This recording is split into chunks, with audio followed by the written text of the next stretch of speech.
This is Audible. The Forever Rule, including the prequel Before I Knew, Book 1 in the Cage Brothers series, written by Carrie Ann Ryan, narrated by Emma Wilder and Jason Clark. Chapter 1. Aston. Me.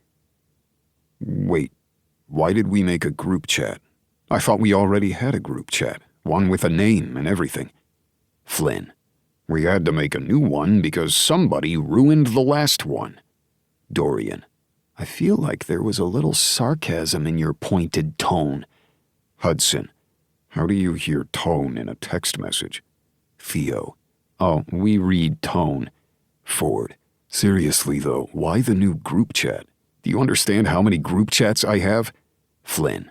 It's not our fault that you decided to marry two people who had large families. Hudson. Greer's is a large family with 3 brothers and a bunch of spouses. Noah's family? Calling the Montgomerys large is like saying the Earth is part of the solar system. Dorian. That wasn't even a good analogy. You should have said something like water is wet. Theo. Oh, so are we making fun of Hudson's bad analogy here? Because I'm here for it. Me. I still want to know why we have a new group chat. Why we're even starting with the group chat. Flynn. Because Dorian added his ex to the previous group chat and I didn't know how to quietly remove her without notifying her. Me. Are you serious? She was in there the whole time. Hudson. You don't just add someone to the group chat, you make a separate group chat. Theo.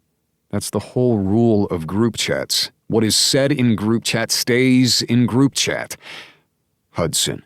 Until you take a screenshot of your chat and then you put it in the other chat hoping that the person that you're talking shit about doesn't actually see it. And now I've confused myself. Me.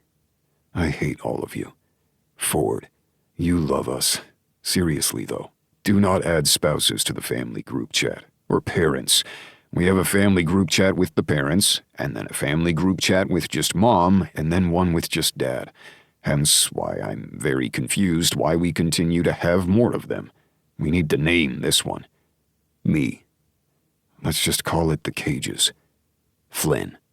Yes, because we don't have anything called the Cages in the Cage family group chat.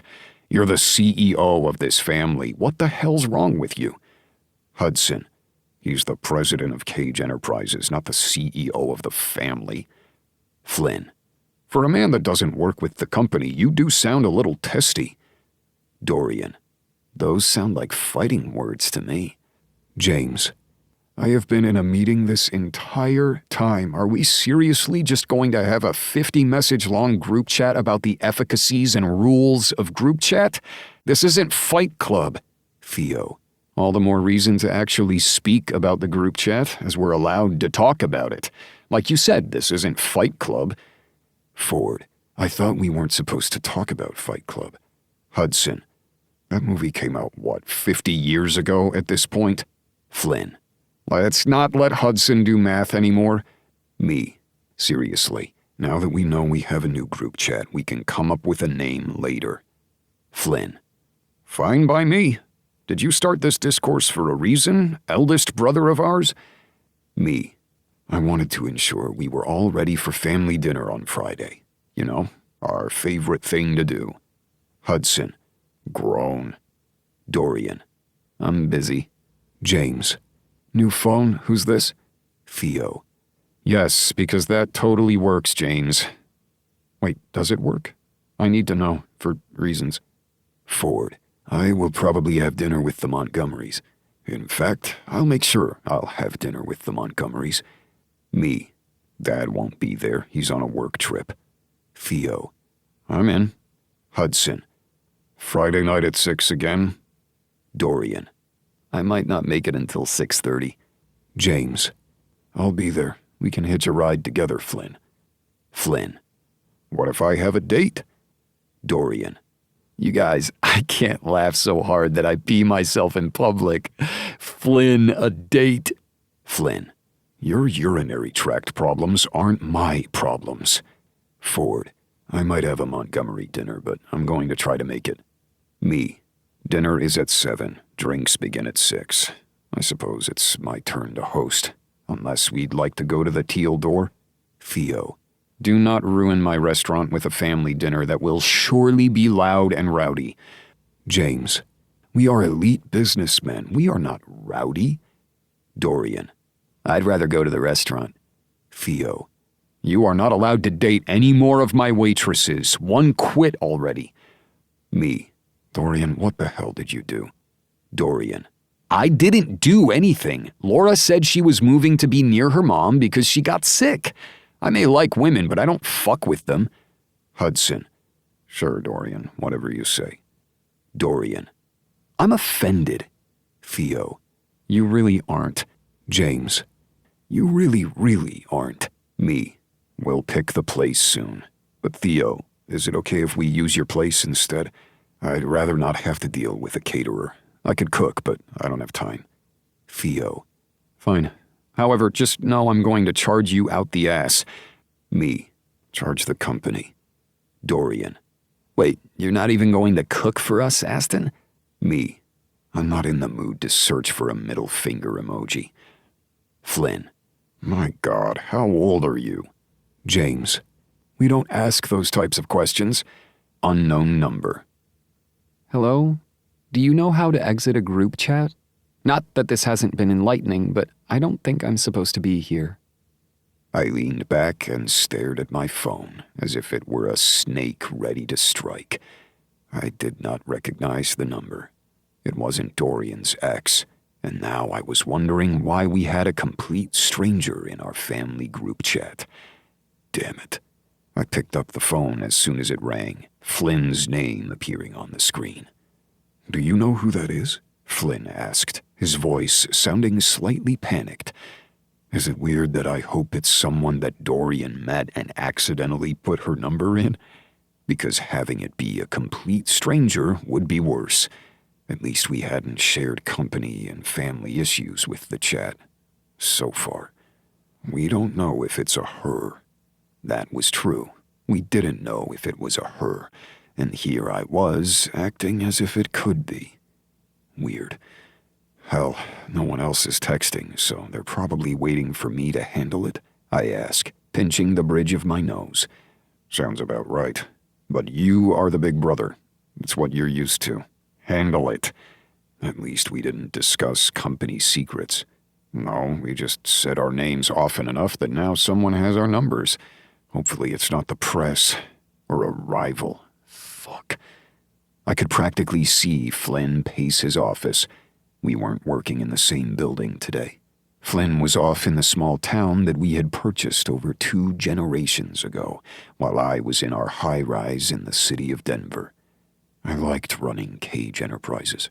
Our grandfather, and later our father, had built it from the ground up, and while they had made some questionable business choices along the way, we had changed the game.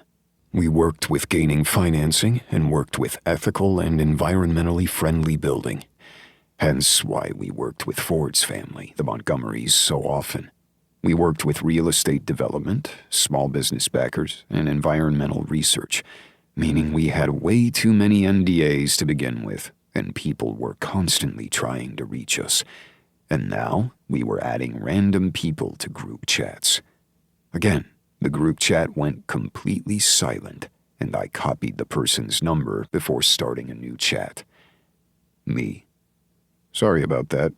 Wrong number, I assume? The 3 little dots flared for a moment before they went away, and I had to hope that that was for the best. Unknown number. I wouldn't know. You're the one now texting me outside the group chat. Where did you get my number? I studied the number, then quickly went through my contacts and cursed under my breath. It was 1 away from Dorian's, meaning when Flynn had made the group chat, he had somehow typed in Dorian's number, which didn't make any sense to me because you could just go through the contact list. I quickly called up Flynn again. How did you make the group chat? My phone was giving me problems, so I just typed in everyone's numbers. I have them all memorized. I rolled my eyes. Of course you do, but you added one more you shouldn't have. Flynn cursed under his breath. Apparently I was tired. Apparently I have to clean up your messes. It's a chat. We'll delete it. Breathe. I rolled my eyes at the fact that it was Flynn telling me to calm down. That was rich. You were the one panicking before, because now this person has our numbers, our names, and where we'll be on Friday. Yes, because she could be a sniper. We've just alerted our own demise where we'll be. It'll make it easy for them, but hopefully I'll have wine beforehand. I hate when you get all quick-witted after you're done panicking, because you know I'll handle it. It's like you know me. Gotta go. Meeting's starting. I sighed, then gestured for James to come in as he walked across my office and set down a stack of papers. He raised a brow, and I sighed, gesturing toward the phone. I'll handle it. It's not anything to handle, but I'll see you soon. Yeah, you will. I liked the fact that James and Flynn worked with me. I didn't feel like I was constantly searching to find my large family. I had way too many brothers to count. Okay, I had 6 brothers, with Flynn and Hudson as twins. Ford was the youngest, and I was the oldest. And yet Ford was the one who was married and happy and settling in his life. The rest of us were figuring out what we wanted. That was fine, though. It wasn't as if my end of days were here, but I was busy with work. Far too busy to deal with something like a relationship. Flynn and James worked hours just as long as I did. And I knew Theo, as a chef and a restaurant owner, worked off hours to the point that we rarely got to see him. Dorian was on the same hours as Theo since he owned a bar and grill that went for high-class clientele, even though the place was called The Cage, of all things. I rolled my eyes at that. Hudson and Ford were the only two that really didn't work for the company anymore, with Ford working for a security company that he owned with his spouse and his spouse's family, and Hudson painting for a living. It was odd to think that there was even an artist in our family, since it wasn't something that our father had really subscribed to. But Hudson had always gone his own way. After all, he had done his stint in the army, spending far too many years overseas where we couldn't get a hold of him. But now we were all here, doing something as casual as family dinner, and apparently had just invited this stranger. Me. We're sorry for bothering you. You can just remove yourself from the group chat by hitting the information button. Unknown number. I should have thought of that. Sorry, it's been a long day.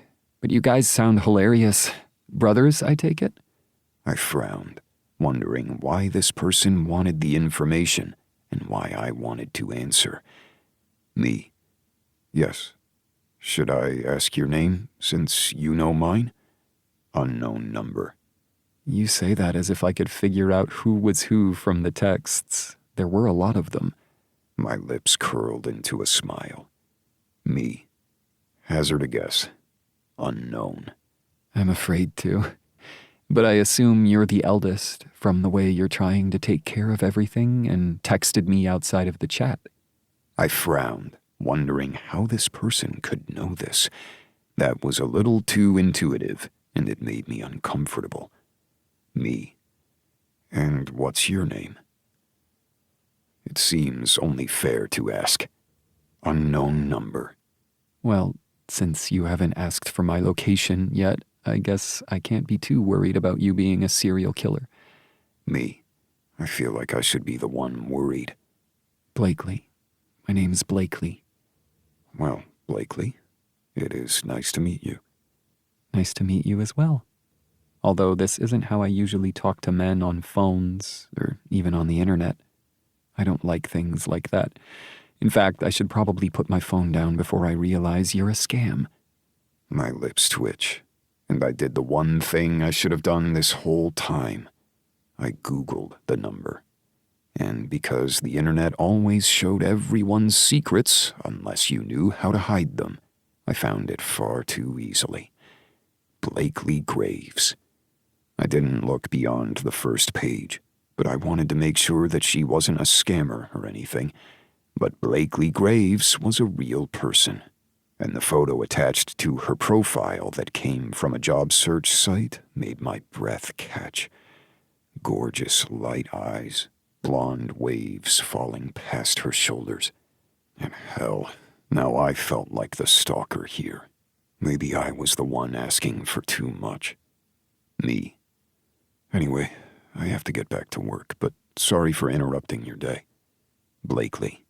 I've had a long and tedious day, so thanks for making me laugh. And you should totally cook for them, not just do catering. At least one time. I rolled my eyes. Me. Did you see how many of them there are?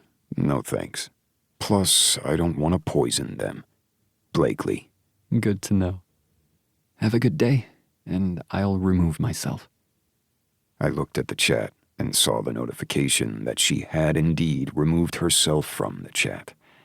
I didn't know why I felt a little sad about it, but I ignored it, and ignored the rest of the group chat as the brothers continued to talk now that they felt a bit safer after she left. Instead, I went back to work, my gaze looking at my phone every once in a while. I didn't want her to text back. I didn't even know this person. I was just a little too tired. I had been working too many long hours and knew the chaos was because I was trying to clean up a few messes my father had set to the side when he decided to retire. He was good at that, making big promises and working on a few of them so they shone and then letting everything else fall by the wayside. And I cleaned them up, along with Flynn and the others, but it was mostly me. And it wasn't as if Mom wanted anything to do with the company or anything that came along with owning the town, because the cages didn't just work in downtowns and across the world in high-rises. No, we owned a whole town, one in the mountains of Colorado that was just for the cages. I had always thought as a child it was fun to have a town named after us, the one that held our legacy. I just hadn't realized how much paperwork came with such an accolade, because we were not small-town people. At least, I didn't think so. My brothers, on the other hand, they fit in a little bit more. Me, though? I needed my suit and tie and martini. I wanted my Mercedes and not the off-roader. I didn't want to deal with snow where we also had to be the ones who plowed. I had too many other things on my mind. Didn't that make me sound like a pompous ass? I picked up my phone again, knowing I was distracted. Me. So do you think it's going to snow tomorrow? I set down the phone again, wondering why I was even asking. It was ridiculous, but I couldn't get those eyes out of my head. Blakely. Probably. And then it'll be 80 degrees by the end of the day. It's Colorado. It's how we do weather. Me. So are you from here then? I paused, wondering how to word it. Me. You have a Colorado number, so I just assumed you were local. But that doesn't mean anything anymore because we all have cell phones all over the world. Blakely. As soon as I typed my response, I realized the same thing. I don't even know why I replied. But no, I'm from here, born and bred. I wouldn't know where west is if I left. I need the mountains. As the Rocky Mountains in Denver were always on the west, you always knew where north was. It did help with directions. Me. I got lost when I was in central Pennsylvania once. We were in a valley and I couldn't figure out where north was. It didn't help that it was overcast and I couldn't see the sun. Blakely. You know our phones have compasses on them and GPS. Yes, but I couldn't look down when I was driving, and I couldn't figure out the rental car. It was a thing. Now I felt embarrassed, like an idiot for even saying anything. I ran a multi-million-dollar corporation and several businesses, and I couldn't figure out a rental car. Or at least that one day had been a nightmare. I never showed weakness. That's how people took advantage of you. But apparently it was easy to do so over a single chat where neither of you knew the other in real life. Blakely. No, it's okay. I'm the same way. I have to get into a meeting, though, okay? Talk to you later. Or not, since we're strangers. I smiled then, typing right back. Me. Talk to you later. But we didn't. At least, not that night. The next morning I was working, dealing with 1,000 meetings and papers on my desk, and when the snow began to fall in earnest, I smiled and picked up my phone. Me. Well, it is indeed snowing. Blakely. Good thing I dressed in layers. I wonder what the weather will be like later today. A few hours later, my phone buzzed. Blakely. It is 75 degrees outside. I do not understand this weather. A few days later, I picked up the phone again when it buzzed. Blakely. Did you see that score last night? Me. Only a few glimpses of it. I didn't see the last save. The Avs are my team for a reason. Well, brand loyalty helps, although I used to be a Penguins fan as well. I can't believe you just said that. I think I'm going to have to delete your number. That would be a horrible reason for you to do that. Okay, true, but tell me you're at least a Broncos fan. I can neither confirm nor deny, but I do like going to the games. We had box seats for the Avs as well, but I only got to go to those when we had to bring in partners and clients. I rarely got to enjoy myself with things like going to games and having fun. Maybe I did need a weekend out in the town. Cage Lake had a little inn where you could rest and relax, though Flynn was the only one of us who had stayed there as of yet.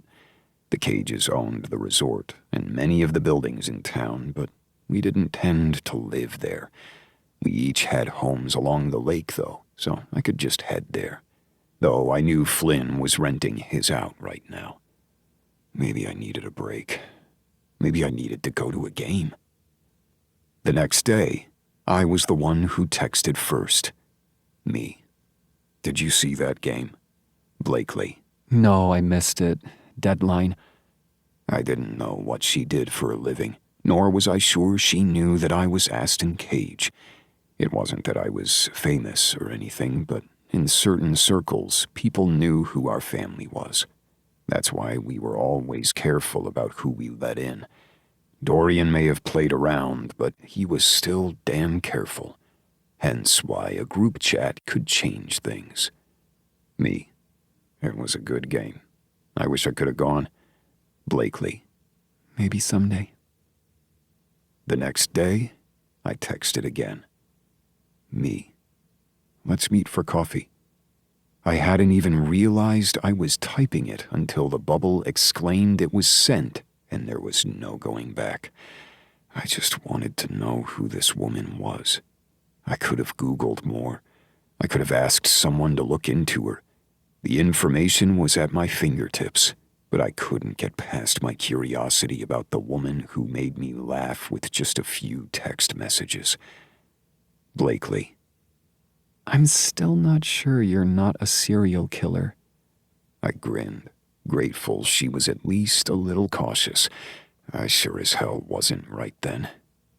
Me. Public place and all. I promise I won't take you to a secondary location. I wasn't sure if that sounded creepy or like a come-on, but when she gave me a laughing emoji, my shoulders relaxed. Blakely. I shouldn't. Me. We should do it anyway. Blakely. Okay, that sounds like a good argument. I straightened in my chair, my hand tightening around my phone. Me. Okay then. Tomorrow? Just coffee, no murder. Blakely. Okay, I can do that.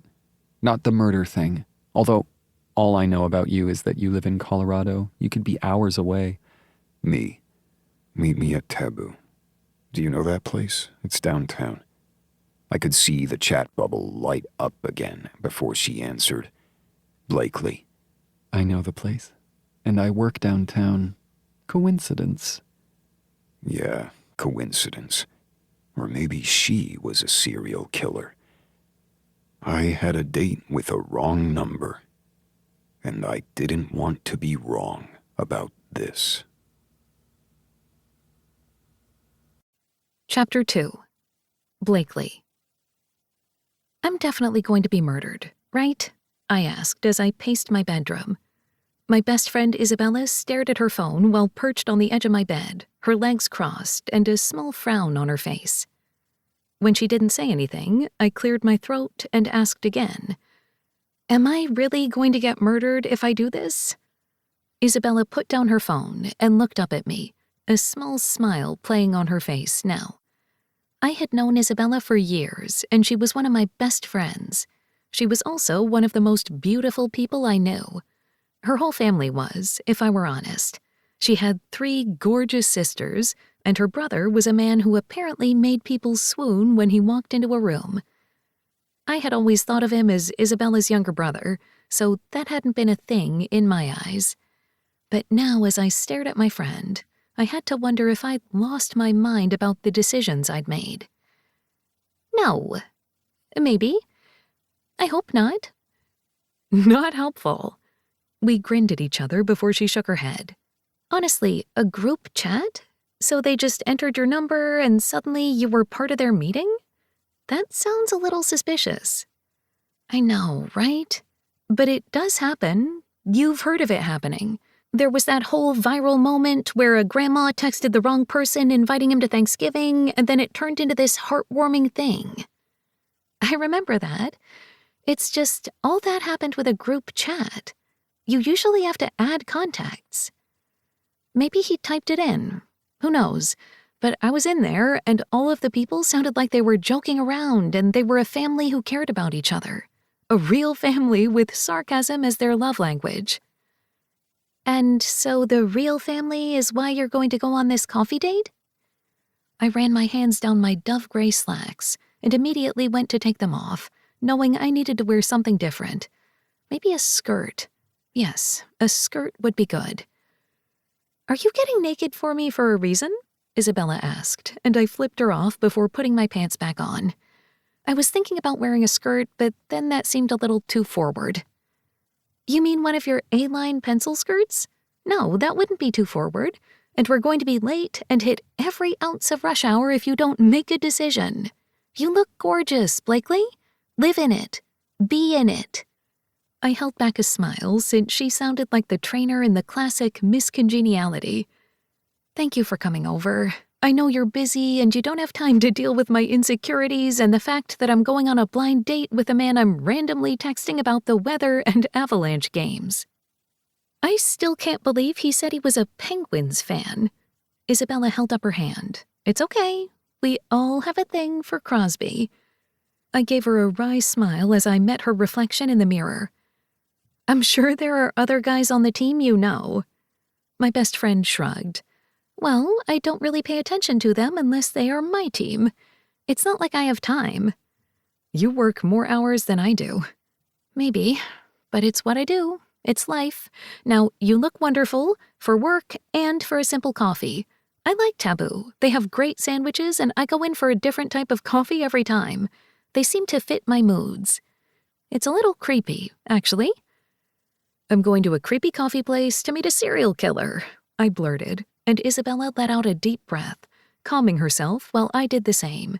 She knew I was on a downward spiral, and I needed to lift myself out of it if there was any way for me to make it through the day.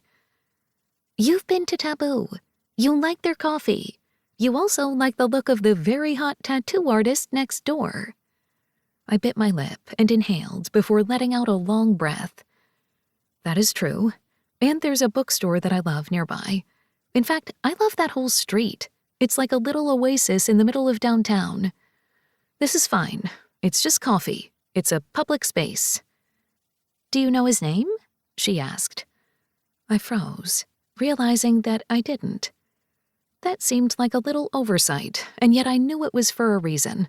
Being strangers in a text chain was easier to lean into than knowing who this man was. However, I was about to meet him. I don't even know what he looks like. I'm just going to meet some guy holding a phone in a coffee shop. I could sit next to anyone. This is so unlike me. Just Google his phone number and figure out who it is. Isabella reached for my phone, and I snatched it back, feeling a little protective of it. When she raised her brows, I winced. I don't know if I want to know. What are you worried about? That he is married? Someone you know? A 90-year-old man? I put my face in my hand and groaned. This is ridiculous. I should just look up his number. You should have done it weeks ago. However, I did what I should and typed the number into my search engine. Do you really have it memorized? Isabella asked, and I tried to ignore the humor in her tone. I didn't look at her face, my cheeks burning. We've been talking. It's been nice.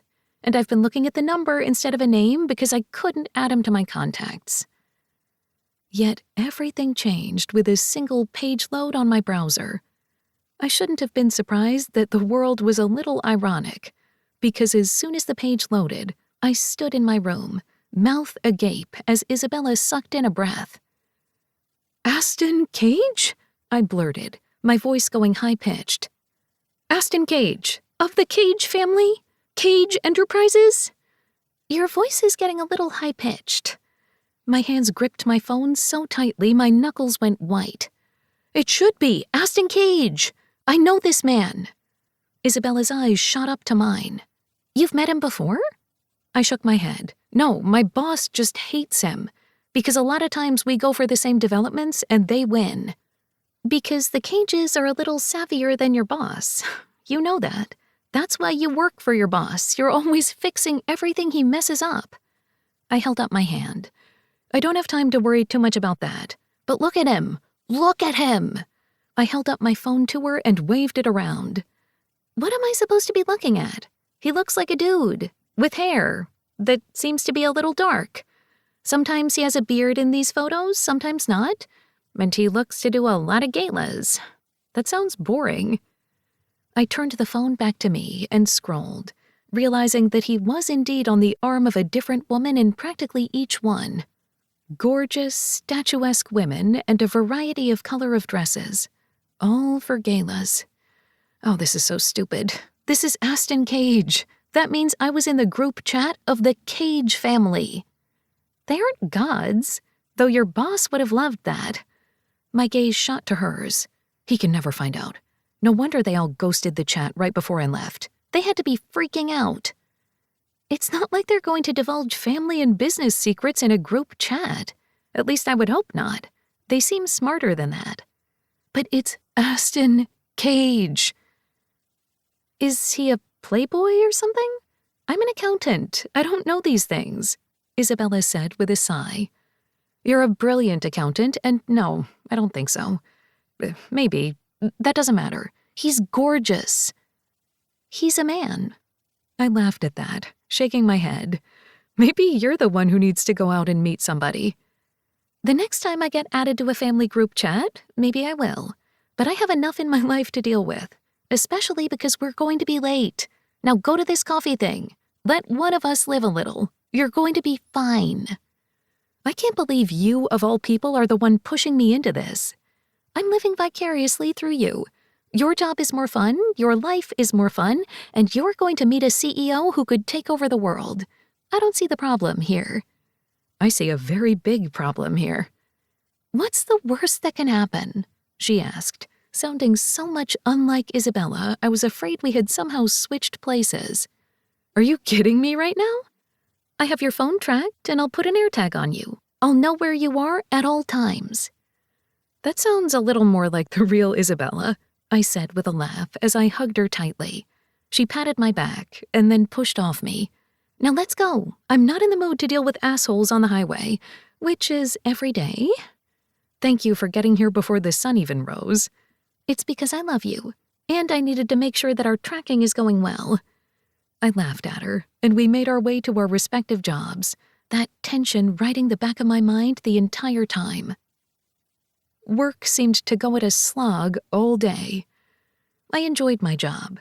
I enjoyed strengthening businesses and figuring out which player was best for which position.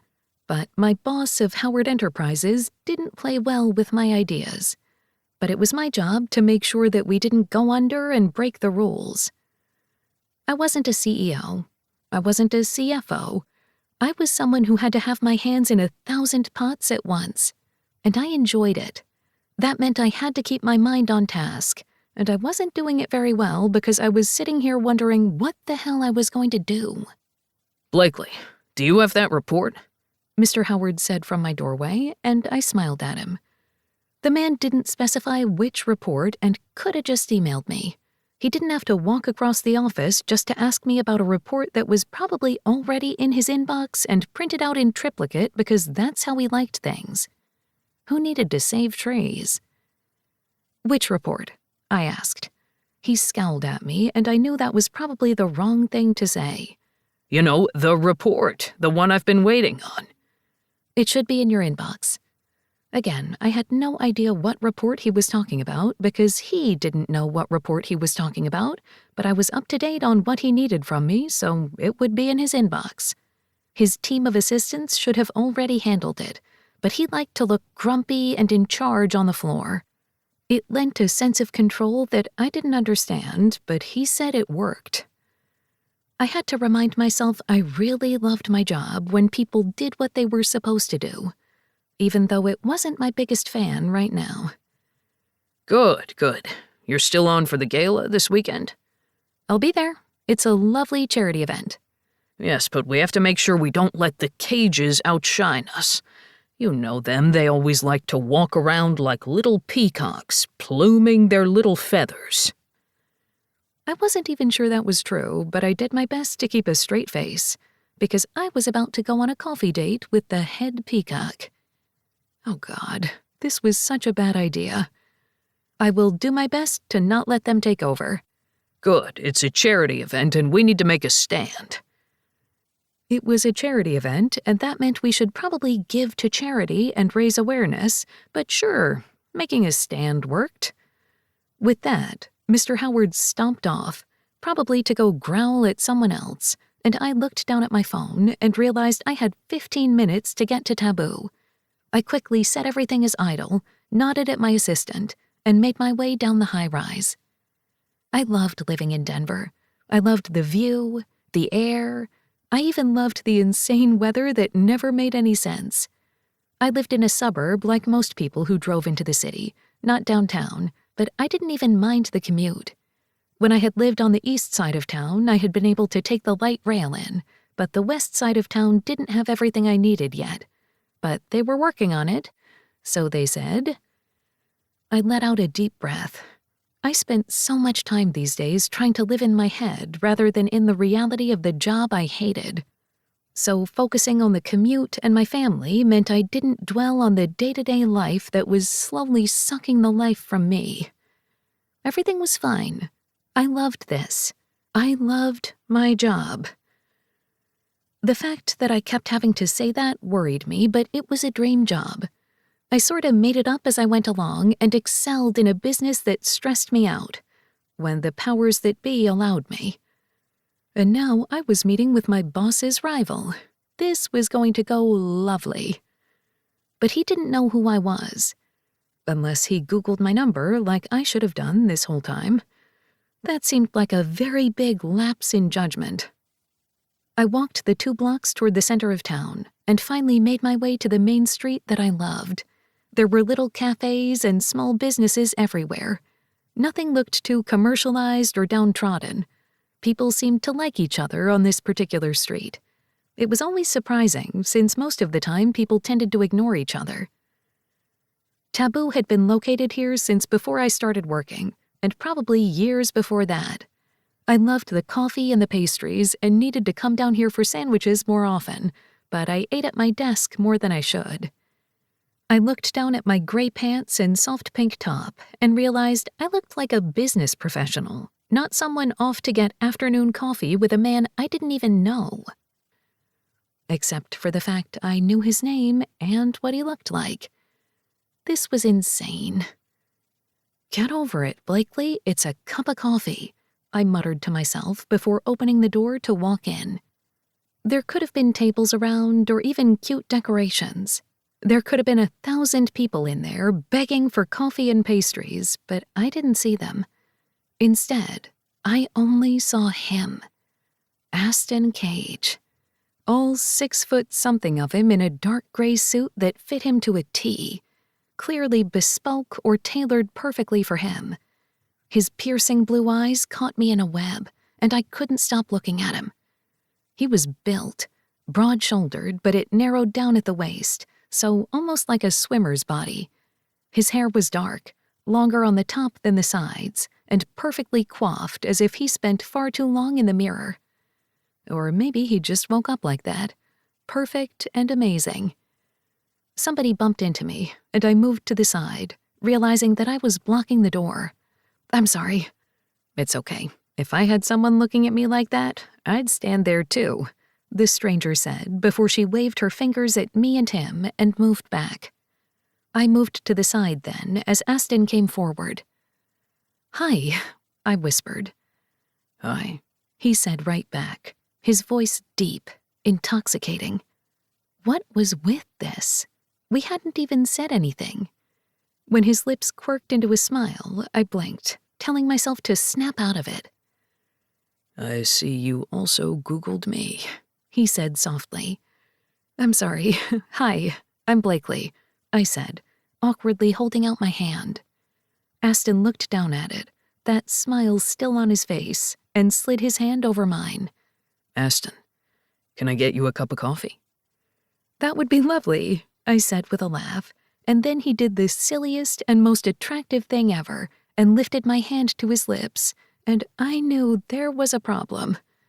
"Oh, wow," another woman said as she walked by, fanning herself. I blushed and took my hand back. "Now that I'm done making a scene, I'd love coffee, though I am more of a latte girl." "We can do a latte." "Should I ask if you do this often?" "I feel like I should ask if you do this often." "I have never asked a wrong number out for coffee before, though I have been here before. Not with another woman, though." "Oh, that's good." "It is." We ordered our coffees, talking of weather and sports like we were good at, and I had to wonder if we would talk about anything else. But it was just coffee, after all. The place was full, so we ended up sitting outside at a little table, nerves running through me. "So, I would ask what you do, but I sort of know what you do." "My brother who works in security would probably want to know if you knew that before you Googled me." I blinked. As in, I somehow entered myself into your life through a random text message? Like, I'm the one who typed it in?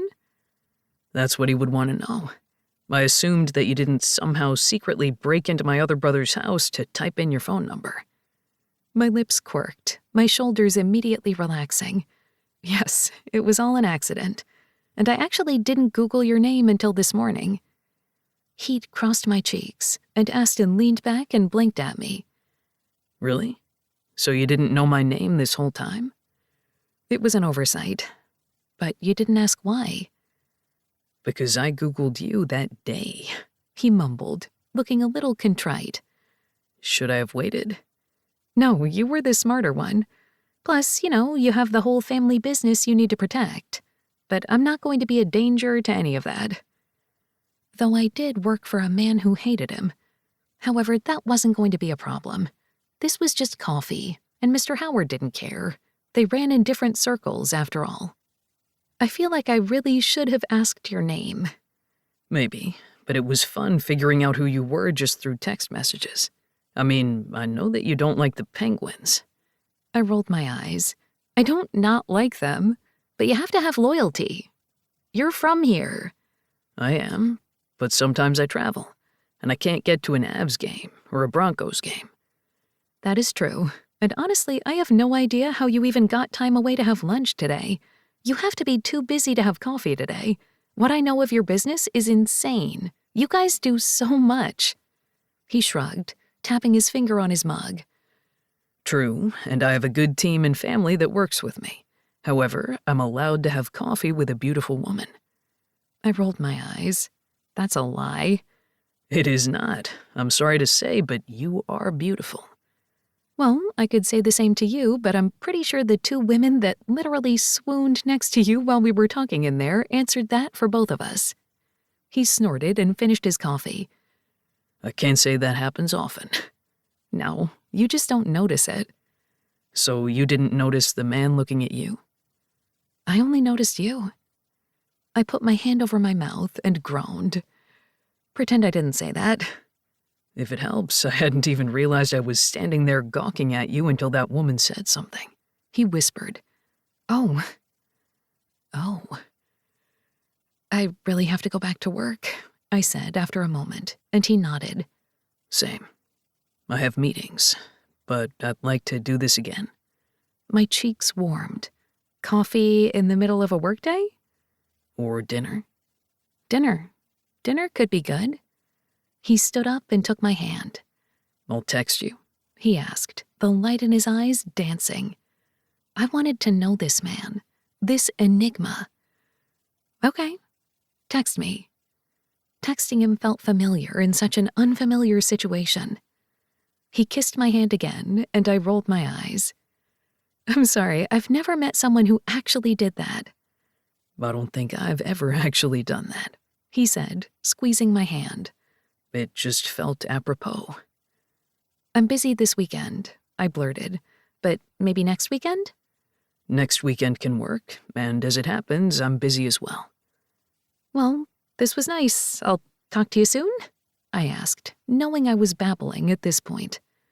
Yes, Blakely, I'll talk to you soon. It was lovely to meet you in person, especially for a wrong number. And then he walked away, and I did my best not to watch him do so. Oh, I was in so much trouble. Chapter 3. Blakely. I cannot believe I'm back here at your house helping you choose what to wear. I don't think we've ever done that, and yet here I am, again. I rolled my eyes at Isabella before taking a long look in the mirror. I wore a coral pink dress that had pockets and flared a bit. It was comfortable, and it was one of my favorites, but it went to my knees, and it looked a little too casual. Isabella studied me in the mirror and tilted her head. This is more of a sundress, right? Not quite a sundress, but maybe like a day dress in the spring? She smiled. And on a quiet first date in high school. Okay, so this dress is a no. I quickly stripped out of my dress, and without even offering, Isabella took it from me. She immediately hung it up, and I picked up the next one. Okay, this one should work. It was a light blue chiffon sort of dress that went to my ankles with a high slit. It had this lacy overlay that looked a little bit like tulle, but really wasn't. The one strap was thin around my neck, and the other one was thick and made a bow at the neck. Is that a bridesmaid's dress? Isabella asked. I flushed, realizing I looked like Cinderella on a bender in this outfit. Yes, they make you buy these things and then say you can wear them again. But when can I wear this again? Do you see how much tulle-like fabric this has? I asked, fluffing at the bow. I bet you my sister could fix it. She could? I asked, eager. Of course. She's had to sew her costumes all the time. However, your gala is tonight. I don't think she's going to be able to rescue this in a few hours. Maybe for another event. Lord knows you go to enough of them. I sighed and then stripped off the dress, getting tangled in the extra bow, and was grateful when Isabella turned her face from me so I couldn't see her laugh. This isn't funny. I'm panicking. Don't panic. You have plenty of time. I raised a brow and then looked at the clock on my bedside table. I have 3 hours. 3 hours to shower, figure out what I'm supposed to do with my hair, do my makeup, and make sure that I have the right shoes and bag for this. I don't think 3 hours is enough. Yes, because you're such an old hag, it's going to take you forever. Thank you for understanding my pleas. Blakely, my best friend, you're going to be fine. You have so many dresses in here. We'll find you something, and I brought you a few as well. And I'm grateful, but I don't think my boobs are going to fit in it. Are you calling me small-chested? Isabella asked, in her most prim of Ice Queen voices. To most people, Isabella was standoffish, a little rude, and very much protective of her family. She was literally called the Ice Queen by people at her job, and straight to her face. They didn't even bother to whisper the nicknames behind her back. However, my best friend reveled in it, because it kept people at a safe distance, and they treated her with respect at work. Maybe a little fear, maybe a little reverence, but respect. I didn't mind that about her, and found it more real and endearing than anything. Okay, what about this one? I asked, picking up an A-line sage green dress. Now, the slit's too high, and I think there's a stain on it. Damn it, I thought I went to the dry cleaners with this. Maybe I forgot? Maybe. You are busier than me most days. I crossed my eyes, a little annoyed. I have to remind myself that I like my job, but some days it's so hard. You don't like your job. You like what you're doing, and you just don't like the place of business. Hence why you had to work late today even though your boss wasn't there and everyone's expecting you to be there tonight, all dressed up and fancy-free. What does fancy-free mean? I asked, staring at her in the mirror as I held up my stained sage dress. I'm not sure. Let me look it up. Oh, good. We can get lost in this. We can forget that I have to meet with humans tonight. You're great meeting with humans. I mean, you're always so personable and everyone likes seeing you. Don't stress. You've got this. I have to go and schmooze so that way the boss can get more clients. That's what these events are for. But you've got this. We'll find you something to wear. You're beautiful, you have things to work with, and like I said, you're not too much of an old hag. Seriously, the love I feel from you, I don't think I can hold back my yearning. One day we'll finally take each other wildly in the barn and no one will know our secrets. We met gazes before each bursting out in laughter, and she handed me a soft pink dress. What's this one? I asked. It's mine, and it might not fit you in the boobs, mostly because you have a lot more than me. You're no slack there, I teased. You can talk all about them in the barn later, she whispered, wiggling her eyebrows. It's beautiful, I whispered, holding up the soft pink dress that would flow down to my ankles, barely brushing the floor if I wore the right heels. I've never seen you in this. I bought it for an event I never went to, so it's just been sitting in my closet. I should have given it to one of my sisters since I figured they would wear it more than me, but I just haven't. So I get to give it to you, my other sister. Calling me your sister after saying you'll take me in the barn adds a whole new level to our fanfiction. She cringed and gestured for me to try it on. Let's see how it is on you, hag. I flipped her off, even as I began to slide on the dress. It fit perfectly at the waist, a heart-shaped neckline that accentuated my breasts. It had tiny straps that held the dress up, and for that I was grateful. Well, it seems the dress was meant for you, she whispered. I met her gaze in the mirror and swallowed hard. It's gorgeous, but I don't want to take away the first time you ever wear it. It didn't look as good on me. We have different coloring. Honestly, no, it should just be yours. I might have to take the sage green dress, though, and see if I can get out the stain. You don't have to do that. It's my nemesis. Now go take off that dress and take a shower. Oh, I thought you were asking me to take off the dress for other reasons. We do not have time to learn all about our hidden places, Blakely. We have to get you ready for a gala. So do you think Mr. Cage will be there? I tripped over my own 2 feet, and she raised a brow at me, and I shook my head. I'm sure a Cage will be there. His family does own one of the largest corporations in the city. I don't know too much about them, to be honest. Well, they run in my circles, or at least in my boss's circles, and he hates them. Really? I don't know why, but he always gets annoyingly growly about them and he wants to beat them. So I take it you're not going to do lunch with him when he asks officially? Or dinner? My boss or Aston? Isabella snorted. Yes, Aston. I don't know. He's only texted a hello, but we've been busy. Nothing more. Well, that's not fun. We have lives. I tried not to let the disappointment pepper my tone. He had said that he was busy all weekend, and so was I, hence this event. It wasn't like I wanted to continue to flirt over texts with him. I didn't even know if I was going to go out with him. Although it had already come up as something we were going to do, a week from now. Well, just have fun. And what will you do if he is there, though? She asked, her voice soft as I stripped and got into the shower. I let the hot water run over my body as I thought about what I would do, and I didn't have an answer. That should have worried me more than anything. I'll say hello and be cordial, but this is a work event. So socializing with the cages isn't in your repertoire? I washed my hair quickly, looking for more answers. He probably won't even be there. If he was, would he bring a date? I nearly slipped in the shower and glared at her as I looked around my shower curtain. Really? She winced. Sorry, I'm in a weird mood. Are you okay? I asked, worried. She waved me off and smiled. I'm just fine, promise. We were talking about you. If he's there, you should dance. You said there was a spark.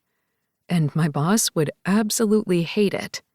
So a win-win, she teased. I shook my head. Not so much if I want to keep my job. He can't fire you for flirting with a cage. I'm sure he'd find a way about competing interests or just any other way. He's not a nice man. My contract was year by year, and though I was one of his best employees, I also outshone some of his yes men on occasion. I stood up to him, but there were always company politics. Therefore, we had a dance and charity gala this evening. None of the others on staff were required to go, but the boss wanted to show off his employee in a dress so he could show the world how modern he was. Oh, he'd never say that, and no one would ever outright point it out, but we all knew it was the case. Then why do you work for him? That was the question, and I wish I had better answers. Because it's the best job I can get. And I'm sure a cage will be there, but it's not going to be him. It's going to be one of his countless brothers. Okay, let's hope it's that way so you don't have to make a choice, at least in front of everyone. I rinsed the conditioner out of my hair. Nothing's ever easy. No, but that's life. Unending pain and suffering until you die. I toweled off my hair, pausing to stare at her. Is everything okay, Isabella? I asked, worry etched in my tone. We don't have to talk about me all the time. I'm perfectly fine. I'm just razzing you. Now let's get your hair done. And you know we talk about my family more often than not. Are you sure you have time for this? I have time to help my best friend look hot in a dress for whoever might show up. He's not going to be there, I warned. Fine, I have time to help my friend look hot in a dress for herself. How about that? Yes, let's go with that. It took an hour, but drying my hair, straightening it so I could curl it, and then doing a full face of makeup took time. Thankfully, I had my grandmother's jewelry that I could make work with the dress, and when I finished the final clasp on my bracelet, I sighed in the mirror. Well, I don't look too shabby. You look beautiful, and don't stain my dress. I thought that I was being gifted this and you were taking the sage one. She smiled far too sweetly. No, I'm just fixing the stain and we can share both dresses. How about that? You are a riot. I try. Now go knock 'em dead. Or at least try to win over clients. All in the name of finance, I said, sighing when Isabella rolled her eyes at me. I drove myself to the event because I was planning on only having one glass of champagne, if that. I didn't want to deal with a rideshare or wait on anyone else. Thankfully, there was a valet at the hotel, so I didn't have to find a way to park in this dress. Holding my small clutch, I made my way into the hotel ballroom, smiling at a few people as I made my way around the room. I saw a few familiar faces, though it was mostly strangers. When I caught the eyes of my boss's wife, she smiled softly at me and waved. I did not know how that sweet woman was married to that monster of a man, but then again, maybe he was only an asshole at work, and saved all his goodness for home. The boss in question gave me a once-over and a tight nod, and I figured I'd passed some test. A waiter passed by with a glass of champagne, and I milled about, holding my drink, barely taking a sip, and speaking with potential clients. I had already done research on the people that I knew I should talk to at the gala, the ones who had RSVP'd, but I hadn't seen a cage on the list. Mostly because they were always invited and they didn't have to RSVP to things like this. That wasn't ominous at all. Well, small world. It was indeed a small world. My hand squeezed on the stem of my champagne flute, and I turned around slowly to stare into the eyes of Aston Cage. "Oh, you're here." He tilted his head and gave me that smile, the one that made my thighs clench, and I had to count backward from 10 so I could catch my breath. Yes, I'm here. The foundation is one that's close to my mother's heart, so we take turns attending different events. And it's my turn. Fancy that. "I didn't know you'd be here." He raised a brow. And I didn't know you'd be here. "Is it okay?" I shook my head. "Of course it's okay. This is work." You work for Howard, don't you? He asked, his voice low. People really weren't paying attention to us other than the fact that their gazes would catch on Aston's. Because that's what the Cages did. They pulled in attention even when they weren't trying. "I do." Is that going to be a problem? He asked. "Is what going to be a problem?" I asked, purposely obtuse. It wasn't as if we were making promises to each other or doing anything. I was just standing and speaking to a man at a gala with a respectable distance between us. That's all that needed to be said. Well then, I'm glad that I'm the one who came and not James. "Which one was James on the text?" I asked, teasing. Probably the one trying to order us all. "Wouldn't that be you?" I asked. That's what James would say. He replied, laughter in his gaze. Then a small pause. Dance with me, Blakely. He whispered. I shook my head. I really shouldn't. There's many people on the dance floor. You can say you were schmoozing me. I don't think my boss would like that. Well, you should dance with me anyway. Please. I don't want to wait for a dinner date. I couldn't see my boss anywhere, but I knew this would probably get out, because everything with the Cages did. I set down my champagne flute on the table next to me anyway, and placed my now free hand in his open one. Okay. Good. He clasped his hand over mine, and I was lost. Chapter 4. Aston. Getting hard in the middle of a ballroom while standing near many of my trustees, backers, and business rivals probably wasn't the best idea. But as soon as I saw Blakely across the dance floor, everything in me shifted. And it wasn't just her beauty. Those sharp cheekbones, those light eyes that shone underneath the soft lighting of the room. She'd even put her hair up in a half-do thing so it framed her face, but still looked elegant. I used to be better about knowing what those were called, or even what kind of dress she wore. It had been a long time since I had been with anyone, for that matter. But no, it wasn't any of what she looked like. It was the aura that seemed to surround her, and others could feel it too. She may not have even realized they did. They stopped what they were doing to glance over at her, as if they wanted to know her. She'd catch everyone's attention, whether it be to judge her or to admire her. Or, in my case, to barely hold back from falling down on my knees in front of her. And now she was mine, if only for this dance. So, I didn't realize this is what you would be doing this weekend, she said softly as we glided across the dance floor.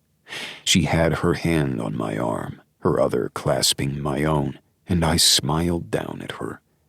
I hadn't done this much smiling since my brother's wedding, when they had all danced and partied and looked as if they actually were going to have a great time. It was a little odd to think I was doing so now. We try to represent the family. Are you the only one here? I shook my head before I looked over hers to see both of my brothers raising their brows. Flynn and James had curious expressions on their faces, nearly identical, even though neither one of them were the twins. It must be odd to see me dancing with someone, since I usually did not dance at these things. I smiled, spoke to those I needed to, did a speech if required, and wrote a check. I never got out on the dance floor when I came alone. And yet here I was, with Blakely, losing my mind. 2 of my brothers are here. They're behind you, staring at me and wondering why I'm dancing. You don't dance? You seem to be good at it. The heat of her seared me through her dress and my tuxedo, and I had to swallow hard not to do anything that would shame us both. I don't dance. I can, but I don't. Then why with me? She asked, her voice a little breathy. I think you know, Blakely. So, how many brothers do you have here? She asked, changing the subject. I didn't mind. Both of us needed to take a step to breathe if the way that her pulse fluttered against her neck was any indication. James and Flynn are here because it was our turn. My parents are out of town, or my mother and father would be here. Mother enjoys attending these events. I hoped the bite wasn't in my tone at that, considering she liked all of her sons at these things so she could show us off. So 3 of you. That's a good number then. I shook my head as I twirled her during the next song, both of us not having realized the song had even changed. It's not even a full 50%. There are a lot of us. I knew you had a few brothers, but I hadn't really paid attention too much beyond that. There's more than a few of us. Not all of us work with Cage Enterprises, though. However, we do all have a stake in the company because it's our family, if that makes sense. Not in the slightest, She said with a laugh, her eyes shining. Understandable. We are here as a family to show our support, to donate, and to do what our family requires. I would say that sounds annoying, but you get to eat some decent food and probably make business deals along the way. I raised a brow at her, but nodded. Yes, that is always a perk. What about you? You're here with Howard Enterprises? I could feel eyes on me, and I knew it wasn't just those who were curious who I was dancing with. No, the proprietor of Howard Enterprises was probably not happy about the woman who worked for him dancing in my arms. But there was nothing I could do about that. Nothing I wanted to do about that. Yes, dancing with you is probably a mistake. He doesn't hate me that much, does he? I asked, honestly curious. No, I don't think so. I think he just wants to one-up you. So, does you dancing with me have anything to do with that? I asked, oddly curious. Her eyes narrowed and she stopped dancing. I cursed under my breath and was grateful we were at the edge of the dance floor. I'm sorry, I didn't mean that. No, you did. He didn't ask me to dance with you. You're the one who asked me to dance, and I knew it was going to be a mistake. He wants to beat you in everything all the time, so me dancing with the enemy probably isn't a good idea. I'm the enemy, am I? I asked, my voice low. She swallowed hard and shook her head. No, it's not so dramatic as that. Good. I lifted her hand up to my lips and kissed it again, a bare brush of my mouth against her skin, and her intake of breath was all I needed to hear. You need to stop doing that. I don't know if I want to. Nobody was paying attention to us now, as the MC was making their rounds. so I tugged on her hand and pulled her around the corner.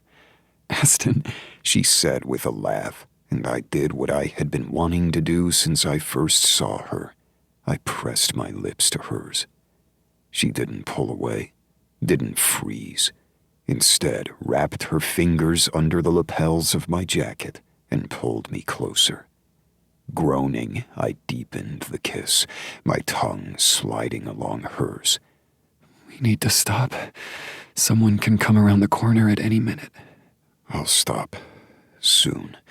I kissed her again, needing her taste, craving her. And when I knew that it would be too much if I continued, I wrenched myself away, my chest rising and falling in deep pants.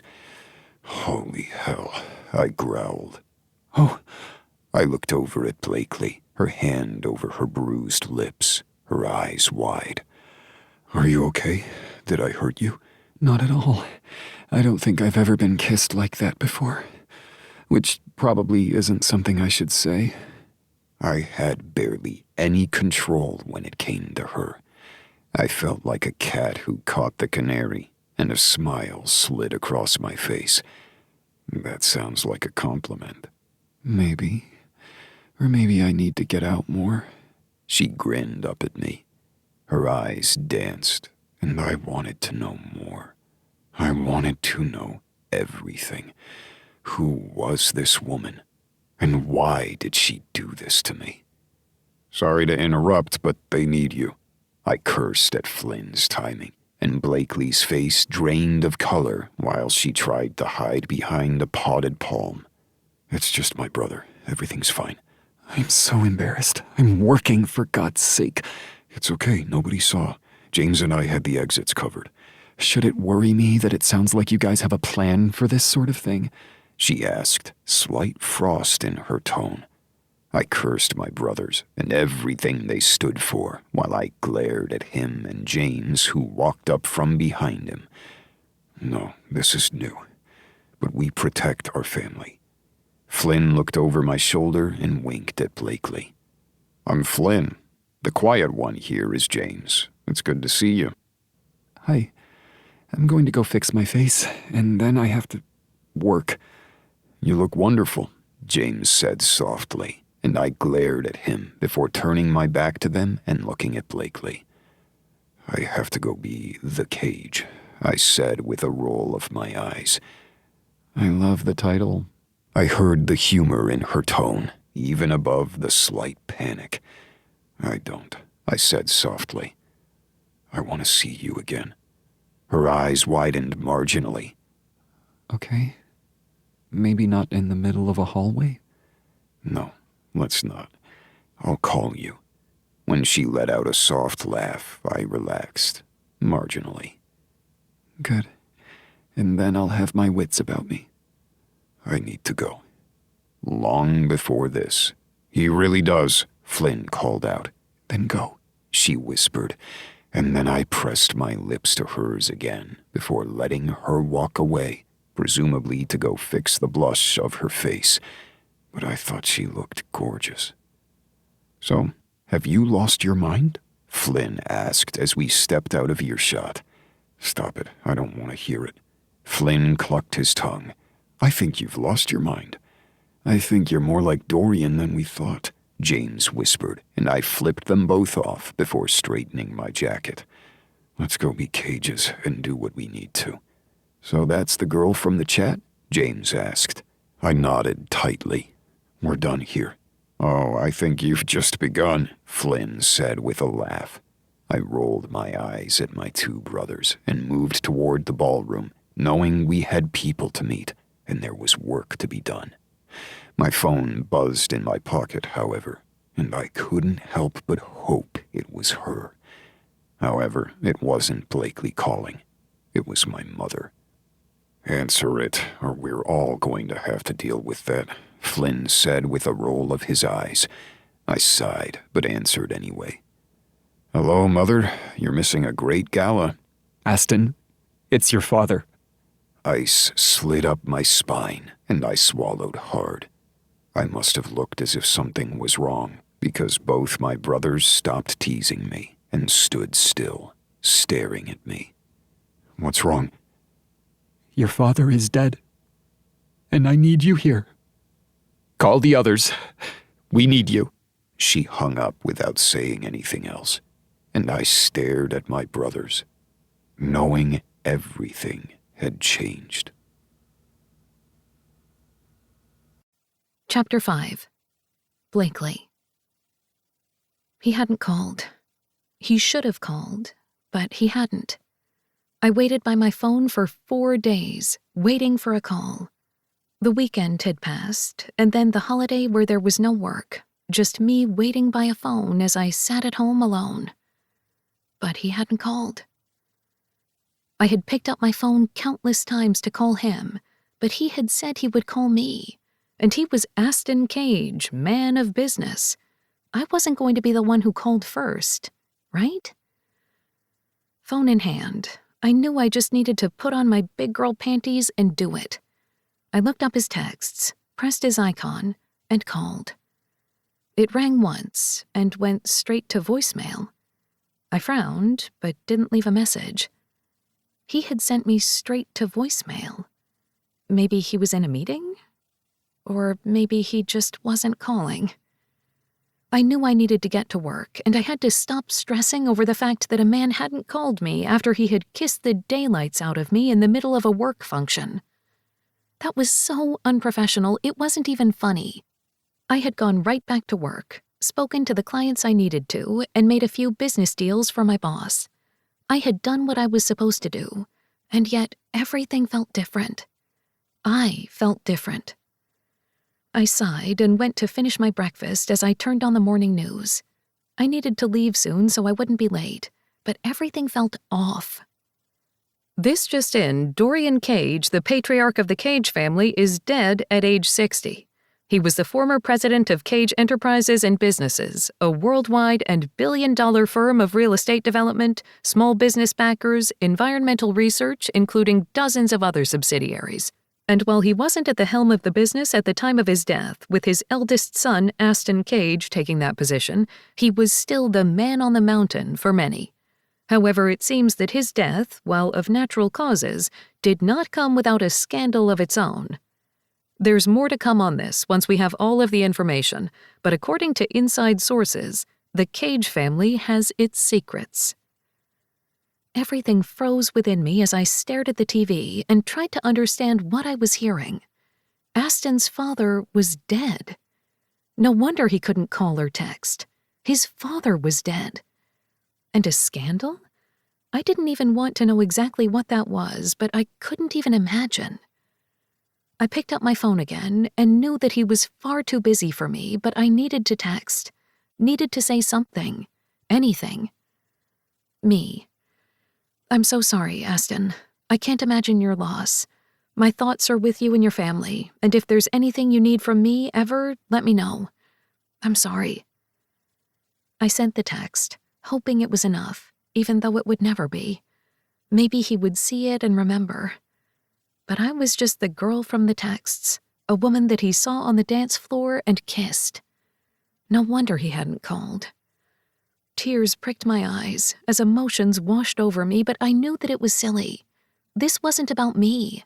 He had the most obvious reason not to call.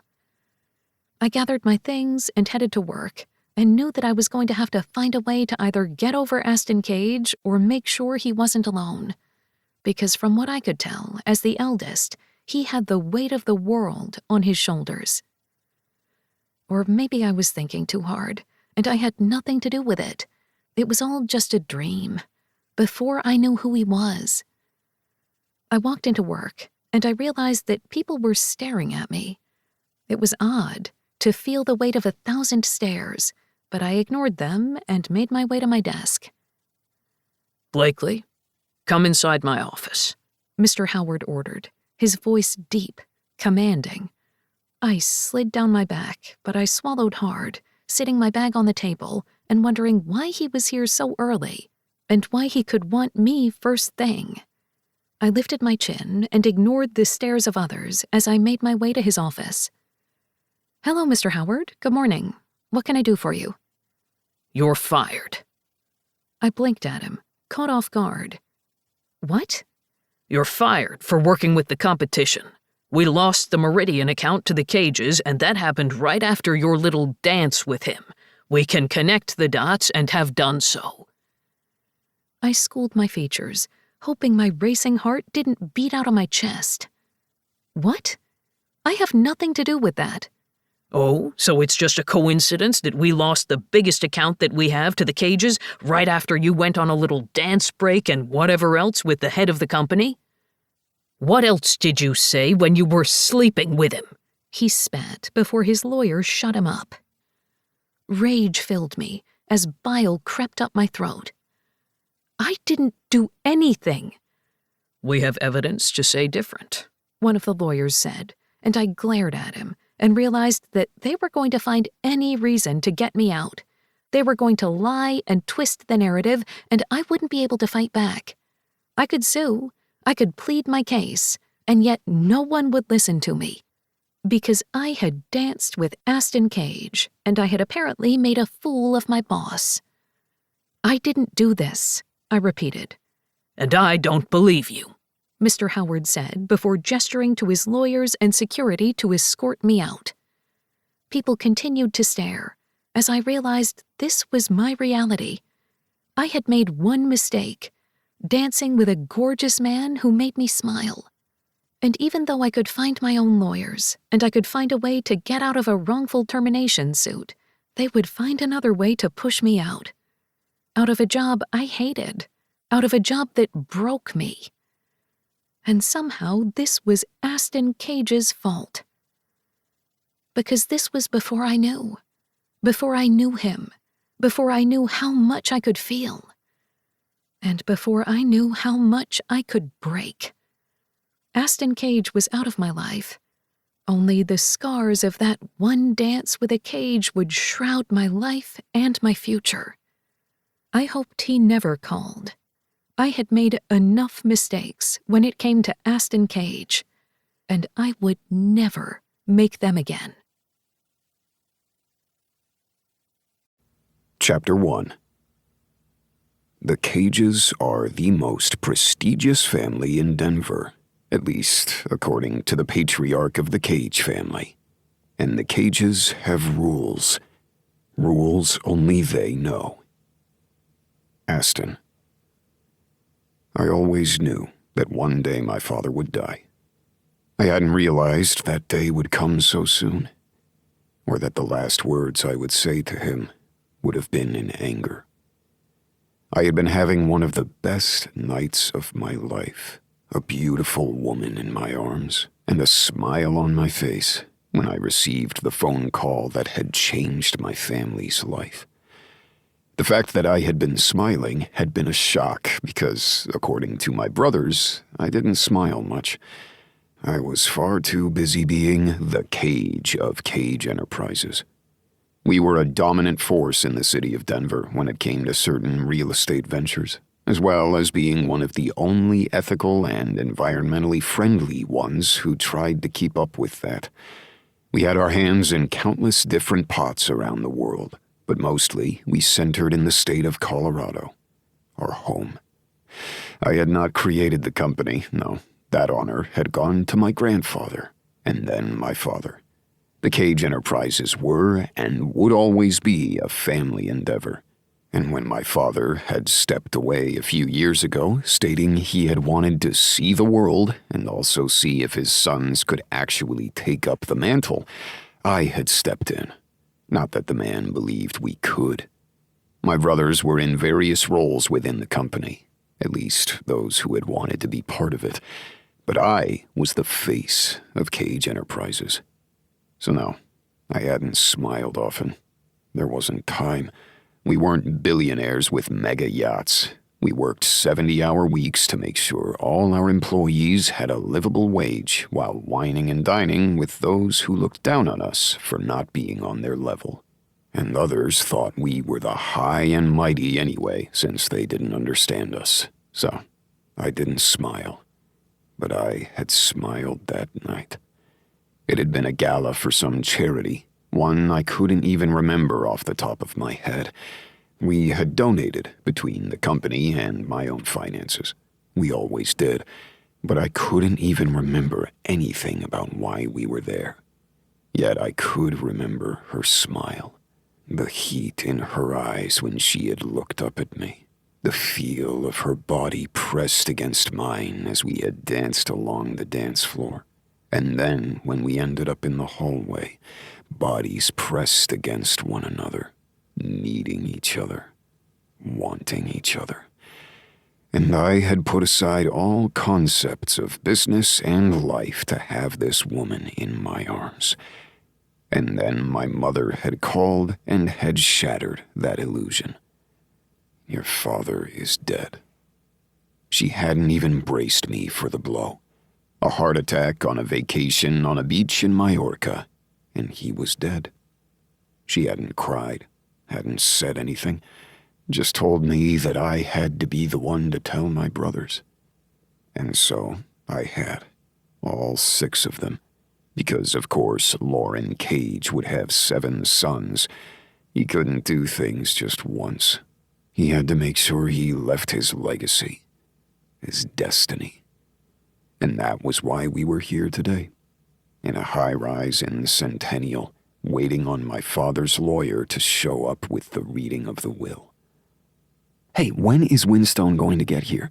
Dorian asked, his typical high energy playing on his face, and how he tapped his fingers along the hand-carved wooden table. I stared at my brother, at those piercing blue eyes that matched my own, and frowned. He should be here soon. He did call us all here, after all. I still don't know why we all had to be here for the reading of the will, Hudson whispered as he stared off into the distance. Neither Dorian nor Hudson worked for Cage Enterprises. They had stock with the company, and a few other connections because that's what family did, but they didn't work on the same floors as some of us, and hadn't been elbow to elbow with our father before he had retired, though dear old Dad had worked in our small town more often than not in the end. In fact, Hudson didn't even live in Denver anymore. He had moved to the town we owned in the mountains. Because of course we Cages owned a damned town. Part of me wasn't sure if the concept of having our name on everything within the town had been on purpose or had occurred organically. Though, knowing my grandfather, perhaps it had been exactly what he'd wanted. He had bought up a few buildings, built a few more, and now we owned 3/4 of the town, including the major resort which brought in tourists and income.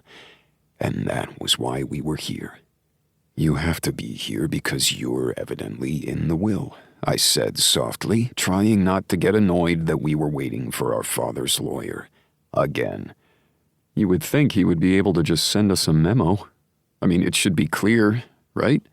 We all know what stakes we have in. We should just be able to do things evenly, Theo said, his gaze off into the distance. My younger brother also didn't work for the company. Instead, had decided to go to culinary school, something my father had hated.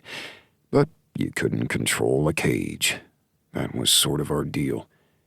"Why would you be cut out of the will?" I asked, honestly curious. "Because I married a man and a woman," he drawled out. "You know he hasn't spoken to me since before the wedding," Ford said, and I saw the hurt in his gaze, even though I knew he was probably trying to hide it. "Well, he was an asshole. What do you expect?" James asked. I looked behind Ford to see my brother and co-chair of Cage Enterprises standing with his hands in his pockets, staring out the window. With Flynn, our vice president, standing beside him. They looked like the heads of businesses they were. While they wore suits, and so did I. We were the only ones. Dorian and Hudson were both in jeans, Hudson's having a hole at the knee, and probably not as a fashion statement, most likely because it had torn at some point and he hadn't bothered to buy another pair. Theo was in slacks, but a Henley with his sleeves pushed up, tapping his finger just like Hudson, clearly wanting to get out of here as well. Ford had on cargo pants and a tight black t-shirt and looked like he had just gotten off his shift. He owned a security company with his husband and a few other friends, and did security for the cages when he could, though I knew he didn't like to work with family often, and I knew it wasn't because of us. No, it was Father. Even if he had officially retired, it was always Father. And he was gone. "Can't believe the asshole's gone," I whispered. Ford's brows rose. "Look at that, you calling him an asshole. I'm proud." "You should show him respect," Mother said as she came inside the room, her high heels tapping against the marble floor. I didn't bother standing up like I normally would have, because Melanie Cage looked to be in a mood.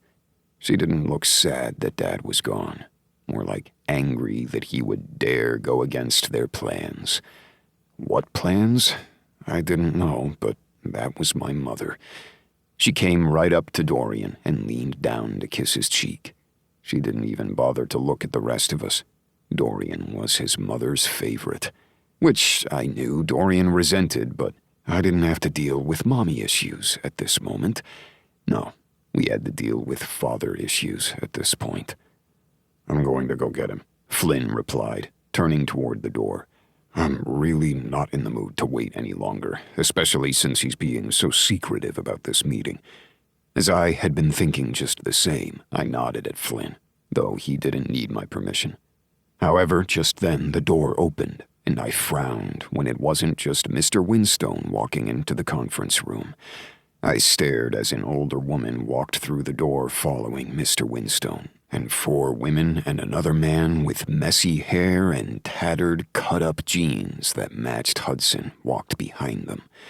The guy looked familiar, as if I'd seen him somewhere, or maybe it was just his eyes. Where had I seen those eyes before? "Phoebe, what are you doing here?" Ford asked as he moved forward and gripped the hands of one of the women. "I was going to ask the same question," Phoebe asked as she looked at Ford, then around the room. Those of us sitting stood up, confused about why this other family, because they were clearly a family, had decided to enter the room. "We're here to meet the lawyer about my father's death, Ford. Why would you and the Cages be here?" she asked, and I wondered how the hell Mr. Winstone had fucked up so badly. Why the hell was he letting another family that clearly seemed to be in shock come into our room? This wasn't how he normally handled things. Ford was the one who answered, though, thankfully, because I had no idea what the hell was going on. "Phoebe, we're here for my dad's will reading." "What the hell is going on?" he asked. Phoebe looked around, as well as the others.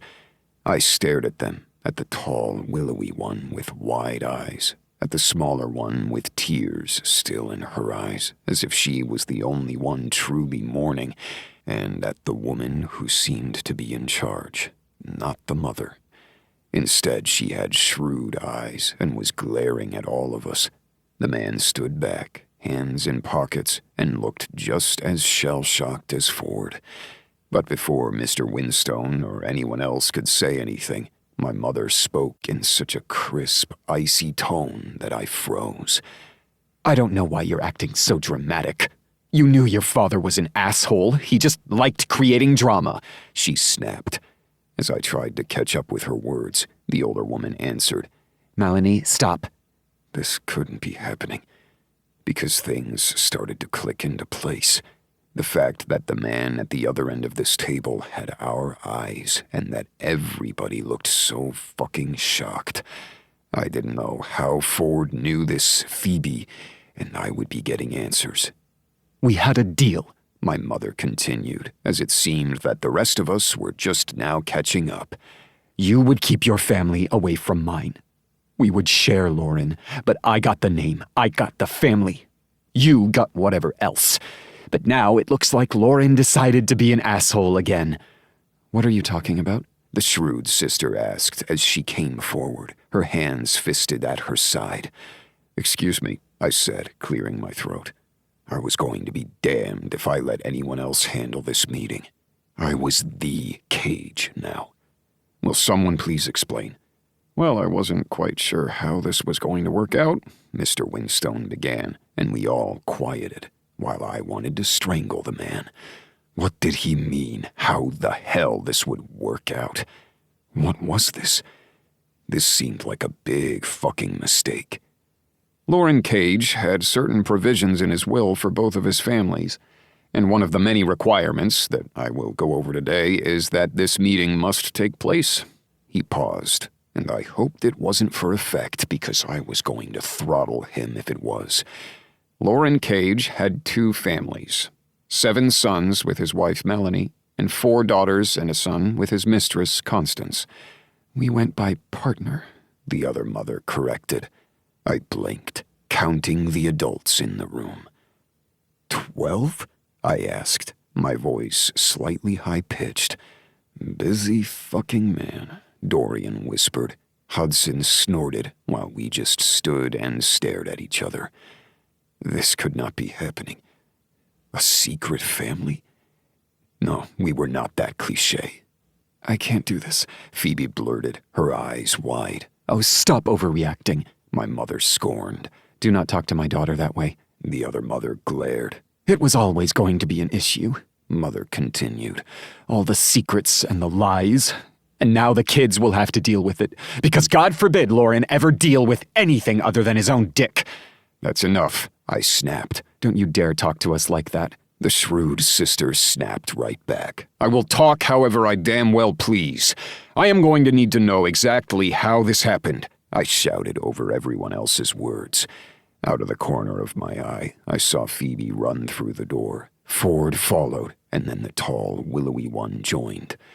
Shit, I snapped. Language, Mother bit out. I laughed. Really? You are going to talk to me about language? I looked over at James, who shrugged before he put 2 fingers in his mouth and whistled that high-pitched whistle that only he could do. Everyone froze as Theo rubbed his ear and glared at me. Winstone, I said through gritted teeth. I take it we all have to be here in order for this to happen? He cleared his throat. At least a majority, but you all had to at least step into the room. Excuse me then, I said. You're just going to leave, just like that? My mother asked. I whirled on her. I'm going to go see if my apparent family is okay.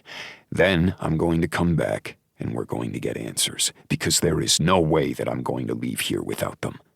I stormed out the door, and thankfully nobody followed me.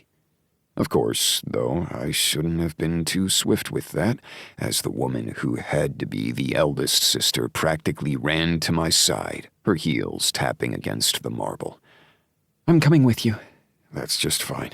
I paused, knowing that I wasn't angry at these people.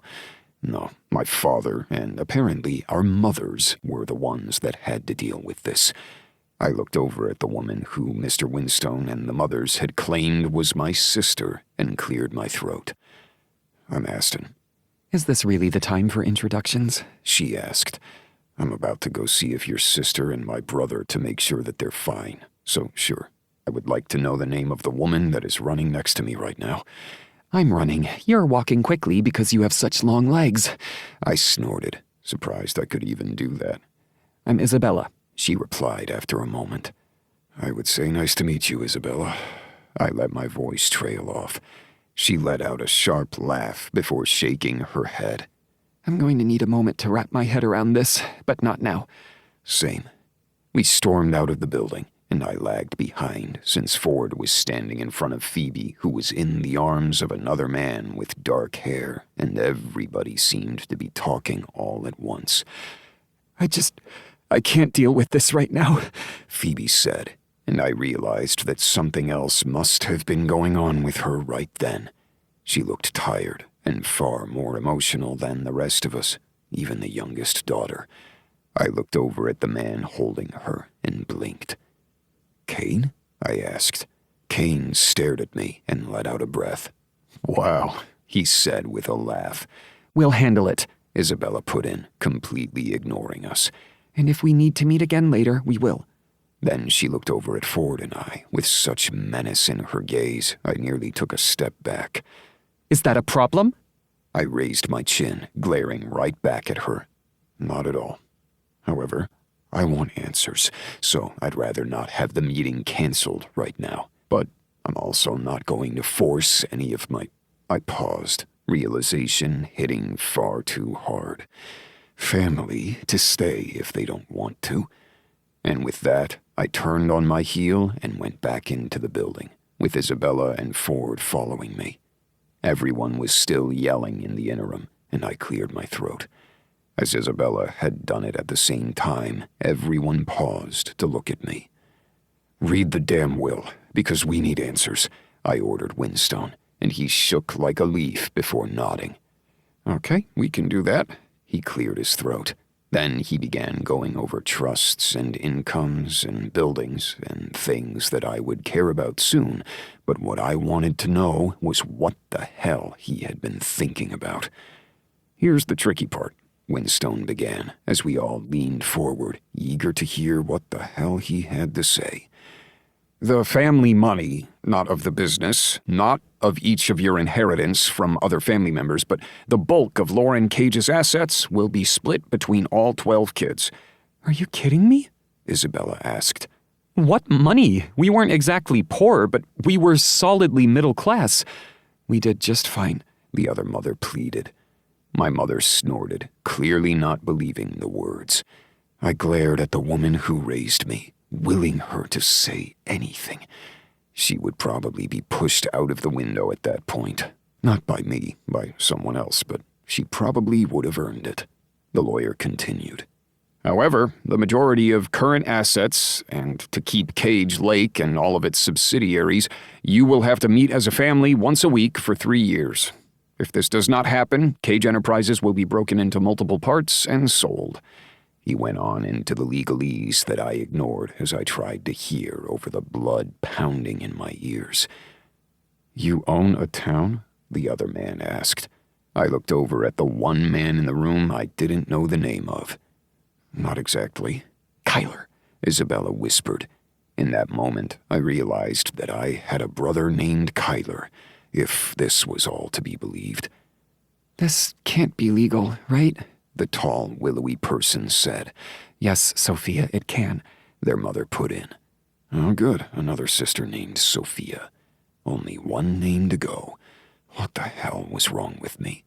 I forced my jaw to relax. "Are you telling us that we need to have all 12 of us at dinner once a week for 3 years in order to keep what is rightly inherited to us? To keep people in business and keep their jobs? We don't need the money, but everyone else in our employ does," James snapped, "as do those we work with." "Damn straight," Dorian growled. "How are we supposed to believe this?" I asked, asking the obvious question. "First, only 5 must attend, and 2 must be of a different family," the lawyer continued, as if I hadn't spoken. "Of course, you are all family. Again, how are we supposed to believe this?" I asked. "Here are the DNA tests already done." "Are you fucking kidding me?" Isabella asked. I looked at her as she had literally taken the words out of my mouth. "Isn't that sort of like a violation?" Kyler asked, his face pale. "We need to get our own lawyers on this," James whispered. I nodded tightly, knowing we had much more to say on this. "There's no way this is legal," the youngest said, and I looked over at her. "What's your name?" I asked. Emily Cage Dixon," she said softly, and we all froze. "Your middle name is Cage?" I asked, biting out the words. "All of our middle names are Cage," Sophia said, shaking her head. "I hated it, but Dad wanted to be cute because our father's name was Cage Dixon, or maybe it wasn't. Is he also a bigamist?" she asked. Her mother lifted her chin. "We never married. And no, your father's name was not Dixon. That was my maiden name." "What?" Sophia asked. "All this time. Are our grandparents even dead?" "Yes, my parents are dead. The same with Lauren's." The other mother's eyes filled with tears. "I'm sorry we lied." "We'll get to that later," Isabella put in, and I was grateful. I let out a breath. "In order to keep our assets, in order to keep the family name intact, we need to have dinner," For 3 years. The small lawyer nodded, his glasses falling down his nose. At least 5 of you. And it can start 3 months after the funeral, which we can plan after this. This is ridiculous, Hudson murmured under his breath before he got up and walked out. I watched him go, knowing he had his own demons, and tried to understand what the hell was going on. Why did he do this? I asked, more to myself than anyone else. I never really knew the man, but apparently none of us did, Isabella said, staring off into the distance. Leave the paperwork and go, I ordered Winstone, and he didn't even mutter a peep. Instead, he practically ran out of the room. James and Flynn immediately went to the paperwork, and I knew they were scouring it. But from the way that their jaws tightened, I had a feeling that my father had a way to make this legal. Because we would always have a choice to lose everything. That was the man. It's true, my mother put in. You all share the same father. That was the deal when we got married, and when he decided to bring this other woman into our lives. I'm pretty sure you were the other woman, the other mom said. I pinched the bridge in my nose. Stop, all of you. I stared at the group and realized that I was probably the eldest Cage here other than the moms. I would deal with this. We didn't have a choice. Whatever happens, we'll deal with it. You're in charge now? Isabella asked, but Sophia shushed her. I was grateful for that, because I had a feeling Isabella and I were going to butt heads more often than not. I shrugged, trying to act as if my world hadn't been rocked. I would say welcome to the Cages, because DNA evidence seems to point that way. However, perhaps you were already one of us all along. Kyler muttered something under his breath I couldn't hear. You have my eyes, he said. I nodded. Noticed that too. The other man tilted his head. So what? We do dinners and we make nice? I sighed. We don't have to be adversaries. You say that as if you're the one in charge, Isabella said again. Because he is, Theo said, and they all stared at him. I tried to tamp down the pride swelling at those words, along with the overwhelming pressure. Theo continued. He's the eldest. He's the one that takes care of us, and he's the CEO of Cage Enterprises. He's going to be the one that deals with the paperwork fallout. Because family is just paperwork? Emily asked, her voice lost. I shook my head. No, family is insane, and apparently it's been secret all along. And it looks like we have a few introductions to make and a few tests to redo. But if it turns out it's true, we're Cages, and we don't back down. And what does that mean? Isabella asked, her tone far too careful. Theo was the one who finally answered. It means we're going to have to figure shit out. And for just an instant, the thought of that beautiful woman with that gorgeous smile came to mind, and I pushed those thoughts away. My family was breaking, or perhaps breaking open, and I didn't have time to worry about things like a woman who had made me smile. The Cages needed me, and after today's meeting, there would be no going back to sanity. Ever. Chapter 2. Dear Diary, love at first sight can't exist, because if it did, he'd have called. Blakely. 3 months later. By the time the 7th door had been metaphorically slammed in my face, I probably should have taken the hint. Only I didn't know exactly what hint that should be at this point in my desperation. Me. They said no, and this time they didn't even bother to put a fake smile as they pushed me out of their lovely high-rise. Isabella. Seriously? Not even a real excuse? Me. Nope. Am out of options. Isabella. As much as I hate to say it, you know there's one more option. Me. I know. I have an interview with them at 3. Isabella. You didn't tell me? I winced, knowing that it probably sounded as if I had been hiding things from her, but I had. But there were reasons. Tricky, complicated reasons on more than one level. Me. I really hoped not to have to use this last straw. Isabella. I see. You're meeting with them. Isabella. I know why you didn't tell me, and it's not just because of the obvious reasons. But good luck, okay? And I'm pretty sure I can kick somebody in the shins if it doesn't work out. My lips twitched, a smile nearly covering my face after staring at her words for far too long. Me. It'll be fine. I'm going to make this work. Isabella. And if it doesn't? Isabella. Forget that. It's going to work. I'll stop being Debbie Downer over here. Me. First, you aren't one, as that's pretty much the only feeling I have right now. My own Debbie Downness. Is that a word? Isabella. We can make that happen. Me. Okay, I have to get ready. I love you. Have fun at work. Isabella. You know I won't, but you've got this. I believe in you. I set my phone aside and went back to my bedroom to see exactly what suit I should put on. I'd already worn a suit for my first interview, and since I hadn't even been able to finish the awkward meeting, I figured wearing the same one for this second interview of the day was probably not a good idea. It had been 3 months since I lost my job. 3 months because my former boss was an arrogant asshole.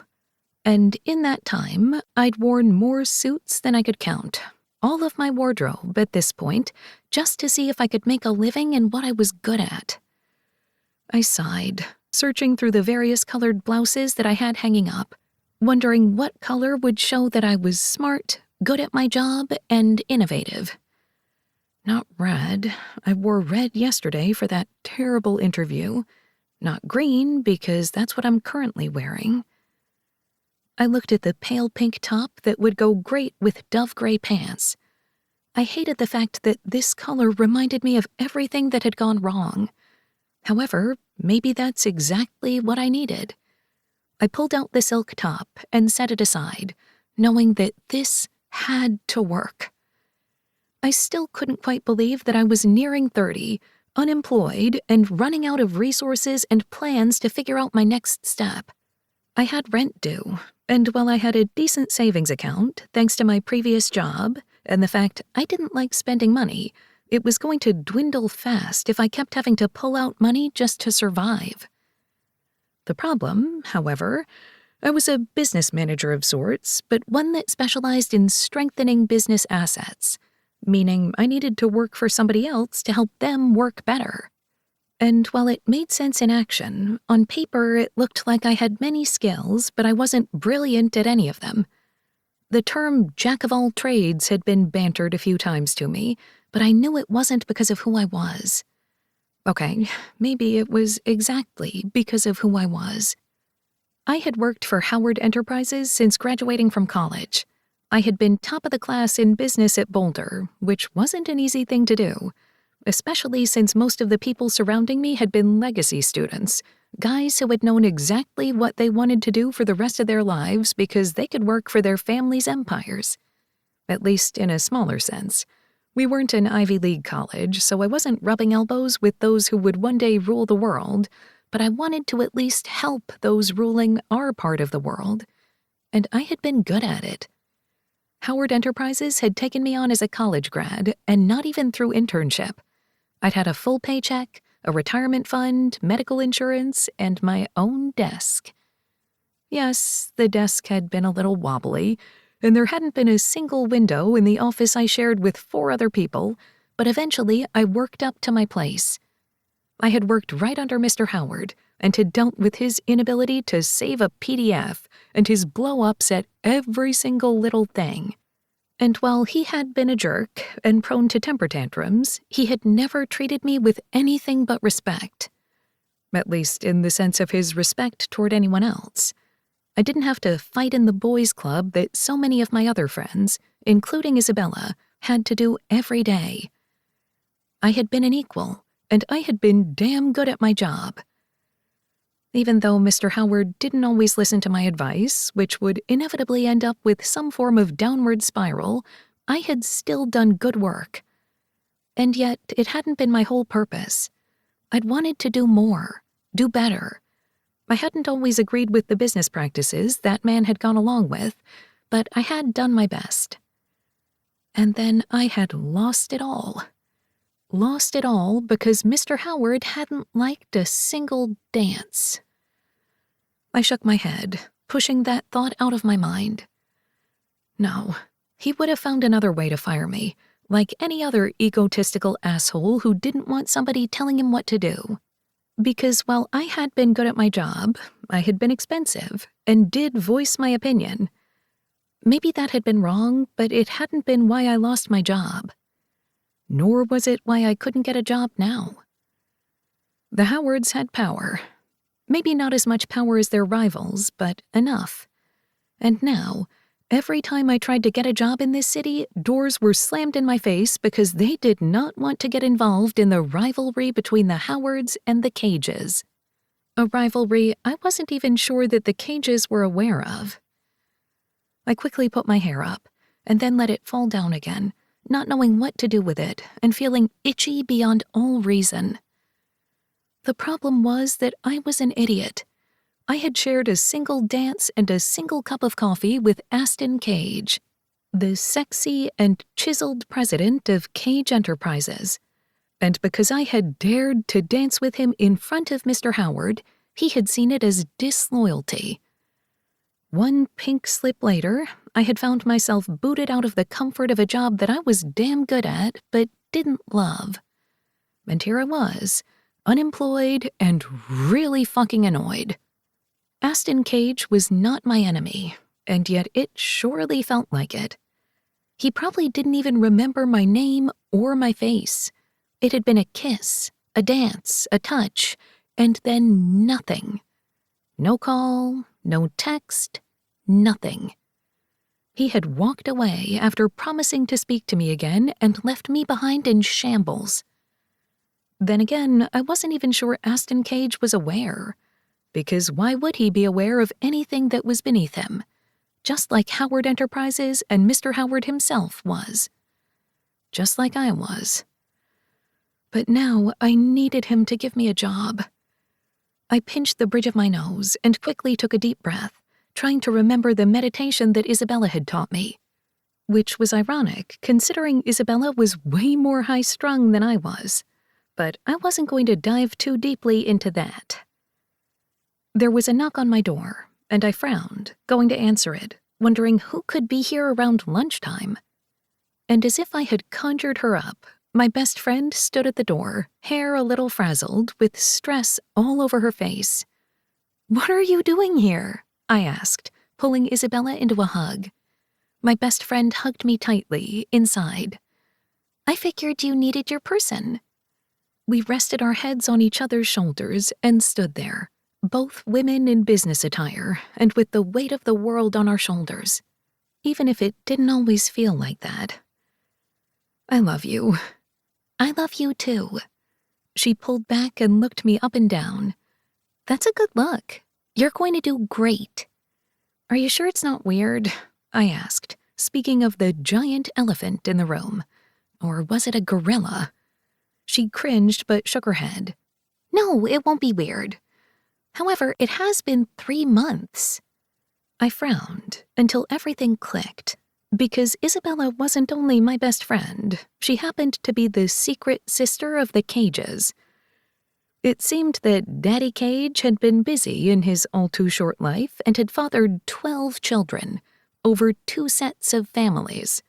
And while apparently Isabella's mother knew of it, and actually knew Aston's mother, they hadn't told their kids until the reading of the will. That evening, my best friend had shown up to my house and raged for a good hour before breaking down into tears. Tears I knew she wouldn't have shown anyone else in the family. And that was when I blurted that I had made out with her brother. Things weren't awkward at all. "So you have to have the big family dinner soon?" I asked, knowing the 3-month reprieve was now over. I don't understand how this will is legal, but it is, and I have to have dinner with that side of the family once a week for 3 years. She said each word with such fierceness that I worry she was going to have an aneurysm or something. But it doesn't have to be you each time, does it? I'm not going to force my family to do it if I can't.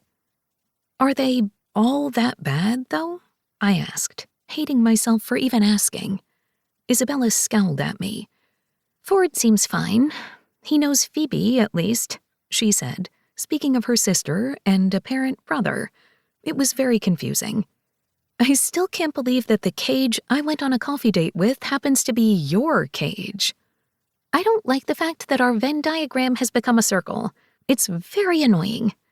My lips twitched at that. Isabella just rolled her eyes. The cages, I hear, are decent with business. They're not going to push you out of the office just because you worked with Howard. In fact, I'm pretty sure they owe you. I cringe. I probably shouldn't put that on my resume, right? You damn well should. It's all Aston Cage's fault. My heart did that little twisting motion that I hated so much whenever I heard his name. It wasn't as if I really knew him. There had just been heat and chemistry and then nothing. Not a single communication. Not even a pigeon to send over a note. I would have preferred an owl or something, but no, there was nothing. And while I realized he had enough on his plate with his business, the funeral, and apparently this new family, I still felt slighted. He should have texted you back. I'm sorry. We all have things to do even though we're dealing with our father, the evil mess. He should have texted. I cringed. I really shouldn't have told you about that. It's going to cast him in a bad light for you. I didn't want Isabella to start off on an even worse foot with the people she could now call family. My twinge of regret shouldn't have a bearing on the family she had now, best friends or not. Of course it's a bad light. He's egotistical, he's growly, and wanted to take over the whole meeting. I raised a single brow at her and just stared before she rolled her eyes again.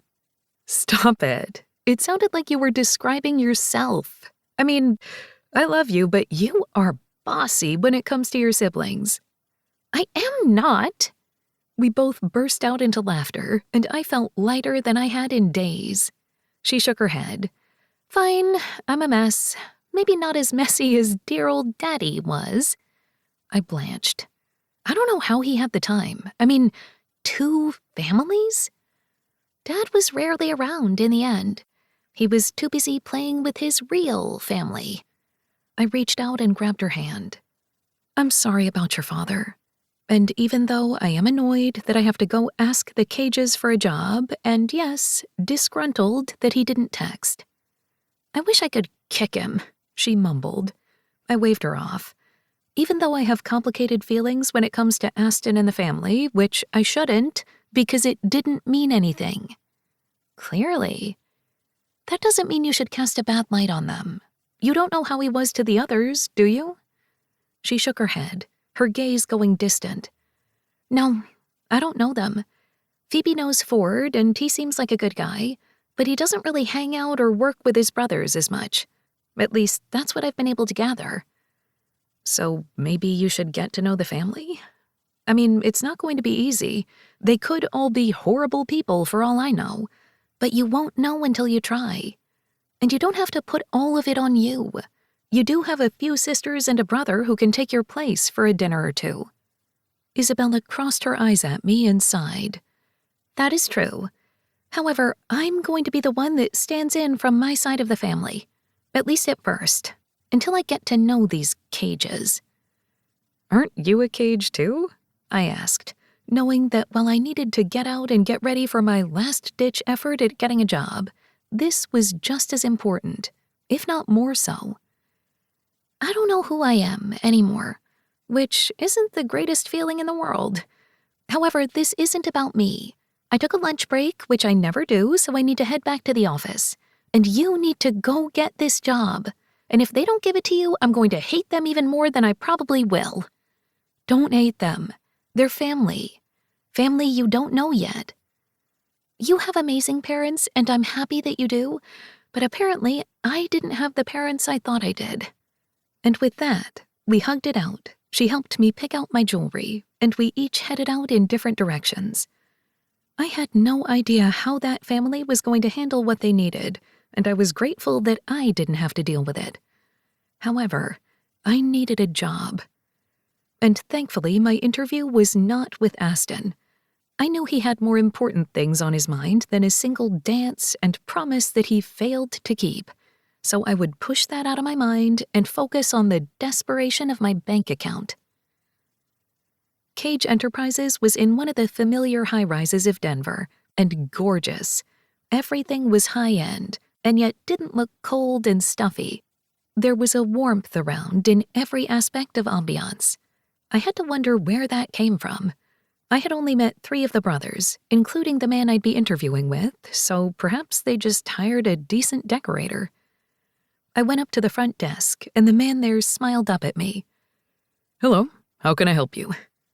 My stomach tightened, but I reminded myself I didn't have another choice, and the Cages would be honored to hire me. And if I kept telling myself that, I'd believe it.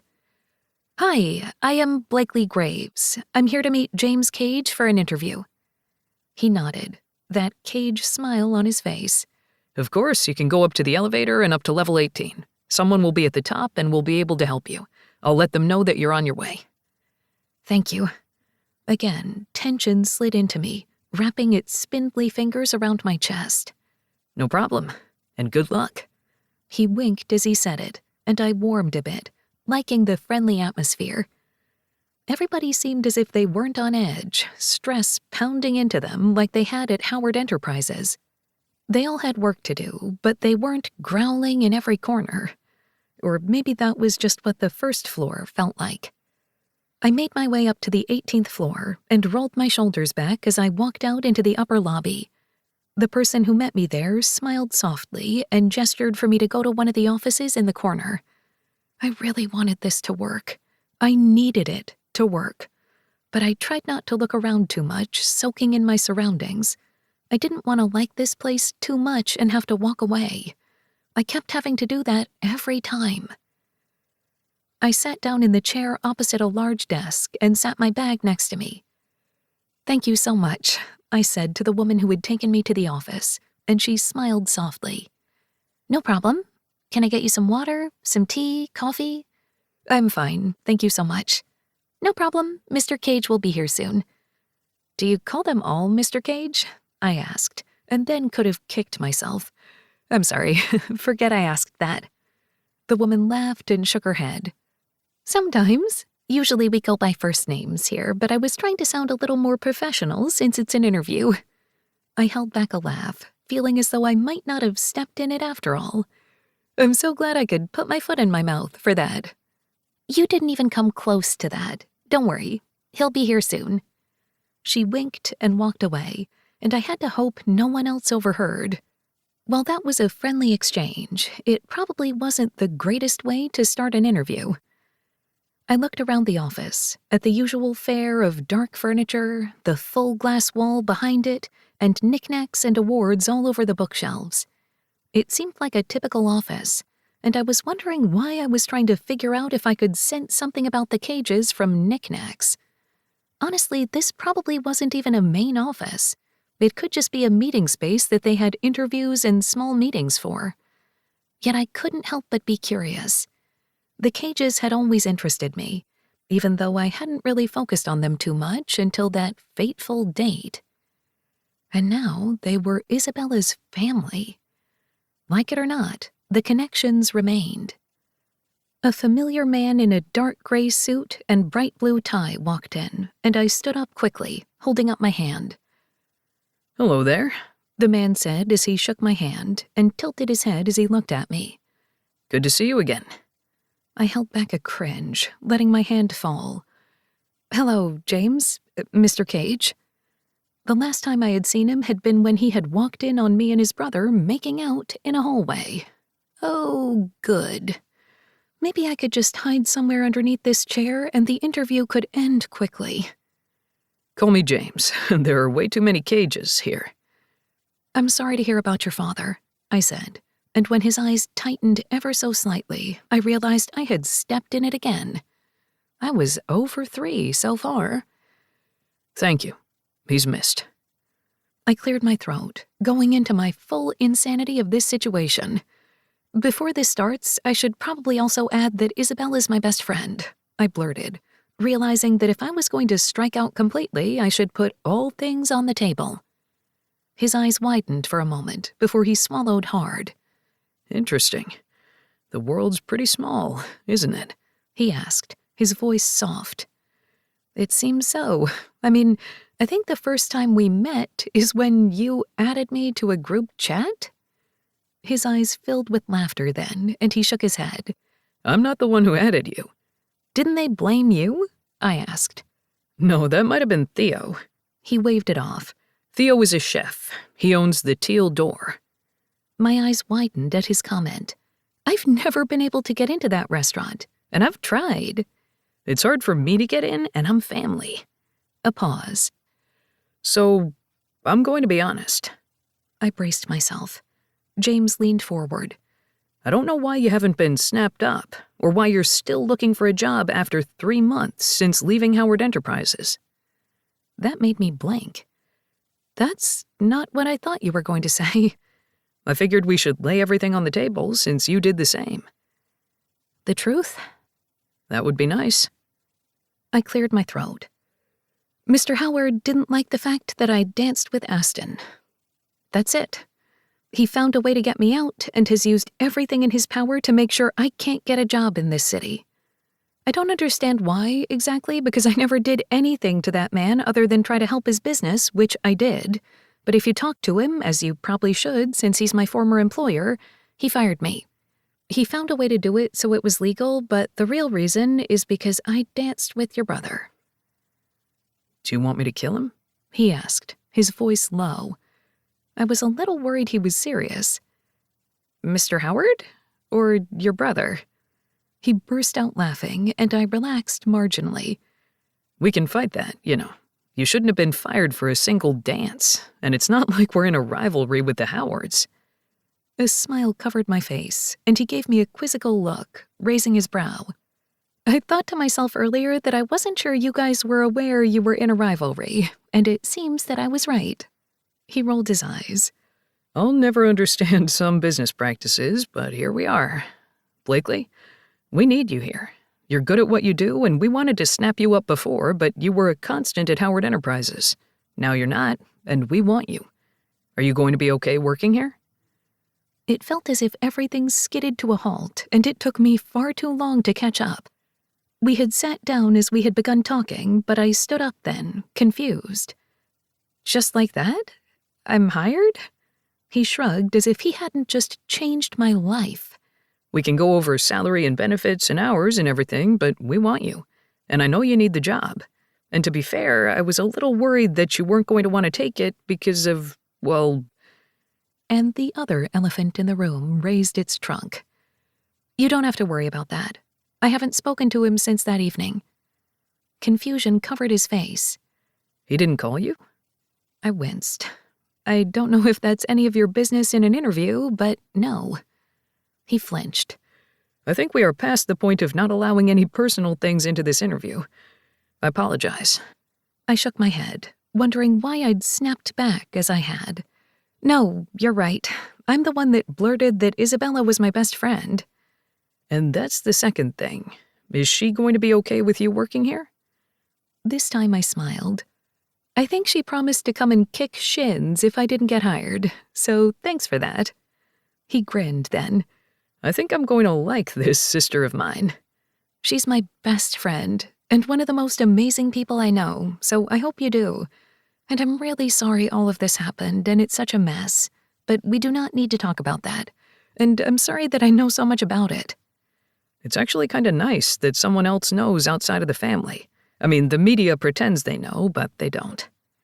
I shook my head. I can't even imagine. He waved it off as if it was nothing, though I knew it couldn't be. So are you okay then, working here? We're complicated, we're demanding, but we're not going to fire you because you dared to even breathe next to our supposed rival.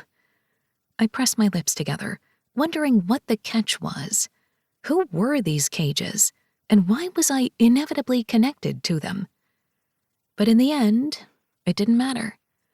Yes, I'm in. He held out his hand again, and I shook it as a wide smile covered his face. Good. Now we can let the world know we poached you from our new rivals. This time I rolled my eyes. Oh, he would love that. Oh, we'll make sure he knows. As long as it doesn't blow up in our faces. We can handle the embers. He looked over my shoulder, and from the way he stiffened ever so slightly, I froze. I knew exactly who was behind me in that moment, and who I knew I would inevitably see here. However, James was my boss, my new boss. And as I turned to see Aston Cage there, I was afraid of what I was going to see. And afraid of what I wasn't. Chapter 3. In case you're trying to catch up, the Cages are now as follows: Ashton, Flynn, Hudson, Dorian, Isabella, James, Theo, Sophia, Kyler, Ford, Emily, and Phoebe. Aston. She was even more beautiful than I had remembered, and considering the memory of her still haunted my waking dreams, that was saying something. She wore a pale pink top with some kind of silk bow thing, as well as gray pants, and I couldn't help but think of how that top looked exactly the same color as the dress I had last seen her in. The dress that I nearly crumpled in my hands in my haste to have her. It had been 3 months since I had seen her. 3 months since I had ignored her text and had never called her back. I wasn't always a complete asshole, but when it came to Blakely, apparently I could not help it. "Blakely?" I asked, surprised my voice had come out as coherent at all. Considering it was only one word, though, I should not put the cart before the horse. I should not give myself too much praise. I looked past her, realizing that she was in my brother's office, and James just gave me a knowing look. Although what he could know confounded me. "Hello, Mr. Cage," she said. Mr. Cage. Well, I probably deserved that. I didn't realize you would be here today. Why did it sound like I had a stick up my ass? Probably because just the sight of her felt as if I'd been hit with an anvil. Weeks of texting, just light conversations with 2 people who didn't even know each other. A single coffee date, a single dance, a single kiss that could have turned into more. Ours was a tryst of promise, a hope that had led to nothing, because I had made it that way. And now she was here, in my brother's office, on my floor. "I want to introduce you to our newest employee," James said, and my gaze pulled back to my brother, as I hadn't even realized I had been staring at Blakely again. "Excuse me?" James gave me a pointed look, and I cleared my throat before looking back at Blakely. "Welcome to the team. I assume you'll be working under James, since I don't know what job you applied for." I had never sounded so stilted and idiotic in my life. Her face paled, and I hated myself. "She's going to take Johnson's place, and hopefully do a better job." I nodded, remembering the man who had a promising start, and then hadn't been able to follow through on any of his lofty ideas and lies. And now it all clicked, remembering what Blakely had done at Howard Enterprises. "So you're no longer working with Howard?" I asked, so confused as to why she would be here. James cleared his throat and gestured me into the office. I closed the door behind him and couldn't help but notice the way that Blakely stiffened, staring between us. Because of the way that the company was structured, Blakely would not be working for me. She would only work for James. And yet that thought didn't make this situation any easier to swallow in this moment. Is there a reason that you closed the door? Blakely asked, her voice smooth as she stared at both of us. James sighed. I assumed you didn't want your personal business blasted all over the office, James said rationally. And I felt anything but rational. What business? I asked, feeling as if I were 3 steps behind. I had purposely not looked into anything that Blakely could be attached to, including Howard Enterprises, because if I had, I would have wanted to reply back. I would have wanted to reach out. And my family was in a state of shambles, and I couldn't focus on anything else but keeping them sane and healthy by keeping us connected. We had that blasted dinner later tonight where I had to somehow break bread with my new family members, and I had no idea how it was going to go. So that was what I was focusing on, and not Blakely. I was fired, Blakely said simply. I blinked at her, realizing that statement was anything but simple. What? I asked, my voice a growl. Aston, James warned. I was grateful for the chaperone in this conversation. It's fine. I have a new job now, and I'm happy. There's no need for anything to be awkward. She smiled, though I wasn't sure if it was real or not. What happened? I asked. Blakely gave me a confused look before turning to James. You knew that I was searching for a job and he didn't? No, your position would be under my purview, not his section. We separate our companies underneath the umbrella of Cage Enterprises, so we don't fight anymore. Brothers and all. She blinked, and I had no idea what she was thinking. It was easier to know her when we were just texting, when she was a stranger on the other line, and I desperately wanted to know what she was thinking. I was fired because Howard didn't like our dance, she said pointedly, my hands fisted at my sides. Are you fucking kidding me? I'm not kidding you. He put it in different words and found another reason for me to lose my job. And for the past 3 months... 3 months? I cut her off. You've been out of work for 3 months? She winced, her cheeks turning a rosy shade. Aston, seriously? James grumbled. Yes, because Howard didn't want me to have a job. And I figured coming here of all places probably wouldn't be the best bet. I'm going to kill him, I growled. You are not, Blakely said, her voice strong, that same strength that I had liked 3 months ago. Excuse me? This is my business. Yes, he's a terrible man. And if I had the time and the wherewithal, I could have found a way to sue him or get vengeance, but it doesn't matter. I have a new job. Your brother hired me, and I'm going to be the best at it, so we don't need to make things awkward. Oh, this isn't awkward at all, James said. I shot him a vicious glare. Quiet. No, I think I'm not going to be quiet, because this is my office, and Blakely is my new employee. I don't want you to screw it up with your alpha man tendencies. Blakely's lips twitched. I shook my head. He had no right to fire you. He didn't. And it's going to be fine. I am amazing at my job, and I'm going to help Cage Enterprises be even more elite than you already are. See, I like the sound of that. We were going to try to poach her anyway, James said with a shrug, and Blakely looked over at him. You keep saying that, and yet I had no job offer, she said, her eyes dancing. Why the hell was I jealous of my brother? It wasn't like Blakely was mine. However, James was her boss, and that meant nothing could happen. Not like anything could happen with us. There was no us. I had put the nail in that coffin quite nicely. I'm only going to say this once, James continued.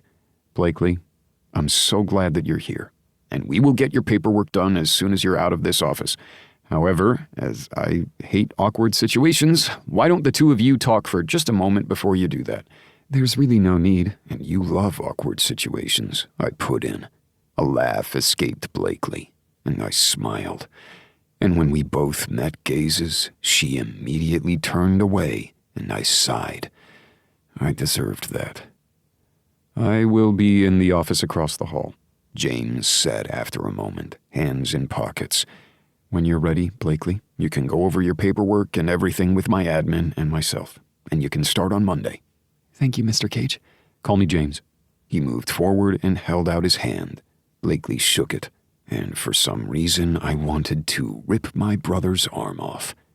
Okay, maybe I was acting like an alpha male.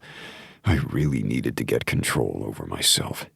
James opened the door and left it open, giving both of us pointed looks before walking out. That meant I wasn't about to close the door again. "You don't have to worry. I'm not going to make this any more awkward," she said after a moment. "There's not going to be an issue. I am just sorry that you were forced out of your job to begin with."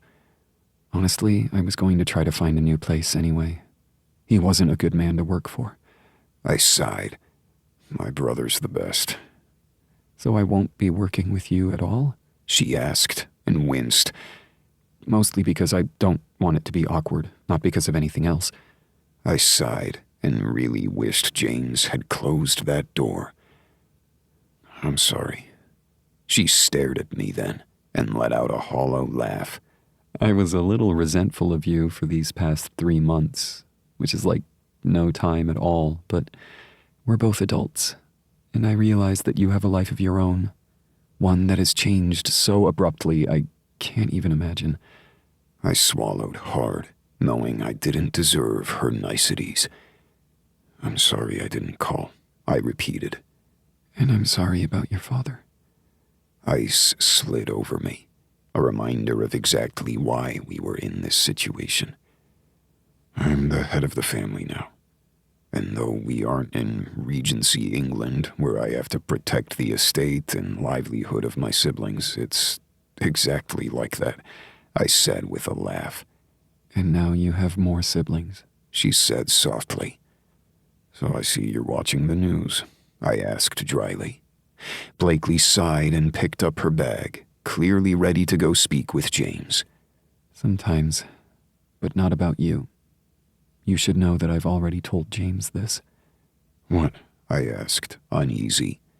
"My best friend in the world is Isabella." And with a snap, the door finally clicked closed on anything that would have happened with Blakely.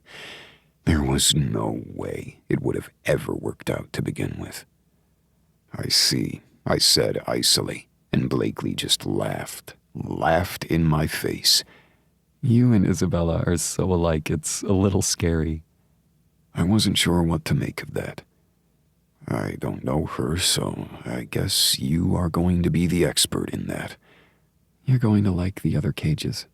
I promise." "How can you be so sure?" I asked, my voice softer this time. I didn't hate them. I didn't know them. I hated my father and my mother, for that matter. I hated the situation we were in, but no, I didn't hate these new siblings of ours. "I know because of that group chat. You guys were joking with each other and laughing and being just brothers. And that's how they are. Sisters and one brother, but they're close. And you guys are clearly close. I don't know how it's all going to work out, but you'll find a way. And I understand why you didn't call." I need to make sure my family doesn't crumble even more than it already has. Her eyes softened for the barest moment before becoming unreadable once again. "That's all that you can ask for, honestly. I know it's hard and will continue to be, but I suppose you never calling ended up being the outcome we both needed." And why is that? I asked, dread in my stomach. "Because I'm working here. And we're already awkward enough, so it was lovely to see you, Aston, and I'll see you around the office. But no resentment here. Promise." I wasn't quite sure that I believed her, but I stepped out of the way when she passed me without another word. As I ran my hand over my face, a familiar voice echoed behind me. "Well, this is going to be fun." I whirled on Flynn and narrowed my gaze. "Don't worry, you guys were discreet," Flynn said, and I moved past him, annoyed as hell. My office was on the other corner of the building, and Flynn followed me along, nobody really paying attention to us. If they needed us, they would call out, because we weren't the domineering bosses that didn't want to hear from anyone beneath us. But everybody had a job to do, and they were working cohesively. That didn't always happen. I walked into my office, really wanting a drink, but realizing that it was far too early in the day. I would have a drink at dinner. Probably many drinks at dinner. Flynn closed the door behind him and raised a brow at me. "So, you never did text her, did you?" Of course I didn't. When would I have had time for a personal life? Between the endless media calls, lawyer visits, or secondary DNA testing, when? You didn't have to do it all yourself, you know. You could have asked for help. You all did what you could, but you have lives. We did the funeral as best as we could, and that was a farce. Flynn rolled his eyes as we both remembered the immense funeral held for a man of power and a man of lies. We had invited our father's friends and acquaintances, and they had told stories that I hadn't listened to and grieved with us, even though everything felt empty. The problem was people from both sides of his life had come. People who knew him as Phoebe and Isabella's father, and people who knew him as our father. There were countless connections in the state alone, and it wasn't as if he could hide so many lies from every single person around him. Denver isn't that big of a city. More people must have known, I mumbled under my breath. Probably. But you know, boys will be boys, Flynn said as he flopped into the office chair. That's my chair. Get up. No, I don't think I will. Are you going to be okay working with Blakely? Of course I am. It wasn't like we were anything, but you could have been. I liked her. You saw her for all of 5 minutes, I said dryly. Yes, but I liked the way that you smiled every time you secretly texted her. I narrowed my gaze at my younger brother. How the hell did you know we were texting? Because you practically giggled like a schoolgirl when you thought of her. I did not, I said, aghast. Yes, you did. But that's fine. If nothing's going to happen, make sure that you don't go pining around her. From what I heard of her skills, she's going to be great for our business. We need someone who can organize 10 things at once without breaking down, I said dryly. Well, you're usually the man for that. Right now, I'm doing 100 things at once, and that's just fine. She's going to help James, and you don't even have to see her. She's going to be working on the same damn floor, Flynn, so it shouldn't be a problem. You know what's going to be a problem, though, he said, his voice trailing off. I pinched the bridge of my nose, really needing a drink. Dinner. So, do we have our special flow chart yet of who's going when? He asked with a laugh. No. I'm sure Isabella will have a pie chart of some sort with a color-coded wheel for us, I said with a laugh. That does sound like our sister, doesn't it? Sister. Is she older or younger than you? I asked, a frown on my face. Younger. So she's a little sister. Flynn shrugged. Yes, which I don't really think matters in the end. We're all so close together that I'm pretty sure our moms were probably pregnant at the same time with a couple of us, he said, before giving a full-body shudder. I really don't want to think about that. Same. But there's not much we can do about it. I raised a brow. I think the point of these dinners is we do have to do something about it. Then we make nice. They aren't the enemy, you know. You sound like Blakely. His brows rose. Oh? I shook my head. It seems that fate and the world have collided to hate me. Isabella and her seem to be best friends. No shit. Not in the slightest. Well, this dinner is going to be interesting. I wonder if we can get any background on them from Blakely, he said, a curious glint in his eyes. Don't put her in between. We are going to figure this out. It's not like we're going to battle. And yet it feels like that, doesn't it? Flynn asked. And look at you being all protective. First off, fuck you. No thanks, he said, giving me a wink. Second, she's just starting off here, and after having to deal with that asshole boss of hers, she doesn't need us to be assholes trying to use her for information. What happened with Howard? As I explained it, Flynn's gaze went steely, and he stood up. Do you want me to do something about it? He asked, that blade in his voice that most people didn't hear, because he was the happy one, the sweet one, the funny twin to Hudson's growl. They didn't get the blade. No, she doesn't want that handled. I can still look something up. Discreetly, I said after a moment. But we're not going to put her in the middle of anything. Meaning stay away from her? Flynn asked. I know you're joking with me, but let's not. I snapped. You're going to need to get a rein on that temper of yours, especially if you're going to work next to her. It'll be fine. It's not like we were anything. And isn't a loss of something that could have been just the worst then? Stop being philosophical and go back to work. And don't forget to be at my house by 5:30. I thought dinner was at 6:30, he asked. And you're going to help me cook? You're cooking? I can cook. I know you can cook. I just assumed you'd have this catered. They don't need to think of us as the assholes who get things catered on our first dinner. Next time we can order pizza. Flynn sighed, but nodded. You're right. We want to make a good impression. Because Dad really messed us up, didn't he? Understatement of our lifetime. And with that, Flynn went back to work, and I tried to ignore the fact that Blakely walked by my office, smiling as she talked to James. This was going to work. Everything was going to be fine. And as I looked down at the broken pen in my hand, ink spilling everywhere, I realized that no, I wasn't fine. Chapter 4.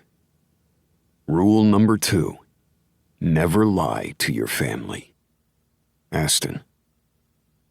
So, you're really going all out here, aren't you? Dorian asked as he popped a grape into his mouth. I glared over my shoulder at my younger brother and looked at the 3 grapes left in his hand. Did you get that out of my fridge? Of course I did. I'm hungry. You're here early to help me cook. You're not supposed to be eating the random things in my fridge that aren't for dinner. You're supposed to feed me. Feed me! He drew out the words, and I rolled my eyes. How old are you again? I asked, and Dorian just beamed. I'm, 30. But that is not childlike. I swear you act younger around me just to piss me off, don't you? Of course, it's what I do. His face went serious then, becoming the Dorian that people in the business world saw. Are you okay? Since I was pretty sure that Dorian didn't know about Blakely, he had to mean about tonight's dinner. At least, I hoped so. I'm fine. We're having roast chicken, mashed potatoes, 3 kinds of vegetables, a cheese plate appetizer, and Isabella and the others said they would bring dessert. Is it the roast chicken that has a lemon stuffed up its ass? You're so elegant, but yes, there's rosemary in there as well. Wasn't that Grandma's recipe? Or our neighbors. It's not like Mom and Dad really cooked, I said dryly. It's not like Dad was around to cook for us anyway. A pause. Well, it seems he was a little busy. What the hell are we going to do? I asked, finishing the mashed potatoes. We're going to do what we always do. Muddle through it and pretend that we're masters of our domain. I grunted. I really hate the fact that it seems that could be our true tagline. We try. So, there needs to be 5 of us, right? 2 from our family, 3 from theirs? Dorian paused.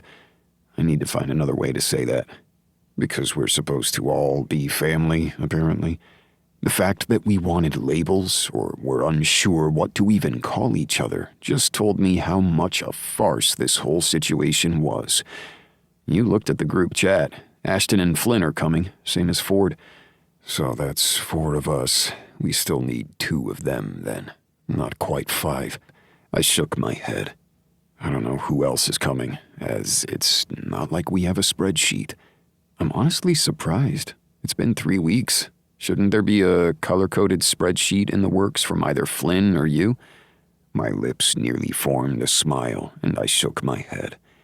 We're all treading the same water, trying not to drown. We'll figure out exactly what dear old father wanted. Dorian smiled, though it didn't quite reach his eyes. Mass chaos and disarray, because that seems like his style. At least he bought his own tombstone.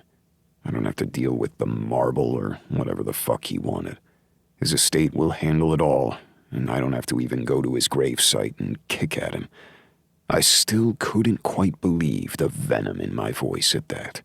But what else was I supposed to say? I didn't always hate him, Dorian said softly. I know. Sometimes he was great. I wouldn't be where I am in this job without him. And didn't that gall? I don't know. I feel like you came out of the womb in a little baby suit. This time, I let the smile come. Yes, complete with tie and briefcase. Diapers were a bitch. What are we talking about with diapers? Flynn asked as he came into the kitchen, eyes wide at everything I was doing at once. Ford was behind him, and without a word, immediately went to check the chicken. I waved him off. It's just resting. Ford leaned forward. I'm just making sure we don't give any of us food poisoning. Wouldn't that be a great way to start this? I really want us to actually get along to spite that man. Is that weird? Flynn said, and I turned to him, realizing that my brother might be on the right path. Meaning we all get along and become one big happy family and we can look down at father and kick him? I asked. Ford burst out laughing, Dorian joining him as Flynn just rolled his eyes. You really believe he's down in hell? Flynn asked. I don't even know if I believe in hell, but if there is, he's burning down there. There's gotta be a few carnal sins that he broke. More than a few, Dorian said with a laugh. The doorbell rang at that moment, and my spine tensed once more. They aren't the enemy, Ford whispered. I met my brother's gaze and nodded. As the only one of us settled down and married, sometimes I felt that Ford knew exactly what he was doing with his life. The fact that he was the youngest of us all probably should have worried me, but it didn't. He had found his path right away and hadn't taken a no from fate for an answer. I'll go get the door, Flynn said as he hurried off, Dorian on his tail. I sighed. I know they aren't the enemy. We keep reminding ourselves that. Ford squeezed my shoulder. At this point, Dad's the enemy. But I've felt that way for a long while. I looked over at my youngest brother. I'm just glad that you know Phoebe, at least. That's at least a touchstone. And I know she's not going to be here tonight. She's out with Kane, he said, speaking of Phoebe's boyfriend. I groaned, sad that someone I actually knew wouldn't be there. Well, at least we can get the introductions over with. I don't know them either, and I want to. Because Flynn's right. I want to spite Father. So fuck him. Damn straight. I made sure all the burners were off, things settled in their serving dishes and still warming, and made my way into the living room. Isabella stood there, wearing a soft blue dress and wide eyes. A surprise. Sophia stood next to her chestnut hair in curls down her back. She had straight hair when I had seen her before, and I didn't know which one was natural. I didn't know anything about our family, it seemed. Welcome, I said, not bothering to hold out my hand. I didn't want it to seem too formal. Of course, my house was a little more formal than most. Your home is lovely, Sophia said, as she held out a covered dish. I immediately took it from her and looked down at it, feeling awkward as hell. It's a Boston cream cake pie thing. She winced. It's like a Boston cream pie, but has cake in it? I'm not quite sure how to describe it. That made me smile. I don't know exactly what you're talking about, but if it has chocolate and Bavarian cream, I'm happy. Then you'll be happy, she said with a bright smile. Sophia is actually a really great baker. Isabella frowned. I have no idea why I said actually like that. Sorry, I'm just going to let my words tumble over one another. Then we can all be twins, Flynn said. Of course, my twin isn't here right now, he said with a grin. Oh, yes. So are you Flynn or Hudson? Sophia asked. Flynn winced. I'm sorry for not actually introducing myself. I am Flynn. Hudson isn't here. He's the one who lives in the small town that you apparently own? Isabella asked, her brow raised. Let me go put this in the refrigerator and we can explain to you about the small town that we accidentally own, I said, my voice only slightly gruff. I've always wanted to live in a small town, Sophia said softly. And then you wouldn't have been able to dance for the Denver Ballet if you did, Isabella said with a small smile. We are city girls. Even though sometimes we live in suburbs, we also like to live in downtown. You know, with takeout, noise, and the ability to walk places. I don't know, I'm sure you could walk in a small town. Intrigued, I put the pie cake thing in the fridge and walked out into the seating area that was connected to the open kitchen. You were in the ballet? I asked, honestly surprised. She did have a dancer's build, but the Denver Ballet was hard as hell to get into.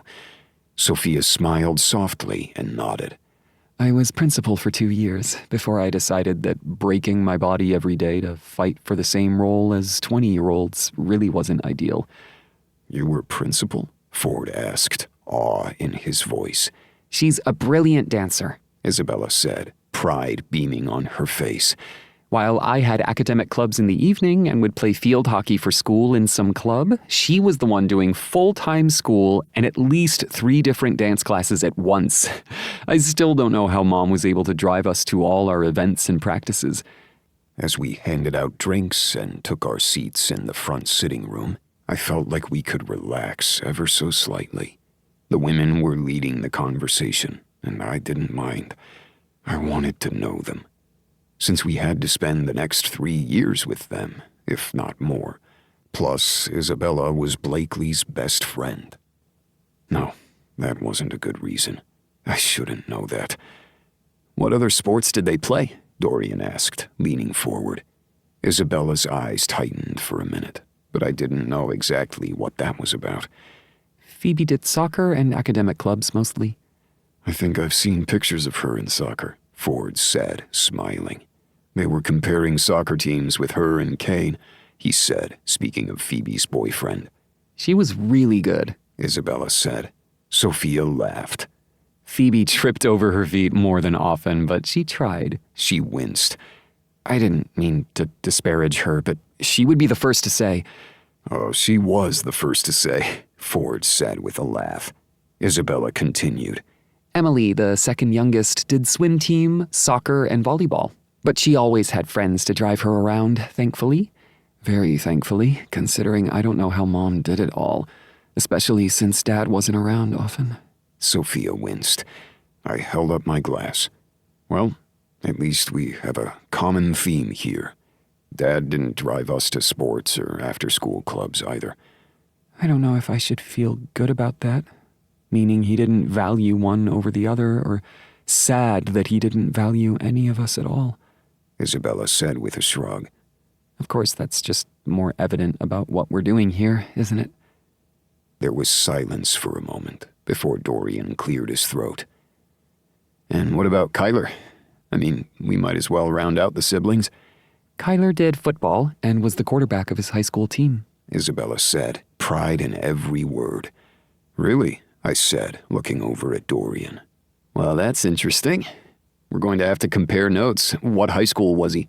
She named the school on the other side of town that we wouldn't have played. And then again, Kyler and Dorian, our other QB in the family, were enough years apart in age that they would never have been in high school simultaneously. Kyler also started a band in high school, much to Father's chagrin, Sophia added. He didn't mind the sports, didn't mind the academics, but dancing and football, not his favorite. Well, Kyler's doing a damn good job for a guy who wasn't allowed to practice too often then, Flynn said, and I realized that I hadn't looked up Kyler's band. I should have, but I'd been so focused on the estate and work and trying to keep everyone else afloat, I hadn't. Caged and Reckless is on tour right now. That's why Kyler isn't here, Sophia said softly. I blinked and leaned forward. Wait, Kyler is the lead singer of Caged and Reckless? I love that band. How did I not put that together? Well, looks like our brother is on all of our top 10 rotations, Flynn said as he whistled through his teeth. We all froze for an instant, with Flynn calling Kyler his brother before we took an awkward drink. We'd been calling the women our sisters out of a forced habit, but for a family that grew up as only brothers, adding another one felt different. I don't know how the timestamp of who's going to be at dinner next month or where it's going to be, but most of us live in Denver, so I guess it makes sense it would be us who meet more often, Isabella said. I nodded. My house is big enough for all of us, but we don't always have to be here. I don't want you to feel like I'm taking over. That's what I was going to say, Isabella put in. I was talking to Blakely earlier, and she warned me not to take over like I usually do, but I've always done it with my siblings. I can't help it. Sophia squeezed her sister's hand. And we love you for it. Isabella had so casually dropped Blakely's name that I swallowed hard, trying not to think too much about the woman that wasn't part of my dreams. Isabella continued as if she hadn't dropped a rock in the pond that was my mind. We can make a schedule for dinners in the future because that's what dear old Dad wanted, and we're trying, but this is awkward, and I don't know what else we're supposed to say. We can go over childhood trauma, what we did in high school, what majors we had in college, but I don't know what he wanted. I stood up, gesturing toward the kitchen. Dinner is ready to be served, and we can talk over dinner exactly what we want out of this. I looked around at the people who were all my siblings in one way or another and nodded tightly. That man does not own us. We will not allow him to change everything about us, so let's figure out a way to make this work. I would love that, Sophia said with a smile. I don't want the resentment over what that man did to hurt us. I'm sure you are all very lovely, and Phoebe speaks highly of you, Sophia said, gesturing toward Ford. So let's make this work, whatever this is. And as we made our way to the dining room, each bringing something from the kitchen, the awkwardness settled in more. Here we were, breaking bread with people who we shared DNA with, and nothing felt right. And maybe we just needed to get over ourselves. I forgot to ask if you have any allergies, I asked, frowning. I didn't even think to ask. I'm sorry about that. It's okay. None of us have food allergies, Sophia said. Isabella rubbed her arms. I suppose we should make notes of who has allergies and who will be in town when, little things that we should know. I don't even know if any of you guys are married or have children. Are we aunts? She asked, her brows raised. Ford cleared his throat. I'm married, but you both know that. We do, but anyone else? She asked. I shook my head. No, none of us have been fortunate as of yet. She nodded, her expression unreadable for a moment before she blinked it away. Same here. I wouldn't say all of us are single, Dorian said. I scowled at him. Really? I'm just saying, I feel like I need to ask everyone's middle name from now on to make sure that I'm not accidentally dating a sibling. He visibly shuddered. I choked on my drink. Are you kidding me? Dorian raised a brow. Don't think it hasn't crossed your mind. We were very lucky. I mean, there are horror stories out there about children who were donation conceived, finding out that they're married to their sibling. That's just one less thing I'm going to hate Dad for. Thank you for that lovely image that is never going to leave my brain. Isabella said it so matter-of-fact that we burst out laughing, trying not to, and I did my best not to throw a roll in Dorian's direction. Should I ask for Kale's family tree? Sophia asked, blinking. I mean, I feel like this is pertinent information. His name wouldn't be Kale Cage, Isabella said, her eyes dancing. I leaned forward. I take it your boyfriend's name is Kale? Yes, and I should probably ask him, You know, if he knows exactly who his parents are. Great. We're going to need a questionnaire from now on for anyone we sleep with, Flynn muttered. And while Sophia laughed, Isabella just shook her head. Hopefully it's just the 12 of us. Sophia paused, shuddering again. 12. I held up my drink, knowing that this was probably as good as it was going to get, at least for the first dinner. To the 12 of us, and spiting that man. Everybody held up their glasses and toasted, and I figured that was at least one way to get the ball rolling. By the time everybody left, and we had a plan in place for the next month, I was tired, grumpy, and felt off. I just wanted to go to bed and pretend this hadn't happened. But we couldn't. I had rules and a life put before me. At this point in my life, I honestly thought I'd already be married, maybe a father, starting the next generation of cages. Instead, I was single, looking at a vast family tree that exploded in front of me, and thinking about a woman that I couldn't have.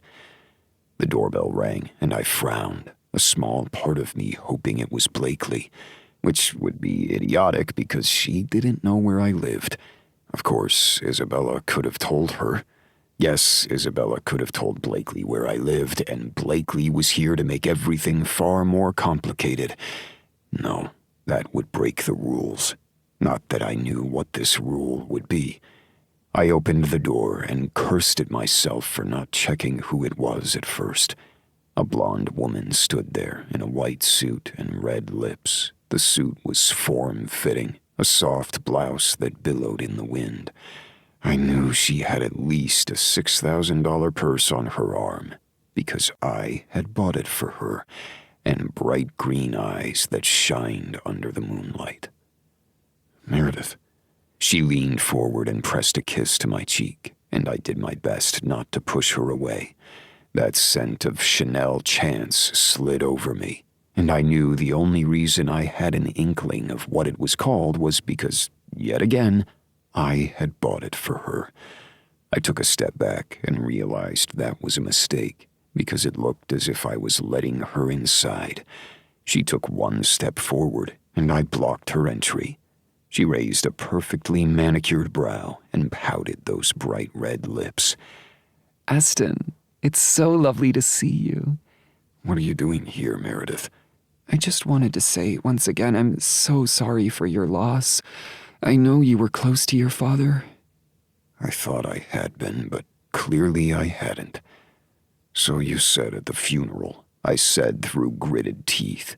And I wish I could have said more that day, to reach out to you like we once had been. You did so much for me when we were together. You were so caring, and I regret to this day that I broke off our engagement. I held back a snort at that, because she might have been telling the truth. We had been engaged for nearly a year when she had broken it off. Suddenly, for no reason. I didn't know if it was for another man or that she just didn't love me. It had been a blow like no other, and I hadn't wanted to see anyone else until that dance with Blakely. Thank you for your condolences, but it's getting late. She stared into my face, those bright green eyes filled with something I couldn't understand. Just know if you need a shoulder to lean on, I'm here. I was on my way home from another event, and I couldn't help but drive down your lane like I used to. Muscle memory, I suppose. But I miss you, Aston. I hope we can still be friends, and I hope you know I can be that shoulder. Especially with so many changes in your life. What with secret siblings? I couldn't even believe it when I heard. Oh yes, her gossip circles had run wild with it, but I just shook my head.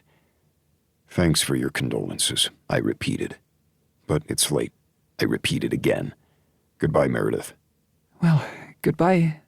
And I'll talk to you soon. I didn't say anything in answer, instead closing the door in her face. I didn't love Meredith anymore. I didn't want her. I wanted the one woman I couldn't have. And yet, Nothing, it seemed, went my way. Chapter 5. Dear Diary, sometimes plans change, and sometimes they change you. Blakely. Stepping into the Cage offices felt as if I were stepping into a new phase of life. I didn't want to speak in metaphors, didn't want to speak in flowery language that confused me, but I couldn't help it. Everything felt different, as if maybe I wasn't making a terrible mistake. Oh, I probably was. Totally. But I didn't have to make that terrible mistake. And it wasn't as if I had any other choice or anywhere to go. I waved at the admin, who smiled at me and pointed toward the elevators. Everybody seemed so happy to be here, something I had noticed the first time but still couldn't quite believe. I hadn't realized how toxic my previous job had been until I had been able to step out of it and realize that maybe I needed something a little more positive. This was going to be a change, something different. I could do good work here. I had of course heard of the Cages before I had even met Aston and his family through that text message chat. And not just because my previous boss hated them. No, they did great work in our side of business. Not only did they build new businesses and find ways to make them more approachable and ethical, they worked toward environmentally friendly avenues. They were in real estate development, environmental research, and were small business backers. They even had a microloan program that made me smile just thinking about it. My previous employer was more into the gaining momentum with increasing financing than anything. And now I'd be able to get my hands into many of the projects the Cages worked on. At least, that's what James had told me. For all I knew, they were all liars, and I was about to get right back into the situation I had been in before, except for now I'd be working near a man I had made out with in public. Of course, everything was going to be fine, and I wasn't going to panic. As I stepped foot onto the floor, I looked up, surprised. James Cage held out a cup of coffee, his perfectly sculpted hair not moving an inch as he tilted his head. Good morning, and welcome to your first day with the Cages. I took the offered mug from him and blinked. Am I going to expect this kind of service from the bosses every day? He snorted and shook his head. No, you can bring your own coffee or get it from the staff room. You don't have to pay here, and if you're a person who needs lids because you spill everywhere, let me know. I looked down at my bag in one hand and the coffee mug in the other. I think I can make it to my desk. I really hope so. He laughed and took the mug gently back from me. Come on over and I will show you to your office. I blinked. An office? Not a cubicle with a desk. We treat our employees well here, and you're about to do tons of work, so you're going to need the space for everything. Plus, you'll have a small seating area, and by small, I mean 2 tiny chairs that could break at any moment. That would be for your meetings, because you're going to have lots of meetings. I tried to hold back the excitement because an office. You're really upselling it for me here. I try. Come on, let me show you around, and then you're going to meet your team. I get a team? I ask, my stomach twisting into knots. We'd gone over some of my responsibilities, but not the details. Apparently, there were many details. You do, and an administrative assistant who is currently working with my administrative assistant to get all the paperwork done. Don't worry, we're not throwing you to the wolves right away. Maybe tomorrow. He let out a snort, but nerves still hit me. Your office is 3 down from mine, and you have this small window. I know it's not perfect, but who knows, you can rise in the ranks. We have to make sure you have something to work up for, after all. I set my bag down and reached for the once again offered coffee cup. I'm still confused as to why you are the one showing me around. Do you do this for all employees? I asked, a little uneasy. James studied my face before nodding. I do. Anyone in my department. Same with Flynn and Aston. It's not just because we accidentally scared you with our group chat one time, and I do apologize. I bit my lip. It honestly wasn't too bad, though I still don't know who was who. Eventually you might be able to figure out some of it once you get to know us, but we'll keep it a mystery for now. So we went over some of the responsibilities and duties that we'd want you to have and our schedule for meetings, but I'm going to go over it again as we introduce you to the staff. Sound good? It sounds great. I took a sip of the coffee and smiled because it was light and sweet and exactly as it had tasted that first day after James had shown me around. Perfect. I should be honest to say that I did not remember. My admin did. Sorry. That made me smile. Then I'll have to thank them. Well, you're going to get to know them well as your admin as soon as they get in. So let's get going. Out of the corner of my eye, I saw Aston at the other end of the hall, speaking to a woman in a gorgeous red pantsuit as they went over paperwork and then moved the other way. His back had been to me, so he wouldn't have even noticed me, but I noticed him. This was going to be a problem if I let it. So I wasn't going to let it. I was going to pretend that everything was fine as always. Blakely? James asked, and I pulled myself out of my reverie and smiled. I'm ready. Thankfully, he didn't question it. It turned out that I loved this place. I had only been working for a few hours, and I already felt as if I belonged. Garcia, my admin, grinned at me over paperwork. Actually grinned. It's going to take a while for you to get used to all the ins and outs and acronyms, but I've got you. I'm really excited to see how you can manage this next project of ours. I nodded, a little nervous because I was being thrown into the deep end, even though this was exactly what I had wanted. We were going to try to maximize our output for this small business that the Cages had invested in, without losing any staff or creating panic. It was my job to make that work, meaning I would work with the Cages themselves and this small business. On top of that, I'd be working on the microloans program. I had 4 other people on my team in addition to Garcia. Jeanette, Ruby, JR, and Max all worked with me on projects, but also bounced around with other team leaders so that way they could gain the experience and make sure that we weren't missing key elements in our connectiveness. I liked the fact that the Cages seemed to think about the whole and not just their small part. It was weird to think that after so many years of trying to find ways to improve and not cheat my way through business like the Howards wanted, I might have found something that seemed far too good to be true. By the time I finished my first meeting, truly feeling that I had been thrown into the deep end with a small life vest, James stood in my door. Doing okay? He asked, that brow raised. I swallowed hard. Sure? Was that a question or a statement? Definitely a question. I can't believe you're throwing me into this huge project on my first day, to be honest. You're not alone on it. Garcia was working with the previous person in your position and knows what they're doing. That's good, because I feel like I'm going to let you guys down. If you do, then you'll figure out a way to fix it. And it's not like you're making major decisions on your first day without a safety net. I'm going to have to be the one that approves everything, and you're going to have to really wow me in order for that to happen. That's the tough talk I'm used to. And I didn't yell or throw anything. I winced. I think he only threw a pen once. It wasn't in my direction. James's face darkened.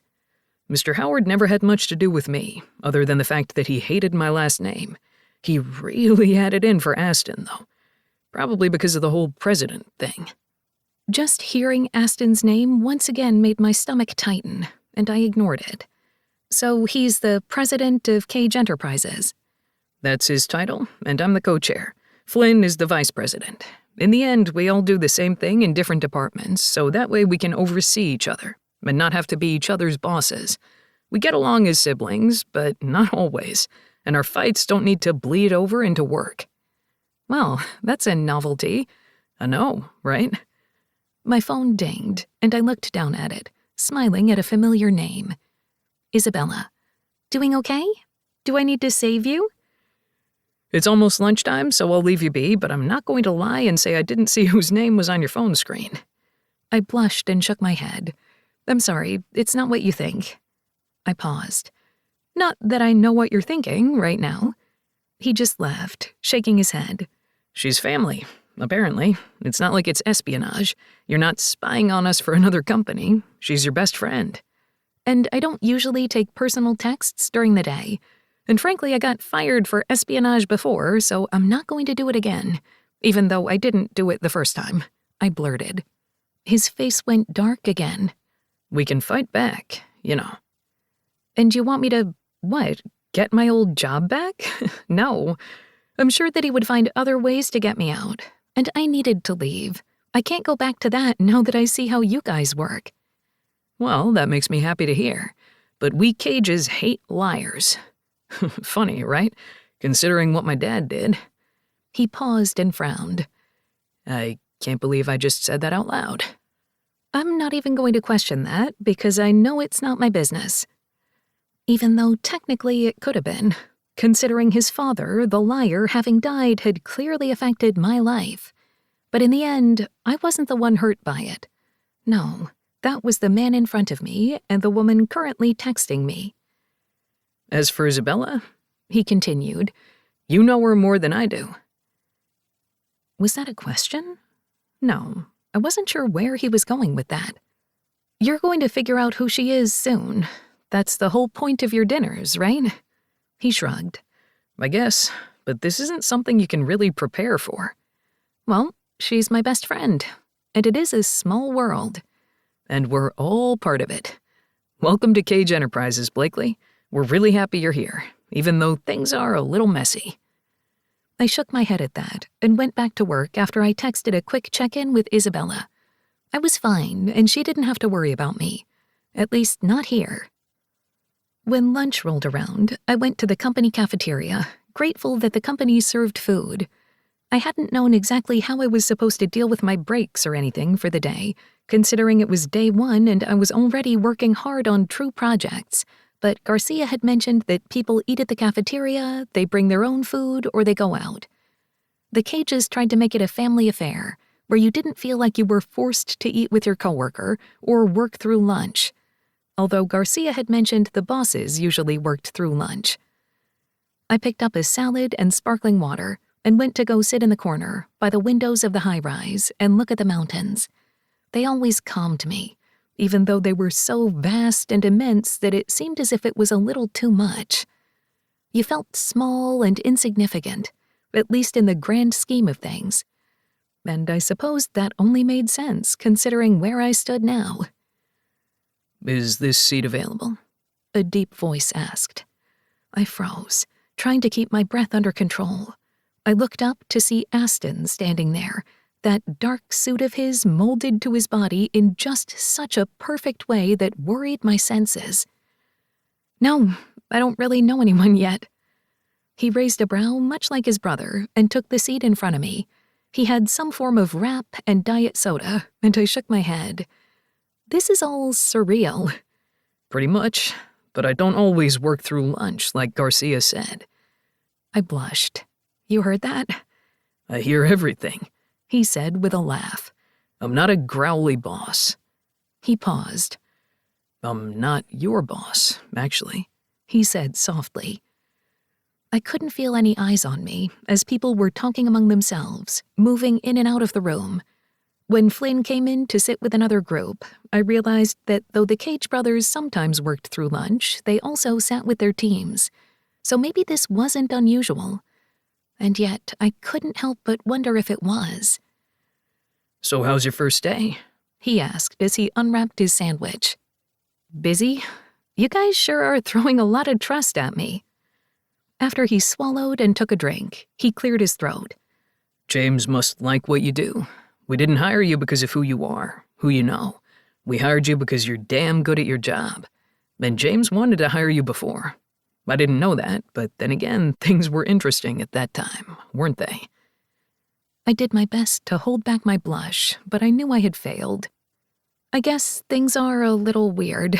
I mean, I don't even know how exactly everything works here, but gossip always runs through businesses and floors. It doesn't matter where you work. They're going to talk.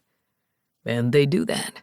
They all want to know exactly what's going on with the Cages, but they don't outright ask. Surprised he'd even said the words, I frowned at him. And do you want to talk about it with me? I asked, only being slightly sarcastic. Yes, I do. I blinked, confused. Why? I have no idea. But that's probably a mistake, after all. Probably, I said, playing with my salad, no longer hungry. If you want to talk about it, about everything that happened, I'd love to hear. And I won't burden you with it? He asked, seemingly taking a step back. That's what friends are for, I said, trying to put some lightness in my tone. It won't be a burden. He tilted his head and studied my face. Friends. Aston, I can't ruin this, I whispered. I know. But I'll listen, because you're not my boss. And maybe the cage needs somebody to vent to that isn't his brother's. After all, we couldn't be anything more, not when we each had so much going on in our lives, right? Okay then. And I take it your number hasn't changed?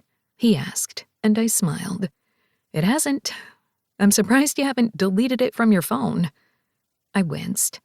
Sorry about that. No. It was rude of me. And maybe that's why we should talk. Suddenly uneasy, I nodded as we finished our lunch. Thankfully, we only talked about the job, and when his admin came to take him back to the office, an emergency call on the other line, I cleaned up my mess and went back to my work. Because this is what I was good at, what I needed to be good at. I couldn't let anything else get in the way. When I finished my first day, slightly elated, slightly worried, I made my way back home, texted Isabella that I survived, and immediately called my mom. Hello there, baby. How was your first day at work? Great. They're a good company. I love that you sound surprised at that. But then again, it's a company that makes millions and billions or whatever how many dollars that is. So, of course, they're probably corrupt. I laughed. I couldn't help it. Or maybe they're okay.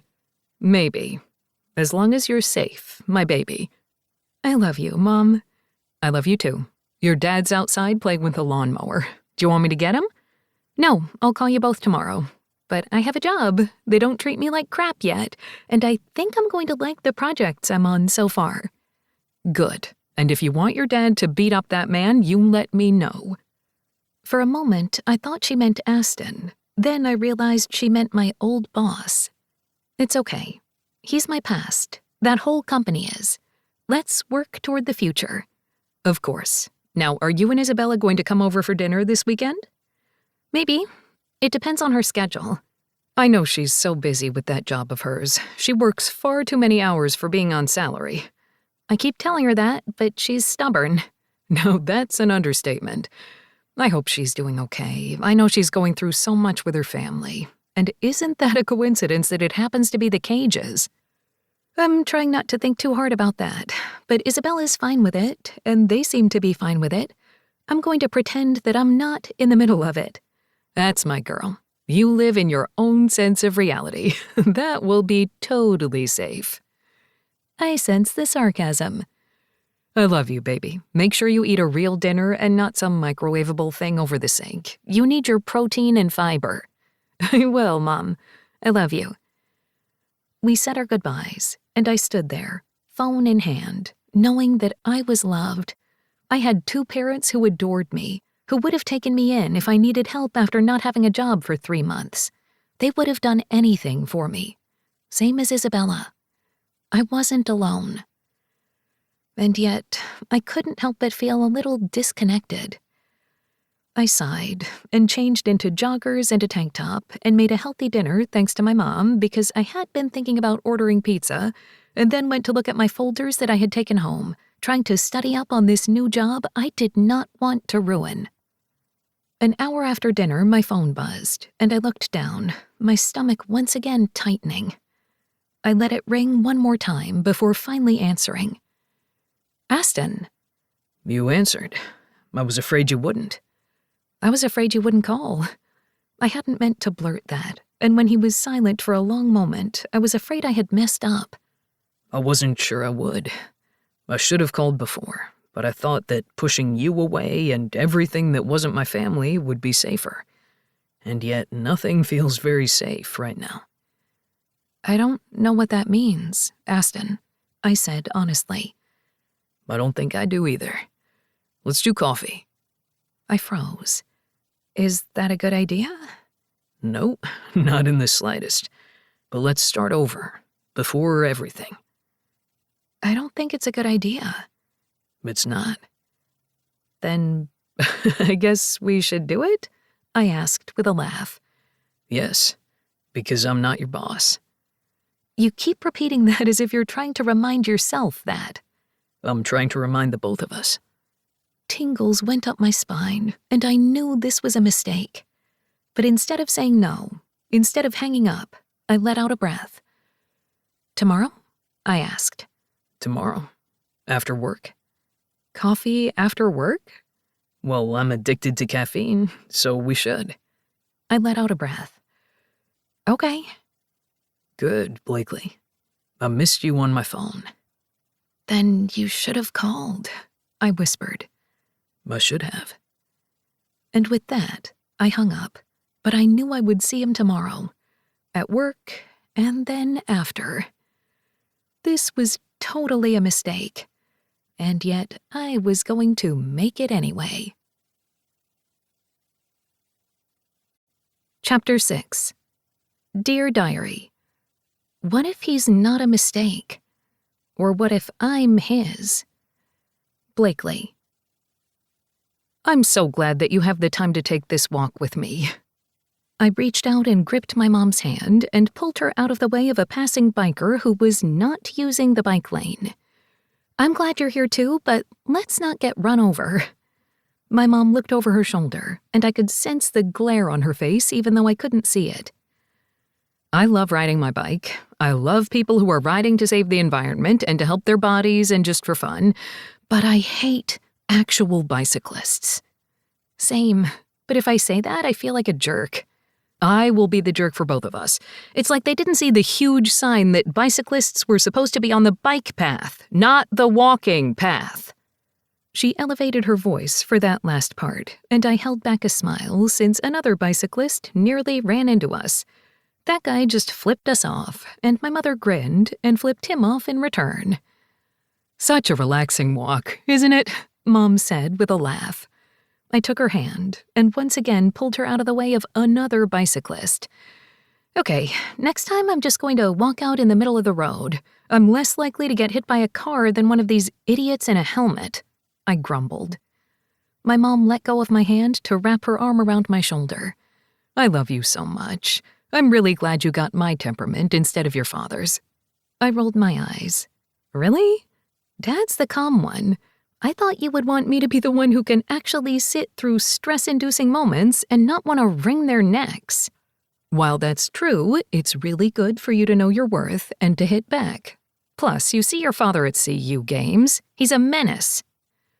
Go Buffs, I said with a laugh as someone else cheered the same thing back. It's like a cult. No, Denver Broncos fans are a cult, even though it's been a while since the Elway days. I'd much rather be an Avalanche cult member. Have you seen the thighs of hockey players? Mom rolled her eyes. That is true, and they're constantly moving, but the whole skating around on death blades and trying not to lose their teeth? I don't know if that's sexy. Not all hockey players lose their teeth. Enough of them that there are actual articles about how many teeth they have lost, and there are leaderboards. It's a little scary. Well, I promise I'm never going to date a hockey player. How's that? You know you shouldn't make promises like that. Who knows, the next man you see could be a hot forward for the Colorado Avalanche, and then you're married and happy and a wag. Yes, because I really want to be a wag of a hockey player. It would be cute, though, because you could always wear cute little coats and scarves and mittens when you're in the ice rink. It would really help with my hot flashes to visit you at the ice rink. First of all, most hockey players are going to be far younger than me because as soon as they hit my age, they're ancient in sports world. Honey, you're 29. Please stop calling yourself ancient. Only in a sports world. I'm barely able to call myself an adult at this point. Don't worry. I'm not quite sure about that. You started a job with a company that I actually admire. That sounds like an adult move to me. I held back my wince, but I didn't blame her for the little jab. I'm sorry it took me so long to get out of that situation. My mother, a high-powered attorney who had broken through glass ceilings for most of her career, pulling others in her wake, just squeezed my hand. I adore you with everything that I am, and you are allowed to work for horrible bosses and try to do good things. And you do. I love the microloan program that you are working with now, and the small businesses that you were trying to nurture before. And while your old boss didn't let that happen completely, I know you tried your best. I'm just really pissed off that you wouldn't let me go at him legally. I hadn't told my mother everything that had happened behind the scenes, because while they hadn't had to falsify any documents in order to get me fired, the ethics code and propriety statements that I had had to sign when I had been hired meant that there was enough leeway for them to get me out. Because of that dance with Aston. It didn't make any sense, but in the end, I was in a better place. I just hated the fact that they had pushed me down to this point in the first place. It's all in the past. I'm working with people that you like and people that I admire, and we're going to kick Howard's ass in business whenever we can. Now that's my competitive daughter. I try. So, we've talked about work, we've talked about the maintenance issues you've had at your place that your father will go work on. I can handle them on my own. Let us help. You're our baby girl. It's what we do. If he wants to, but I can do things on my own. I've always known you could. But asking for help is okay. I really think you should look in the mirror when you say that. Ouch, Mom said with a laugh. That's all I'm saying. So, anything else we should know about? Anyone in your life that's new? I narrowed my gaze at her, wondering if Isabella had mentioned anything. Of course my best friend wouldn't. Just because my mom happens to adore Isabella, it didn't mean that my best friend would break my confidence. However, my pause seemed to have done it all on its own. There is somebody. Tell me about him. We made our way to a food truck, and I bought us both breakfast tacos and coffee. Eat this and stop prying. You're lucky I love you and that I love egg and potato and bean tacos. I went with barbacoa because eggs are disgusting. You love deviled eggs. That doesn't count. Now tell me, Mom said, and I did my best not to get grease everywhere, knowing that the barbacoa taco was probably going to settle in my stomach later and I was going to regret it, but it was fine. It's nothing. It's something if you're hiding it. Who is he? It's not really a thing. It's just coffee. Coffee? Tell me more. There's nothing to tell. It's just coffee and an introduction. So, a blind date? She asked, curiosity in her gaze. I shook my head. Not exactly. You know, the more mysterious you act, the more I want to know. You know, it was so much easier when I was a teenager. I could tell you everything. And Dad, of course. You guys have loved me and taken care of me my entire life, and I've always been able to come to you. But it's weird now, isn't it? Life is never easy, but it can be fulfilling and loving. And you don't have to tell me if you don't want to. I pry because I love you. I feel like I should embroider that on a pillow for you, I said dryly. You can get it for me for Christmas. I just might, I said before finishing my taco, grateful for the wet wipe that I had picked up from the truck. It's a coffee date and not our first date. Oh? Though I'm sure the first time we had coffee counted. You've lost me, Mom said as she rolled up her leftover foil. I took it from her and threw everything in the trash as we continued our walk to the parking lot. It's with Aston, I said softly, and my mom froze. Aston Cage? The man you danced with? She asked, and I was grateful that her voice was low. It wasn't like the Cages were famous and people would know their names just by saying it out loud, but it felt a little too public. The Cages weren't in the news anymore. There were countless other things going on in the world, but they had been for a time thanks to the whole secret family thing. And I didn't want things to get weirder than they already were. Yes, just coffee. I don't know what's going to happen. Maybe we're just going to start over so things aren't weird. But I don't know if they're weird at all now, because it could be fine for him and I could be the one freaking out. So you are freaking out, Mom said softly. Maybe, I don't know. I really liked him, Mom. I hadn't meant to say that out loud, and frankly, I hadn't even been sure it was true until the words were out. My mom squeezed my hand, her face softening. I know, baby girl, but the timing wasn't right, and I still am a little angry that he never called you. He had reasons. I mean, sort of big scandal reasons, I said, my voice low. There are always going to be reasons, but there should be other ones to remind you that you have a life worth living. It's probably a horrible mistake. Is he your direct supervisor? Or has any input on your hiring, firing, or paychecks? I shook my head. No, the company is separated enough that Aston has nothing to do with me, other than the fact that he may be in a meeting or two. James is the only one that is in charge of my career for now. So there's that thing, but it would still be dating a coworker. Is that allowed? Yes, and the fact that I looked it up kinda worries me, I said with a groan. No, you're being steadfast, and I adore you for it. Now, it's just coffee, right? Just coffee. Today, in fact. My mom's eyes widened. What? That's not enough time. Excuse me? I asked, and looked down at my leggings and workout jacket. You don't think my sweaty self is good enough for a coffee date? I meant enough time for me.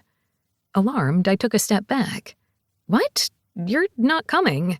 No, I meant emotionally. I'm going to need to go and vet him again. You know, get my team on the whole background check. Mom, I warned. I'm kidding. Kidding. Sort of. Your dad would want to do the background check. Yes, because he has friends that could actually do that. My father was a retired firefighter who still worked with the stations and crew, just not active, which my mother and I were honestly thankful for. Growing up and being so afraid of what would happen to my father when he was out on call had always been a worry. But between his long shifts and my mom's equally long hours, they had somehow found a way to raise me and be the best parents in the history of ever. I never felt any lack of time with them because they were always there when they could be. Just be careful, okay? I don't want your future, your career, or your heart to be hindered by anything that the Cages do. They're not evil.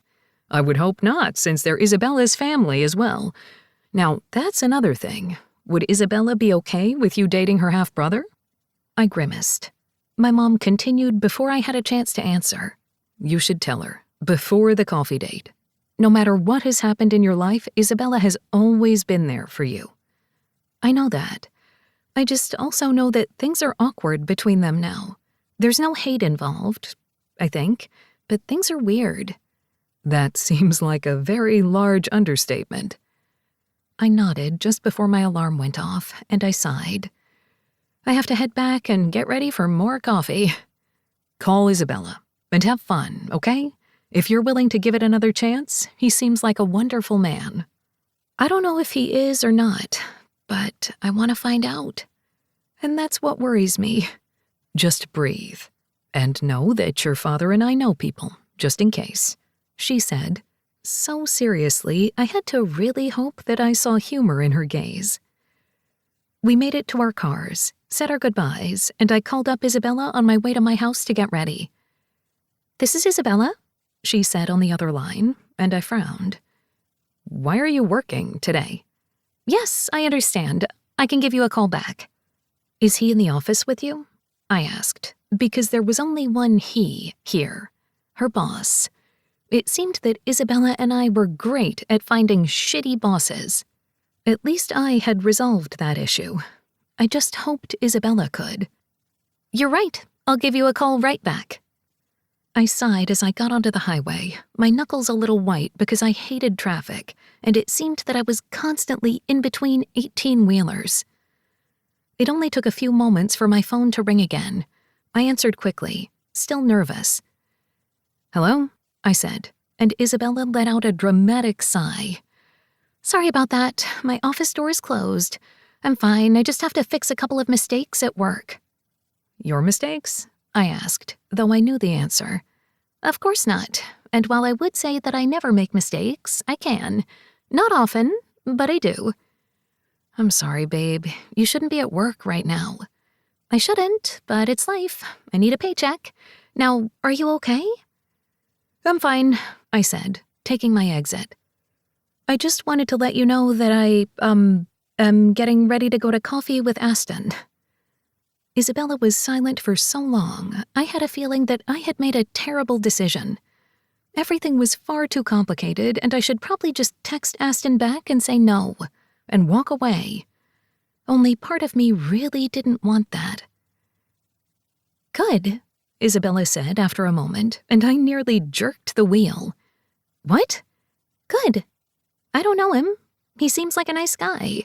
And it's all weird and awkward when it comes to dinners and the fact that he's my brother and I don't even know him. But you kept thinking about him, and while part of me wanted to hate him for not calling you back, we both know why he didn't. I sighed and pulled into my neighborhood. I know. Maybe it's just going to be coffee. I don't know. But if there was something, and I'm afraid that if I let this go, I'm going to regret it. And I already have so many regrets. Well, don't be me and live in those regrets, okay? And just know that if he hurts you, I am his sister now, so it means I will have more access to him to kill him. Don't tell me things like that, I said, laughing. It's true, though, and if things don't work out with you two, it won't be too awkward because I don't even know him. That just means I won't have to get to know him. See, that means I shouldn't do this. I want you to know your family. Well, I'll figure it out. You should get to know him too. It's not all about me, you know. I'm okay if it was, I said honestly. I pulled into my garage, but kept talking on Bluetooth while I sat in the car, not wanting to end the call accidentally. My Bluetooth hated my phone. Enjoy yourself. People say he's a good man, and apparently I'm surrounded by brothers now and we're outnumbered. I could use someone on the inside. You know, one on my side. Now I'm a mole? No, maybe a double agent. I like that. I really don't want to get into the middle of your family drama, but I feel like I'm already there. It's why I love you. Just go have coffee. It's just a stimulant. You're fine. I love you. I love you too. But when details come out about your coffee and anything else, we may have to work with some code names or something, she said dryly. Deal. We said our goodbyes, and I quickly got out of the car and got ready. I only had 20 minutes to shower, sort of do my hair, and put on makeup. It was just coffee, after all, but I still wore linen pants and a cute top. I had chopped off a few inches of my hair recently, so now it went right past my shoulders and took less time to blow dry, thankfully. I didn't curl it or spend any excess time on it because I didn't want it to look like I was truly trying too hard. Just maybe trying a little bit. I slid my feet into sandals, grabbed my bag, and made my way to another coffee shop that was in another suburb of Denver. We weren't going back to Taboo, not near our office. No, this was going to be different. It had to be different. I pulled into the parking lot and saw Aston already there, standing outside the coffee place in worn jeans and a Henley. Women passed him and couldn't help but glance at him, but he wasn't looking at any of them. Instead, he just stared off into the distance, toward the Rocky Mountains, and I wanted to know what he was thinking. There was just something about him. And yes, I was making a mistake. There were so many reasons not to do this, not to get out of this car, and not to have coffee. And yet, I wanted to. So I got out of the car, took a few steps toward him, and when he turned in my direction, his eyes darkening, something twisted inside, something soft, and I let out a breath and smiled, and made my mistake willingly. Chapter 7. Rule number 3. Only lie to your family if number 2 is unavoidable. Aston. My breath caught as Blakely walked toward me. I had to wonder why that continued to happen to me whenever I saw her. I should have been used to it by now, but clearly I wasn't. The fact that I was there at all after blurting out an invitation meant I was going down a path that wasn't a smart decision for either of us, yet I wasn't sure if I could have made any other decisions. I knew what I needed to do. focus on family, and try to figure out how the hell we were supposed to function in the wake of my father's lies. And yet, I couldn't stay away. Blakely Graves was a distraction of the highest order. She was all wrong for me, and the complications of this single coffee were insurmountable. Work, Isabel, family, and our one dance. And yet I couldn't pull my gaze away from her. I was in trouble. You came. I hadn't realized I was going to speak until the words were out, but here we were. I was thinking about canceling, so I guess I shouldn't be surprised that you're surprised that I'm here. Well then, I'm glad that you came. I reached out for her hand and brought it to my lips like I had that first time. We both froze, and I shook my head, letting her hand fall after I gently brushed my lips against her skin. I still don't know why I do that. And I still don't know why my heart flutters every single time. It's very noble of you, and very weird. My lips twitched. Noble and weird. I suppose I should put that on my business cards. It would probably work, she said with a laugh. So, late afternoon coffee? I asked, wondering what the hell I was doing. That sounds delicious, to be honest. And then, do you want to go for a walk? I mean, I already went for a walk today, but I could use another one. I tilted my head. You did? With my mom, not with another man. She paused. I don't know why I said that.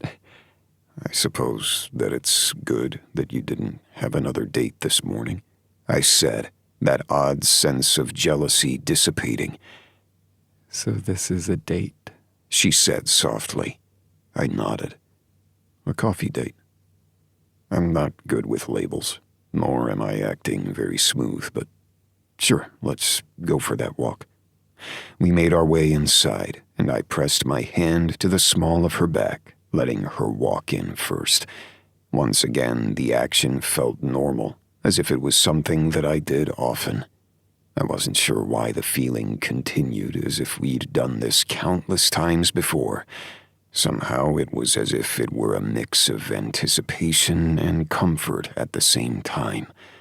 We ordered our iced coffees and made our way to the other side of the cafe to wait for our order. So you're an iced coffee guy? She asked, a smile on her face. It's warm outside, and I felt like it. What, is iced coffee not real coffee? There was this guy that I dated who said black coffee was the only way to drink it. Maybe espresso if you were in Italy, but adding cream or sugar would just desecrate it. And iced coffee? That was just something that it was so millennial coded that it was a disgrace to all coffee. I snorted. That sounds like he's compensating for a few more things, if he's that adamant about coffee. I wouldn't know. By dated, I really mean I went on 2 dates with him, and then walked away very quickly. Where did you meet him? At the gym. She grimaced. My lips twitched. Really? The gym? What line did he use on you? What? I met you through a text message. I suppose one should be cliché, the other should be really random. I guess so. But for the record, drink your coffee however you damn well please. Thanks for the permission. She rolled her eyes, and my smile widened. So you met this guy at the gym. What did he say to lure you out to a condescending date? I think he mentioned something about the TV show that happened to be on in the background, and we laughed. I don't really remember much. The only thing that wasn't forgettable about him was his disdain for coffee orders. I already didn't like the guy, and decided to change the subject to something better than her dating past. When our names were called, we went to pick up our drinks and made our way outside of the suddenly very busy cafe. We bumped into a few people, and I noticed the way men's gazes went straight to Blakely. There was just something about her, and it was with immense pride that I stared every single one of those men down. She was with me, if only for the moment. Yes, I was in trouble. There's a park around here, I think. We just have to walk a block. No problem. I'll follow you. I live a few streets down, but it's not walkable. I used to come here to do some work on my laptop when I was able to find a seat. You worked from home sometimes? I asked, curious. She snorted and gave me a look. Do you really think that he was that enlightened about working from home? No, but I always had to bring work home, and sometimes I didn't want to sit in my house and work until way too late. So I spent Saturday mornings at my laptop in the cafe. It was like a retreat. That sounds like he's an asshole. I sipped my iced coffee with some form of milk and sweetener. I hadn't been too descriptive when I ordered, but it tasted just fine. Is working from home something that you're interested in? I asked, oddly curious. Maybe. I really like the office. She paused. Should we be talking about work? I'm not your boss, Blakely. And we do tend to spend a lot of hours on work. It's your name on the side of the building, at least metaphorically. I laughed. No, we don't have our names plastered on the side of that building. That building? I winced. We may have a few buildings in that small town that I mentioned. Cage Lake. Well, if you're not going to be plastered on the side of the building, you might as well be on the town name, she said with a laugh. I didn't name it, if that helps. I don't know if it really does. A smirk played on her lips. I shook my head and took another sip as we finally made our way to the small park. People were walking around with strollers, little kids on bikes, but it wasn't too busy. It was that time in between lunch and dinner where people were already at their afternoon activities, so it made sense. I tend to bring work home because I can't help it, and I know a few of my employees like working from home. Others do this hybrid sort of thing. I don't care as long as the work gets done. Although there are a few things that do work better when you're in the building. I get it. I really want to get to know everybody so I can figure out what path will work for me. So I like coming into the office, but I have to say, being able to work in my pajamas, that would be amazing. And now I was trying not to imagine what Blakely wore to sleep. Well, that wasn't helping. I cleared my throat so I wouldn't have to adjust myself in public and gestured toward her coffee. So, how's the coffee? Light and sweet, just like I like it. I can barely taste the coffee. I grinned. Sounds like a plan. Anything to annoy that man. Exactly. Spite is a great motivator. I nodded. Tell me about it. So, how's your family doing? She asked. I raised a brow. What? We talked about work, and the other part of you that I know is your family, at least the periphery. And I'm running out of topics without putting my foot in my mouth. Except for the fact that I think I just did that. I sighed and put my hand on the small of her back again to gently push her out of the way of an oncoming bicyclist. We're fine. Just working often. Isabella said that your first monthly dinner didn't blow up, so that's a good thing. I tilted my head in acknowledgement. I'm glad she thought that. Your second one's coming up in a couple of weeks. It is. Which feels like far away, and yet not far enough. Because you're forced into it, or because it's them? The forced scheduling.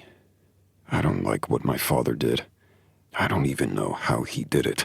The logistics of it alone confuse me, but he hurt my brothers and my half-siblings. The fact that I had them for nearly my entire life and I never knew them pisses me off to no end. I can't even imagine. I love my brothers. I love the fact that some of us like working in this business while I have a chef, a bartender, and business owner as a brother. I have an artist, and now it seems that I have more. Like a rock star? She said with a grin. I shook my head. I can't believe that Kyler Dixon is my brother. So you know his music? Caged and Reckless. I always liked the name. Ironic now. I cleared my throat. I'm starting to listen to it more and look at Emily's designs. She's really wonderful with graphic and digital art. So I can see on her social media. I'd looked up each of my new siblings, wanting to know more, even though I wasn't sure if it felt like a form of stalking or not. You haven't asked her? No, I've only met her the once.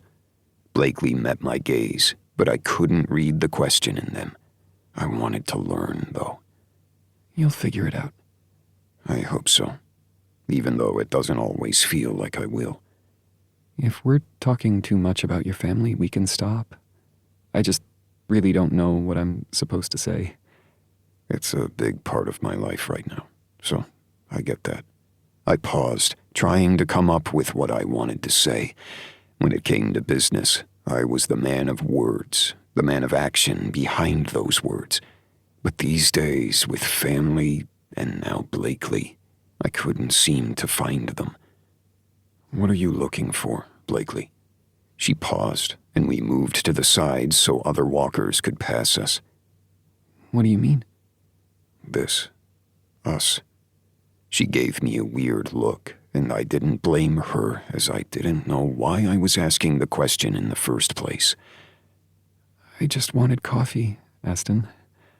I'm starting a new chapter of my life, and for some reason, I couldn't say no when you asked. I'm glad you didn't say no. I didn't want you to. We stood there for a moment as I told myself to stop looking at her, to walk away.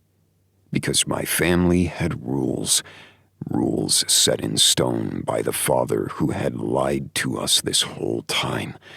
But these rules protected my family, and I had to make sure that I wasn't the one who stirred us up anymore.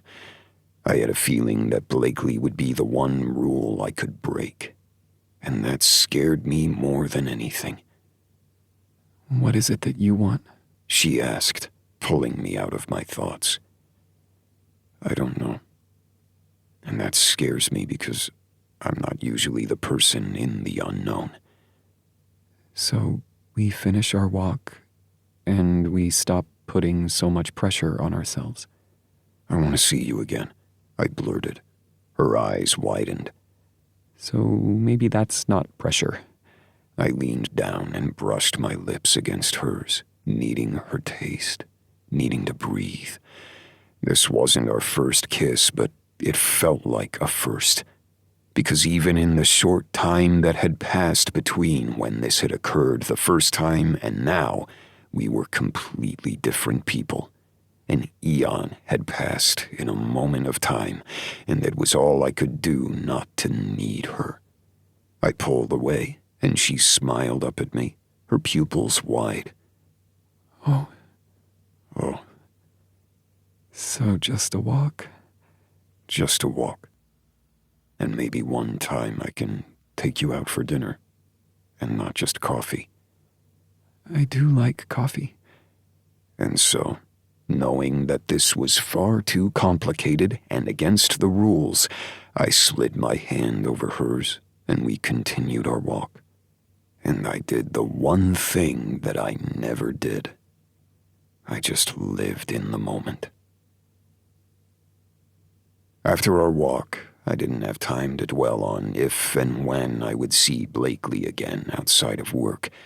No, because tonight was the Cage family dinner, and not the one interested in the will, but one for an equally obsessive and emotionally manipulating reason. Thankfully, it wasn't at my house tonight, but rather my mother's. As I walked up the path, my steps faltered. Mother's.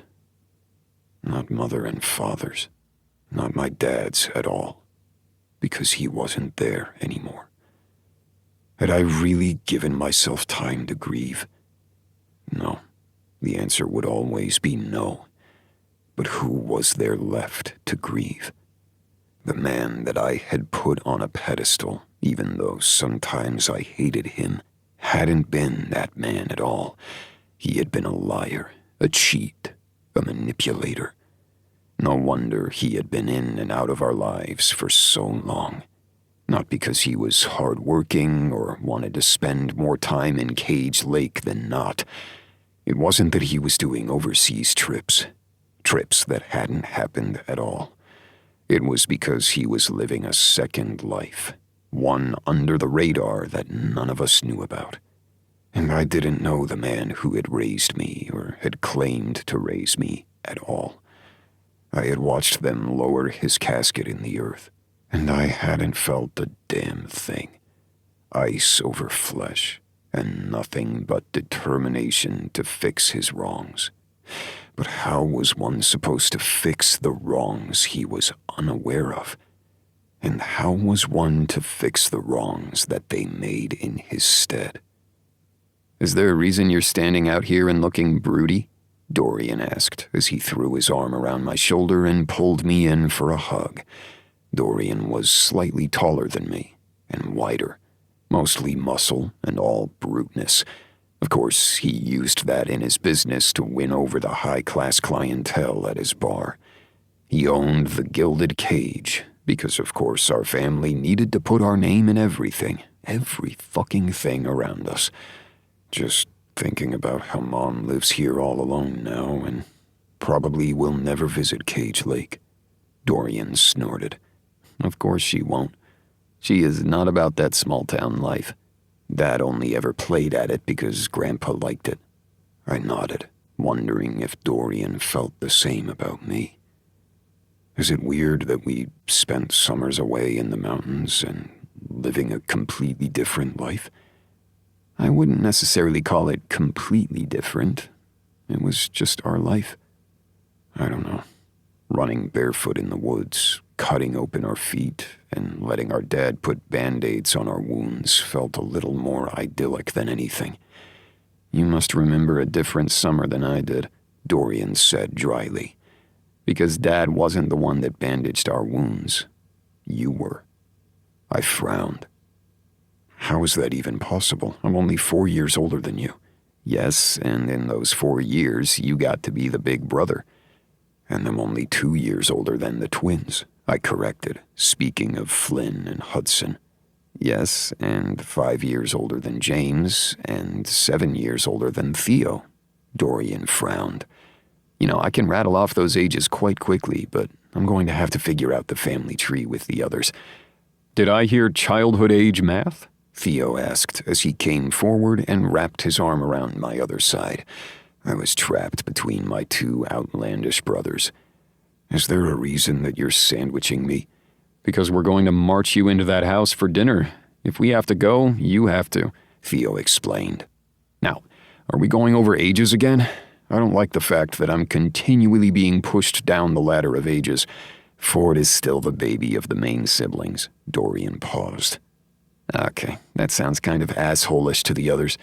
Yes, because calling them half-sibs probably isn't the best thing to do, Theo answered. Let's not say that in front of them, because I'm pretty sure that it's going to be Phoebe that kicks our asses, I said dryly. Or Phoebe's boyfriend, who happens to work with Ford. Oh my God, why did Dad have to try to repopulate the Earth? Dorian pinched the bridge of his nose. He makes everything so complicated. Of course he did. He's Dad, Theo said, not bothering to explain that comment. And then they did indeed march me into the house, not bothering to let me finish my conversation, or my downward spiral of thoughts. Flynn and James were already inside, whiskey in hand, as Mother stood between them, glaring at them as she spoke. She was probably dressing them down for something, but who knew what it was going to be? I looked around, frowning, when I realized that we were missing 2 people. Where's Hudson and Ford? I asked, my voice barely above a whisper. But of course, my mother had ears like a bat. Hudson is stuck in that godforsaken town with a rock slide of some sort, so he couldn't even make it to see his own mother, Melanie Cage complained. Considering my mother's favorite phrase was, I don't mean to complain, it was a little ironic. Then her words hit me, and I moved forward. Is he okay? Did anyone in town get hurt? We had a responsibility for the town because we owned so many of the businesses and the land. We weren't mayors or responsible for any of the actual political aspects of the town, though I had a feeling Hudson might be part of the town council, mostly because the town wouldn't have it any other way. While it wasn't in the bylaws, the town still required us to join in on the planning and upkeep of the town. We never wanted to mess with the small town politics that came with our responsibilities, so we always acquiesced. Mother cleared her throat. He said he was fine, no one got hurt, but I didn't ask much. I'm just disappointed he's not here. It's not like he can fend off a natural disaster, Dorian said, and my mother's face brightened. That was Mom. Every time she saw her baby, she couldn't help but love him. And I had no idea why it was Dorian. He wasn't the oldest, wasn't the youngest. It was like once she got to him, she decided he would be her favorite, and the rest of us would all wait for the scraps. Not that I minded. I didn't need much from Mom these days. And what about Ford? Theo asked. Flynn tried to do a cut-off motion with his hand, wincing as James turned his back. Mother lifted her chin. Ford is with the other family, because apparently his priorities have shifted. I let out a sigh, annoyed at the familiar refrain. He's married. Of course he has responsibilities with his family. She gestured toward the bar. Make your drinks, and then we'll have dinner. Chef says it should be soon. We're having roast beef, but no extra starches. She moved away and left us behind to stand there, wondering why the hell we were even here. So, dinner's going to be fun, Dorian said dryly. At least Mom likes you, Flynn muttered into his drink, and James choked. We're not supposed to say that out loud, James said with a mock whisper. Theo just shook his head and poured the rest of us drinks. I ended up with 2 fingers of whiskey and lifted it to my lips. Cheers, I muttered, and downed half of it. That's a sipping whiskey, dumbass, James muttered, but I didn't care. I was going to need a lot more alcohol to get through the evening. So, how was your date? James asked, and I nearly dropped my glass. What? A date? You mean he got out of the house? Dorian asked, hand on his chest. I, for one, am shocked, Theo teased, and I flipped them both off. I have no idea what you're talking about, I lied. You're going to have to lie a lot better than that, Flynn put in, shaking his head, especially when you go on a date with someone that we know. I scowled, glaring at the 2 brothers I worked with. Are you serious? Are you having me stalked? James scowled right back. I overheard you. Nobody else did, thankfully, so of course I want to know how it went. And then he told me, of course, Flynn put in and gestured toward our other brothers. And we needed to bring you into this. I'll text Hudson and Ford later so that they know. Thank you, I appreciate it, Dorian said with a wink. I sighed. Why did I have so many brothers? I should really text Kyler too, then, Flynn added. I snorted. You should. In fact, we should really make a whole group chat with the 12 of us. It'll be unhinged. I'd have to turn off notifications at that point, Theo said, shaking his head. So, who are we dating? He asked. I shook my head, not wanting to answer. At their stares, I gave in. We're not dating. It was coffee. And a kiss I couldn't stop thinking about. Blakely, my new hire, James said, although there was a bit of ice to his words. I looked up at him, confused. What is with the tone? She doesn't work for me. It was just coffee. For now. I see the way that you 2 are about each other. And while it's not ethically wrong, it is a shitstorm. You know what Dad always said, remember the rules, and don't mix business with pleasure. First, fuck off. Second, are we really going to worry about that certain rule? Dorian said, surprising me. You know I can answer for myself, I said dryly. But Dorian continued anyway. You shouldn't have to, Fuck Dad's rules. He didn't live by them, as is evidenced by 12 kids. The others started bickering, and I just stood between them, wondering if any of us were grieving. We could just walk away, let everything go to a trust, and not deal with any of the mess that he had left behind, but part of me didn't want to do that. I wanted to get to know the people who had been fucked over just as much as we had. I just didn't like the fact that there were strings that came with it. You're not going to say anything? Theo asked, his voice soft. You guys are saying enough for me.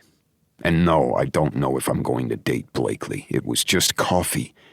And yet I had been the one to say I wanted more. Only the moment I'd stepped away, I'd heard my father's voice in my head, and getting away from his words had always been a problem for me. Even when I lied to myself, it wasn't. Just don't mess it up, okay? James asked, his voice serious. I'm not saying you will or would do it purposely, but I like her. And she's a good employee, and she's Isabella's friend. It's just a catastrophe waiting to happen. Because I'm just like Dad, the cage. Because I'm going to fuck it up just like he did, I asked, the malevolence in my tone surprising me. James didn't react, but the others stared at me as if I'd lost my damn mind. No one is saying that. The world is saying that. Every one of our business contacts thinks I'm going to be the one that steps into Dad's shoes, and they don't even know half of the shit he's done. So you're right. Maybe I will be the one to fuck things over like he did. That's not what I'm saying, James said. I shrugged, setting my drink down. You know what? Give Mom my regards. I'm not in the mood to deal with her attitude anyway. I have enough for all of us. Aston, Flynn said as he came forward, and I took a step back. No, I'm just not in the mood. I wasn't meaning to start a fight, James put in. No, you were just warning me off, Blakely, because I don't want either one of you to get hurt. I snorted and then grabbed my things. I'm out. I have shit to do. Running away from the problem? Maybe that is a Dad thing, James whispered. Dorian whistled through his teeth as Flynn scolded him. But I let the remark slide, because it was true. Instead, I pulled up my phone as I walked outside, leaving them behind. If I was going to be reckless, I might as well go all in. Me. What are you doing? Blakely. Reading. Paperwork, mostly. Can I come over? ... Yes. And then I looked at her address, nodded, and figured I'd make another mistake, following in my dad's footsteps just like James thought I would. I might as well enjoy my time on the way to hell, all on the path to breaking every rule along the way. Chapter 8. Dear Diary, I have no idea what I'm doing. Blakely. I was done saying this was a mistake, as that would just be repeating myself. And maybe it wasn't one, after all. The moment that I texted my address, it felt as if I had had an out-of-body experience. So now here I was, frantically cleaning my house and wondering why I had invited Aston over. No, that wasn't exactly how that had happened. He had asked to come over, and I was freely giving in.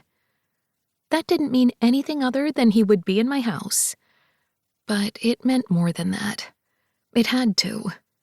I swallowed hard and tossed my throw pillows on the couch and tried to make my blanket look casual on the corner, but I wasn't a decorator.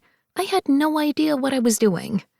I ran to the bathroom and pulled my hair out of the bun I had put it in when I had gotten home and fluffed out my hair and tried to look somewhat normal. I hadn't bothered to take off my makeup from earlier in the day, so there was at least that. I slid on some lip balm, put my bra back on, and decided he was just going to have to deal with the real me.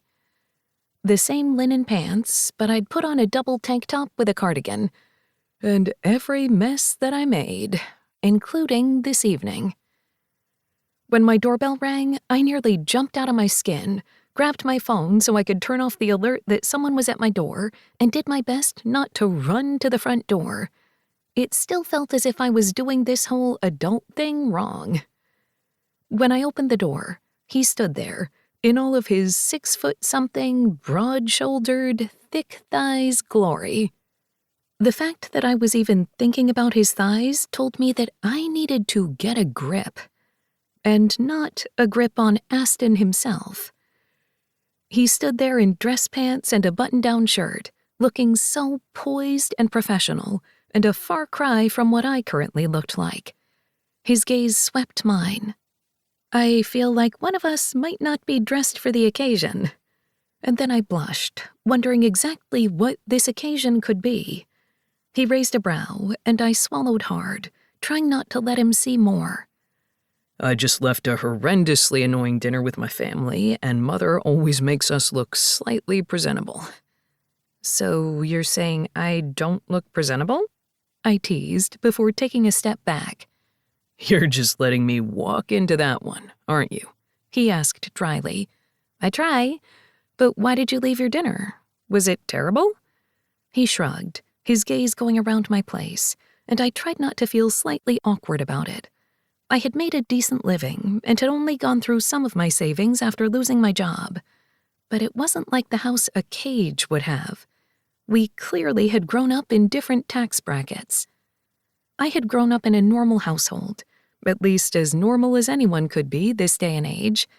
I had gotten student loans, had made my way through college, and now was here, trying to earn a living. It wasn't grand, but it was home. And I wanted it to stay that way at least for a little bit longer. I think I might have overreacted with my brothers, and I just needed to get out of there. That doesn't sound like you, I said softly. And you can tell exactly how I would react already? He asked, and he didn't sound condescending. He sounded honestly curious. Of course, he was right. I had no idea who he truly was. In essence, I had no idea who I was to this man, nor did I truly know him at all. He had been a figment in my mind, something that began with conversations in which we had never even known each other's names, into something far bigger in my mind than it was in reality. And that was something that I needed to understand, to cling to. I wanted to know who he truly was, beyond who I thought he was. I wanted to know why every time I thought about what we could have had, my heart ached, or why I couldn't stop thinking about him, even though I knew it would be better to walk away. I didn't mean to overreact. We were just talking about nothing and everything, and then as usual, someone said something stupid and somebody else overreacted. It's just the fact that I'm usually not the overreacting one. Maybe it was your turn? Maybe. Or maybe I just feel a little off-kilter. His gaze met mine, and I swallowed hard. Why was he here? So you didn't eat, then? I blurted. I can make you a sandwich. He smiled. You don't need to make me a sandwich, Blakely. You didn't eat. Let me feed you. Please? I asked, wondering why I was begging him to let me feed him. I had no idea what my brain was doing, but I was just going with the motions. Whatever motions those may be. Okay, I could eat. Honestly, I don't know why I left before dinner was served. Mother usually has a decent roast beef. So your mother cooks? I asked, wondering about the tone in her voice. Of course, I really only knew about the other woman from Isabella's single meeting, and it hadn't been pleasant. My mother doesn't cook, he said, that deep chuckle from his chest oddly attractive. Oh, but I thought you said... I trailed off, and he shook his head. My mother is a great chef, or she has had a few great chefs in her lifetime. She gets tired of them after a while and fires them. I scrunched up my nose as I pulled out ingredients for a sandwich. Well, I do have deli meat roast beef. How about that? That sounds perfect. You really don't need to make me one. No, I'm doing it. Just going to have to get over it. Okay, if that's what you want. That's what I want, I said after a moment. So what was it like growing up with a chef? I asked, feeling only slightly awkward. Not as fancy as it might sound. he said with a chuckle. I'm sorry, but the fact that you call your mom mother in that upper crust tone and you have a private chef? Sorry, you're a little higher class than you're trying to believe. He rolled his eyes. Okay, true, but it wasn't always like that. The family only started making the money that they're making now recently, at least in the last 12 years or so. So you didn't grow up with that silver spoon? Not really. I mean, we had the town, but that wasn't exactly how it sounds. Yes, because having a town named after you isn't unique at all. I thankfully still had a baguette and cut it in half and pointed to the condiments. He tapped the mayonnaise and mustard, and I was surprised because it was what I liked too. Most people in my life happened to hate mayonnaise, so this felt like a perfect match. Or maybe I was thinking too much about condiments. I quickly finished setting up the sandwich and pushed it toward him, and he just shook his head. What? I asked, slightly crestfallen. I can't believe I just made you make me a sandwich. You didn't make me. In fact, I'm making you eat one. Can I get you something to drink? Water's fine. His stomach growled, and I swore he blushed. Okay, thank you. I'm really in need of this sandwich. I poured 2 glasses of water because I was suddenly parched with him at my kitchen island and stood across the granite with him as he ate. So, town? I asked. He wiped his mouth on his napkin and shrugged. The story goes that my great-grandfather helped found the town, although that story doesn't really make sense in terms of actual time and history. I laughed. Okay, so someone rewrote history. I'm pretty sure what is now Cage Lake was called something else. My brother Hudson would know more, since he lives there full-time. I wanted to ask more about that, but I held back, wanting to hear about Aston himself. But the town was fully incorporated, rather than what it had been before with my great-grandfather. And he put his name on it? Of course he did. The lake itself was man-made, and it actually helped some of the irrigation and ice flow. When the highway was put through the mountains, it changed the way that the natural formations worked, and the lake was a good idea. Again, you should ask Hudson. I'm not quite sure exactly how that all works. Says a man who helps build environmentally clean architecture. I help fund it, and I help with the paperwork. I also help with the overall designs, not so much the structural engineering. That is why I hire others. Well, that's good to know, at least. Are you going to tell me you know all about the structural engineering? I shook my head. Not even the slightest. Although I'm doing my best to learn a bit of everything with his microloans program. That's James's baby, and I'm proud of him for it. He's kicking ass. And you are going to help make that even better. That's the goal. Now go back to that town. I'm intrigued. There's not much to it. We spent our summers there. I'm now realizing that we might have spent our summers there so that way Dad could say that he was working in town, but really he was spending time with his other family. I nearly choked on my water and shook my head. I hate the logistics of that. I have no idea how he did it, other than the fact that he wasn't around as much as I really thought he was. He was just so big in my mind that I didn't realize that many of his business trips weren't actually business trips. And Isabella had always said that he was absent often. I guess nobody realized how absent. I didn't want to divulge into Isabella's truth any more than that, so I just gave him a sad smile and he nodded, seeming to understand. We didn't live in a mansion. In fact, I had to share my room with 2 brothers. Of course you did, but there are many of you. 7 of us, at least in the house. The fact that my mother, a woman who perpetually didn't like children and was ice cold to most, had 7 children still astounds me. I winced. Oh, that's not nice. Not even a little. We didn't have nannies, we had mother. And yes, she makes us call her mother. Dorian gets away with calling her mom, and I bet the others do as well. I just got in the habit of it, and frankly, I do sometimes add that little accent to it just to annoy the fuck out of her. The curse surprised me, and I beamed. Oh, look at that. See, you don't always follow the rules. Something slid over his face, but I didn't know what exactly that meant. I try to follow the rules, he whispered. Then he cleared his throat. The town is far west of Denver, up in the mountains, but not the high, hot elevations where the side of the mountain will make part of the area perpetually dark. I've driven by those places where there's always snow no matter what, Except during fire season. he said with a shudder, and I joined in, remembering the fires that had crested over the mountains throughout the years. Well, considering that Isabella and her family grew up east of the Colorado Springs suburbs and moved up north later, it sort of makes sense that you guys didn't cross paths. I guess so. Still, though, the miles that man must have put on his car. He rolled his eyes as he said it, but there was still an anger there. Well, I'm glad that you didn't have that silver spoon, even though you do have a town named after you. Not after me. After my great-grandpa, the land baron.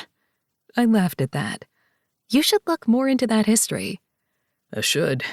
I was too busy looking toward the future, trying to make sure that I could bring the company to this new age along with my brothers. Not everyone wanted to follow in my dad's footsteps, at least in terms of work. He scowled a bit, and I had to wonder exactly what footsteps he was thinking about in that moment. We were pretty normal. I don't know if we're too normal right now, he said dryly. No, I don't think secret families are too normal. I, however, was blessedly boring and normal, I put in, wanting to steer the topic away from the hard parts, at least for now. I would love to hear about boring and normal. I shook my head. My mom's a lawyer, dad's a firefighter. He raised a brow. Really? Really? They worked a lot, but between all of my after-school programs and sports and everything, it really worked out that I could see my family often, and yet they were out of the house more often than not. And you're still in touch with them? I nodded. I had that walk with my mom this morning, and I have dinner with them often. I'm very blessed with my parents. I'm an only kid, which sounds a little shocking with your 11 siblings. He shook his head. I could barely keep up with the 7 before, he said dryly. Totally, I can't even imagine. So blessedly and boring. Any ex-boyfriends I should worry about? He asked, surprising me with this straightforwardness. I swallowed hard. No. I had 2 serious relationships in my early 20s, but they didn't go anywhere. I shrugged as I said it, and honestly, I didn't feel anything. They had both been nice guys, but nothing had happened. I didn't feel the heat. Nothing like I felt right now. And that should worry me. That's oddly surprising, he said, as he stood up and took the plate to the sink.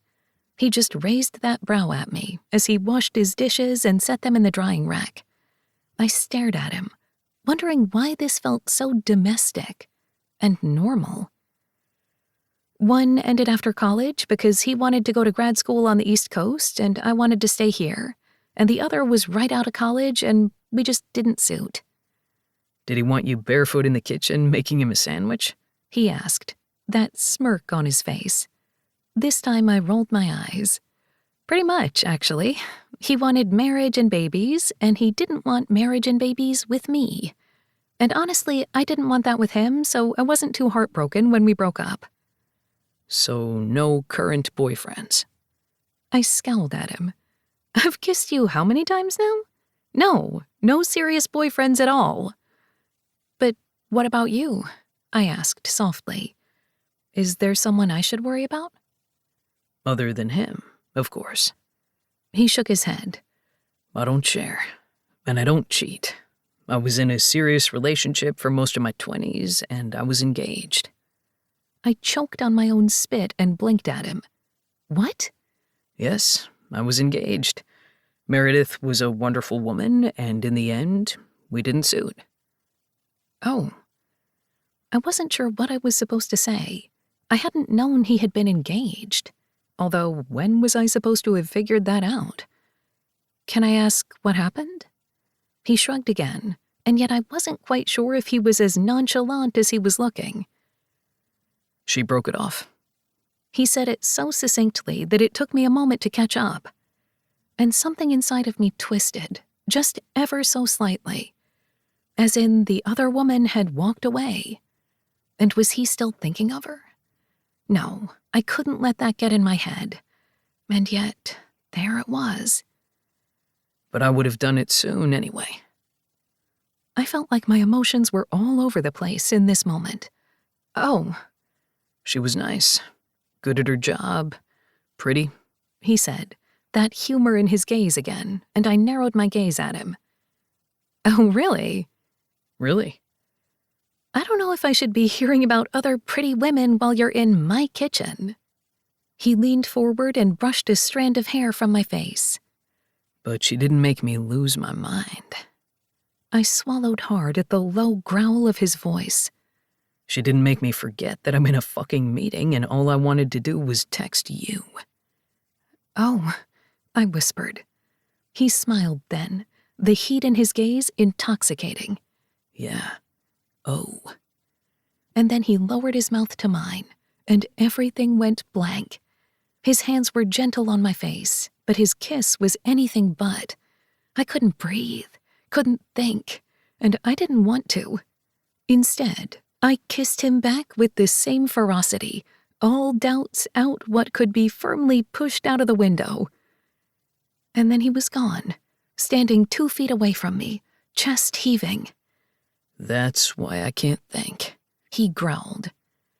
I know the feeling. I wasn't sure what else to say. I'm going to go. Not because I don't want more, but because I don't want to fuck this up. And I tend to fuck these things up. Frowning, I moved forward.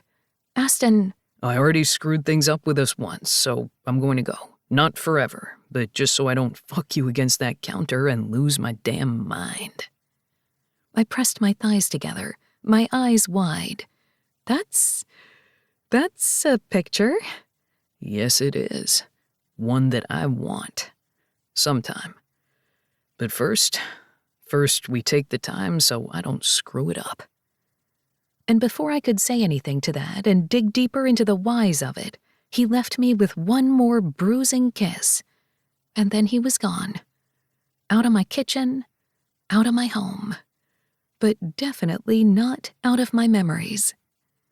And I hoped, not out of my life. Chapter 9.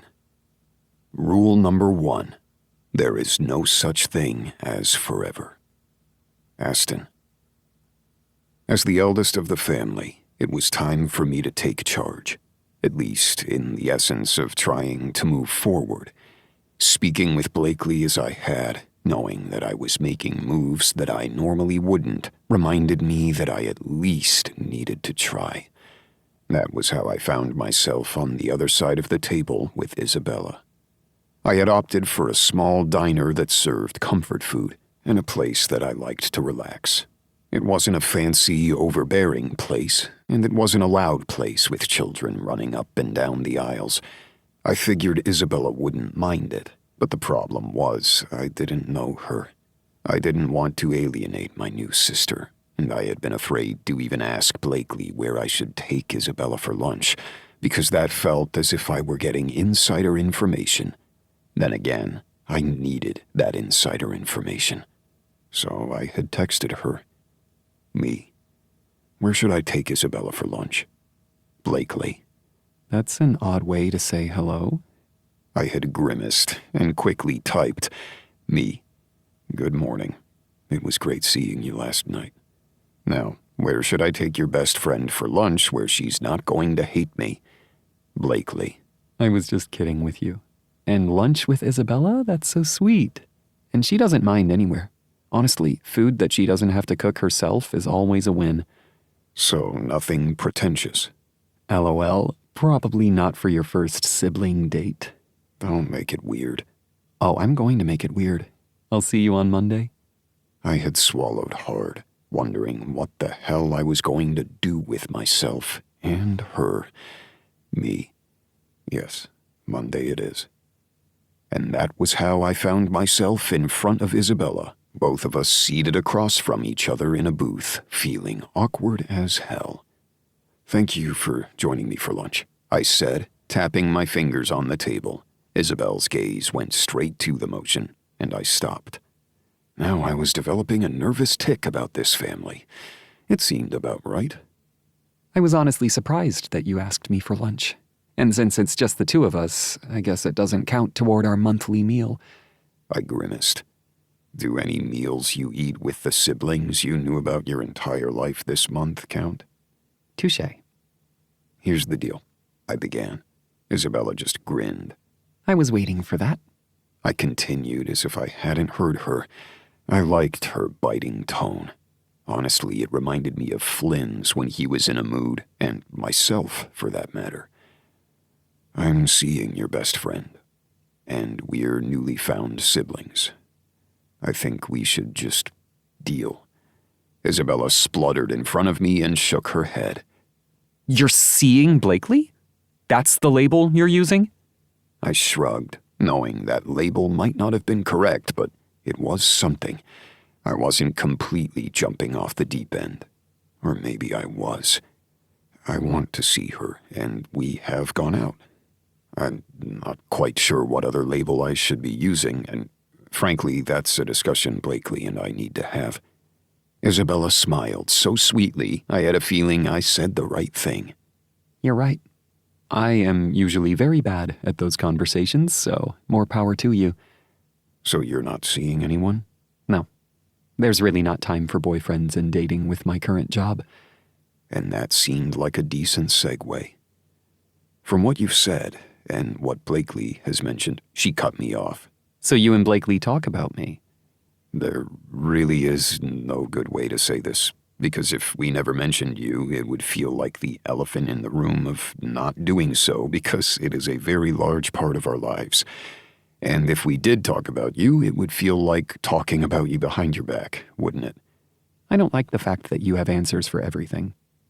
And yes, I'm being obstinate because I'm annoyed about this situation. I'm not always annoyed with you, I promise. That made me smile. Well, that's always a good way to start. The waitress came over, and we ordered 2 different types of closed sandwiches with fries and handed over the menus. Before we get into the other awkwardness, I was surprised you chose this place. I've driven by it a few times, but I've never been. I shrugged.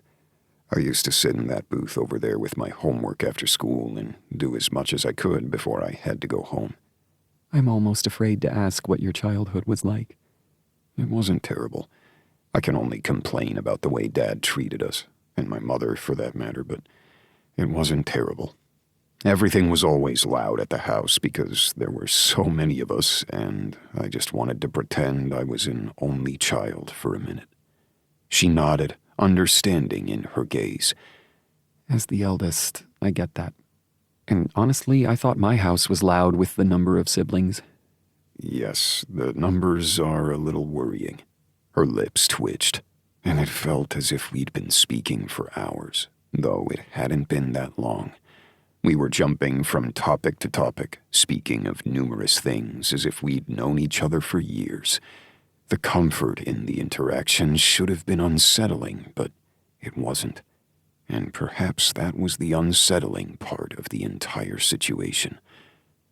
Seriously, though, do you like your job? I pressed. She sighed. I don't know if it's any of your business, but no, I hate it. I work too many hours. I deal with too many people who have no idea what they're doing, so I have to do their work for them as well. And if I'm not perfect, I get yelled at, and I'm just not in the mood to deal with it anymore. Have you been looking for another place of employment? I asked, honestly curious. From what I could tell, Isabella was competent and was steadfast in protecting her family. I would have assumed she'd have found a job that she liked, but then again, not everybody liked their jobs. I was lucky in the fact that I was born into mine, and I knew I was privileged. I've tried before, but starting over is hard. First, I tried to have an interview, and then my sister was attacked. I froze, trying to remember if I had actually known that. What? Isabella grimaced. I thought you knew because of Ford. Phoebe, she was attacked. Twice, actually. She shuddered. I'm just glad that Kane was around both times to help her. I rubbed my temple, annoyed with myself. I knew that, at least in the periphery. I try not to think about Ford's job too much because it scares the shit out of me.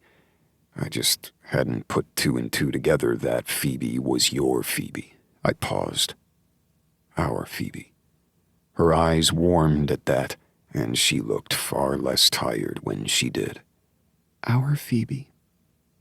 This is going to take a long time to get used to. And we're going to fuck up a lot, I muttered.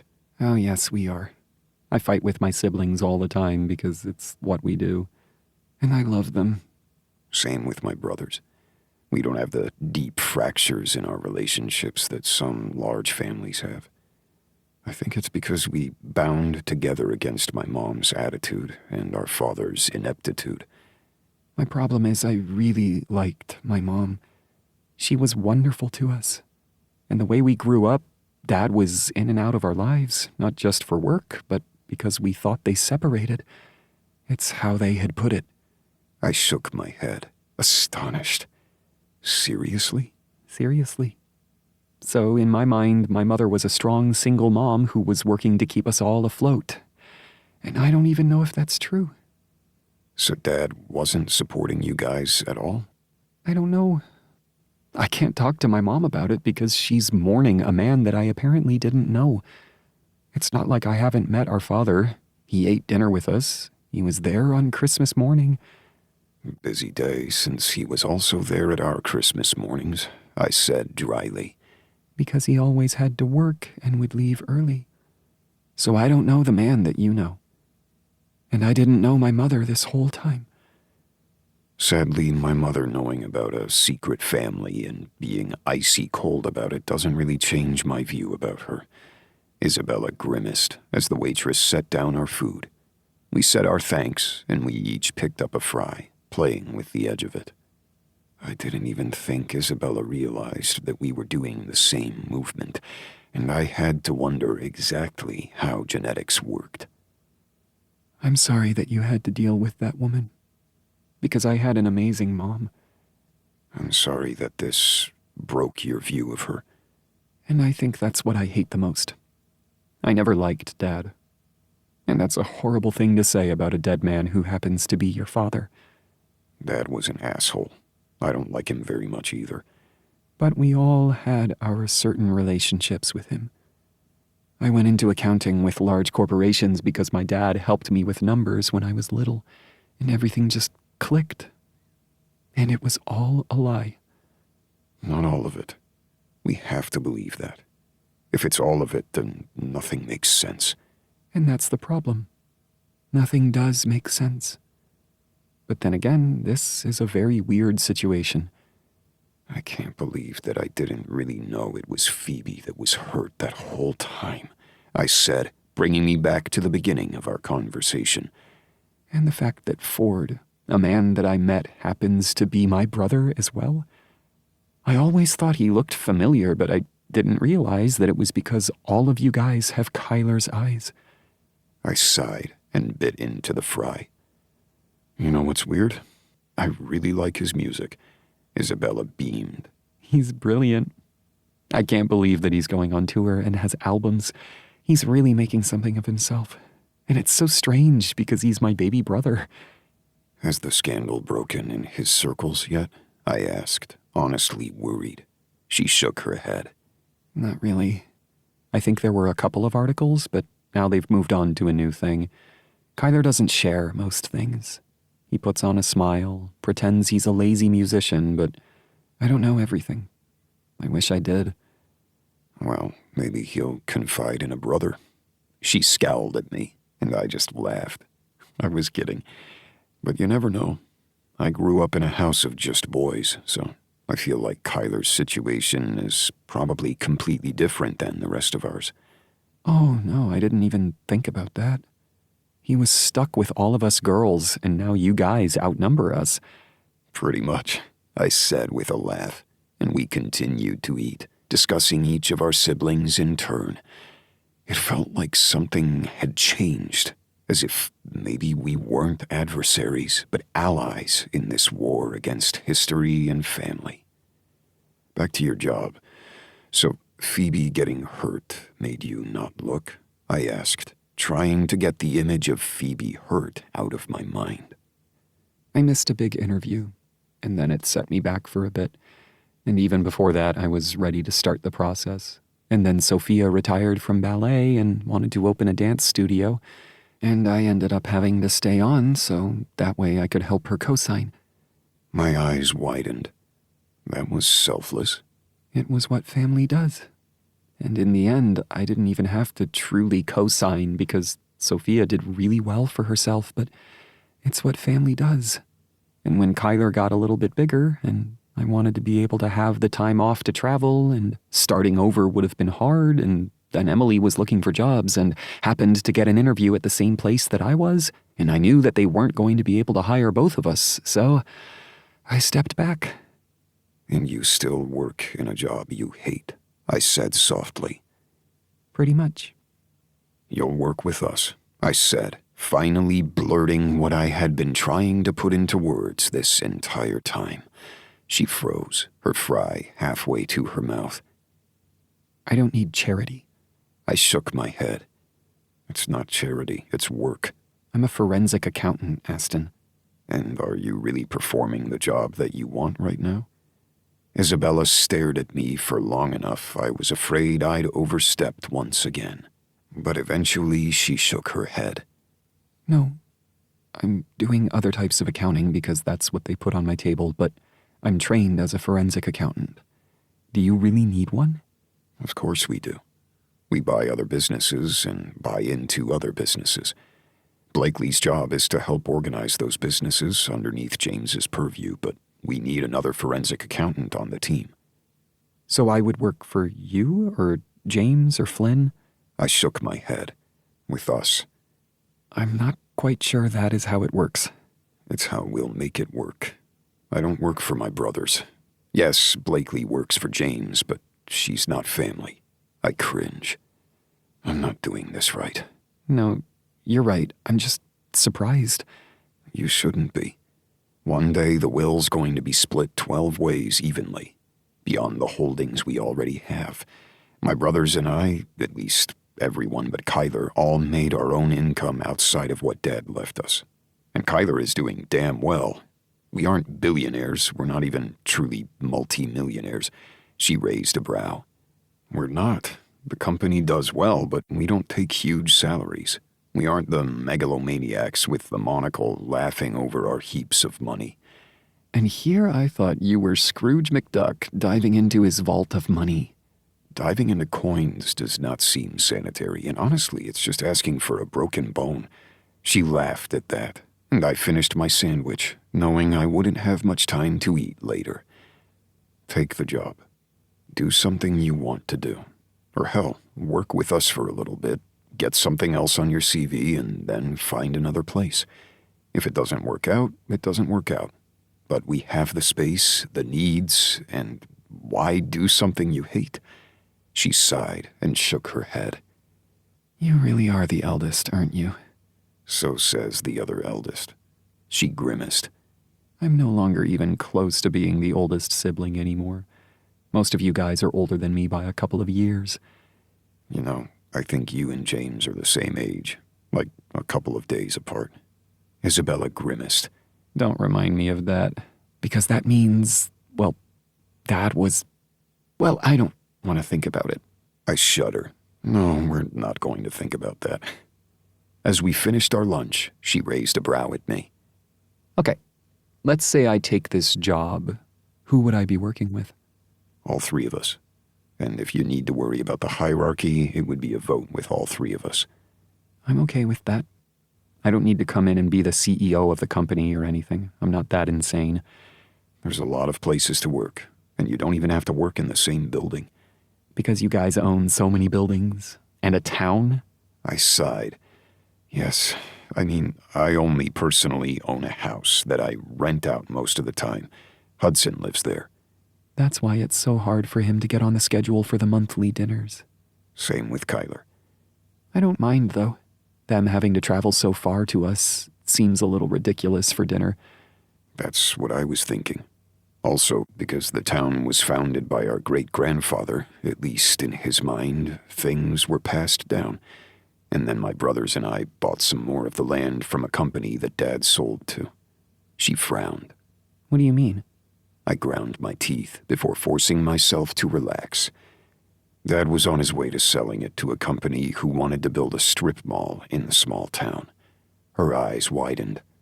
Are you serious? Yep. So we outbid him, had to get loans because, again, we aren't multimillionaires, but we were able to give the land back to the town. We've never lived in town full-time. We were there for summers as kids, but I try not to think of it as us owning a town. Dad really was an asshole. He was. We were both silent for a moment, memories of my time with Dad filling my mind, and I had a feeling Isabella's was doing the same. So do you go to the lake often? Or is it really just Hudson's place? I used to go more, but I don't really take time off. I don't know what time off is. You do get vacations with us. Well, that's good. A little scary, though. We are scary, but I promise we don't bite. She rolled her eyes. You should go to the lake, though. If you are this stressed that you're having a peace talk lunch with me, you should go relax. And should I take Blakely then? I ask, only teasing. Her eyes narrowed, and I realized I might have stepped in it before she shrugged. Just don't fuck with her. But maybe? She hated her last job so much, even more than I hate mine. And then she spent 3 months dealing with the fallout. So maybe having a weekend at a lake would be good for her. But I don't want the details. It was already awkward enough. I blinked, a little confused. Oh, maybe. I had only been kidding, but now the idea held merit. Of course, that meant I would have to break my own rules. But I was getting good at that. As we've settled the bill, splitting it evenly, because of course we did, we headed out of the small diner. Isabella frowned, and I looked down at her. What is it? I just realized that Sophia's studio is down the block. Really? I asked, looking where she pointed. I didn't know that. I must have walked by this 1,000 times. It really is a small world. I don't like it, she said with a laugh. Noted. As if we had conjured her, Sophia came around the block, hand in hand with a tall man with broad shoulders and blonde hair. Who's that? I whispered. Her boyfriend. His name is Cale. I raised a brow. Spelled with a C. Don't worry, Kyler already made all the vegetable jokes. I don't know if he's made all of them, I muttered. Isabella laughed, her shoulders shaking. Sophia's eyes widened as she spotted us. Hi, this is nice. Hello, Sophia, I said, an unfamiliar awkwardness settling in again. Isabella moved forward to hug her sister. We were just having lunch. And no blood was shed? Sophia said, and I tilted my head. Not yet, anyway. I looked over at Cale and realized that this man was touching my baby sister. Well then, that was a new feeling of protectiveness that I hadn't been expecting. Isabella looked at me, and her eyes filled with laughter. This is Cale. It's nice to meet you, the other man said as he held out his hand, and I shook it firmly. I didn't squeeze too hard because I didn't think it was my place to really protect Sophia, but maybe it should be. It's nice to meet you. We were just heading to a place that I know a couple blocks from here for a drink. Do you want to join? He asked, and I tilted my head and looked around the block to figure out exactly where we were. Are you going to the Gilded Cage? I asked, curious. Cale's eyes widened. Yes, I love that place. Sophia and Isabella both burst out laughing, and then Cale blinked before he shook his head. I didn't even think about the name. Do you own it? No, though our brother Dorian owns the building. The whole building? Sophia asked. I still rent my small section. It's what he wanted to do. And then he runs the bar, of course. We should go see him. I know he's working today. I looked at Isabella. Are you okay with that? Well, it seems that we have to celebrate things, and I need to put in my 2 weeks' notice. Sophia's eyes widened. Are you serious? Isabella rolled her shoulders back, and I wasn't sure if she was trying to protect herself from the oncoming questions or the job itself. Yes. It seems that I'll be working with the big brothers. Sophia clapped her hands. Oh, this is amazing. I hate your job. It sounds like we do have a lot to celebrate, Cale said as he gestured down the block. Lead the way. And I get to see another brother. This sounds like a plan. Sophia laughed and wrapped her arms around Cale's waist, and we all walked our way toward the gilded cage. It was a high-class bar that had a VIP section for high clientele and other stations for people who walked in off the street. Of course, we were family, so we could go wherever we wanted. Dorian met us at the door and looked between us. Confusion settled on his face for just an instant before he put on his lazy smile. Well, this is an interesting family reunion. He looked over at Cale and narrowed his eyes in the same way that I had a feeling I had earlier. But you're new. Hi, I'm Cale. I'm with Sophia. Dorian gave him a once-over and nodded tightly before holding out his hand. Nice to meet you. I'm the pretty brother. Cale just laughed, a camaraderie in his gaze. Sophia and Isabella looked between them. I don't know if I'm going to like this many brothers. And I thought Kyler was bad. Isabella snickered, and something settled into place. No, we weren't truly family, not yet. But we were getting there. And maybe this could work. Despite my mother, despite my father, it could work. I just had to hope to hell I didn't ruin things with Blakely in the process. Chapter 10. Dear Diary. I really hope I wore the right panties for this evening. Blakely. As I walked out of my latest meeting, feeling oddly high on success, I tried my best not to skip down the hallway to my office. Working here was completely different than working at my previous place. I hadn't realized how suffocating my last job had been. I hadn't been able to do what I was good at. I had somehow been shuffled into doing paperwork for others and focusing on what they wanted, rather than what I'd been hired for. It had been constant walking on eggshells, making sure I didn't rock the boat. Everything that I had done had been so I could keep my job, a job I hadn't even liked. Now I had a team that wanted to do good things, and I was learning along the way. There was a knock at my door, and I looked up to see James standing there, tablet in hand as he continued to work. "Yes?" I asked, not feeling nervous at all about the fact that my boss was standing in front of me. What a novelty. I'm looking over that proposal you sent, and it's great. I have a couple of suggestions for it that you don't need to take into an account, but I think could help. I smiled and stood up, going toward him so I could look at his tablet. It was just easier when I knew he had that manic energy, and sometimes he just couldn't sit down. No problem. It's just a proposal. There's 20 more steps before we can put anything into action? Exactly. Flynn always rolls his eyes at me when I say that we need those 20 steps. He likes 10. My lips twitched. I don't have any siblings, just my folks. I love my parents, but I don't know if I could actually work with them. Oh, this is why I'd never work with my parents. I can work with my brothers because we call each other out for things and we listen to each other. But if all 7... He paused and then cleared his throat. If all 12 of us had worked in this building, it would be too much. Well, there's going to be 4 of you now, I said, smiling at that new information. Isabella had sounded worried and yet excited at the same time when she had put in her 2 weeks' notice. Her first day was on Monday, and I couldn't wait to see what happened. I was nervous for her and the rest of the cages, but it was going to be nice to have my best friend working nearby. It was Aston's idea, but honestly, Flynn and I should have come up with it too, James said with a shrug. Hell, I realized I just said that working with everybody would be too much, but if people have the skills to make this work, why not? Anything to make the company even better than what Dad thought it could be.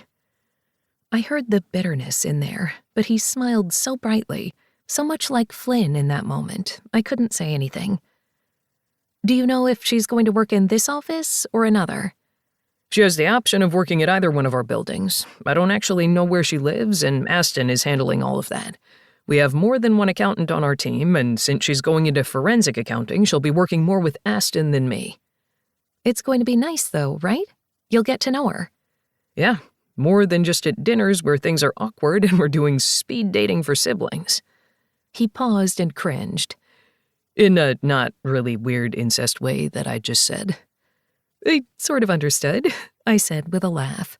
Anyway, I like the proposal and I'll send over these notes. No problem. And you don't have to stay for the whole day, You already did the work that we wanted. We can just head home and do more work there, but we're not going to force you to work late tonight. My teeth bit into my lips slightly, and I let out a breath. That would be nice, because I sort of have to get ready for a date tonight. James tilted his head before he sighed. I really hope it's with my brother, because I do not want to deal with his grumpy ass if it's not. And that's not awkward at all, I teased. What? He was a complete grump for more than one reason when the thing with you guys didn't work out the first time. For obvious reasons that had nothing to do with me, I said, a little shocked about his words, considering his father had died as well. We Cages are doing our best not actually leaning into our grief and pretending it's not real, so you don't have to worry about that. I'm pretty sure he was grumpy about the other thing. I shook my head, not knowing if he was telling the truth or not. But anyway, yes, it's with him, and I don't really want to talk about it at work. No problem. I don't want to have to deal with HR. Anyway, I will go home and finish work. Thanks for the option. It's what we do. We want you to stay here and not find a new job after we help you train up all of your skills. Is that a problem often? I asked, honestly curious. More than you would think, he said, as Flynn called him over. See you in the morning. And then he left me standing at my office door, wondering what the hell had just happened. I probably shouldn't be dating the boss's brother, but here we were. We had been on 2 more dates since that first one, and we had kissed, laughed, but hadn't done anything else. It was like he was taking his time with me and stressing me out all at the same time. I just wanted to know what he wanted. Of course, that meant I had to figure out what I wanted. With a sigh, I pushed that from my mind for now and packed up my things to go. I hadn't seen Aston that day since he was working with a team on another floor.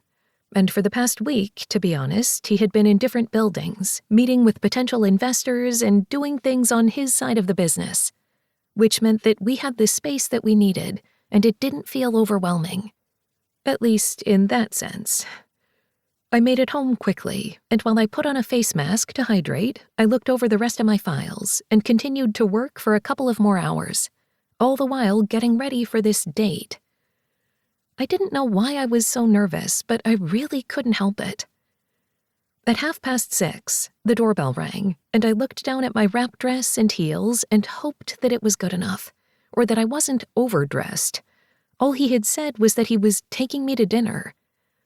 And the fact that I had put on my laciest panties and bra set, notwithstanding, because I had to decide tonight if I wanted Aston Cage to see my underwear or not. And frankly, with the way that I had to press my thighs together when I thought about him, I really wanted him to see my underwear. And with that thought in mind, I opened the door and nearly swallowed my tongue. He stood there, his hair brushed back from his face, and that chiseled jawline relaxing as soon as he saw me. He was always so tense, but it was nice to see him slightly softened. He had on a dark blue buttoned-up shirt, but he had rolled the sleeves up, and dark pants. He looked edible, and that was going to be a problem. You look amazing. Then he shook his head, and I frowned. Amazing isn't a good word. Delectable, edible, fucking sexy as hell. How about that? I grinned and shook my head. You can keep adding words. I don't mind. Let me grab my bag. Seriously, though, I love that dress on you. I blushed, grabbed my bag before walking out and locking the door behind me. Thank you. I'm not going to lie and say it was the first thing that I picked out. Please don't look at my closet because it might appear as though a tornado went through there. His lips twitched, but he reached around to press his hand to the small of my back, leading me to his car. He was so warm, so big, and I needed to rein in whatever the hell was going on with me. I didn't ask where we were going, which in retrospect I probably should have, considering, clothing. You look beautiful and appropriately attired for Le Petit Pearl. My eyes widened. Fancy French food? Look at you go. Not too fancy. I didn't have to wear a suit jacket, and gasp, I'm showing forearms. I wiggled my brows as we got in the car. I mean, forearm porn is a thing. He paused in the act of starting his car. What? I didn't say anything, I blurted, my voice slightly high-pitched. No, you're going to have to explain what that means. He started the car and pulled out of the driveway as we made our way toward the restaurant. I gave in, knowing he'd persist. It's just that when a man pulls up his sleeves to show off his forearms and we can see the muscles there and sometimes the veins, it just does things. I can't explain it. He looked at his arms and then at me before looking back at the road. Forearms. I guess you learn a new thing every day. Our conversation moved on to easier topics, and thankfully not just his forearms by the time we made it to the restaurant. There was an actual valet in front, and I just shook my head, a smile playing on my face. What? Aston asked as he helped me out of the car. You said it wasn't fancy, and now there's a valet. Because this parking lot is terrible, so they need 16 to 18-year-old kids to park our cars for us. I don't know if that actually helps my nerves or not. Tell me about it. We walked up to the maitre d', and as he leaned forward to speak, I looked around the gorgeous room and was grateful I had picked this dress. Cage party of two? Yes, Mr. Cage, we have you down. As we followed her toward a table against the windows so we could see the mountains before sunset, I looked up at Aston. What happens if there's more than one of you at dinner? I mean, what if you guys picked the same place? That's never happened to me, although I think Dorian and Flynn have had that issue before.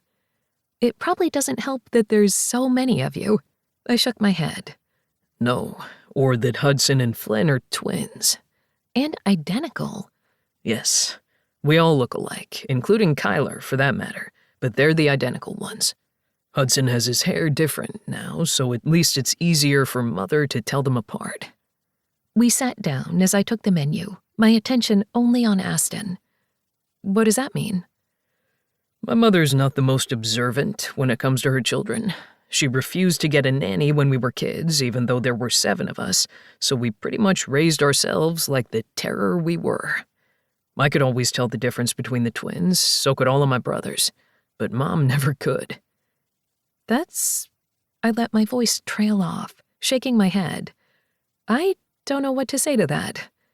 There's nothing to say. That's just my mother. Thankfully, we changed the subject, as I had never been to this restaurant and wanted to know what I should have. I ended up with a chicken dish that was so decadent, I knew I wanted leftovers. Of course, the portions were tiny, and there probably wouldn't be any. I need to go wash my hands. I will be right back, I said after dinner. He just smiled at me. No problem. Did you want dessert? Yes, but I don't know if I could really do a flourless chocolate cake again. You're right. I think they need a better pastry chef. He whispered, his voice low, and I just smiled before making my way to the restroom. I washed my hands and then checked my makeup, my heart fluttering a bit. Tonight was good. I felt like I was getting to know him more, and things just felt easy. And it always scared me when things were easy. I turned to go back to the table when a hand gripped my upper arm and stopped me. I froze, confused, and looked over to see a blonde woman with bright red lips and gorgeous eyes smiling down at me. But there was nothing nice in that smile. "Excuse me?" I asked, looking down at her hand on my skin. "Is there something I can do for you?" "You know this is just temporary, right?" she whispered, and I paused. "I think you have the wrong person. Please let me go." "He was mine. Aston Cage was mine, and we're just taking a break, so don't get comfortable in that seat." I blinked at this other woman and had to wonder if this was his ex-fiancée, or one of the countless women that I had seen on his arm before. It shouldn't matter to me, even though it did, a little, but I just stared at her, and then at her hand on my skin. Don't be like this. You aren't that person. What do you mean by that? The other woman asked, her hand falling. Are you his ex-fiancé? I asked, knowing that I just needed to get the facts right before I left. My heart raced, but she just stared at me, eyes widening. So he told you about me. I swallowed hard, realizing that yes, this beautiful woman was the ex-fiancé. And even though he had said she had broken it off, she didn't seem over it. But I wasn't that person. I wasn't going to just stand here and take that. I don't know why you're here or why you're talking to me, but Aston loved you.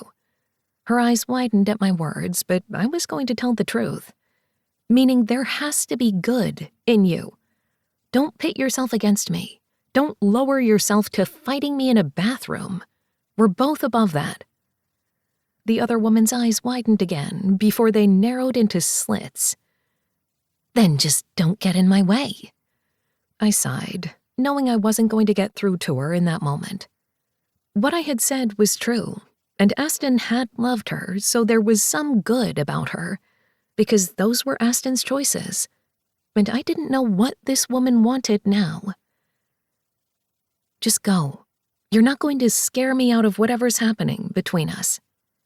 The other woman just glared at me before she walked out as if she didn't have a care in the world, and I finally let my heartbeat slow down just a bit, the bile on my tongue fading away. Are you okay? Another woman asked, and I hadn't even realized we had had an audience. I smiled and nodded, and was grateful that his ex-fiancé hadn't squeezed too hard. I wouldn't have a mark on my arm. I'm fine. I just don't know exactly what she wanted. I have a feeling you know exactly what she wanted, the other woman said dryly before shaking her head. But you handled that well. Good on you. I wasn't quite sure that was true, but nonetheless I smiled at her before going back to the table. I didn't tell Aston. Everything felt good, right, and I didn't want to ruin the night. So when he finished signing the check and we headed out to his car, I pushed all thoughts of that altercation out of my mind and only focused on tonight. So, where am I taking you? He asked, and there was so much promise in that question that I swallowed hard and looked directly at him. Let's go to your place. A smile slowly crawled over his face, and he nodded. My place sounds pretty good. And as we drove there, I focused on the now, because that was the only thing that mattered in this moment. Nerves settled over my skin as soon as we were inside his place, and he handed over a gin and tonic. I only have diet tonic for some reason. I hope that's okay. Oh, that's fine with me. I usually can't tell the difference. I sipped the crisp drink and noticed that Aston had added the perfect amount of lime. It's wonderful.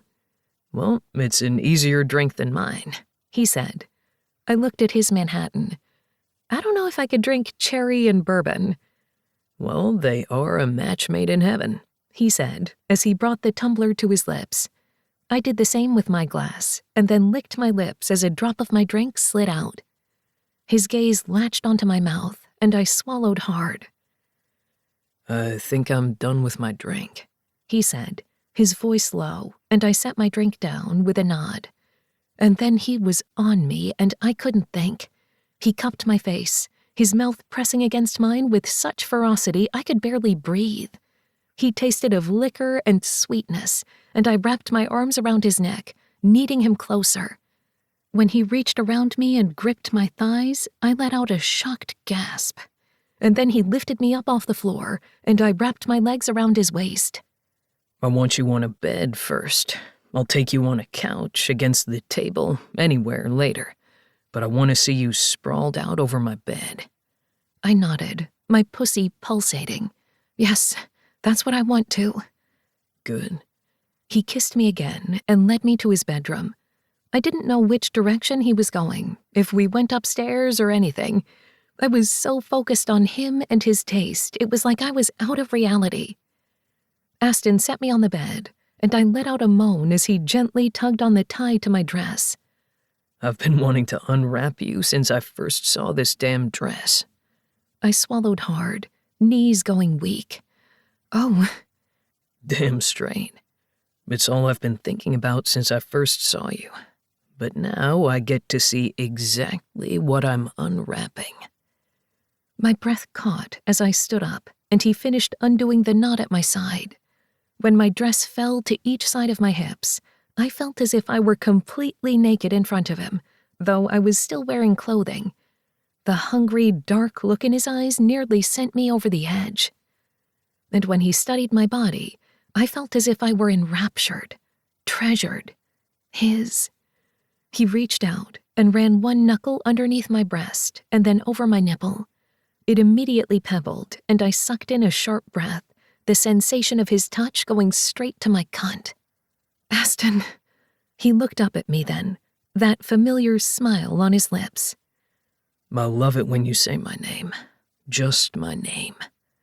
I swallowed hard again as he cupped my breasts, and my head fell back. Aston, I repeated. He tugged at my dress, and it pulled at my feet on the floor. You're so beautiful. You take my breath away. I opened my eyes then, studying him. It's really hard to think with you touching me, or with you even in the room for that matter. I'm going to take my time with you. I shook my head. Maybe not the first time. I don't think I can wait that long. He laughed then, a deep laugh that went straight through me. Oh, this is going to be fun. And then his mouth was on mine again, and I was tugging at his shirt. He let me take it off him, one button at a time, and then my hands were sliding over his skin, over the slight hair over his chest. I can't breathe, I'm so hot. Yes, you are. I laughed. That's not what I meant. And when he slid his hands between my legs and cupped me, I sucked in a breath. Yes, you are. I swallowed hard, and then he tapped 2 fingers over my pussy and my knees went weak. Before I could breathe again, I was on my back, my heels still on, and he was kneeling between my legs. I need to taste you. Blushing, I let my thighs fall to the side as he gently tugged on the edge of my panties. Did you wear these for me? And for me, I said truthfully. Such a good girl, he whispered, and then he slid my panties to the side, bearing me to his face. He studied me slowly, gently sliding one finger along my swollen folds, then the other. He was taking his damn time, and I moaned, my hips lifting without thinking. He pressed his arm over my hips, keeping me pinned, and when I opened my mouth to protest, he leaned forward and took me in his mouth. I buckled off the bed as his tongue lapped at me, gently, slowly, as he continued to eat me out. I couldn't breathe, couldn't think, and then 2 fingers were spearing me and my knees went weak. Aston, he hummed against me, curling his fingers just right to play with the sweet bundle of nerves inside me. I nearly shot off the bed like a rocket, my thighs clamping around his face as I came, my hips rocking along him. He continued to move his fingers in and out of me, 2 and then 3, and not stopping, as my wetness covered his hands and his face. I should have been embarrassed about how hot I was for him, how drenched I was making him, but I couldn't think. The sound of ripping hit the air, and I realized that he had torn my panties off me. I could have complained, as those were nice panties, but I didn't care. Instead, he had his arms wrapped around my thighs as he continued to lick at me. I can't. Not again. You will, he growled against me, and then he continued to feast, like a man starving in the desert. And miraculously, I came again, my toes curling in my heels, the sounds I was making echoing off the walls. And when he finally stood up between my legs, I looked at him then and nearly came again. His mouth was wet from my orgasm, and he was licking his fingers one by one, and then licked his lips. So fucking sweet. I swallowed hard, and then he hovered over me, kissing me. I could taste myself on his lips, and I arched underneath him, my pussy against his still-clothed cock. That's it. Move for me. Get me wet. You're a dirty girl, aren't you? Wet for me. Aston. That's it. Keep going. Drench me. I was blushing, as I wasn't usually into dirty talk, but there was just something about Aston Cage that did everything to me. He shoved off my bra, unclasping it as he did so, and then he was sucking on my nipples, licking and squeezing and biting my breasts so I knew that I would bruise in the morning, but I didn't care. I need to be inside you. He growled, and when he stood up, I swallowed hard. Yes, Aston, same. I need you inside me. I slid my hand between my legs, playing with myself, and he smiled. That's it. Play with yourself as I get this cock out for you. Okay, I whispered, not sure what else I was supposed to say. I couldn't really think. But before he took himself out, he undid my shoes, gently rubbing his thumb on the arches of my foot as he did so. I moaned, wondering exactly what I was feeling. When he stood up again and undid his belt and shoved down his pants, I nearly wept in pleasure. He was hard, thick, and he sprung out of his boxer briefs, looking as if he were ready to come right there. Are you ready? I nodded, reaching for him. In me already. I can't think. I need to get a condom. I shook my head. I'm clean. I'm on birth control. I paused, wondering what the hell I was saying, but I didn't care in that moment. His hand around his dick, he paused and nodded slowly before he swallowed hard. I've never had sex without a condom before. We stared at each other, the moment pulsating between us heavy. I'm safe. Same. And for some reason, I trusted him. It made no sense, but it did. I just wanted to feel him. I want you bare. He growled, and I nodded tightly, needing him. I lay on my back, with Aston between my legs, and as he kissed me slowly, his hand over mine between my legs, he worked my fingers inside of me. I couldn't breathe, the connection so fierce, and when he gently probed my entrance with his cock, I swallowed hard. Aston. That's it. Keep repeating my name. And then he shoved deep inside me. He was buried to the hilt in an instant, his thick cock stretching me to the point of pain, and I didn't care. He was so thick, so deep, that it took me a moment to catch my breath. Are you ready? He asked, pausing. Yes, please move. I need you to move. You feel so fucking good. I can feel every inch of you. And then he began to move, slowly pounding in and out of me as I reached for him, my fingernails clawing at his shoulders. He bit down on my flesh again, biting at my breast, sucking, and I couldn't think, just moving with him thrust for thrust. When he moved again, I wrapped my legs around him, trying to keep him close, deep inside, but he pulled out of me, leaving me bereft. Hands on the wall. He growled, and he flipped me over on my stomach and gripped my hips.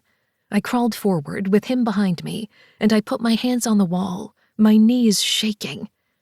That's it. Feel me. And then, without any warning, he shoved deep inside of me, and I groaned, arching for him.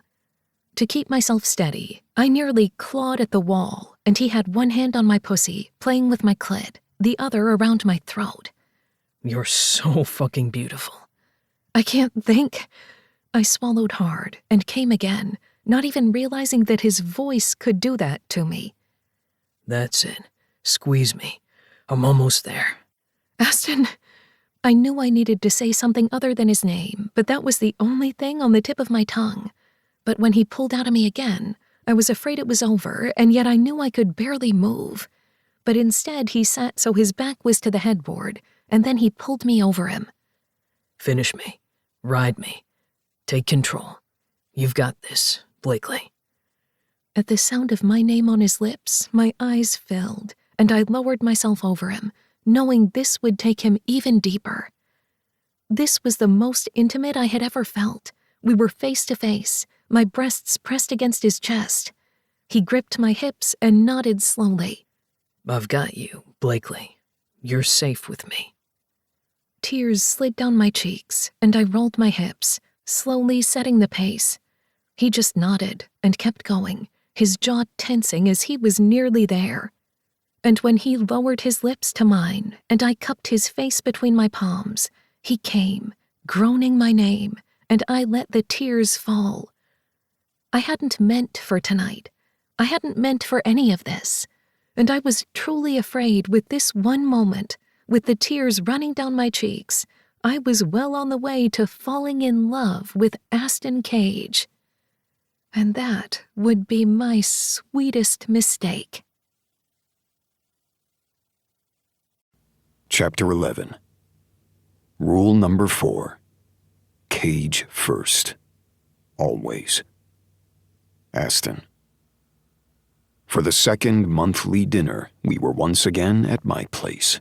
We would begin to alternate locations, as well as perhaps even go to restaurants in the future. But for now, my home had the most room. I'm not quite sure I enjoy the fact that we have a spreadsheet for meals, Dorian grumped as he poured himself a drink. I shrugged and looked over at Sophia and James, who were looking over the cheese board and figuring out what was what. If we don't, we'll miss something. And what, we have to check in with the lawyer once a month with a selfie or something? It's what they want. At least he doesn't have to come to these dinners with us. Thank God, Kyler said as he came out from the bathroom, drying his hands on his jeans. Your towels are really fancy, and I didn't want to ruin them, he said with a laugh, and I shook my head. Please ruin them. Those are gifts from Mother, because apparently hand towels for Christmas were exactly what I needed. And so you put them out, so that way when she came over and saw them, you were in the clear. I nodded, a smile playing on my face. You got it in one, Kyler shrugged. I think Mom got me towels one year for Christmas, but it was because I was moving out and didn't own anything of my own, really. I sighed. She got them for me this year, so please use them, abuse them, and then I can toss them into the rag pile for cleaning. What's wrong with the towels? Sophia asked, her brows raised. Do they have embroidery on them or something with little flowers? Yep, Kyler and I said at the same time, and the other man, my younger brother, just winked at me. Little pink flowers with monogrammed initials, he said with a drawl. Oh, Sophia pressed her lips together, and I knew she was holding back a laugh. You didn't say the best part, James put in, before tossing a cracker and some form of cheese in his mouth. What? Sophia asked, and I sighed, lowering my head. I really didn't want to get into this part, but thankfully Dorian answered for me. It's not just his initials. What do you mean? Sophia asked, and everyone stared at me. My mother sent me embroidered towels with not only my initials, but my former fiancé's initials. After we broke up. After the wedding was firmly canceled. James and Dorian just laughed as Kyler and Sophia looked at me as if they couldn't quite believe it. You were engaged? Kyler asked. Yes, I'm no longer engaged. However, I don't believe that Mother really believes that. Does Blakely know? Sophia asked, and my gaze shot to her. Yes, we've discussed it. I tilted my head. So you're friends with her as well? Yes, she's come over to dinner sometimes when I'm there with Isabella, and we've had girls' nights. So, yes, we're friends. I am just glad that she knows. Why would it matter? Dorian asked, and I gave him a look. He ignored me, of course. Because secrets are bad. Sophia looked at all of us, eyes wide. We're all in this room together because of a major secret. Okay, you got us there, James said. But those two have been dating, what, a month? When do you lay out all of your past relationships? Sophia looked around the room and shook her head. You know, family conversations were a lot easier when I wasn't outnumbered. Kyler just beamed. You see, this is how I felt my entire life, surrounded by women. He tilted his beer up at us and nodded. Thank you for letting the pendulum swing our way. I don't know if I like this very much, Sophia said primly before letting out a soft laugh. but yes, after a month, I would like to know if the man I'm currently seeing and most likely sleeping with has had a past serious relationship. I mean, you were going to get married. That seems pretty serious.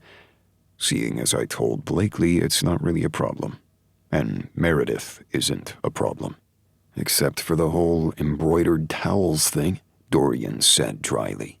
I rubbed the back of my neck. Please throw them in mud or something. Mother's already seen them, so I guess I don't even need them in there. It's okay. I'll most likely spill something later and use them to clean it up, Kyler said, a grin on his face so similar to Dorian's it was a little shocking. So there's 5 of us here, James said, pointing to all of us. 3 from one side of the family, 2 from the other. I guess we should, check in with the lawyer so that way we can say that we did it? At that abrupt change of topic, I glared at James. We had been having a good time, and now everyone looked a little edgy. Yes, we can check in with the lawyer. However, I did put out some food for everybody, so we should still fucking eat. I hadn't meant for the words to snap, but I was already tired of being put in this situation, and I didn't want to deal with my brother's attitude on top of that. Hey, I don't mind good food. I'm just surprised that I was actually in town for this, Kyler said as he strolled over to the food spread and popped a grape into his mouth. And I do love cheese boards. Actually, I just love any food. Well, that hasn't changed since you were a kid, Sophia said with a laugh. I don't know how this is all going to work. However, can't we just think about this as a family dinner without the fact that we're forced into it? Sophia asked. The pleading in her tone hit me. I gave a tight nod. I get it. The whole reason that I even said I'd have them at my house to begin with was that I want to make sure that I get to know the people that my father hid from us for so long. And apparently that makes me far more sentimental than I thought. Honestly, I'm surprised it's you saying it out of everyone, Dorian said, and I flipped him off. The others laughed, thankfully. I don't know how this is going to work for 3 damn years, Kyler said, before he strolled into a nearby chair. Well, you're out of town more than all of us, I paused, other than Hudson. Kyler raised a brow. Because Hudson lives in this mysterious town that we own. We only own parts of it. Well, I guess I'm going to have to visit sometime, Kyler said, though I wasn't quite sure if he was serious or not. I couldn't get a beat on Kyler. But then again, I didn't always understand the brothers I had grown up with either. Come on, let's go sit down and get comfortable, I said, as I gestured for everybody to take a seat in the room large enough for us. We each leaned down to grab a few bites to eat, though everything felt awkward as hell.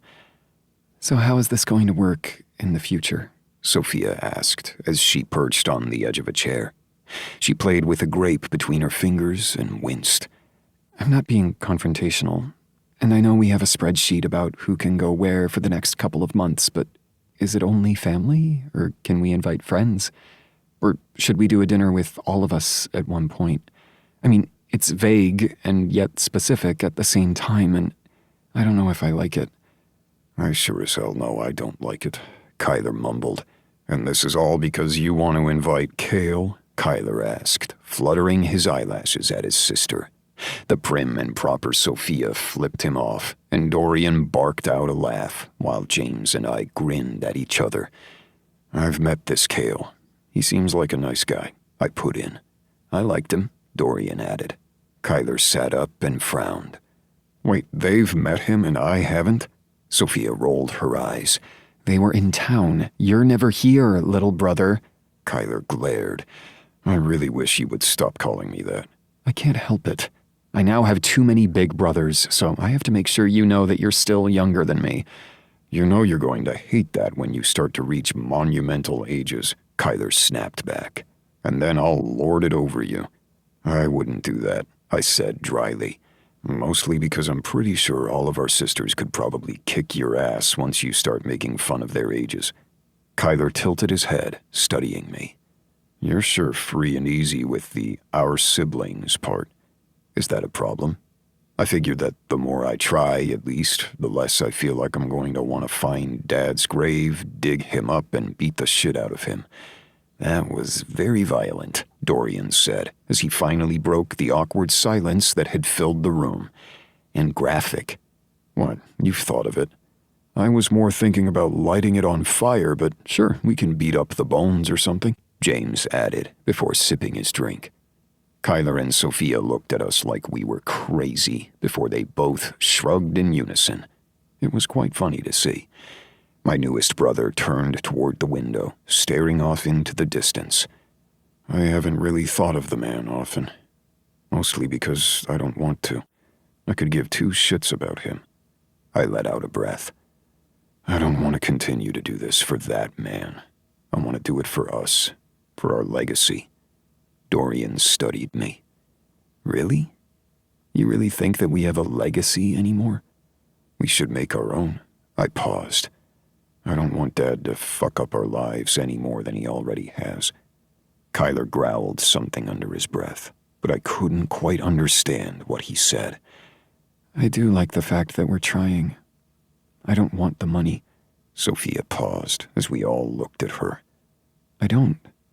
I did well enough when I was a dancer. I saved everything that I could. And my studio is in the black, thank God. She knocked on the wooden seat. I smiled. That's always good. And I bet it helps that your sister's an accountant. Always. I'm sure you're great at business, and this is being completely patronizing, but if you'd like us to ever look at anything for you, we do this for a living, James put in. Kyler just shook his head, a smile playing on his face, and Sophia beamed. Totally not patronizing at all. Because one day, if I do want to expand or change things up, I would love somebody who actually knows what they're doing. I really just lucked into this career of mine. So says the woman that tortured her body and broke toes and spent far too long learning dance and making connections in order for it to happen. You know enough, Kyler mumbled. Sophia melted. You know, sometimes you are nice. Only sometimes, Kyler joked.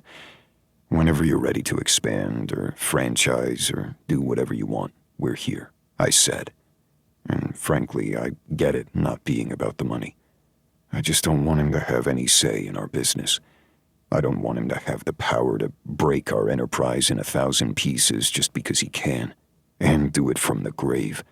My hand tightened around my glass, and I forced myself to calm down. Well, he does like control, even when he said he walked away from the business. How did that work, anyway? Sophia asked. What do you mean? I leaned forward, drink in hand. So, I understand all of the positions you, James, and Flynn have in the company, but Dad just walked away? Not exactly, James said with a sneer. He said he would, but he ended up trying to handle things a little backhanded, much like he did with the will, Dorian said as he drained his drink and went to pour another one. Kyler gave him a look, and Dorian nodded. I assumed that meant that Dorian would be getting him a drink. I was amused at the fact that the two didn't have to speak. Maybe we were getting something out of these mandatory dinners. I honestly feel like we had two different dads, Sophia said, and I frowned. I'm pretty sure the whole reason that we're here is because we had the same dad, James added. She bit her lip, thinking. I meant the way he treated us. I have no idea how he even made the logistics of two families work. See, that's what I've been trying to figure out, I said, shaking my head. Sophia leaned forward. When we were younger, he was constantly traveling for work. Same with us. And we believed because Mother decided to lie for him, I added. It's just weird that we knew our dad as one thing, a traveling salesman of sorts who was home sometimes, but then we thought that Mom and Dad were just going through marriage problems, Sophia said. Kyler didn't say anything, but his face darkened. Sophia continued. We were told that they needed time apart and were separating, and they would come back together. when in fact he was probably with our mom, James said with a sigh. Either way, he's a damn liar, Dorian growled. I nodded and drained my drink. When Dorian raised a brow, I shook my head. You may be the resident bartender of the family, but I didn't want a drink. Not now. But how do we not know he was the Cage? Sophia asked, exasperation in her voice. That I don't know. But it's not like he was in the news or anything. He was big in his business circles, but he wasn't famous. And he shunned the media, James said slowly, which I always thought was odd for the ego on that man. It turns out it was for a reason, I said with a snarl. Because the face of the company was grandfather, then me. Father always found a way out of it, and spent far too much time at Cage Lake. I paused. Or at least he said he did. When I was younger, I thought it was because Dad wanted to do better for the company, to focus on what we were doing, but I was wrong, James said, his voice low. He didn't shun the limelight for too long, Kyler blurted, and then he looked at all of us, the anguish on his face surprising me. And that's when it clicked. The reason I couldn't get a beat on Kyler. You knew, I whispered as everyone went silent. When did you find out? I wasn't angry. I couldn't be angry, not with the look on Kyler's face. But what the hell? Kyler just set his drink down, squeezed his sister's hand, and then walked casually out of the house. The door slammed behind him, and we sat there in silence, feeling as if another blow had just hit, and we were still echoing the reverberations. Sophia stood up, her hands shaking. I should help him. She looked at all of us, tears in her eyes. I knew he hated Dad, but I never knew why. I'm sorry. I stood then, Dorian and James following me. Without thought, I pulled Sophia into a hug, doing the big brother thing as if we had all along. Go help him. We'll figure it out. Remember, Dad's the liar. She nodded against me, pulled back, and then wiped her face. I'm sorry we're not staying for dinner. Well, if the lawyer asks, you did. After all, we already sent him proof, James said dryly, and then Sophia fled after Kyler, and I stood there with my brothers, wondering what the hell was going on. So, baby brother knew. Dorian tipped back his drink before setting the glass down on the side table. No wonder his music gets a little angstier every once in a while. Dear old Dad sure liked to fuck with all of us. I want to be angry and a little annoyed that he knew and didn't tell anyone, but then again, what did Dad do to make sure he kept quiet? James asked, and my gaze shot to him. I have no idea. But I have a feeling we're just scraping the surface of Dad's secrets. James sighed and gestured toward the table. Let's eat, since you have everything out and we can discuss business. Dorian blinked. Oh, joy, I'm excited. You are welcome to leave, I said, since it seems that our second dinner is going to be a little shorter than the first. No, there's food. I'll stay and listen. Maybe you're going to need my expertise. James laughed, and Dorian flipped him off before I took a seat at the table, my brothers following. You know you have to head to Cage Lake next week, James said after a moment, and I sighed, knowing he was right. Going to go visit Hudson? Dorian asked. Yes, and I have to meet with the resorts. A few business dealings. I could just go there and back in one day. Or you could take a couple of days off. I stared at James as if he'd lost his mind. Excuse me? Go on a Friday. Enjoy the weekend. Why are you telling me to take a vacation? You know we're busy. It's just a weekend. And maybe you could take Blakely. Dorian choked and slammed his fist against his chest. That was so subtle. But yes, you should totally take Blakely on a weekend trip. I have no idea why you two think that my relationship whatever it is with Blakely has anything to do with the two of you. You're going to be wrong there, James added with a sigh. However, maybe you should just enjoy yourself. Where is this coming from? I asked, honestly confused. Because Dad keeps ruining everything. Look what he did to Kyler. We don't even know the half of it. You need to go up to the town in order to get work done, and I know something weird is going on in your head about this relationship with Blakely. I have no idea what you're talking about, I said, my tone icy. You don't have to lie. You could just stay silent, but we both know you've got something in your head about being the leader of this family and whatnot. I don't know what that has to do with me and Blakely. I just don't want you to fuck things up like Dad did. James winced at his words, and Dorian cursed under his breath. I looked between the two of them, wondering if they had been talking about me behind my back, or if I was just seeing things. Well, it's good to know exactly what we all feel about Dad and what we do with him and his legacy. That's not what I meant, but there's something going on in your head, so take this time. You're allowed to, you know. So you want me to take Blakely and show her our small town and what? Make her fall in love with me? I asked, not liking the tone of my voice. Or maybe you could just take that stick out of your ass for once and relax. I wasn't there the time you met her, but I heard about it. I heard that you smiled more. So just do something. Don't let Dad ruin everything. I looked between the two of them, and I didn't want to listen. However, I couldn't get the thought out of my head. A whole weekend with Blakely in the mountains. Just the two of us. It was a dangerous temptation, one that wasn't going to end well, because what we had between the two of us wasn't serious. It was just beginning. The cages didn't make serious work. I knew that. The family knew that. But maybe I could take a weekend. Chapter 12. Rule number 5. Never let the world see. Aston.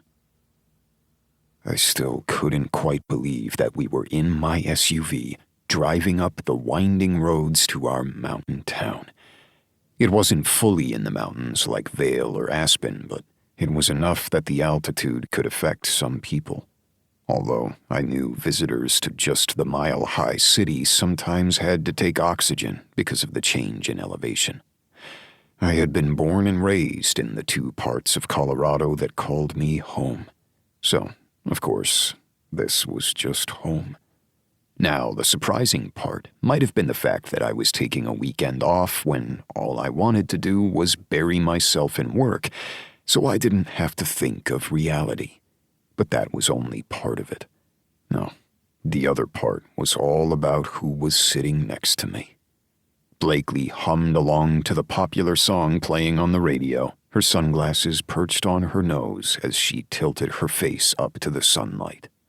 She was so damn beautiful. It sometimes hit me, and it should probably worry me a little bit more than it did, because it was hard to think when she was around sometimes. I still didn't understand why this was happening, or why she was by my side, but for some reason, my brother's little niggling of a recommendation via taunting had settled in, and I couldn't go back. When dinner had ended, however abruptly, I had immediately pulled out my phone to text Blakely. Me. So, what are you doing? Blakely. I almost feel like you should ask what I'm wearing. Is everything okay? I thought you were at dinner tonight. I had rubbed to the back of my neck, annoyed with myself with even doing this, but maybe my brother had been right. Me. It's not working out. Can I come see you? I should just go home. I should ignore whatever was rising inside of me. Blakely was a complication. I knew that. She knew that. And although we had been equal in pursuing each other both times, Blakely. Of course. Although I'm having girl dinner. Me. Do I want to know? I have rotisserie chicken, a baguette, some bread, grapes, and a handful of mini Oreos. You make the decision. It sounds delicious. Do you have enough for two? I can pick something up. I'm sure I can scrounge something. You're welcome to come over. And so I had arrived at her door, my stomach in knots for some reason, and she had just smiled up at me. And of course, my lips had brushed against hers, and then the door had closed, and suddenly I had been on my knees in front of her, eating my way through our appetizers. She had come on my face, and both of us had been drained by the time that we finally got to her version of girl dinner. We had been sitting in her kitchen, me in just my slacks, her in my button-down shirt and panties, the hottest fucking thing I had ever seen, when my brother's idea popped into my head. I'm being forced to take a vacation next weekend. Blakely had blinked up at me. Oh? Do you not take them? I had shaken my head. Never. Which is probably an issue, but I'm heading up to Cage Lake. I paused, trying to collect my thoughts as I popped a grape into my mouth. Blakely smiled, her fingers playing with an Oreo. You do work an insane number of hours. Of course, all of you guys do. You should go up to this infamous family town where you guys are kings. I snorted, shaking my head. Not even in the slightest, but you should come with me. See what the town's really like. She had frozen ever so slightly and stared at me. You want me to come with you? That's an overnight trip, Aston Cage. I had just stared at her, my eyes narrowing. It is. A little scary, isn't it? We haven't exactly discussed what this is between us. She gestured between the two of us. I am not quite sure if I should be flattered you want to take me to your town with your name slapped on it, or should be scared. I frowned right back at her. I don't know what it is between us. Rushing into labels and wanting to figure out exactly where I am ended up pushing me into an engagement I wasn't ready for. Something flashed over her face. Just an instant, but she blinked it away so quickly I couldn't tell what it was. That makes sense. I don't want to push you, but I also want to see the mountains. My chest had warmed at that, and I know. I have a place up there. In fact, we all do in some way or another. I paused. At least the brothers I grew up with. Hell, I wonder if any of the new ones want something up there. I have no idea how that's going to work. I don't even want to go into the ins and outs of that will. Just seeing Isabella's eyes go blank when she tries to go through the paperwork makes me want to run away. I don't blame her. I still don't know what the hell my father was thinking. I had waved that off. Sorry. As for this weekend, come with me. We'll do what we're doing now. Eating practically naked in my kitchen? We can do that. Or we could eat completely naked. I don't think that's sanitary. Touché. And as for what we are to each other, I don't know. But I'm exclusive. I blurted out that last part, wondering why the hell it felt as if I were a teenager trying to figure out the rules. Her teeth had bitten into her lip, and I had swallowed hard at the sight. Me too. And I don't know what this is or where it's going, if it's going anywhere. Everything's changing so quickly, and I'm just going to go with the flow, which is very unlike me. 2 peas in a pod there. So you'll go with me? What time will we be leaving? Well, we may have to ask your boss if you could leave early on Friday. She cringed. Okay, that's awkward. No, it's not. We're allowed to work remotely. Just take that day. The boss isn't going to care. I had made sure that wouldn't happen. And when Blakely had finally said yes, I had reached over the table to grip the back of her neck and pulled her into a deeper kiss. She had moaned into me, and we had indeed gotten naked in her kitchen. However, the laughter that had burst from her as we had both cleaned up after had made the hard tile underneath my ass worth it. So now we were winding our way up through the mountains, and I was feeling awkward, and yet the most relaxed I had in a while. Didn't know what that meant. Maybe it was the fact that we were going back to Cage Lake. Cage Lake was situated between two large peaks. There was tons of hiking, fishing with a large tributary that was practically a full river, carving one side of the town boundaries and the lake on the north side. Okay, after this ridge, we're going to hit Cage Street. Blakely slowly lowered her glasses. Really? How many of these places are called Cage? I don't want to discuss it, I said, my lips twitching. All of them, right? Enough of them that it's actually a little embarrassing. For a man in real estate, staking your claim sure does make you blush. I shook my head as we rounded the curve. I don't need to stake my name at all. Before I could say anything else, though, Blakely looked out the window and gasped, and a sense of ease settled over me. The beauty of the town was breathtaking. Yes, the town came with its own burdens and its own memories, but for a man who wore suits every day, I was comfortable here. Hell, I was wearing jeans and a flannel. When Blakely had first seen me, her eyes had practically bugged out of her head, and then she had just reached around and slid her hands into my pockets. I like it. Well, you in jeans grip your hips? It's going to be very uncomfortable with zipper marks on my dick this whole drive.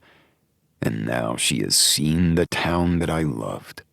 I wasn't like Hudson, who could live here full time, but I loved to visit. There was one main road into the town, and that got you to the lake. It was, of course, called Main Street. It was very long and windy. To the west of us, there was a large forest with tons of trails, with the resort settled against the most northern mountain. On the south side, that was the main river, and there were other trails and fishing spots. And branching off Main Street were multiple streets filled with homes and businesses that had grown over time. Hell, at first we hadn't even had a main. Now the first business you saw when you took that right into Main Street was a welcome center and the admin building right behind it. There was also a clinic, a coffee shop, an actual mercantile, a hardware store, bakeries, and more. It was your typical small town that was anything but typical, because most of the places had our names all over it. It was embarrassing, but hell, it was our family legacy. We were fighting for it for a reason. This is adorable. How many people live here? The population changes all the time because of tourist seasons, and there's a lot more homes and townhomes than there was when I was growing up. I pause. I don't even know the population anymore. Hudson might. He lives here, right? His home is on the west side of the lake, but nearly on the opposite end of mine. For a reason? She teased. I shook my head. No, we just each split up the land and built our own places. There's still spots for the others that we can make work, which isn't going to hurt the land. Then again, there's places that we could also add that they might like. I like that you're thinking about them. I do too. It's weird, but we're making it work. Somehow. At least, I hope. I have to have hope.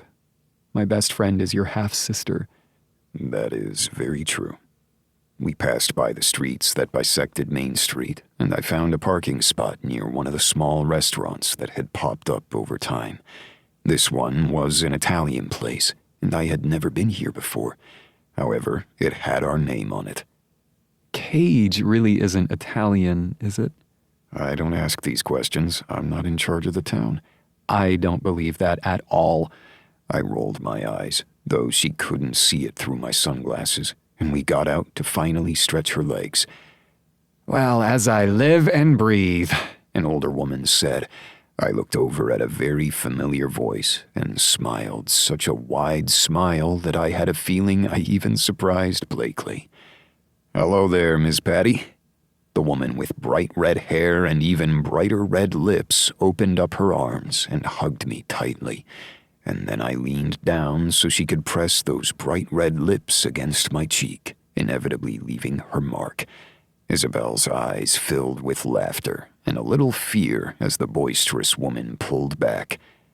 I didn't know you were going to be here today. Did someone come out and clean your house and freshen up everything? I nodded. Hudson took care of it. You know him. The older woman just waved that off. Who knows with that brother of yours? And I hear there's more brothers and even sisters, cage women. It's about time we start to add more to the pool. Then her eyes filled with curiosity as she looked at Blakely.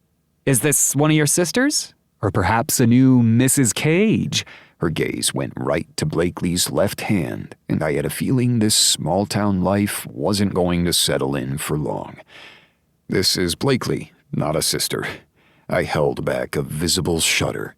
Blakely full-on laughed. It's nice to meet you, although I do know his sister. Oh, really? I need all the gossip. Blakely met my gaze, and I saw the wince she tried to hide. My whole life was under a microscope these days, all about gossip, and perhaps coming to this small town where everybody knew the Cages and all of their mess wasn't the best idea. I don't know about that. I'm just really excited to see the town. Maybe you should be the one to give me all the gossip. Oh, I have a lot of it. I've lived here since I was a little girl and got married right up at that resort up there. The Cages take good care of us. My husband's the mayor, you know. And he's not a cage? Blakely asked, and this time I laughed. No, somehow we're not the mayor of this small town, although I think Grandpa was at one point. He was, and I'm sure one of you guys will be again. We're really easy here, and we all make sure that whatever businesses pop up are good for the economy, and all of the land here is owned to a point that nothing can be built up that we don't want here. We want to keep this feeling like it always has, with a little bit of flair. You took the words right out of my mouth, Miss Patty. Now you head into the restaurant right here and have a great lunch special. Although Cage Italiano, you guys could do better. I don't know who made that up. Probably Dad, I said. I tried not to speak through gritted teeth. Miss Patty grinned. He did love branding the place, but it's what gives us character. People were walking past us, calling out their greetings, and I did the same. Because while tourists came and went, the people who had lived here all their lives stayed the same. They got older, got married, had kids, but they were the ones that had been here when I had visited, had never quite lived, which maybe was the problem. I liked my expensive suits and drinking bourbon out of a lowball glass while sitting in a high-rise. I liked my fast cars and dining with white tablecloths. But I also liked sitting on the ground, fishing pole in hand, trying to catch my lunch, knowing that my brothers would be better at it than me. Maybe I just liked memories that came when we were happy here. But then again, Dad wasn't always here. No, he was down south, raising his other family. I pushed those thoughts aside as we said our goodbyes, and I introduced Blakely to a few other people. I saw those curious glances and winced.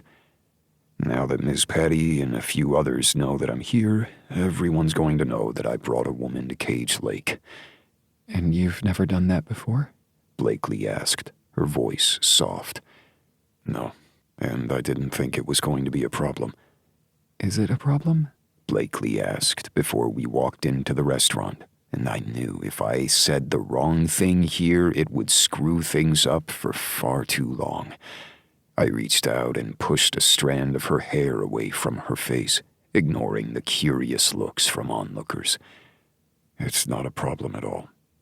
It's just something I'm getting used to. Okay, then. I'm getting used to it, too. Well, good. Now, let's go see what this special is, and then I'll show you my town. Your town? I meant because I spent summers here, not because my dad branded it. Just a little bit of a problem. She teased and slid her hand into mine. I didn't want to think too hard about it, because I knew for a fact that things didn't work out. My family was living proof, but I can enjoy the time we had together for now.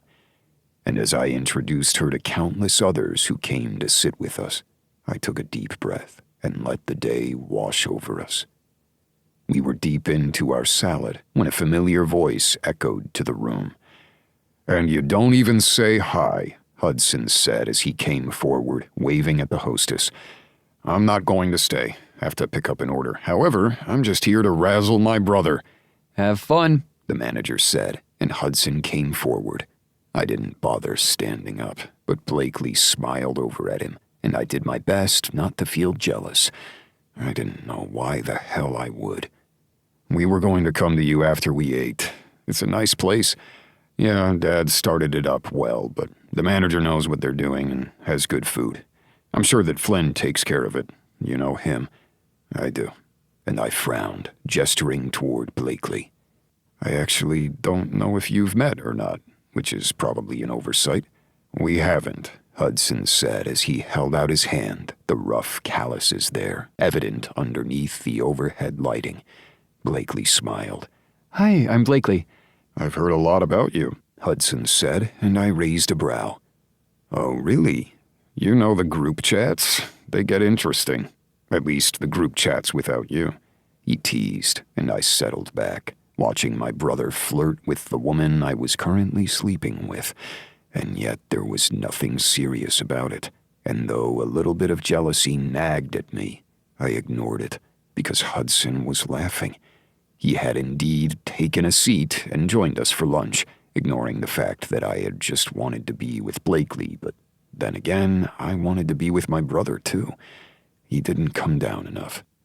He didn't smile enough. But he was smiling now. Okay, I'm going to need to hear all of the childhood stories. Ms. Patty already said she'd tell some, but I'm sure you have some. Hudson smiled again, and this time it truly reached his eyes, startling me. "Oh, I've got stories. And I'll go get the check," I said as Blakely laughed. This town is just so interesting. I love the fact that you guys have this whole history here and downtown in Denver. "That says cages shrouded in history," Hudson said, and Blakely and I both noticed the tone. But she didn't say anything.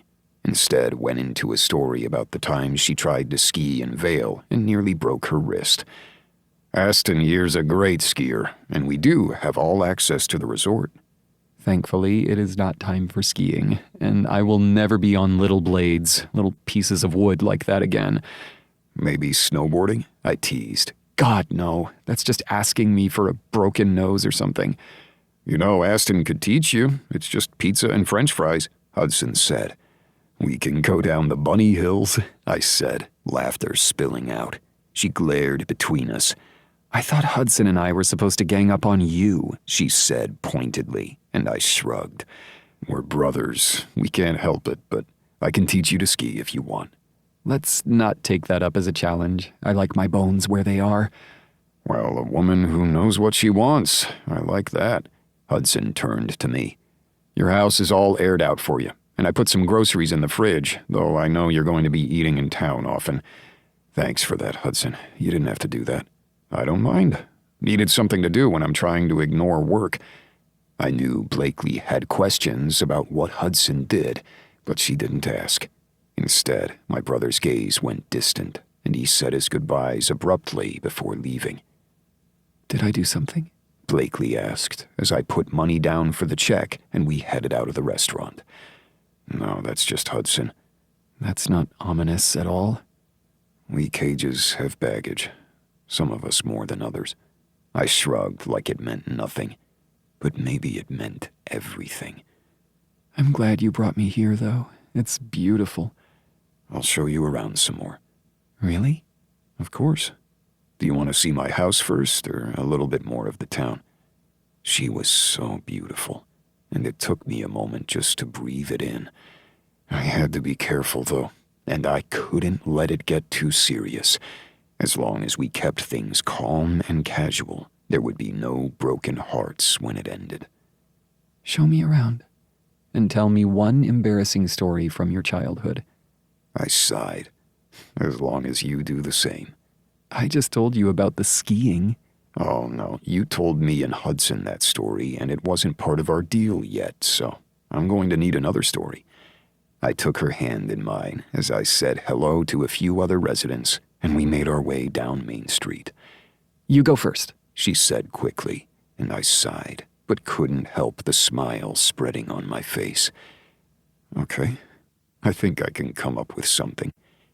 After all, the Cages had their secrets, but a slightly embarrassing story from my childhood wasn't one of them.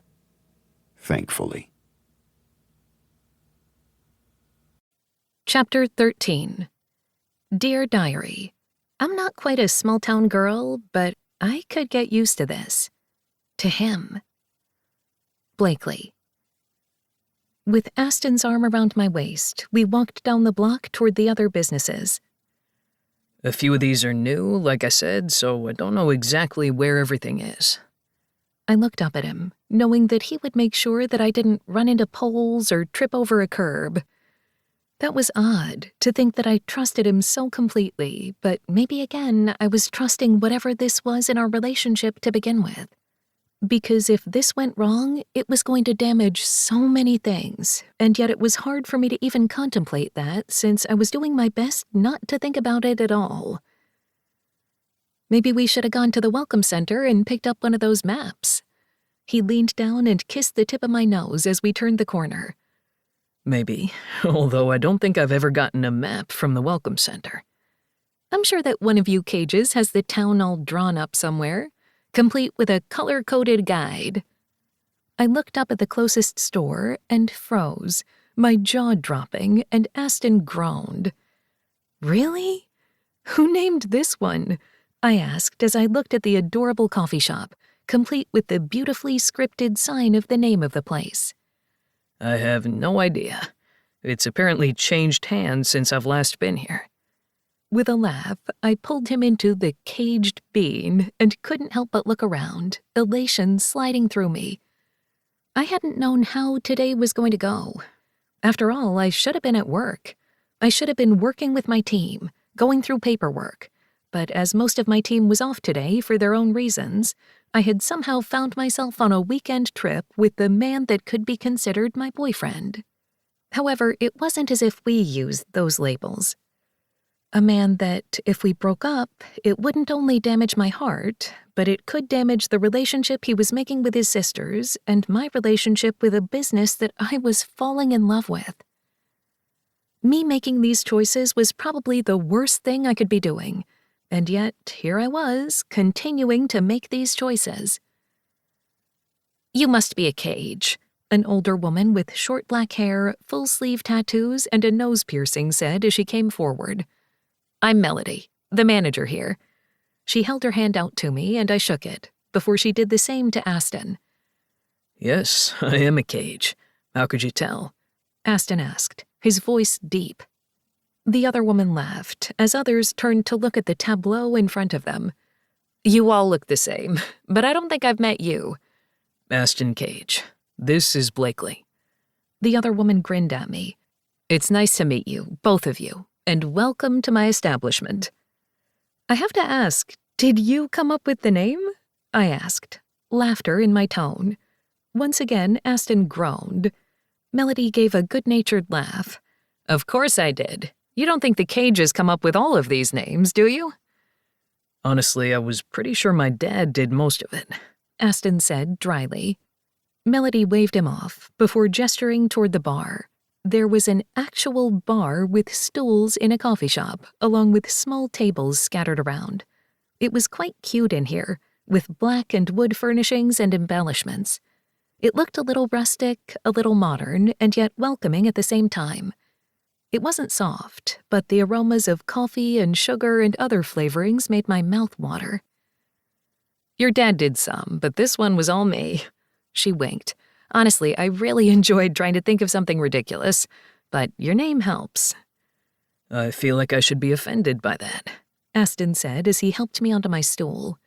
Don't be. It'd be worse if your name didn't allow for so many cute little titles. I can't wait to learn them all, I said, sort of enjoying the way that Aston looked slightly uncomfortable, mostly because the man was always so rigid and focused. When I had seen him in those comfortable jeans and flannel, I had nearly come on the spot. He was so damn sexy and different than what he usually looked like. Don't get me wrong, I loved looking at him in the suit because he looked fantastic in one. But in jeans, it was just a new level. And now watching him learn to relax around people he didn't know and wasn't trying to work with was an all-new appreciation. We just opened in the past 6 months, but we've been doing good. Your brother Hudson has been wonderful. He painted that mural back there. My eyes widened as I looked over at the back wall at the beautiful abstract photo that looked as if it was a tree reaching for the sky, and yet possibly a woman weeping. I couldn't quite tell, and I had a feeling if I studied it for hours, I would see more and more details that stood out. I didn't know he was a painter, I whispered, and Aston cleared his throat. He is now. He was always good at it, but I'm glad he has time to breathe up here and settle into it. He's doing good work, though I think he's working on a project up at the resort. Aston nodded as I settled in to look at the menu. Yes, and I'm glad one of us is here now to work in person. You guys take care of the town, and you're not tyrants. A man with dark hair and a big beard snorted behind us, and I turned. Sure, the prodigal son arrives, and the world is going to bow down at the cage's feet. Weston, Melody said with a sigh, stop being a grump.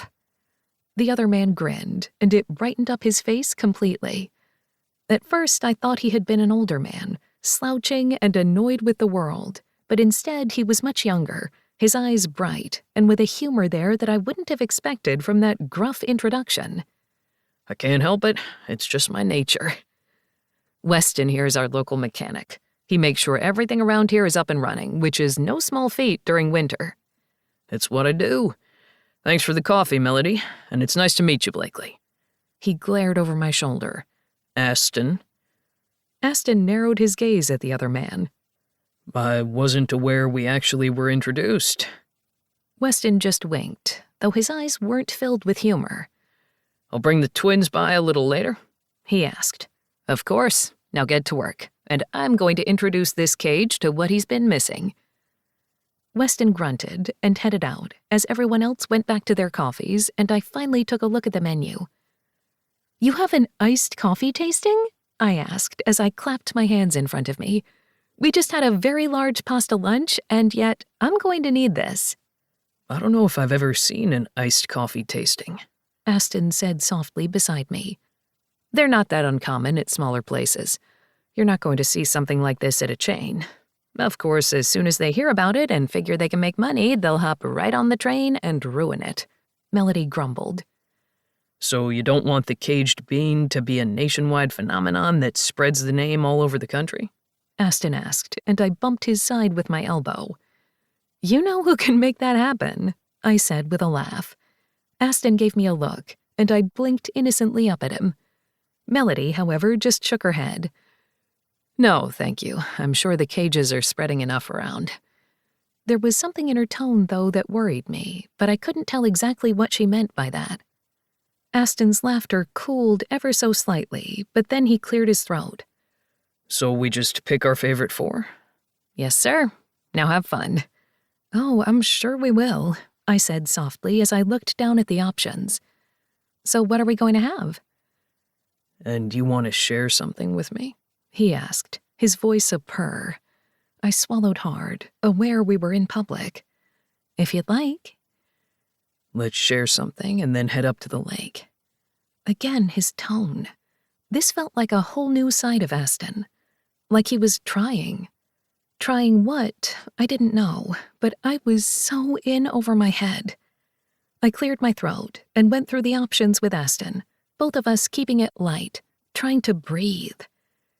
In the end, we had a toffee nut latte, a Belgian waffle latte, a Lucky latte that had actual Lucky Charms inside it, and a strawberry and rose-flavored latte that tasted much better than it sounded.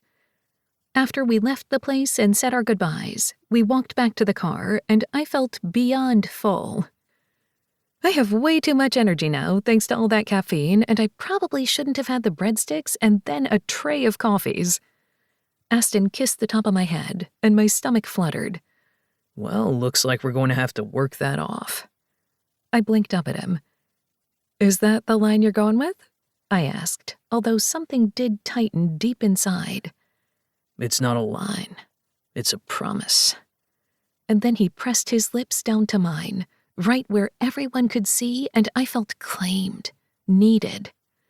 I took a step back, my breathing quickening. Show me your house? We can look at the rest of the town and the lake later. And with that promise sizzling between us, we practically ran to his SUV. I might have been able to notice the beautiful architecture, the trees, and path around the lake. But my pussy throbbed, and I pressed my thighs together, trying to focus, and yet nothing was coming. We'll show you the area, the trees, the resort, everything later. I'm okay with that. Good. And then he dragged me inside, the doors slamming behind us. His lips were on mine, and I couldn't breathe, couldn't think. The luggage is in the car, I whispered. It's in the garage, safe from bears. I paused. What? Don't worry, I'm going to be the only one pawing you tonight. That he could have such humor in a time like this surprised me. Again, a whole new side of Aston. And it worried me because I was getting to know different facets of him that made me want him even more. And that meant there would be no going back soon. But then his hands were on my shirt, pulling it over my head, and I couldn't think about anything else but him and his touch. He pulled me into his bedroom, and I would probably notice the decor later.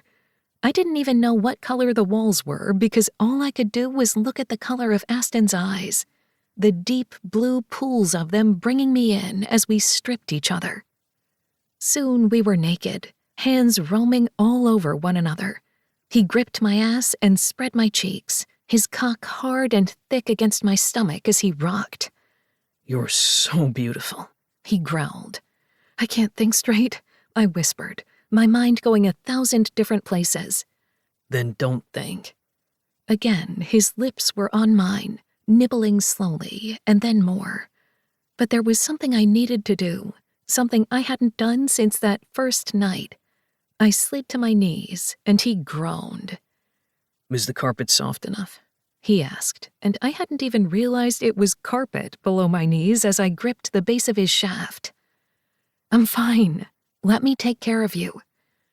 Only this once. Only until I can't think. My mind is already blurry, I whispered, and then I took him deep into my mouth.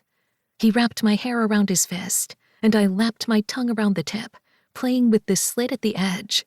It was salty, the fluid bursting on my tongue. You on your knees, my cock sliding between your lips. The hottest fucking thing I've ever seen. I looked up at him then, widening my jaw so I could take him in deeper. He groaned and then gripped my hair hard enough to keep me still. Are you ready?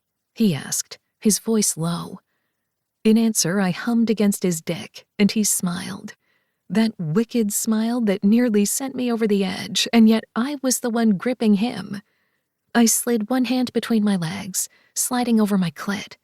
I was already so wet, that little bud swollen just from his kisses. I pulled away suddenly, needing to catch my breath, and he frowned down at me, worrying his gaze. Are you okay? His voice was like a shot of warmth directly to my core. How could a voice do that? Yes, I just needed a moment. And then I was back at it, my head bobbing as I slid over his cock, needing him, needing this slight control in a situation that I never had control. When his balls tightened in my hand, he pulled away suddenly, and it was all I could do not to gasp. He was somehow on his knees, his hand around my waist, and then he was rolling us, him taking the brunt of the action. My back hit the carpet, and it was indeed soft as his lips trailed over mine and then down my neck. Hands on my breasts, he plucked at my nipples and then kissed between them, underneath the globes, and then slid his mouth over the tips. So beautiful. His voice was a caress, just like his hands. He continued to trail kisses down my skin, gently, a little more, to the point that it was all I could do just to breathe. And then his mouth was on me, his tongue sliding between my lips. When his tongue lapped against my clit, I arched up, the sensation far too much. My toes curled, the arches of my feet aching. That's it. That's it. He groaned against my pussy, and then I was coming, riding his face as he continued to eat me out. As reality started to clash back down, warmth in my extremities as my legs literally twitched, I found myself lifted into the air. I hadn't even realized he had stood. "Aston!" Mine. He claimed, and then my hands were on the wall and he was sliding into me. I gasped, the intrusion hard, sudden, and everything that I needed. That's it. Take me. I pressed back into him, meeting him thrust for thrust as he pounded into me, and both of us gasped into each other. With one hand on my hip, he slid the other up to my breast, cupping me, and then the other, and then his hand went to my neck, keeping me in place. It was the most erotic image I had ever seen as I turned to look into the mirror. He was so strong, so big, it was all I could do not to fall in his arms, and yet I trusted him to keep me steady. And then he pulled out, and I turned in his arms, wrapping my own around his neck. He lifted me, and then I was on him again, his cock even deeper this time. "Aston!" That's it. Take all of me. "Always." I nearly came again, but before I could, I was on my back and he was lapping at me again. This time the orgasm hit full force, and I wrapped my thighs around his neck, needing it to stop, needing it to begin, needing it to continue. It was a circle of time, and I never knew where I was. When we were on our sides again, he slid behind me, his cock between my thighs as he gently lifted my leg up. He cradled me in this position, his body so big, and yet it felt like the safest place in the world. Tell me when to stop. He whispered, a sheer need and desperation mixed with worry in his tone. Tears slid down my face, but had nothing to do with pain, and everything to do with him. "Don't stop." And then he took my mouth and worked in and out of me. It wasn't hard. It wasn't fast. He was taking sweet time with me, sweet care, as if I were the most precious thing in the world. And when he finally came, I followed him, his hand between my legs, his mouth on mine. After, I lay in his arms, nearly ready to shiver, but then he was gone. Bereft, I looked up at him, wondering why he hadn't said a damn thing, only then he was back again, a warm cloth in his hands. Let me take care of you. He whispered again, and I was lost.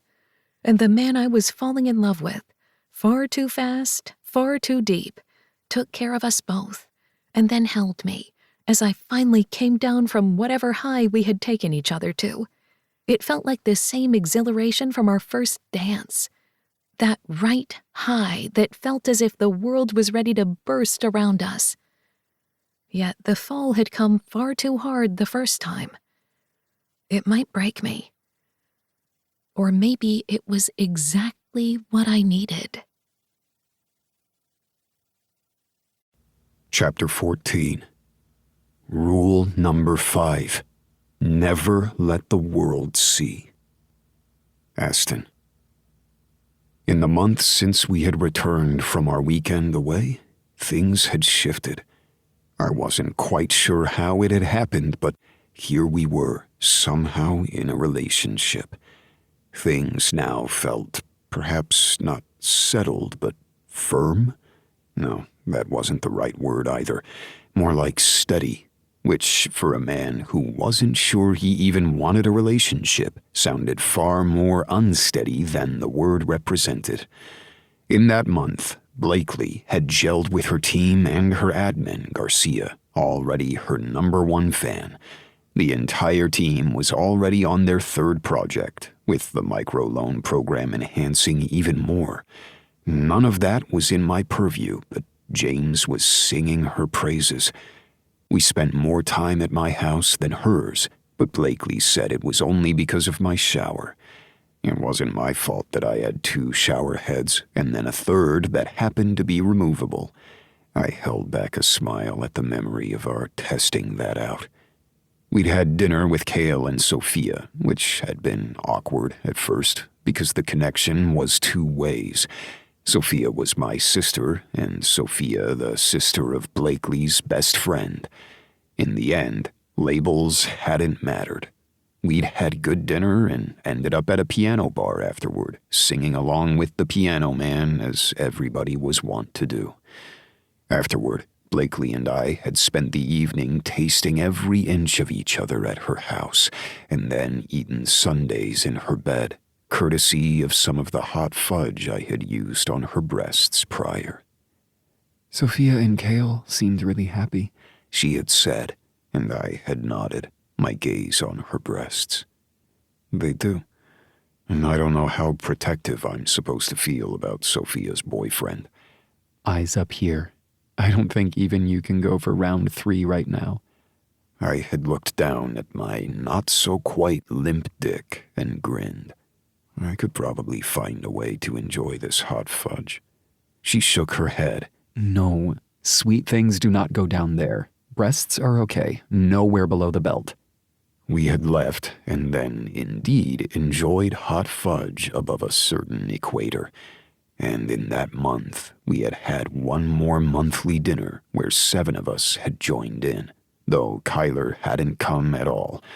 I wasn't sure exactly what I was supposed to say to the brother who seemed to have known the secret all along. However, the dinner had gone off quite well at Dorian's place. Hudson had even come down from the mountains, joining in for the first time.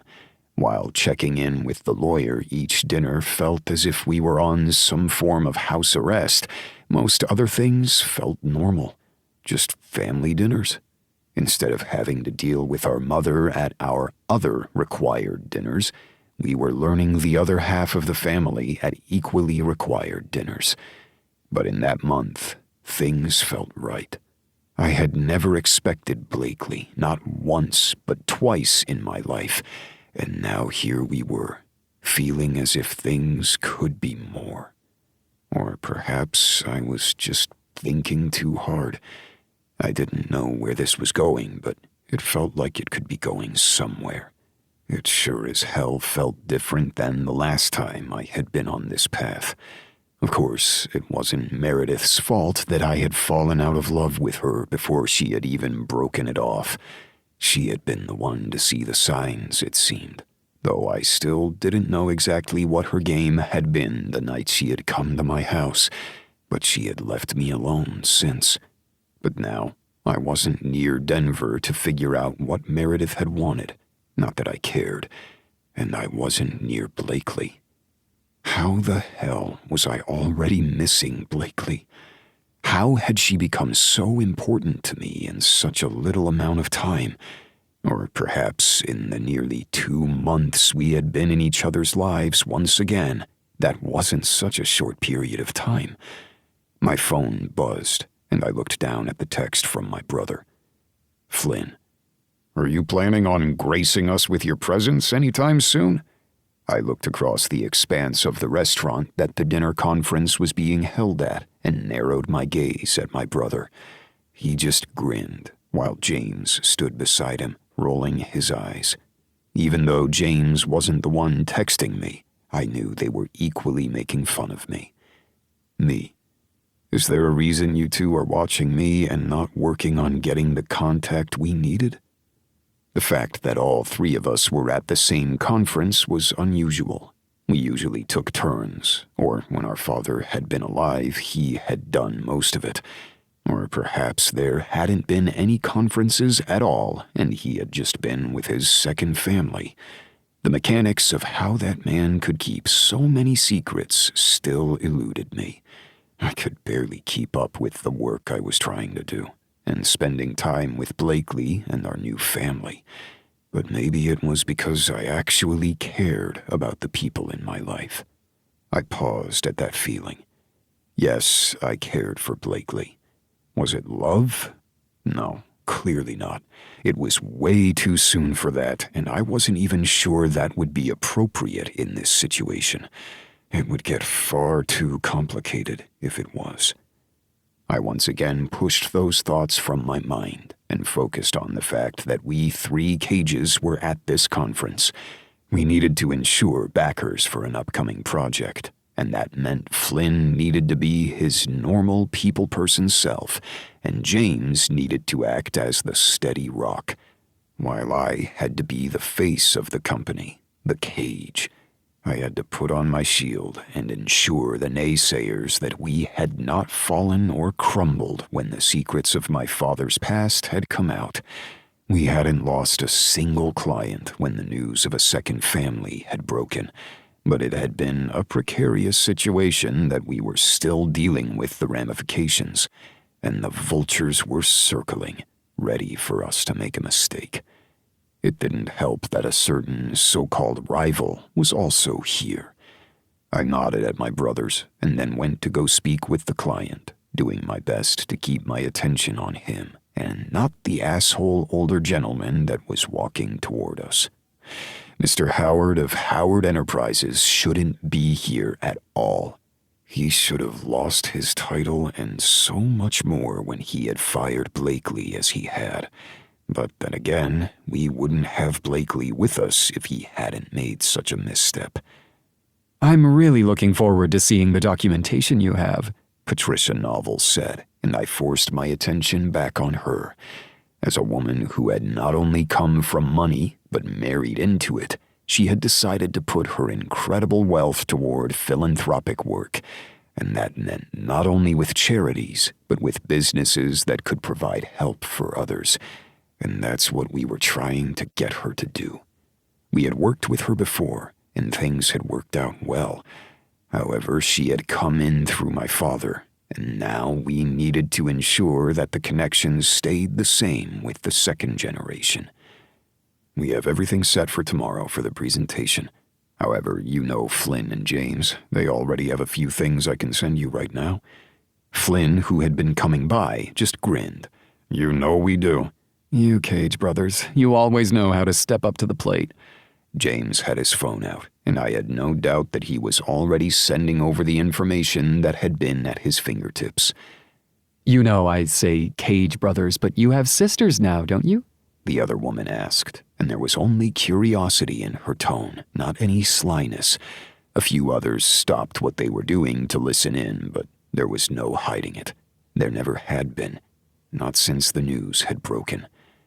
We do have sisters, so I guess our moniker has to change, I said, keeping my tone light.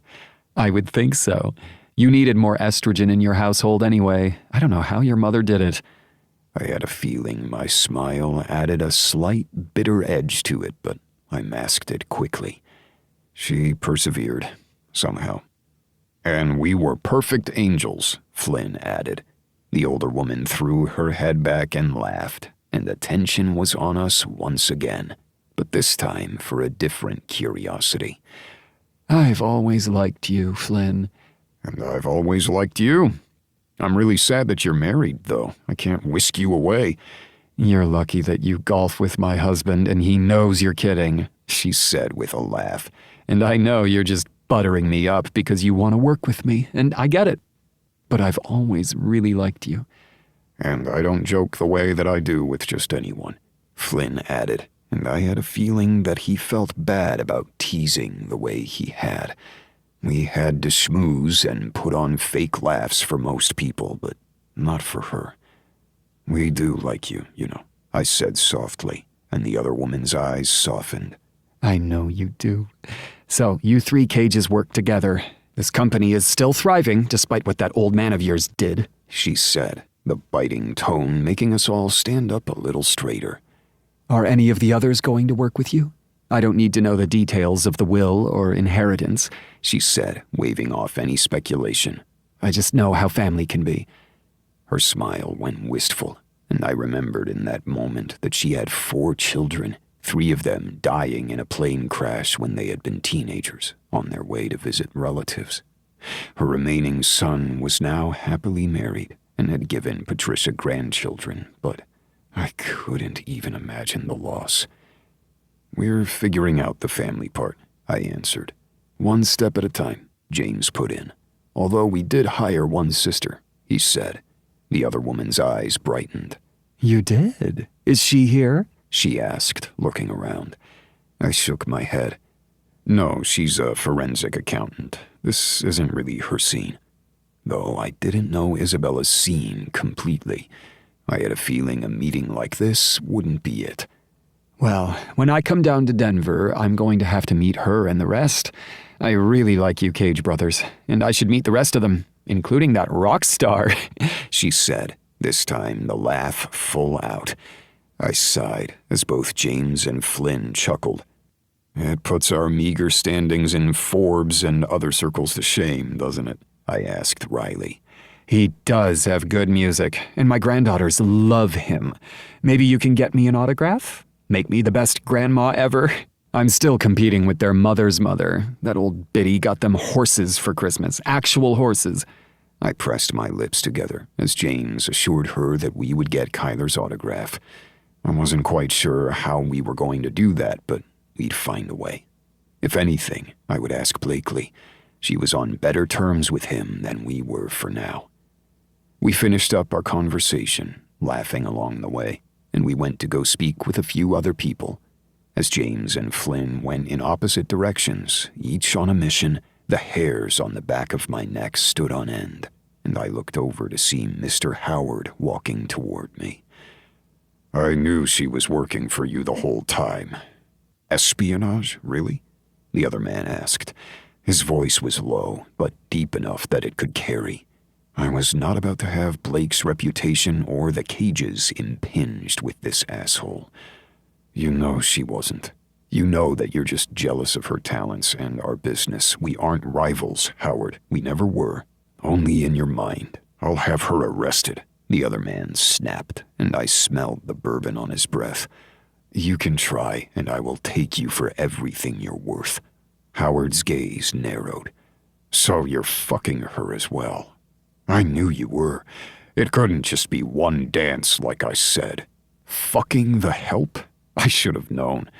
I moved forward, hands clenched, but then James was between us, my usually quiet brother literally growling.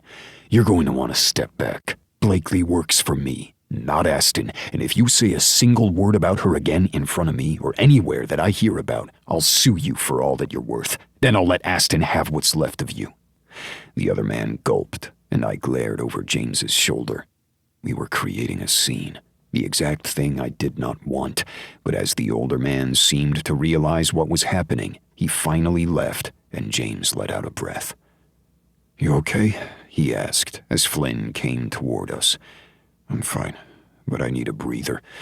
I'm going to go out on the balcony and just get some air." "Don't worry about it. We've got it. No one overheard, by the way. They were trying to, but you were in the corner enough," Flynn reassured. "I'm going to have to tell Blakely about this," I whispered. "Yes, you will, because secrets suck," James put in, and then my brothers left me alone to my own devices, and I walked out on the balcony. We were in the Hamptons, of all places, and I really just wanted to go home and deal with the altitude and the crisp air there. It just didn't smell the same here. I wanted to be with Blakely, and that should have scared me more than anything. That she would be the first thing that came to mind. But then again, maybe it shouldn't have scared me. "I knew you were here," a familiar and very unwanted voice said from beside me, and I stiffened, wondering why the hell this night was out to get me. I turned to see Meredith walking toward me, or rather, staggering. She had a martini in hand, her dress fitted to her like a glove, but not overly ostentatious. Instead, she just looked as if she had walked off a catwalk into the event. "Meredith, can I get you some water?" She shook her head and then seemed to think better of it and reached out. As I didn't want her to fall, because I wasn't that much of an asshole, I gripped her elbow, keeping her steady. "Let me get you some water, Meredith." However, I knew touching her was a mistake, as she set the martini glass down in the same moment that she plastered herself to my front. "Meredith, seriously?" I asked, trying to gently pull her away from me. There were others on this balcony, and we were creating quite a show. "I miss you," she whispered, her words slurring. I'd never seen Meredith drunk before. What the hell was going on with this woman? "You broke up with me," I reiterated. "We haven't been a thing for a long while. Let me go get you some water and we can forget this ever happened." "I made a mistake. I was scared before." This woman had an MBA and was brilliant at what she did. And yet right now, I couldn't see any of the Meredith that I knew before. Something was wrong, but I did not need to be in the middle of it. "I'm with Blakely now," I said softly, knowing our voices were carrying no matter what we did. "But I love you," she blurted. I closed my eyes for a moment, hating this. My chest tightened, and I realized that I would have loved those words before. Maybe it would have triggered something for me when I had needed it, and yet they did nothing for me now. "You're better than this, Meredith." Her eyes narrowed to slits, and I tried to step back. "Don't you think I know that? I made a mistake, please." And before I could say anything, she pushed herself closer to me, arms wrapped around my shoulders, and her lips were pressed to mine. Chapter 15. Dear Diary, sometimes you just have to break things before they break you. Blakely. "I'm so glad that you're here with us," Emily exclaimed as she wrapped her arm around my waist. I did the same, and we leaned our heads together, waiting for the others to arrive. "It's been a hot minute since we've been able to just take a night off and have girl time," I answered. In fact, I wasn't sure all of us had been together for a girls' night since before their father had passed. It had been a few months, and I knew they were all breathing in their own ways, but having this moment just to breathe felt wonderful. So much had happened since that night, and not just with our promotions. There were different relationships, so many secrets revealed, and new jobs. And not just for me. Isabella came forward, her gaze on her phone, and I scowled at her. "You better not be working," I teased. She looked up at me, eyes wide. "Of course not. It's kind of bizarre that I get weekends off, to be honest." "It's because you're working with a company that actually supports you," Sophia replied as she came forward, Phoebe at her side. "I kind of hate the fact that they do run a smooth business," Isabella said as she crossed her eyes. The door opened, and our last member of our group of 6 entered. Greer waved at us, looking a little nervous. I didn't blame her because this was her first time in our girl group. However, as she was married to Ford, technically she was now their sister-in-law. Phoebe ran over to the other woman and hugged her tightly. Greer smiled at all of us. "I'm sorry I'm late. I was delayed." From the blush on her cheeks, I had a feeling we all knew exactly how she was delayed.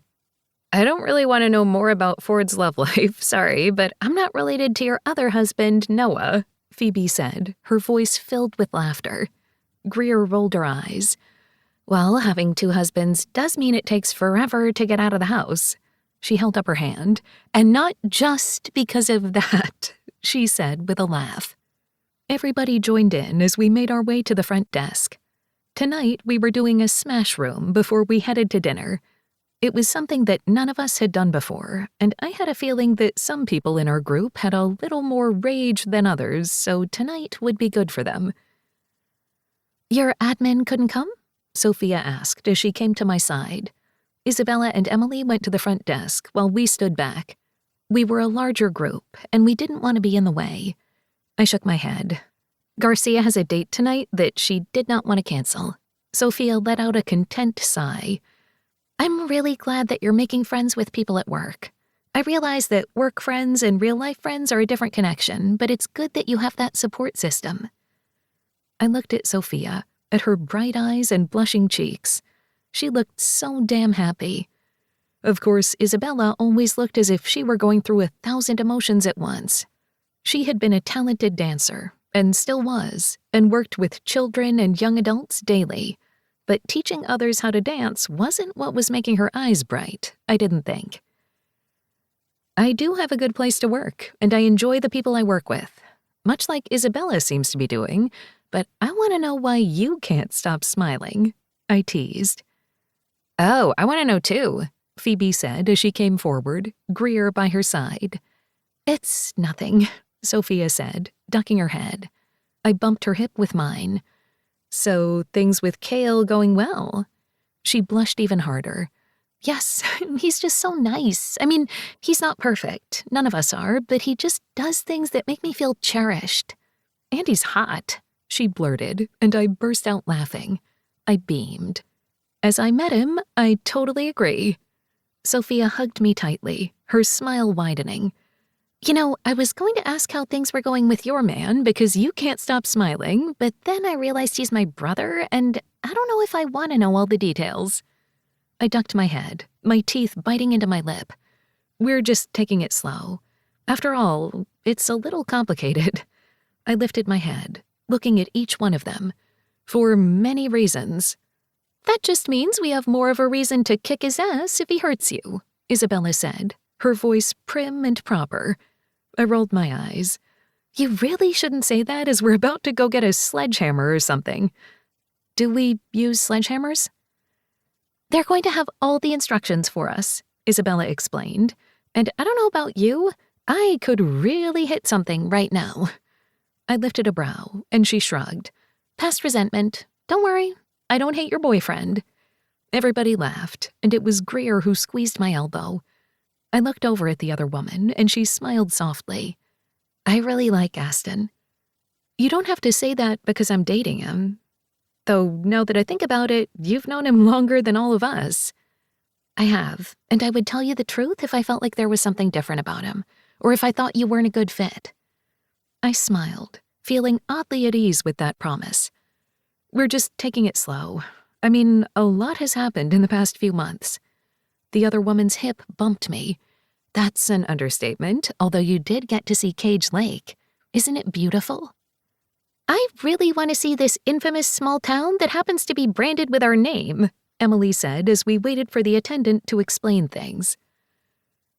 I really don't know if it exists, Isabella said, and I knew she was just teasing me. I mean, maybe you photoshopped all those lovely images of that mountain. Yes, I spent all of my free time to add in random Cage landmarks just for you, I said dryly. That sounds like something you would do, Sophia added with a laugh. The attendant came over, and the woman with bright purple hair styled in some form of mohawk, 2 nose rings, and a full-sleeve tattoo smiled at us. Hello there, and welcome to Break It. Thanks for having us, Emily said, bouncing on her toes. Okay, you already went through the waivers before you came, so that's going to handle the housekeeping beforehand. When we get into the room, you can choose from baseball bats, sledgehammers, crowbars, and even more. You guys also added on a few items, so in addition to your own personal crate of things to smash, we have a few special things for you. You're allowed to throw things against the wall, stomp on them, crash them, do anything you'd like. Isabella here also sent over a playlist, so we're going to fill the room with the music of your choice and have fun. I looked over at Isabella and shook my head. Really? You picked a playlist? I can do music. I helped, Sophia whispered, and Isabella flipped us off. Laughing, we headed over to the locker room, each of us pulling on coveralls, a face shield, gloves, boots, and loop earplugs so we could still hear the music and each other, but we'd be able to protect our hearing just a bit. You'll have exclusive use of the room and about an hour and a half just to smash to your heart's content. Afterward, we do have pizza and soft drinks, but I know you have dinner. Pizza is always an answer, though, I added, feeling elated to be able to smash something. Okay, let's go through a few more instructions and then have at it. By the time we were ready, I was amped up. Metallica was already blaring through the room, and I bounced on my toes, the others looking as if they were just as wired. While things seemed to be going well in my life, being able to let through all the resentment for the past year felt good. Yes, I was falling in love with a man that made me smile and put me first when we were together, but I didn't know what would happen after this. I didn't know who we would be together. Or maybe I was thinking too hard about what that meant. What we meant. While I loved my job and my team, I still hated the fact that every once in a while I had to see news or paperwork over my former team. It just reminded me of every single thing that I had been put through and hadn't even realized that I had been ignoring. I had lowered myself and my talents in order to fit in the box they had placed me, all because I had been too scared to take a chance. But now here I was, taking all the chances, and I had to hope that I wouldn't break in the end. Isabella took the crowbar first, as I picked up a baseball bat, and we each took our weapons, grinning at each other. "Okay, let's break things," Emily said, sounding so much like a cheerleader it was a little disconcerting. So, we broke things. The exhilaration of smashing random objects with other objects shouldn't feel this good, but I felt like I was on that Office movie where they were beating up a printer that annoyed them. In fact, I was enjoying beating up a piece of office equipment, just remembering the fact that my old printer never used to be able to connect to the network. No matter what I did, I swore the printer had it out for me. Sophia and I took turns with a barrel, though I knew Sophia wasn't really putting her all into it. She was there because we were there, and I didn't mind. In fact, it only took about 30 minutes for me to realize we were just having fun laughing with each other, although Isabella kept hitting a little bit harder. I wanted to tell her everything was going to be okay, even though I didn't know exactly what was going on in my best friend's heart right then. But she kept smashing things, kept hitting, and when she finally stopped, her shoulders heaving, we all looked at her. She looked at us and shrugged. "I was just imagining my old office. I'm okay. Promise." I raised a brow, and then Isabella blinked away tears so quickly I nearly missed it. "And maybe I thought of Dad." Everybody was silent for a moment, as Emily let out a long breath. "I thought I was the only one. I don't want to hit him. I just don't want to think about him," Sophia added. "I don't think about him, although I think about Mom more." "I'm not speaking about Mom," Isabella snapped, before she let out a deep breath. "I'm sorry, maybe I need to hit more things." "Maybe we should go to dinner," I put in. Isabella looked at me then, tilting her head. "Are the Cage brothers upset with their mom? Or is everything hunky-dory on that side?" I cringed and looked over at Greer. "I wouldn't say hunky-dory," Greer added. "Not that I know what that word means." We all let out a soft laugh, though there wasn't much humor in it. "I know there's strain there, and it's not perfect. You should talk to them." "About their mom? Or about the fact that our moms seemed to have found a way to hurt all of us at the same time?" Isabella asked dryly. "We don't talk about it," I said, feeling a little hurt by that. Because no, Aston and I didn't talk about his parents at all. We talked about my family and his work and what we wanted with our futures in terms of our careers. But we didn't talk about the big thing that stood between us and was obviously so heavy over his shoulders. "We don't talk about your father, their father," I corrected. "I don't know if we should. I don't know if it's my place. But you all should talk. That's what those dinners are for." Sophia just shook her head, as Emily and Phoebe held on to each other, and Isabella's fists clenched. "We do those dinners because we have to.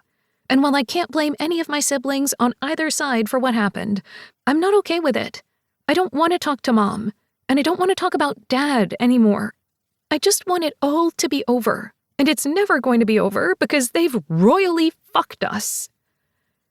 I wish I knew what Aston thought, but he doesn't tell me. I blurted out the words and didn't realize that they were there until everyone stared at me. Sorry, I shouldn't center this around me.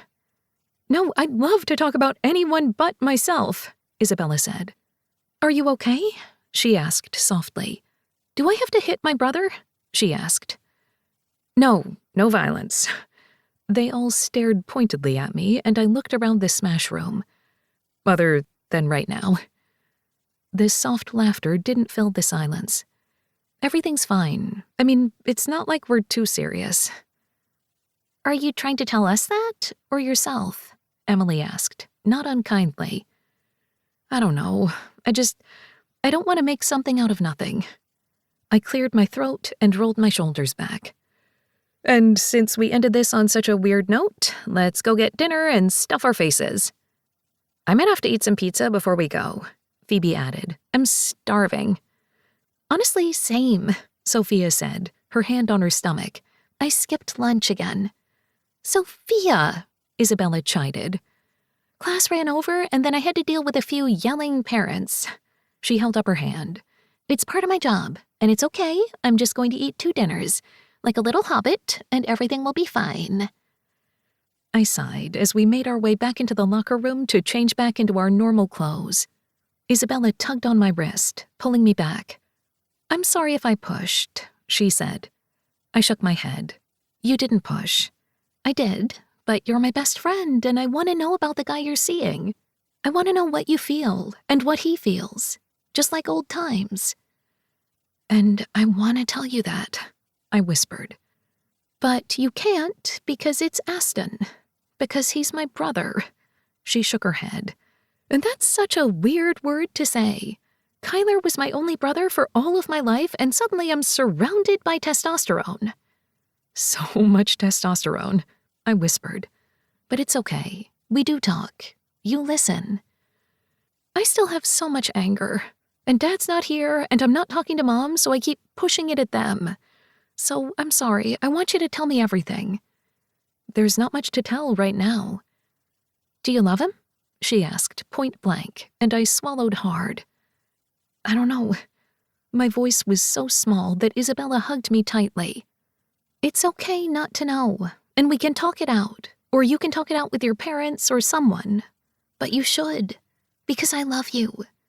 She kissed the tip of my nose, and I rolled my eyes. I love you too, but not like that. No, you like another cage, she teased, and I shook my head, and we went to get ready. I pulled my phone out of my locker and frowned at the 4 messages from Garcia. Are you okay? Sophia asked, and I nodded, pulling out my texts. Garcia texted a few times. I hope she's okay. And then it felt as if ice slid through my veins. Garcia. I didn't want to send this. I don't think it's my place, and I don't think I'm doing you any good. Garcia. But others have seen, and I don't want you to be in the dark. I'm here if you want to talk. I'm sorry. And below that was a screenshot of a social media post that made my knees go weak. Isabella's arms went around my waist as the others came forward. What's wrong? Sophia asked as Isabella snatched the phone from my hand, letting me lean on Phoebe. I'm going to kill him, Isabella snapped, and Greer took the phone from her. There has to be something wrong. This isn't what it looks like, Greer said softly, and Isabella put up her hand. You may have known him longer, but I don't think we can deny what's going on in this photo.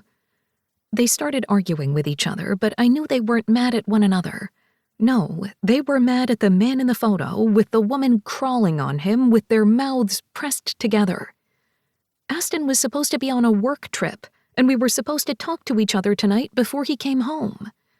But instead, he stood on a balcony with Meredith holding onto him and with a kiss that seemed to shatter everything inside. And as a single tear finally fell, I knew no amount of rage rooms were going to help. Nothing would. Chapter 16. Rule number 7, added by Aston. Break the rules. Aston. My head ached, and all I really wanted to do was take a shower and get into bed. The day had been long, full of travel delays, dead phones, and a lost charging cord.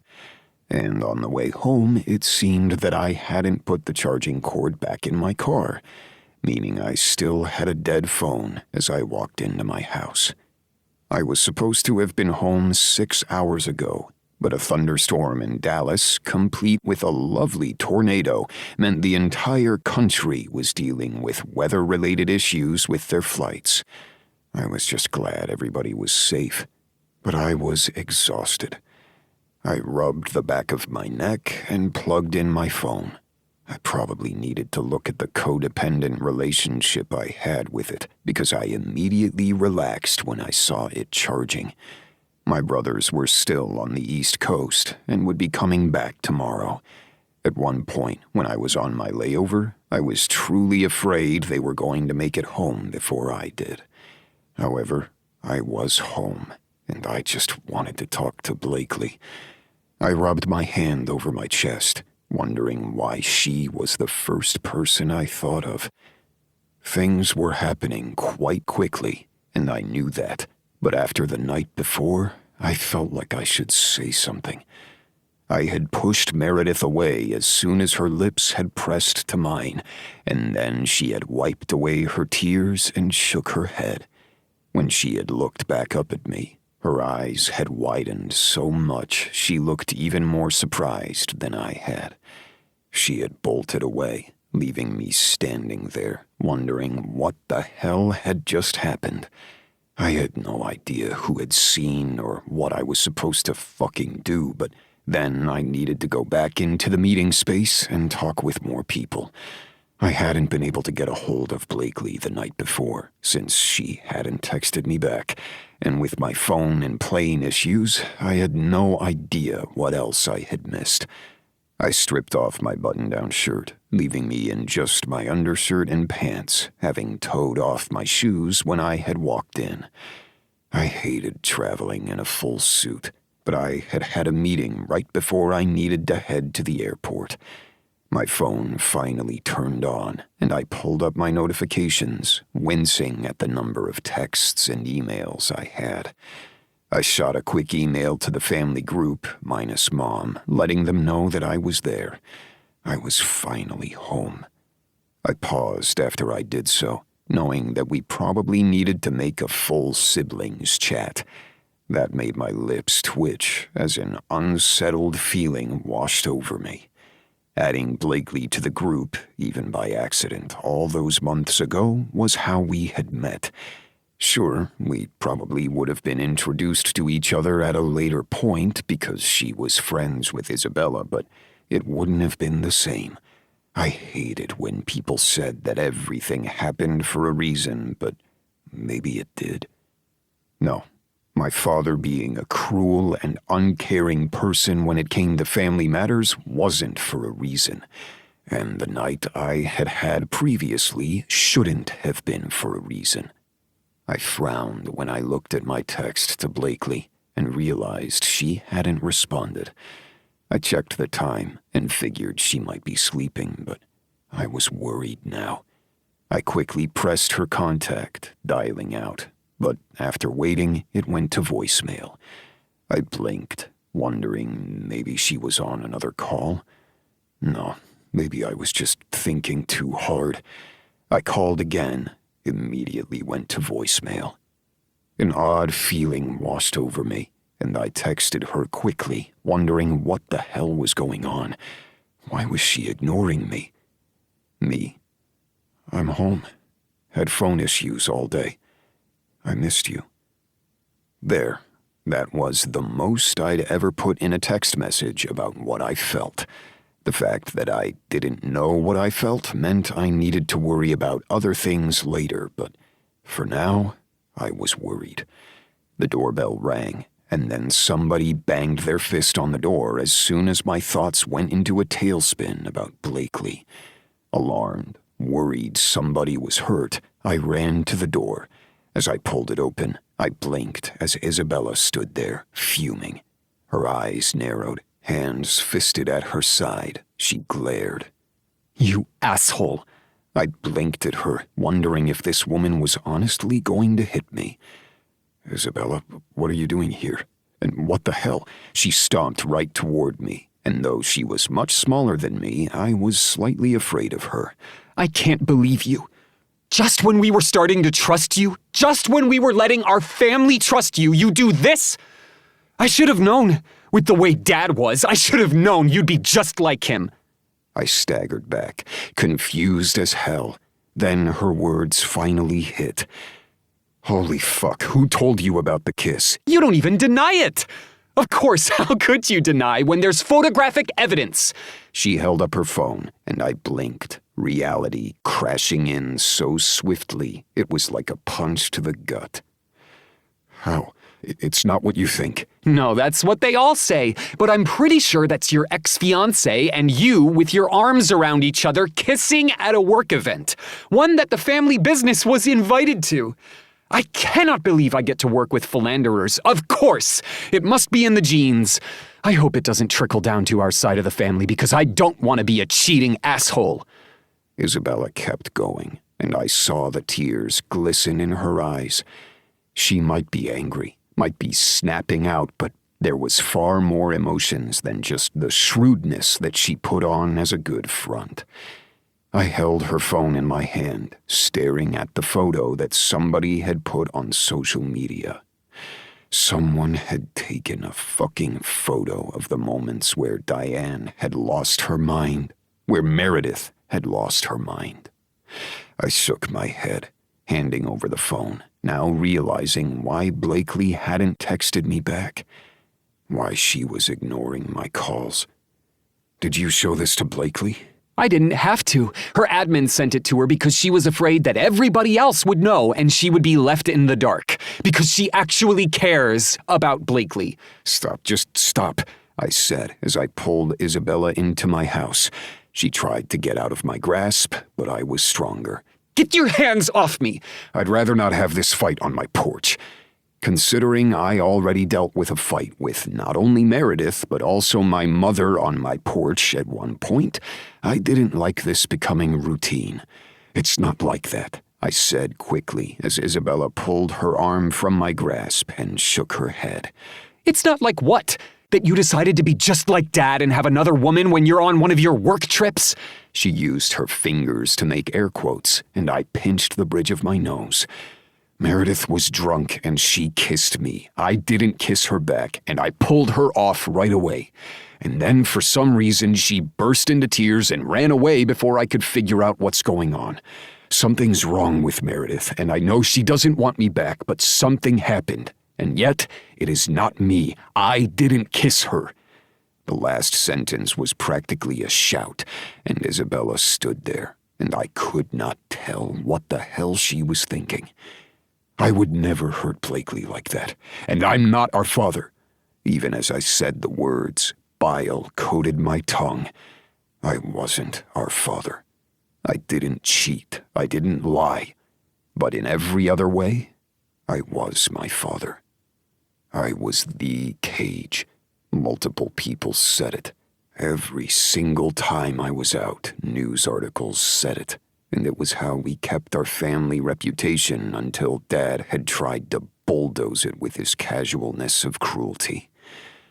I care for Blakely. Care? Isabella whispered, but there was no ire in her tone. Care, I repeated. I don't know exactly what I feel because I haven't let myself. And that's something I need to talk over with Blakely. I cursed under my breath and began to pace, if she even fucking lets me.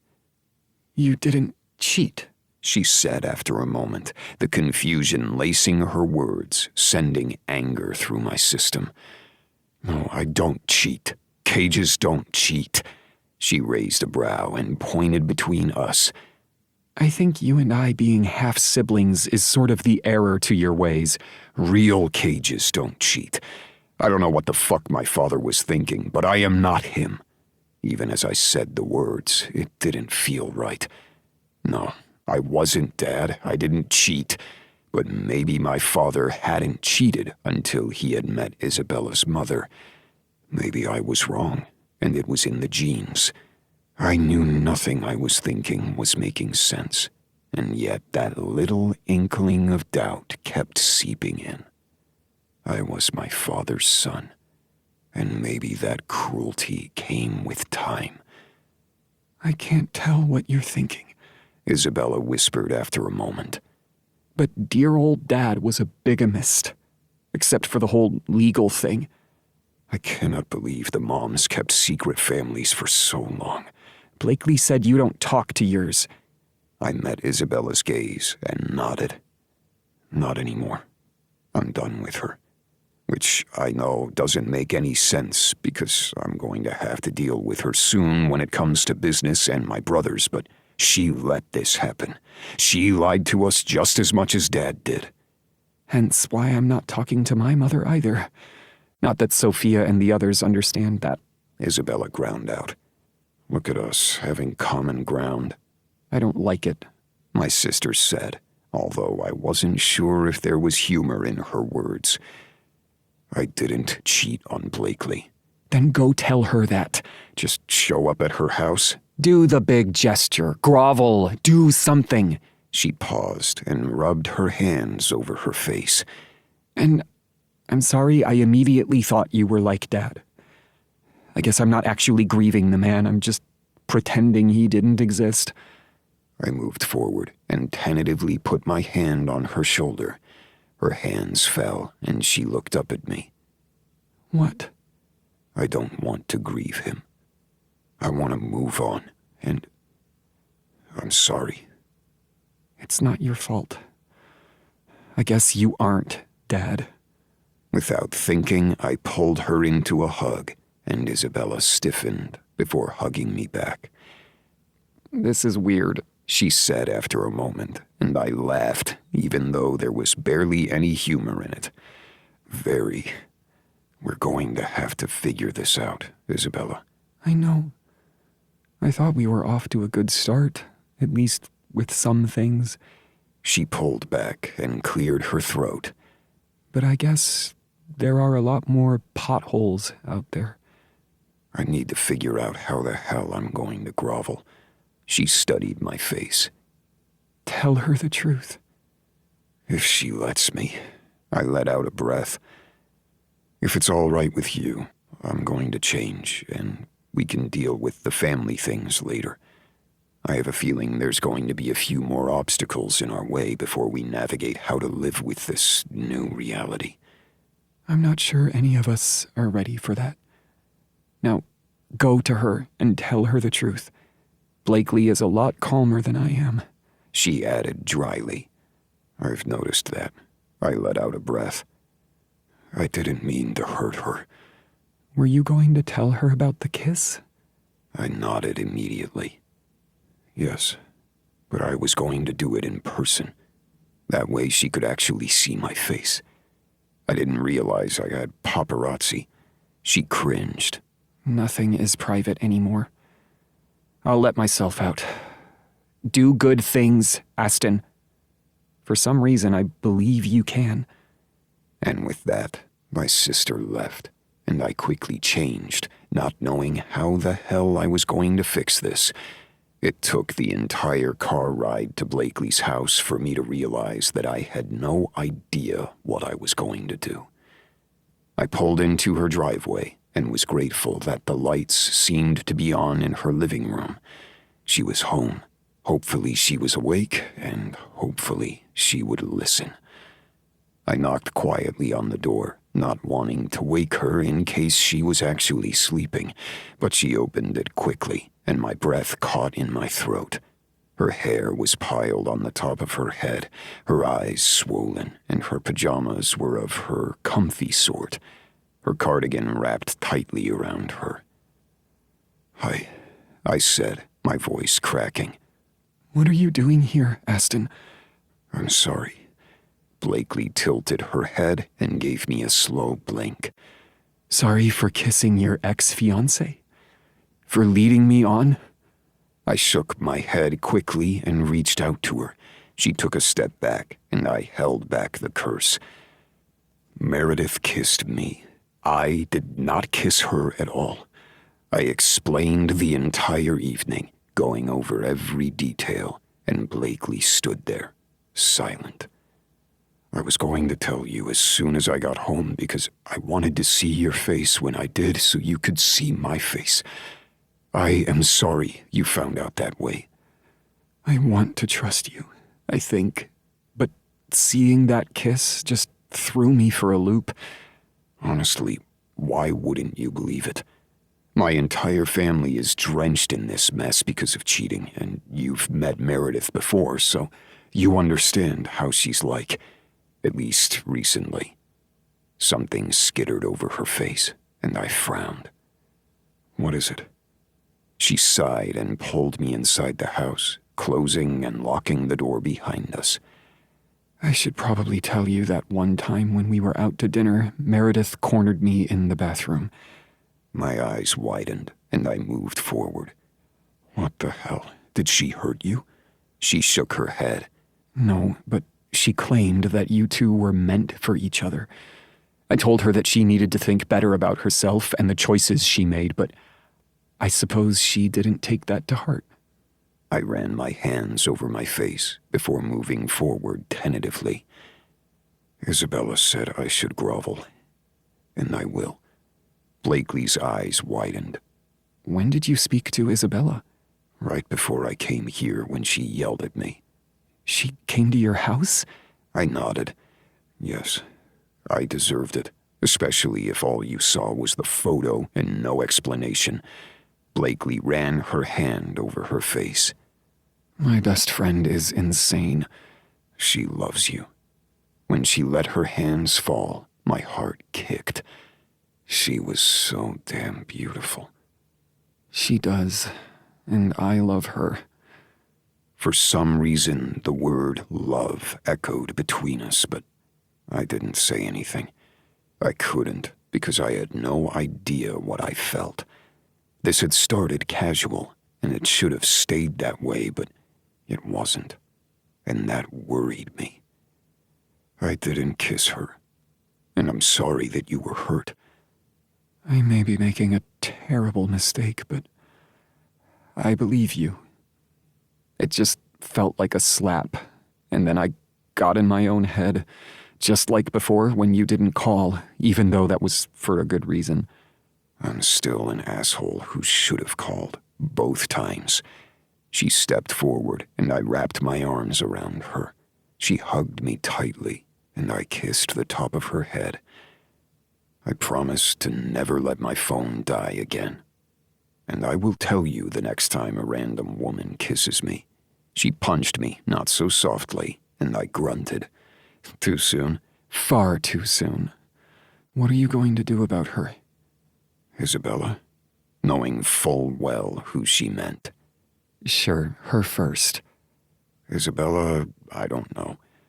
Meredith, I don't know. If something's wrong, maybe she just needs a friend. I pulled back, my eyes widening. And you want to be friends with her? She grimaced. Maybe not, but maybe she needs one. I don't know. Everyone keeps saying the way she's acting is out of character, so maybe something's wrong. I just hate feeling like this, and I never want to feel like this again. It was like a slap and a punch all at once, and that scares me because I've never felt this way before for anyone. And then the rug was pulled out from under me, and I was lost, and I don't want to feel that again either. Eyes settled over me, and I nodded, wondering if I would do it again. I might not cheat like my father, if you could call consensual relationships like that cheating, but I'd hurt her. Because I'm my father's son. Because I couldn't promise I wouldn't. Instead of saying anything, though, I just held her and got lost to my own thoughts. I wouldn't break my promises, not when it came to fidelity, but I hadn't called when everything had changed the first time, and I hadn't called the night before. So, perhaps I really was my father's son, at least when it came to promises. And that worried me more than I thought possible. Chapter 17. Dear Diary, is it okay to believe in forever? Blakely. My parents were in love with my boyfriend. I was quite confident that I had never thought that particular phrase before in my life, nor would have even suggested it in the past. However, as we sat in my parents' living room, Aston smiled and my mother practically swooned. An arm wrapped around my shoulders, and I leaned into my dad's hold. He had that same forest scent that he always did, that mix of cologne and his deodorant that reminded me of my father.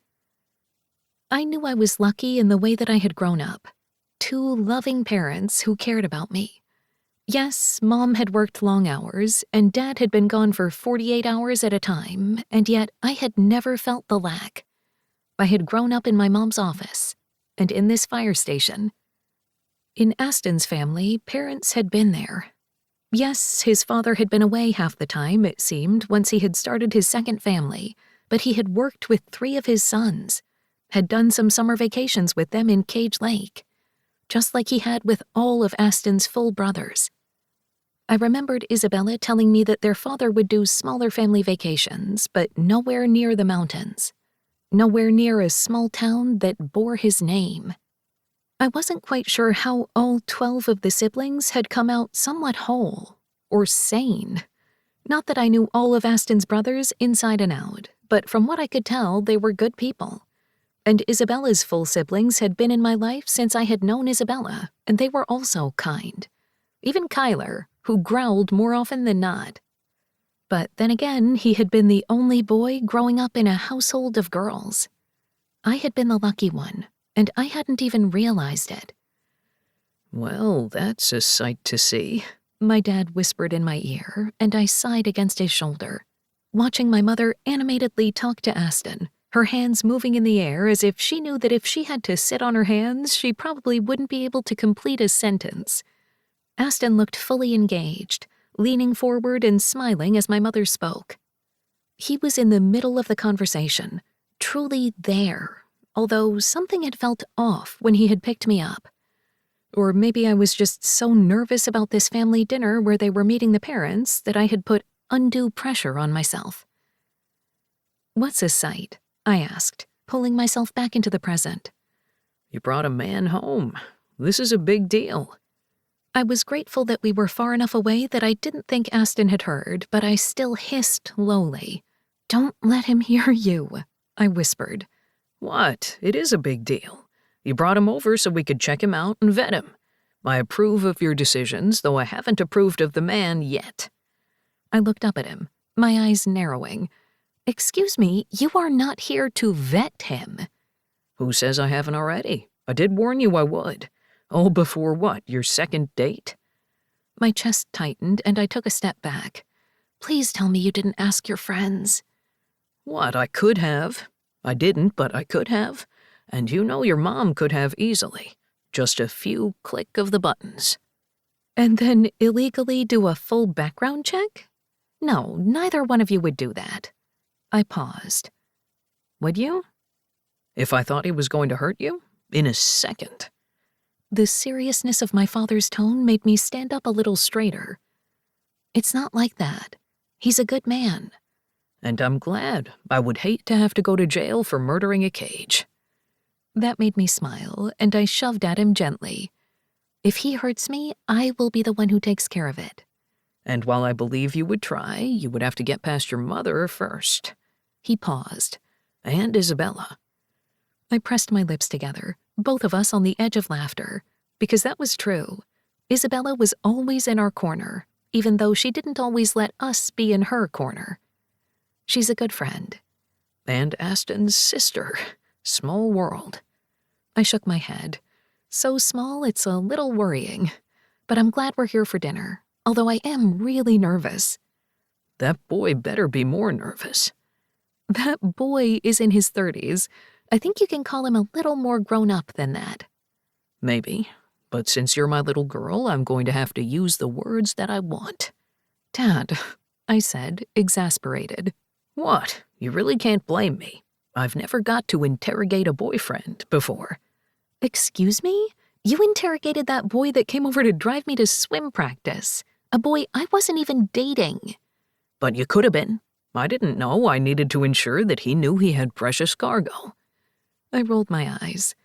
And that boy was not into girls. Remember, he's happily married to his husband. And I didn't know that at the time. All I knew was that some stranger was about to take my baby girl out in a car, all while we weren't there.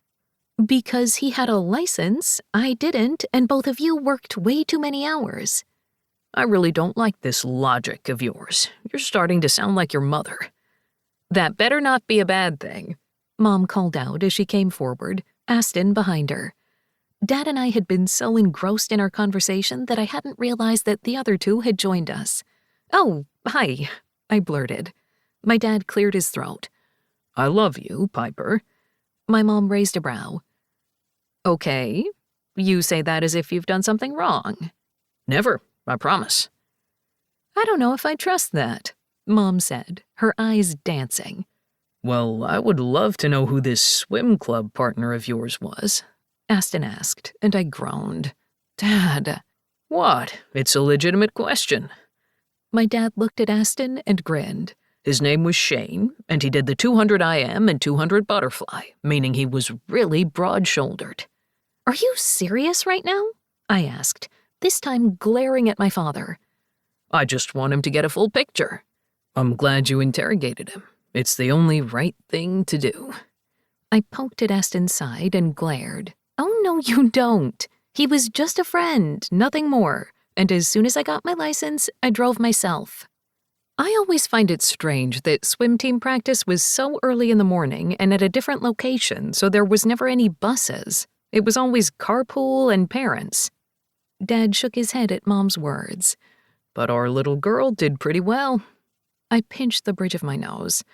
Okay, let's go eat. I'm tired of this conversation. Oh, no, we're just beginning. I'm going to need to know every sport and club that you did, and see if there are photos. Aston, you really don't. He smiled then, but didn't reach out to touch me. He didn't wrap his arm around my shoulders, didn't smile in the way that he usually did. Was he distant? Or was I just thinking too much? He'd been so animated with my mother, but perhaps I was merely seeing things now. Okay then, we do have lunch on the way. I made Greek wraps, not fully heroes because I don't have the seasonings quite right, but I made tzatziki sauce. Mom beamed and my stomach rumbled. Aston's lips finally twitched into a semblance of a smile as my dad licked his lips.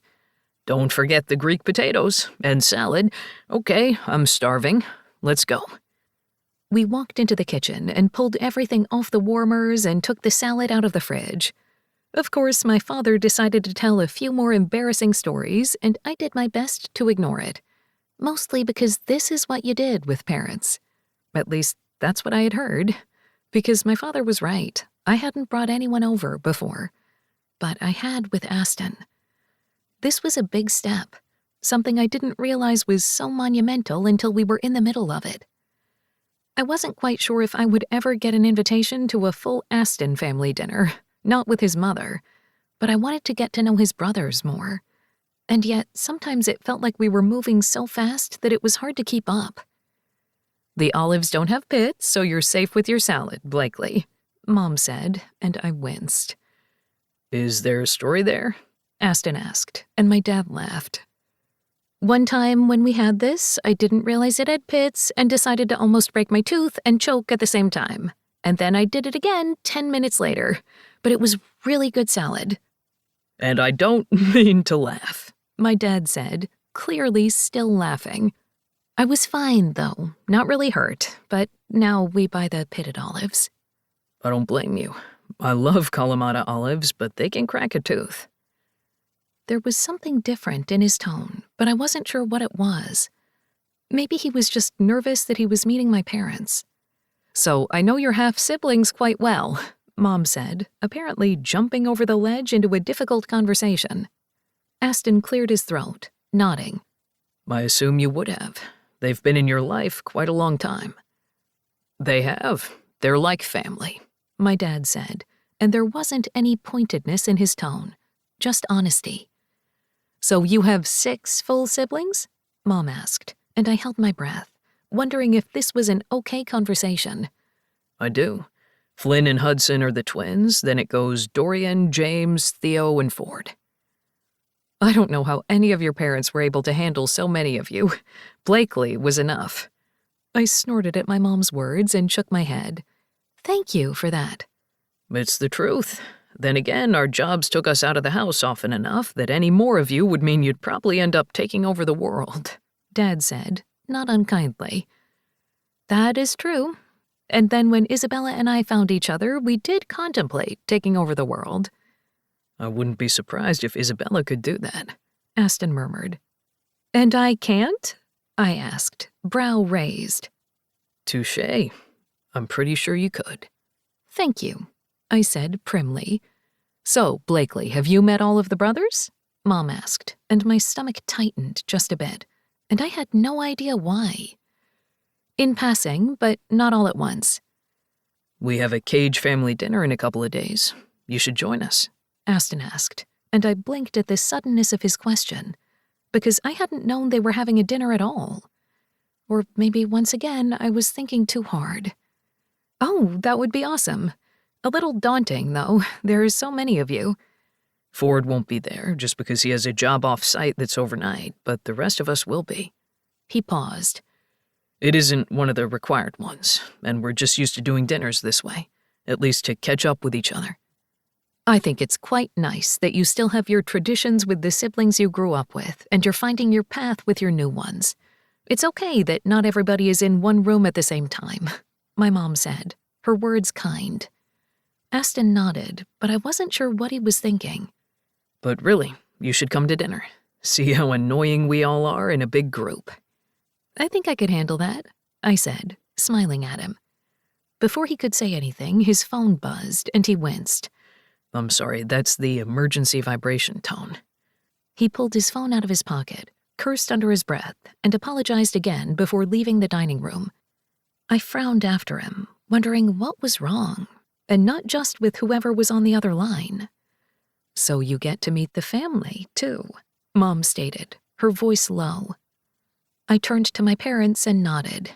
Yeah, I mean, I've met them before, but I guess this will be different. Just like he's here. I'm happy for you, baby. The smile on my face was true, and yet that distance felt off. Before I could dive deeper into my odd feelings, Aston came forward, a grave expression on his face. Are you okay? Is it your family? I asked, standing up. I have to head out. I'm sorry, he said, looking over my shoulder at my parents. An emergency with a client. But I'll call you later, he asked. I nodded, and he reached out, squeezing my shoulder. He didn't kiss me, didn't say anything but a murmured goodbye. He didn't lean down and kiss me, not even a brush of lips against my forehead. It was so different, it nearly felt cold. But maybe it was just because my parents were here. Crap, I drove us here, he mumbled. We can get her home. Go help who you need to, my mom said, her voice soft. We've got our girl. Don't worry. Aston smiled at all of us then, the brittleness of it setting me on edge, and then he was gone, leaving me without a true goodbye. I hope whoever was on the other line is okay, Mom said softly. I hope so too, but Aston can handle it. He can handle anything. And then I took my seat again, but I was no longer hungry. My parents continued their conversation, and I answered back at the appropriate times, but my heart wasn't in it. I knew Aston's time wasn't his own. I knew he ran a very successful and demanding business. But something felt off tonight. And after my parents dropped me off and I got ready for bed, I held the phone in my hand, waiting for it to ring, waiting for a text. But the call never came. Once again. Chapter 18. Rule number 1. There is no such thing as forever. Aston. I was an asshole. Although this really wasn't a new development, I was the asshole in business, the one who had to get shit done. I was the asshole with my brothers, the eldest who had to rein them in, and according to my mother, I had been born an asshole. I didn't know what I had done as an infant to her, but things hadn't changed since. Now, I was the asshole for not calling. It had been late when I had finished dealing with my client, the same client who realized that they were potentially going to end up in prison because of money laundering, and I hadn't wanted to wake her. My head wasn't on straight, my thoughts on other things. I had texted the next morning and even seen her at work, but we hadn't had a full conversation since I had left her at her parents' house. I had no idea if they even liked me. I had hoped the event had gone well, except I wasn't thinking about my client. I wasn't thinking about the fact that my client's brother was the one who had tried to destroy their company, and now we would all be dealing with legal issues. No, I was thinking about the letter I had found in my mailbox before I had gone to pick up Blakely. The letter that had been addressed to me from my father. The letter that the fucking lawyer had sent out on a time-released schedule. And according to him, a letter was going to be sent to each child. 12 letters, and I was the third. Phoebe and Ford had already gotten theirs, according to the lawyer, but that was all he could tell me. I didn't know when anyone else would get theirs, and I was a little concerned that I hadn't known that Ford had gotten one. Maybe his had been just as cruel. He wouldn't even be at our dinner to broach the subject. I wasn't sure that Phoebe trusted me enough for me to ask. In the end, I only had my letter, and everything that made no fucking sense. Now I was in my own head, and not focusing on what I should, not knowing if I was good enough for the woman who looked at me with stars in her eyes. I had invited her to dinner, and so she would be there, because Blakely didn't run out on promises. No, that was me. I didn't call. I texted, but I hadn't called. And I had left her behind at her parents' house, and this was just after the incident with Meredith.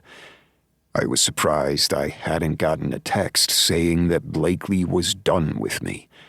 Then again, maybe I was expecting one because I wanted one. It would be easier if she left.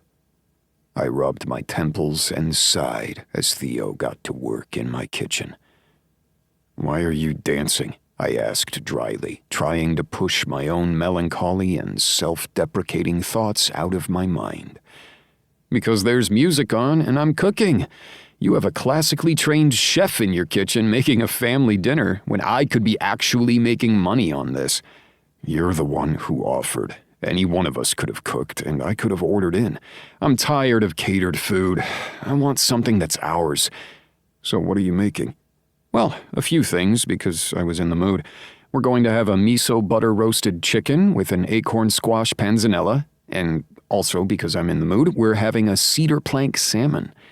I blinked at the menu, wondering what Theo was dealing with at the moment if his menu was this complicated. 2 proteins? Look at you being all fancy. "Shut up. I'm also making a grande aioli, complete with vegetables and seafood we can dip in." "Okay, that sounds great. A creamy squash risotto that also brings in the miso, and of course a tomato tart with a chickpea crumble." "How many leftovers are you planning?" I asked with a laugh, feeling marginally lighter. "Do you think Dorian will like any of that?" "Dorian can go fuck himself." "I can do what now?" Dorian asked as he walked inside. Theo beamed. "Just telling you to fuck yourself." "Oh, that's wonderful, thank you. And I'll try anything once, you know that."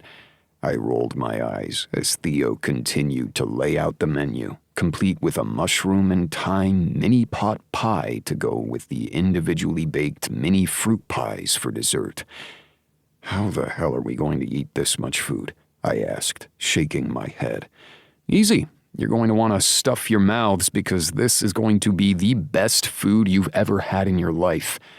"I knew I liked this guy," Dorian said as he reached over to grab a vegetable off the tray. Theo slapped his hand. I just grinned. "Well then, at least you're beating up on someone else other than me." Theo ignored Dorian's pleas. "I don't beat up on you, but stay out of my kitchen." "You know it's my kitchen, right?" I asked. "It is mine when I'm cooking. Don't you need a sous chef?" Dorian asked, and Theo raised a brow. "It won't be you. You burned water." Dorian rolled his eyes. "I burned the pan. I forgot that I was boiling water to make eggs. It happens." "Oh God, not the pan story again," Flynn said as he walked into the kitchen, James by his side. "It was one time," Dorian spluttered. Hudson followed them and shook his head. "Dorian trying to help cook again?" It was nice to see him, since we barely saw him these days. "I don't know why we keep bringing up the story. I'm sure you've all burned things yourself." "Hush," Theo said as he tossed salt over his shoulder. "We don't bring that kind of negativity into my kitchen." "But apparently we throw salt in my kitchen?" I asked. "Hudson, come help me cook. You're the only one I trust." "I'm kind of hurt," Flynn said, rubbing a hand over his shoulder. "I mean, I look just like that asshole, and you would think that I would be able to help as well." "I like Hudson better," Theo said, grinning, and I left the chef and his sous chef in the kitchen as the doorbell rang. "I'll go get it," James said, and I shook my head. "No, we're only missing one person." "Do you think she's ready for us?" Flynn asked, but I didn't say anything, because I wasn't sure I was ready for this. Dorian gave me a look, and I ignored him before going to answer the door. As soon as I opened the door, my heart stopped. Just in that instant, all thoughts of family squabbles and fathers who tried to rip your heart out fled. Because Blakely stood there in a soft pink dress, one that brought memories to the surface. Oh, it was a different dress than the one I had seen her in at the gala, and yet it was such a similar color that it made my mouth go dry. "You're here." She tilted her head, worry in those bright eyes of hers. "You invited me. Was I not supposed to come?" she asked, her hands tightening on her purse. I reached out for her, bringing her inside. When I brushed my lips against her temple, she relaxed, and yet I couldn't help but tense in her stead. "No, I'm glad you're here." "Are you?" she asked softly. But before I could answer that, if I even had an answer, Dorian was pulling her out of my arms and placing a very loud and smacking kiss on her cheek. "Blakely, it's my favorite person. You have tamed the beast." "Oh, you've probably made a grave mistake in coming," Flynn said as he lifted his chin in hello. "Would you like a drink?" James asked, and Blakely just blinked as everyone seemed to be speaking at once. "I can get her a drink," I growled, annoyed with myself more than anything. Blakely stood stuck still for a moment, a deer in headlights, before a sense of calm washed over her, a small smile playing over her face. When she smiled like that, it felt like time stood still. And that was a damn problem. "I'd love a glass of wine. Anything you have." "We're having mostly poultry and fish, so go with white or sparkling," Theo called out from the kitchen, and I shook myself out of my own thoughts and went to go get her a sparkling wine. Soon, the woman I couldn't stop thinking about was surrounded by my brothers, and even the quiet Hudson asking questions. It would have probably felt like an interrogation, except for the fact that everybody was laughing, and she was asking the questions right back. The table was overflowing with food, and I sat next to Blakely, using my fork to spread my meal around on the plate so it looked as if I was eating. Oh, Theo noticed, and so did Blakely, but I wasn't sure anyone else had. Theo would yell at me later for being so disrespectful to his meal, but Blakely? I didn't know what the hell I was doing, and that seemed to be the tone of the day. I saw your painting, Hudson. I didn't get to tell you when we met up at the lake, but it's gorgeous. Hudson set down his beer and shrugged. It's okay. It could use a few more finishing touches. You always say that, and yet I think it looks damn good, Flynn put in. Blakely looked between them, frowning. What? Do I have something on my face? Flynn asked. She shook her head, her cheeks going pink. No, it's just the fact that I see you nearly every day at work, and I know you and Hudson are identical twins, yet you two are nothing alike. Because I'm more handsome, Flynn said. By the way, we're not at work. My humor doesn't count as an issue, right? I'm pretty sure that the fact that my best friend is your sister and works with you, and I'm dating Aston, we're past that point. And I'm the more handsome one, Hudson said, deadpan. Blakely smiled. Totally. It is the beard. A slight jealousy crawled through my system, and I pushed it away. I'm going to have to grow a bushy beard. I don't know if I like that, Flynn said as he ran his hand over his face.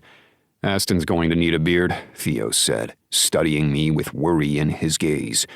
Do you think you can grow one? I grew one before you even hit puberty and your balls dropped, so I'm pretty sure I'm fine. If you could refrain from talking about my balls at the dinner table, that would be great, Theo said with a laugh. I'm just surprised you are the one that brought it up, Dorian said, staring at me. After all, you told us to be on our best behavior. I rolled my eyes, the slight humor sliding through the gloom. You have already discussed accidental boners, girlfriends who tried to key your car, and the one time we had to help you out of handcuffs. I think we're well past that. Blakely snorted beside me, and I looked down at her smiling face. Once again, that kick in the gut surprising me. When you first mentioned the handcuffs, I didn't realize it was because he was handcuffed to a bed. Dorian fluttered his eyelashes. What? I wanted to see if it was fun. I don't need to know anymore, Blakely said with a laugh, and they continued on with their teasing of each other. Soon we were cleaning up, with Theo putting Dorian and Flynn on dish duty. When Blakely got a call from one of her team members, she went out onto the back patio, needing to handle it. Hudson was already out there, also dealing with something from the town, and I stood between the back French doors where she had just walked through and the kitchens where my brothers were all working. So, you going to tell us what the fuck is wrong? Dorian asked, his voice low. I stiffened, shaking my head. I'm fine. You aren't fine. Don't fuck this up with her, Flynn whispered. And I'm not talking as someone who works with her. I'm talking as your brother, a guy who likes Blakely. It's none of your business. It is, and that's the problem, James added. What's going on in that brain of yours? Theo asked. I swallowed hard, hoping to hell Blakely's call lasted a bit longer, and then I pulled the envelope out of the drawer nearest to me. I could have kept it anywhere, but I kept it in the junk drawer where it needed to be. I handed it over to Dorian without thinking and then pulled back. As my father clearly hated me, he hated Dorian the most, so seeing that familiar handwriting had put a gray pallor on Dorian's skin. James moved forward and cursed, pulling out the letter. What the hell is this? Apparently, we're each getting letters from Dad beyond the grave. I explained about the timing and the lawyer, and while they each wanted to get into the group chat to ask what the hell Ford was thinking, not warning them, I had a feeling that Ford and Phoebe had different instructions, or were still dealing with the ramifications of dear old Dad's honest cruelty. I'm going to kill him all over again, James growled. What does it say? Dorian asked, his voice slightly fearful. James cleared his throat, his hands tightening on the paper. And do it fast, I said, nothing left in me at the moment. Aston, if you're reading this, I'm dead. Or I've decided it was time to tell you. Now that I'm gone, either physically or metaphorically, you are the cage. But are you really? You have always been a disappointment to me, never truly able to step up into the paths that your grandfather and I had chosen for you. If you would have been paying attention, you would have learned long ago about your other siblings, but no, you were so busy trying to move out of my shadow, you never could see what was right in front of you. It's your fault that your siblings will be hurt, because if you had been smart enough, powerful enough, you would have known. I was the one who built this company to what it is, and the changes you have been making have been breaking my heart.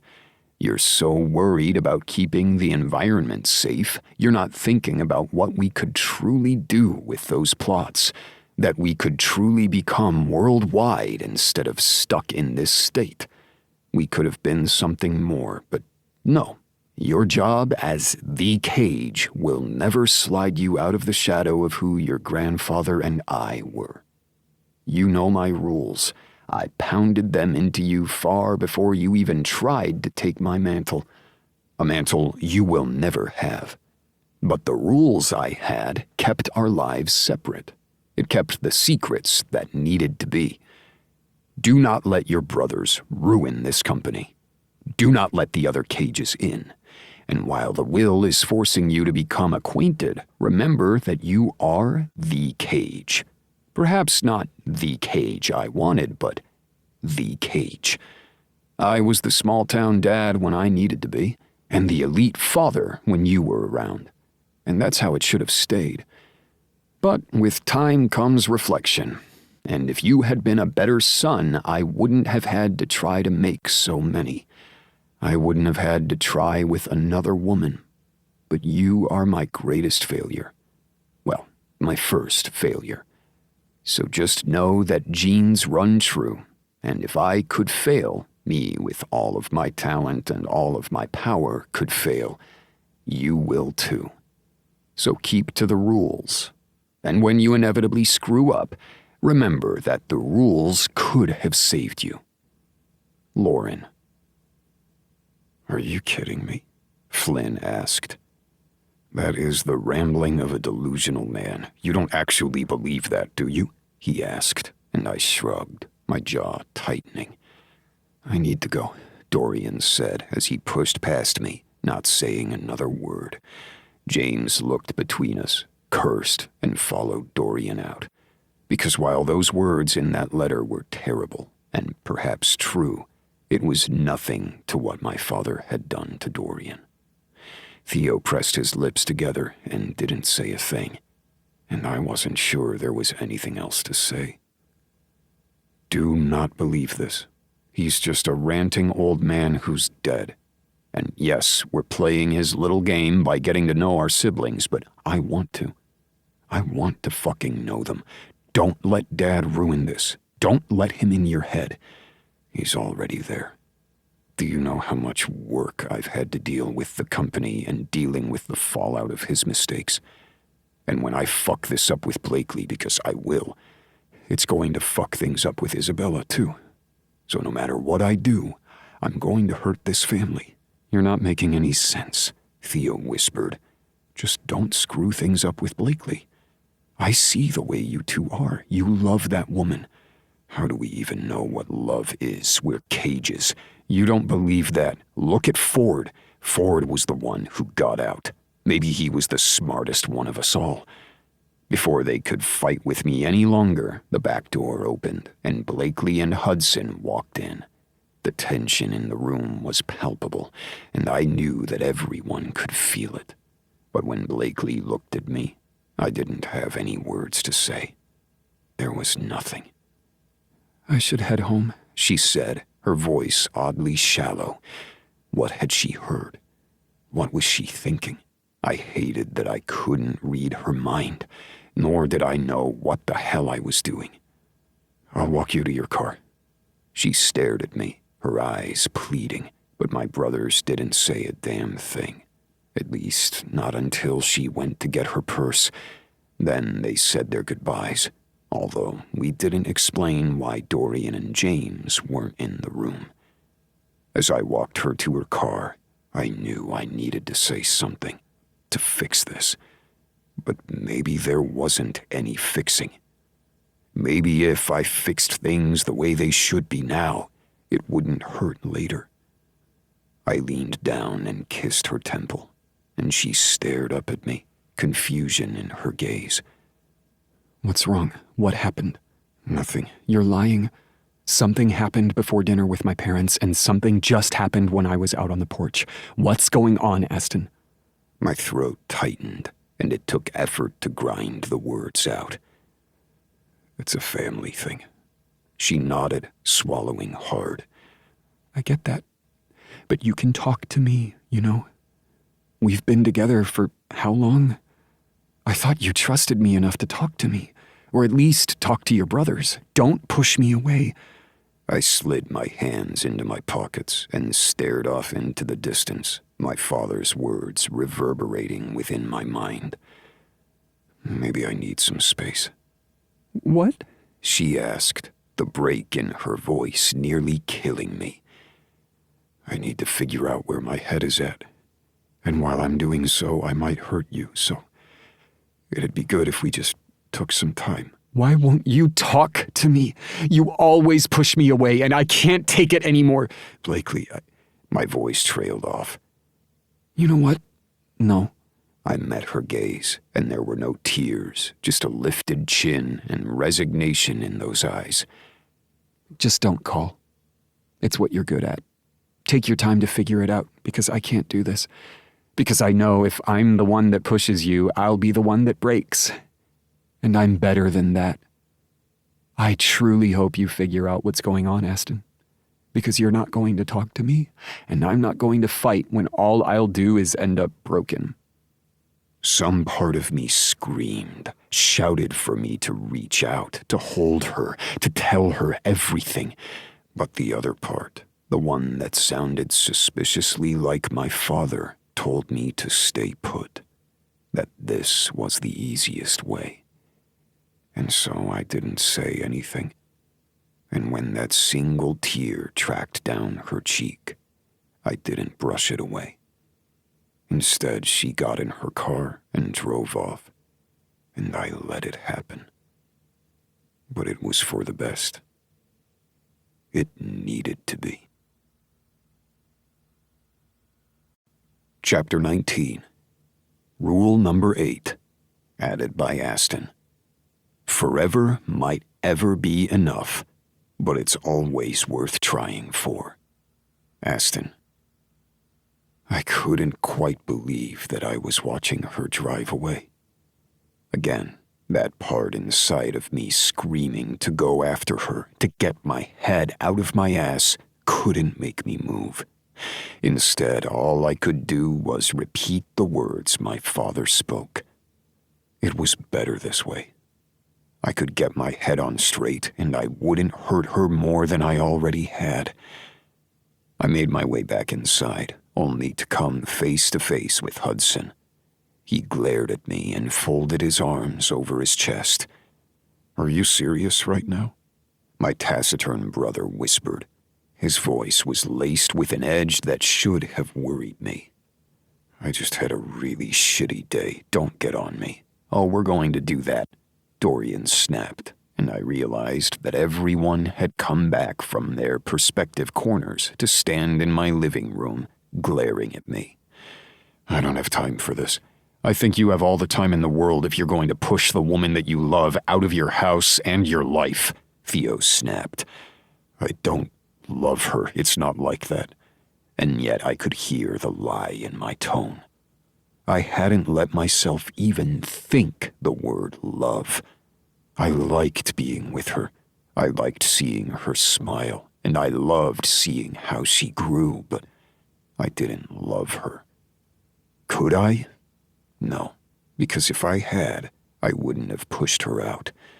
"I need you to fix this," James said softly as he moved forward. "Not because she works for me, not because she's one of the best managers we have ever had, not because you ruining this could literally break the family because of Isabella's loyalties, but because you need her. I ran my hands over my face, moving toward the sidebar. I need a fucking drink. No, you need to be clear-headed for this, Flynn argued. You're looking at me as if you have never even thought of the fact that you could love her, and that worries me, Dorian added, and it surprised me that it was him saying these words, the one of us who was the actual player of the family. Don't let Dad get in your head. He's a fucking asshole who doesn't deserve a single breath that we give. No space in our minds, no space in our days. It doesn't matter what the raving lunatic has to say. Everything he put in that letter was just about him, Flynn continued. And it was all bullshit. Hudson shook his head. He's the one who lied, cheated, and somehow ended up with 2 women who were apparently just fine with having secret families. Because the only secrets they kept were from the kids, not each other. I began to pace, my heart racing. But don't you see? If I let this get any more serious, and when it blows up spectacularly, I am going to hurt this family. It's already beyond serious, Theo said, shaking his head. You brought her here to our family dinner, James whispered.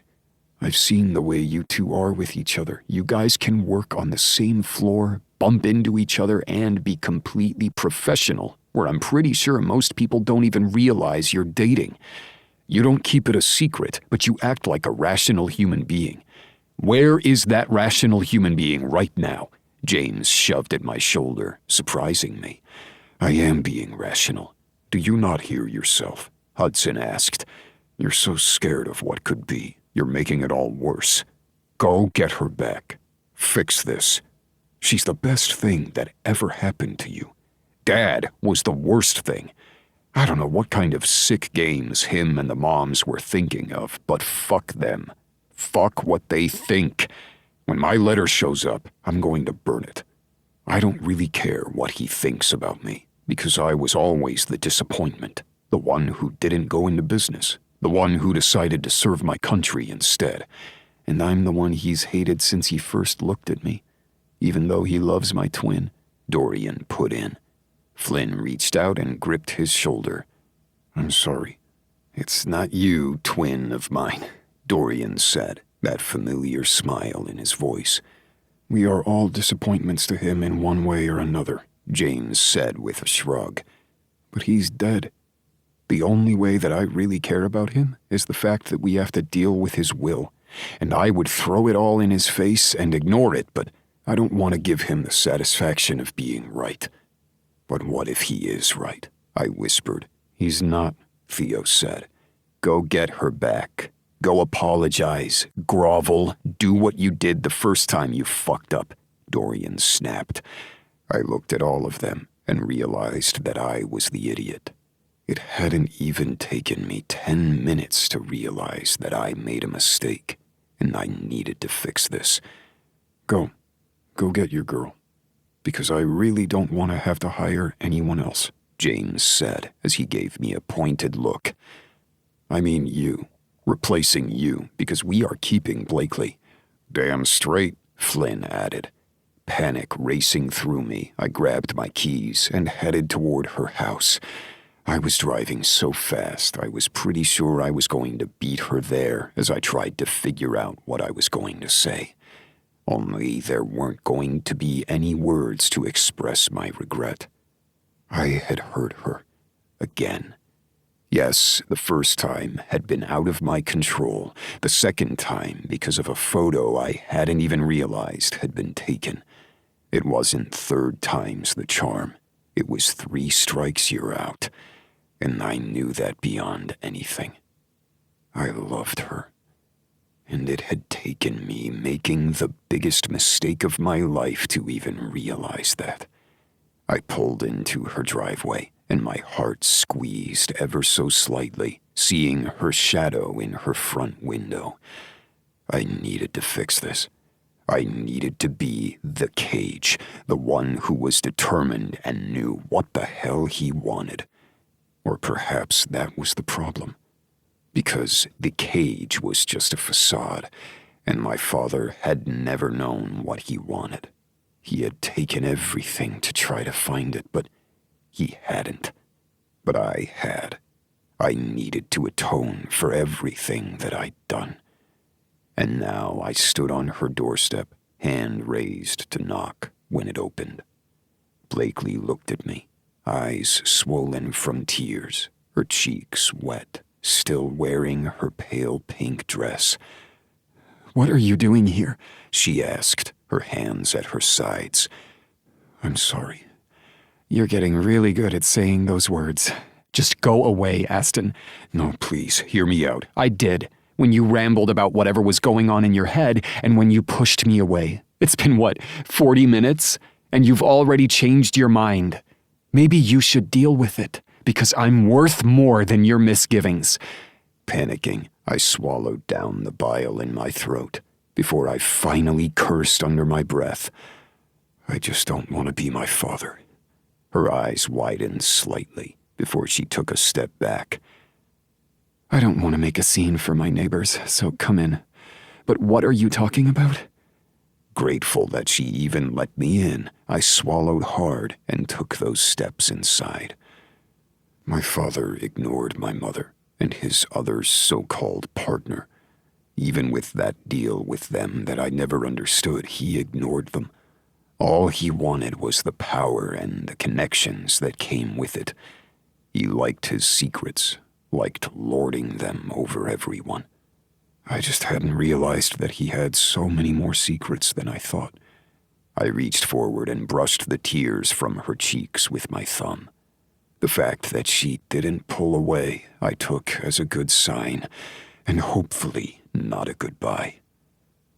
"Aston," she began, but I took a step back, handing over the letter that ruined everything.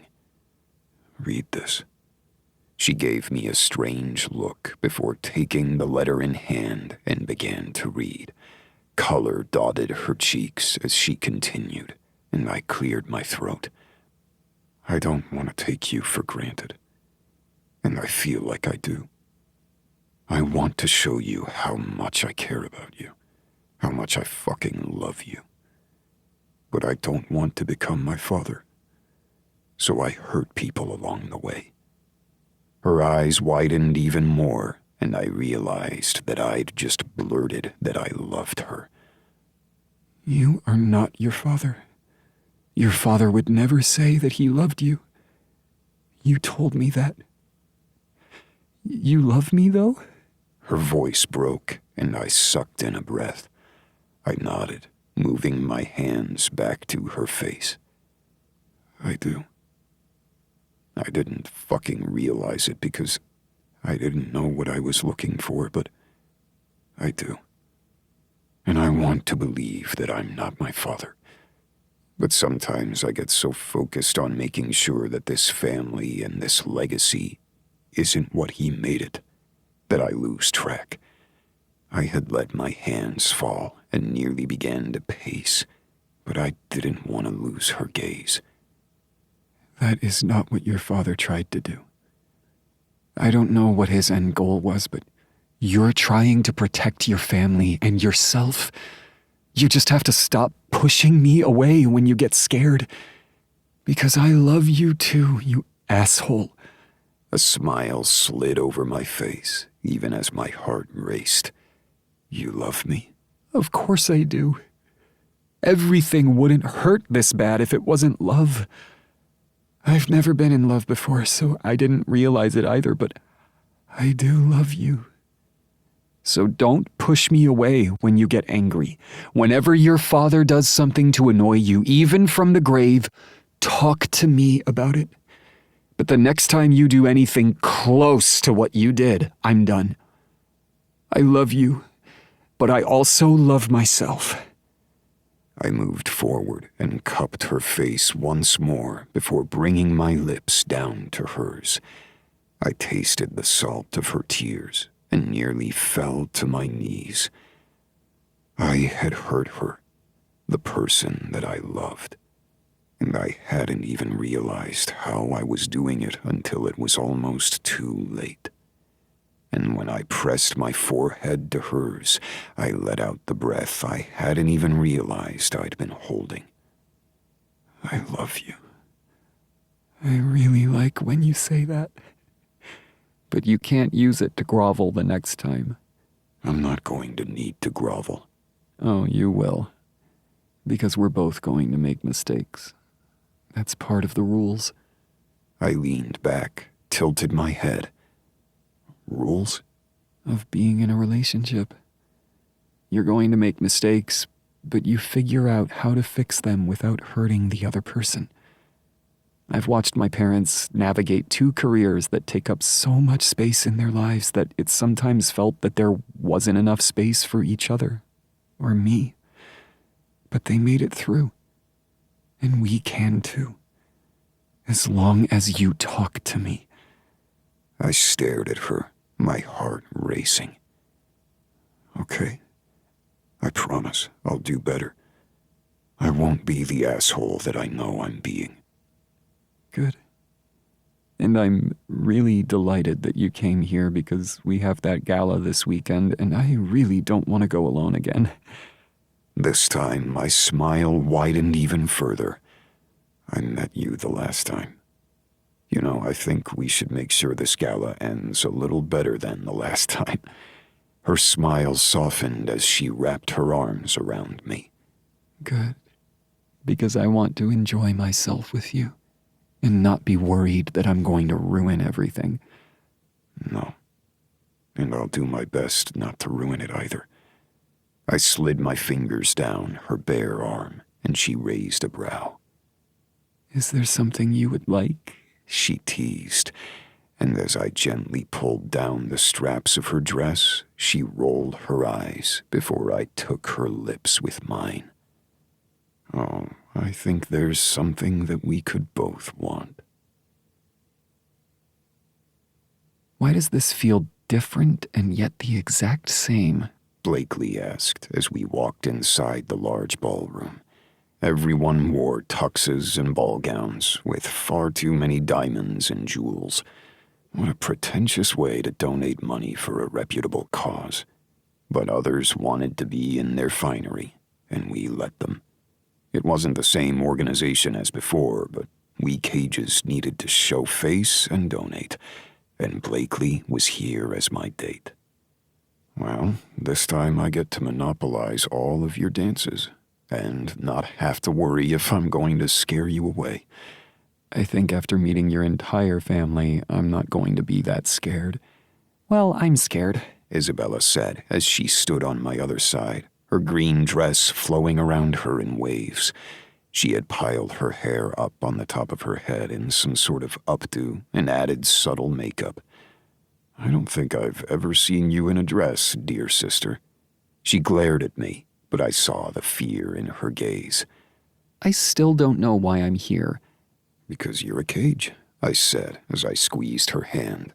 And our world is starting to realize that, so you have to deal with what we do. And that means getting in fancy dresses and schmoozing? I'm going to have to do it too, and I'm just dating him, Blakely said, and I squeezed her hip. Hey, I thought you liked schmoozing me. Please don't finish that sentence, Isabella said as she pinched the bridge of her nose. I should just go. I've showed my face, did the cage thing, but I'm going to go. Oh, I don't think so, James said as he moved forward. Flynn is off talking with a potential client, which I think you're going to want to hear about, James said, looking at me before turning back to Isabella. And while you are a cage, you're a cage that works with us, so now you're going to have to deal with everything that comes with it. Why can't anyone else be here? There's a lot of us. Sophia would be great at this. She used to have to do those things when she was in the ballet. I'm sure we'll bring Sophia to these two, I said, holding back my laughter. However, you work with us, so you get first dibs. Come on, little sister, I'll take you to the punch. We are the same age, and my birthday is before yours, Isabella snapped, and I just shook my head as those two walked off, and Blakely shook beside me. Hold back your laughter. Isabella won't appreciate it, I murmured.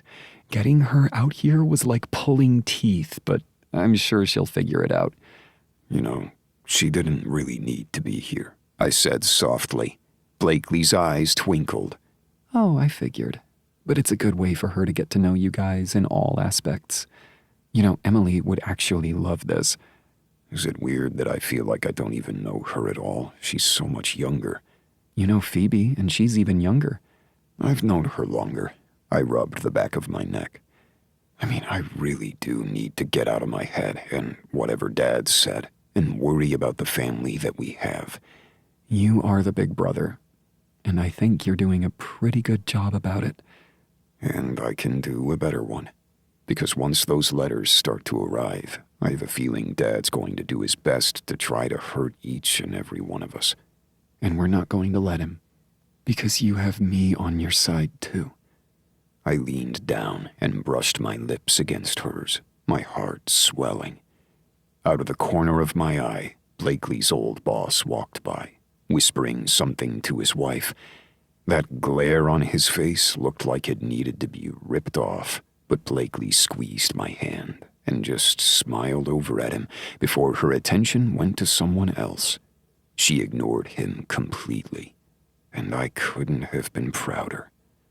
Because she was right. Just like my father, that man did not have the right to have any space in her life. It looked like the older man wanted to say something, most likely a little cutting, but we moved past the couple and toward Flynn and the woman that he wanted to introduce us to. And that was that. No huge blow-up. I didn't pound my fist into the man's face, and Blakely didn't even have to say a word. She ignored him like he didn't matter. Because he didn't. She was with us, the Cages, and that was just fine with me. Not to mention that the so-called rivalry stood no chance. We'd outbid them on each and every proposal they'd tried in the past few months, and would continue to do so until they got the hint. The Cages played to win.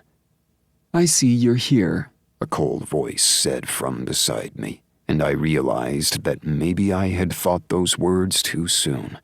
I squeezed Blakely's hip as we turned to the side. Hello, Mother. Aston. She looked at Blakely and nodded tightly and didn't bother to say anything to the woman that I loved. Ice practically slid off this woman, and I had to wonder exactly what had happened to her to make her this way. Had she always been this way?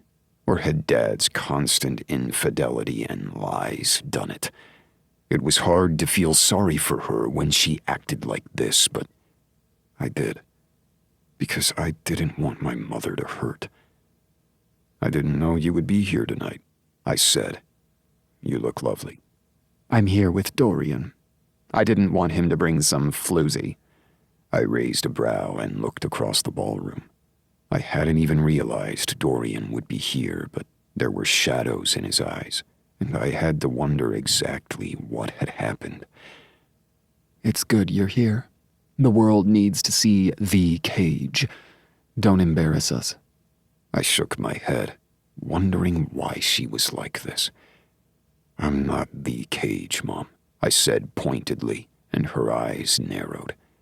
I'm Aston. I'm not Dad, and I think Dorian's doing just fine without you. But you're welcome to go stand with him. It's good that you actually like one of your sons. And with that, I nodded goodbye and pulled Blakely to the dance floor. Mother just stood there, fuming.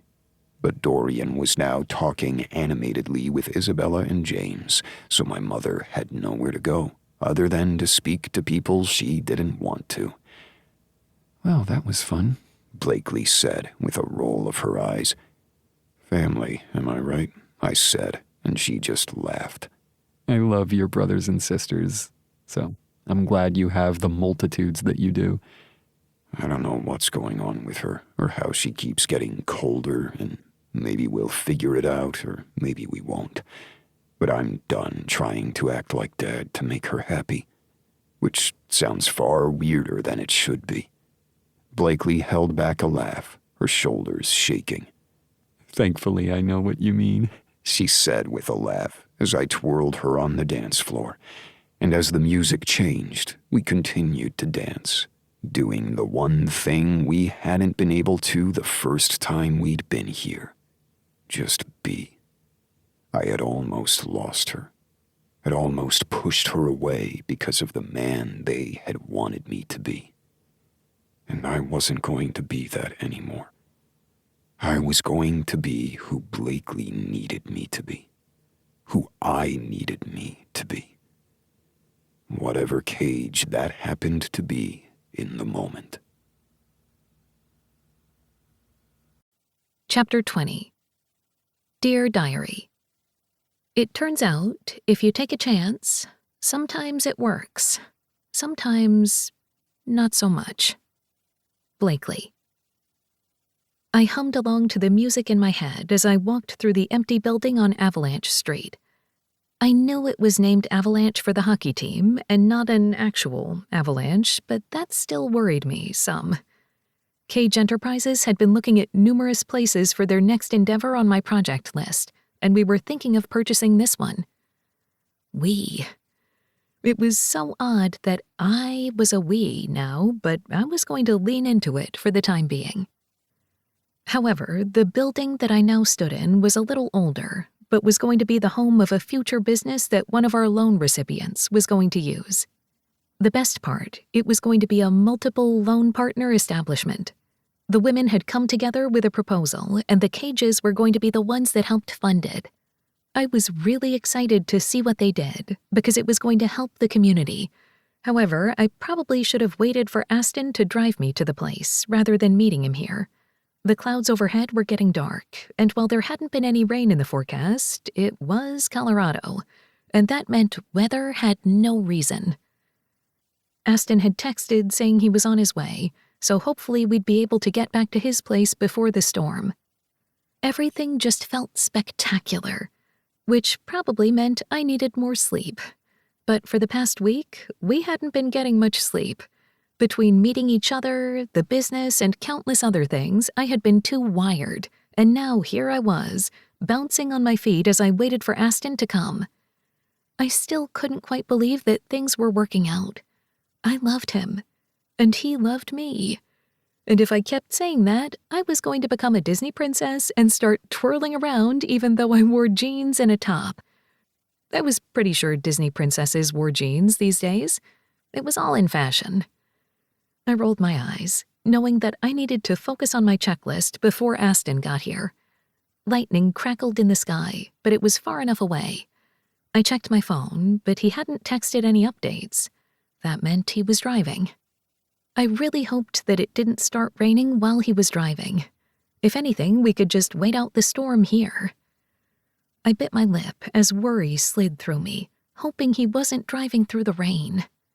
When the door opened, I smiled brightly, turning toward it. But it wasn't Aston. Instead, Meredith stood there, her eyes wide, and I stiffened, wondering if I needed a weapon. The last time I had seen this woman, she had tugged on my arm and said horrible things, and then she had thrown herself at Aston, and we hadn't heard from her since. While he had said it was out of character for her, I didn't know her enough to know what was in character. "Excuse me? We're not open." Which should have been obvious since the place was empty and full of cobwebs. There was only the master lock on the outside, so I hadn't locked it fully. The neighborhood was safe enough, but now I was kicking myself for leaving it at least somewhat open. Meredith looked around the place and licked her lips before holding up both hands. "My office is across the street and down a few buildings.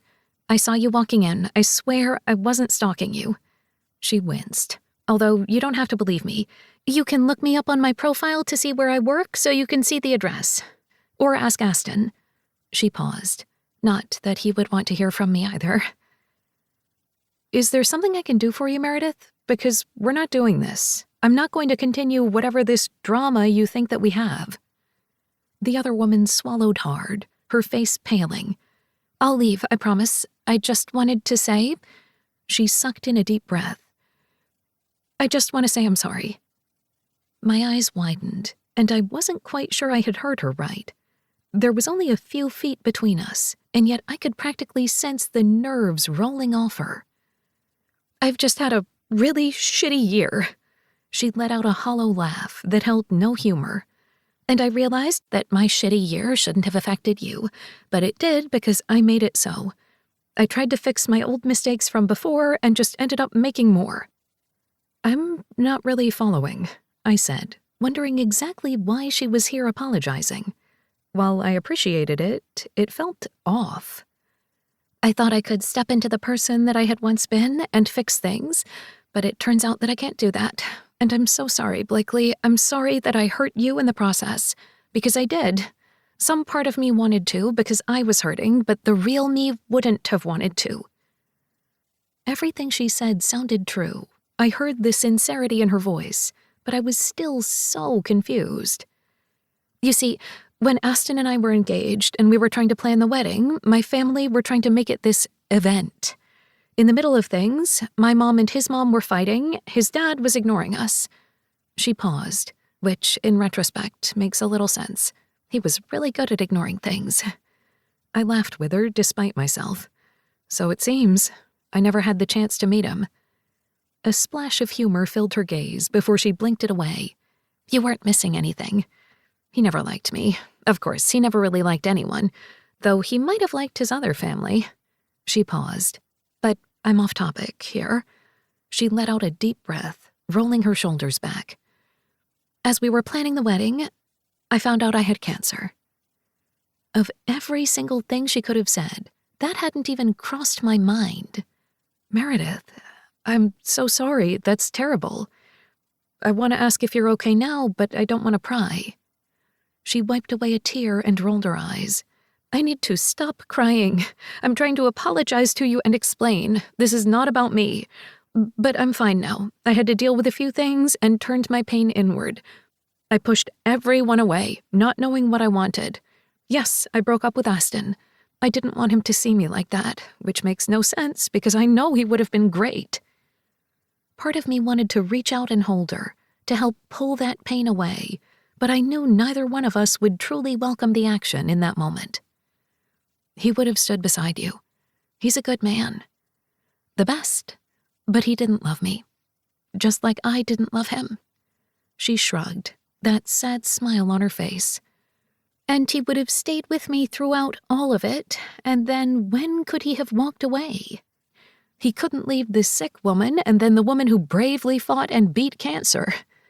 I did beat it. I'm in remission. I have wonderful doctors, and thankfully my body reacted well to treatments. I'm glad to hear that you're okay. That must have been so scary. Do you have anyone? I couldn't imagine pushing everyone away in that moment, though in the end I couldn't imagine her pain at all. A small smile covered her face. My mom. When she's not planning a wedding, she's pretty great. She didn't understand why I pushed Aston away, and when I was sick and trying to just wonder exactly what I was supposed to do, she kept prying into why I would let a good man go. But that's the problem. He was a good man. Is a good man. And somehow it twisted inside me that he was such a good man that I made a mistake by letting him go. And I'm not going to have any excuse other than when I realized my mistake, I tried to fix it. Only I hurt a lot of people along the way. I'll apologize to him, too. In fact, I was trying to do that first. I just don't know how to contact him without sounding like the horrible reject that I am. Blakely, I'm sorry. Everything that I did was unlike the person that I was, but that means it's the person that I am now, and I don't want to be that person anymore. So I'm sorry. It took me a moment to get through everything that she had said. And while a part of me didn't want to believe her, because it was such an outrageous story, I saw the sincerity in her eyes. She was scared, and was now owning up to it. I can't speak for Aston, but I'm sorry you went through all that you didn't have anyone really to lean on for it. At least at first. I made my own mistakes, and I'm living up to them. I lost a lot of people because I didn't want them to know, which sounds ridiculous. I'm sorry for being a jerk, and honestly, I can see you two are great together. I'm oddly just not good at not winning, which is not the greatest thing to know about myself. He's not a prize to win over. I pause, which makes me sound like I don't like him. I love him. I paused. I do. I love him. I'm glad. And I can see he loves you. I'm sorry, so sorry for what I did. Well, I'm going to head back to my office and then try to forget that I'm such an idiot. Or maybe I should remember, that way I don't do it again. I moved forward without thinking and wrapped my arms around her. She stiffened for a second before she hugged me back, laying her head on my shoulder. You shouldn't be the one comforting me. I think you're the one who needs this more. And I squeezed her tightly before letting her go. I hadn't even realized I was letting tears fall before I wiped them away, and she did the same. I don't want to be the terrible ex. I don't need to be your best friend, because I realized that would get tricky, but I promise to never stand in your way. And if I ever see some woman making cat eyes at him, I'll block the way for you. That got a laugh out of me. I can do that myself, but you can't really help them. Aston's beautiful. I want to say yes, but since I just tried to say that I was doing better, I'm not going to put my foot in my mouth anymore. Laughing, I shook my head. But before I could say anything else, a huge crack of lightning shattered into the sky, the sound eliciting a scream from both of us. Meredith reached out and gripped my hand as the electric pole in front of the building snapped. In an instant, I tugged at her arm, and we dove back behind the lone counter in the room as the poles slammed into the sidewalk, shattering the glass fronts. "Cover yourself, Blakely!" she shouted as we covered our faces from flying glass. Smoke filled the building immediately, and the scorching sound of fire from the transformer hit my ears. "We need to get out of here. Is there a back door?" Meredith asked, and we each coughed, both of us looking around. "I think so. I don't know this building. We were just checking it out." "Okay, let's go," she whispered, and I realized that she had glass in her hair and a cut on her face. Since my face hurt as well, I figured we each looked the same. We gripped each other's hands, bending down so that way we were as close to the ground as possible. Getting out the front way wasn't going to work, so we had to use the emergency exit. Only when we pressed the back door, it wouldn't budge. "No, no, no, no, no!" I shouted, alarm spreading through me. "Is it not opening?" Meredith asked, coughing. "Help me push it. It's either rusted shut or something's blocking it, but we have to get out." "Okay, we need to call 911. Yes, and let's just keep pushing," I said, knowing that we needed to get out of here quickly. If we didn't, the smoke was going to get us before anything. I wasn't even sure that the flames were coming into the building, but it wasn't raining yet, just lightning on this side, and that was dangerous in any weather. "I can't get it," Meredith said, kneeling down. I pulled out my phone and dialed 911, but the busy signal was the only thing I heard. My brain went oddly blank before calming, as if I knew pure panic would break me, because I was indeed panicking. "They're going to be able to see the fire. They're going to get to us. We just have to keep pushing," I said, trying to remember everything that my dad had taught me and keep calm. But there was nothing calm about this. Meredith and I shoved again, each one of us pounding on the door and screaming, and all I could do was think about the moments that would never come. I tried to push those thoughts from my mind, but there was nothing. Just screaming. And then the door was being pulled open from the other side, and I fell into Aston's arms, Meredith coming with me. I only saw Aston's shocked face for an instant before he was pulling us both out of the building, other people shouting around him. Smoke billowed behind us, and I tried to suck in clean air, even through the rain. Blakely. Meredith? As Meredith tried to pull away, he tugged her closer as well, moving us toward where an ambulance was pulling in. "What the hell has happened?" he called out over the rain. I tried to catch my breath and answer, only I coughed loudly instead. "We need help over here," Aston yelled as I threw my arms around him, hugging him tightly. "You saved us." "Blakely, my God, how did this happen?" He looked over my shoulder and stiffened as he looked at Meredith, and I realized that he was probably thinking the wrong thing. He hadn't realized who had fallen into him at first, and now he leapt to the wrong conclusions. I pulled away and gripped Meredith's hand. "A transformer blew because of lightning, and somehow the whole place got on fire. The door wouldn't open, and I was so damn scared. We had just been talking before, setting things straight. We're good now, I promise." And I promptly burst into tears as Meredith hugged me. Aston looked between us, confused as he held my shoulder before moving to the side so the paramedics could check us out. When he took my hand, he didn't let me go, and I just looked over at Meredith, realizing that perhaps trauma could bond you more than I thought, because I was never going to forget today, even as the paramedics poked and prodded. Blakely, A deep voice asked, and I looked over to see a familiar firefighter from my dad's old station. Mr. Snow? oh, hell. Are you okay? I'm fine, really. I coughed, making that a clear lie. Keep the oxygen on your face. The paramedic warned, and then pointed to Meredith. You too. Fireman Snow looked between me and the building the firefighters were currently working on and let out a breath. I'm calling your father. I groaned, knowing that soon the entire station was going to be checking to make sure baby Blakely was fine, but that didn't matter. I just leaned into Aston's arms as he held me, my other hand still in Meredith's. I love you so much. Never do that again. He kissed the top of my head as we tried to explain what had happened. It turned out Aston had finally made it to the street to meet with me, only to see it catch on fire. He had run around the back as the front was blocked. He'd used a crowbar to get the door open as the authorities pulled up. When we explained that Meredith had been there to apologize, he just shook his head, listening. I knew we'd have to explain again, because I wasn't going to let him blame Meredith. It was literally lightning. But for that one moment, he had been scared it had been his ex. But it hadn't. No, it had been a single storm that still raged around us. Okay, so we're not going to buy that building, He said with a laugh. But again, no humor in that. I don't think so. I held on to him, the shakes finally hitting my body from the adrenaline. It was not up to code, Meredith said in her most prim voice, and somehow I was laughing and coughing, holding on to Aston, and wondering exactly how this was my life. But then again, the man that I loved was holding me, and we were safe, and I was never going to take that for granted again.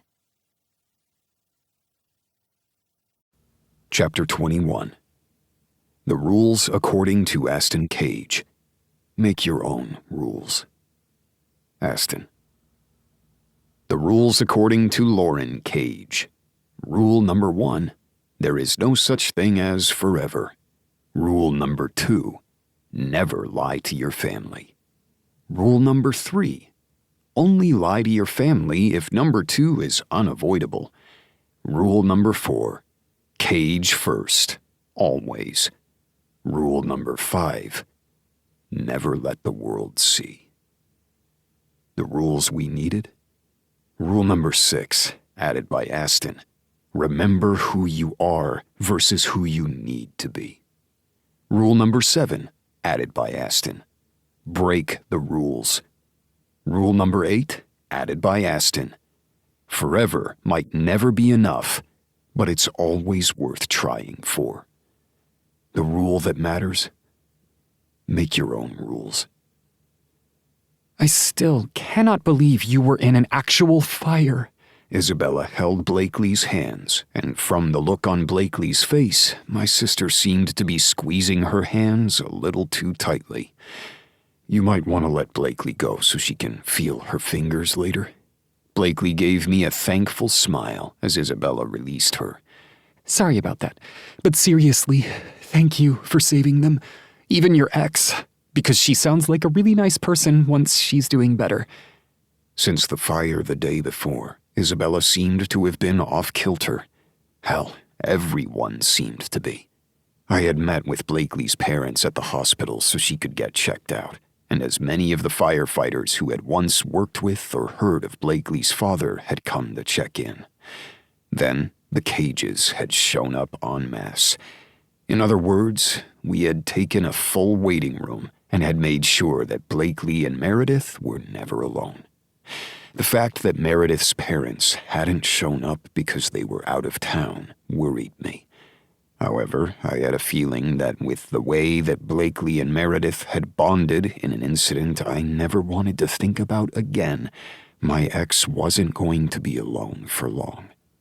I wasn't quite sure how I felt about that, but in the end, it didn't matter, because they were both fine.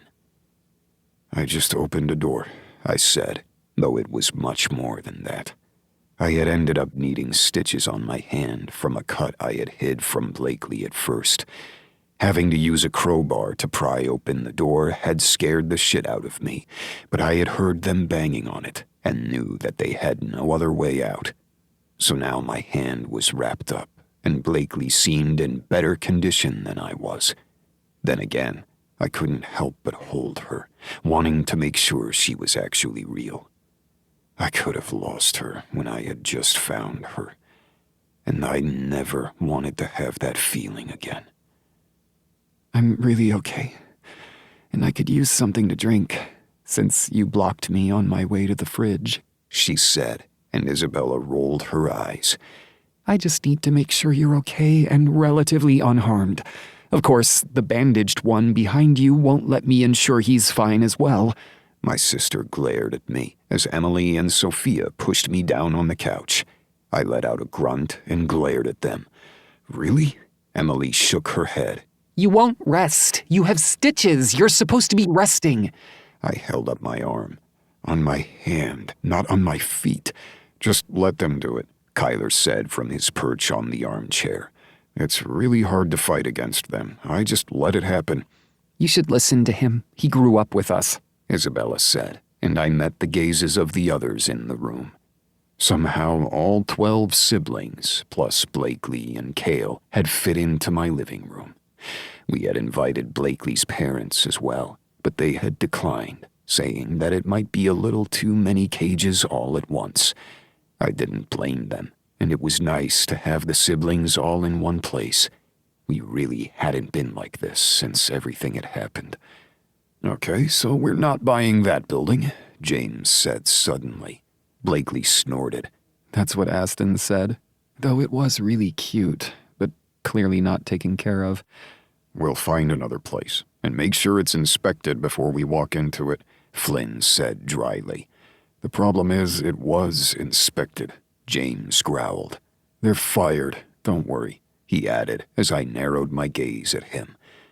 It was an odd set of circumstances with the storm and everything, but the emergency exit, that's a worry. I shuddered and was grateful when Blakely sat down next to me. I kissed her temple, and she wriggled closer. "I'm fine. I'm safe. Just breathe." "I'll breathe later," I grumbled, while Dorian and Theo came into the living room, their hands full of platters. "We're just going to eat in here," Theo stated, as it wasn't really a question since he was already making it happen.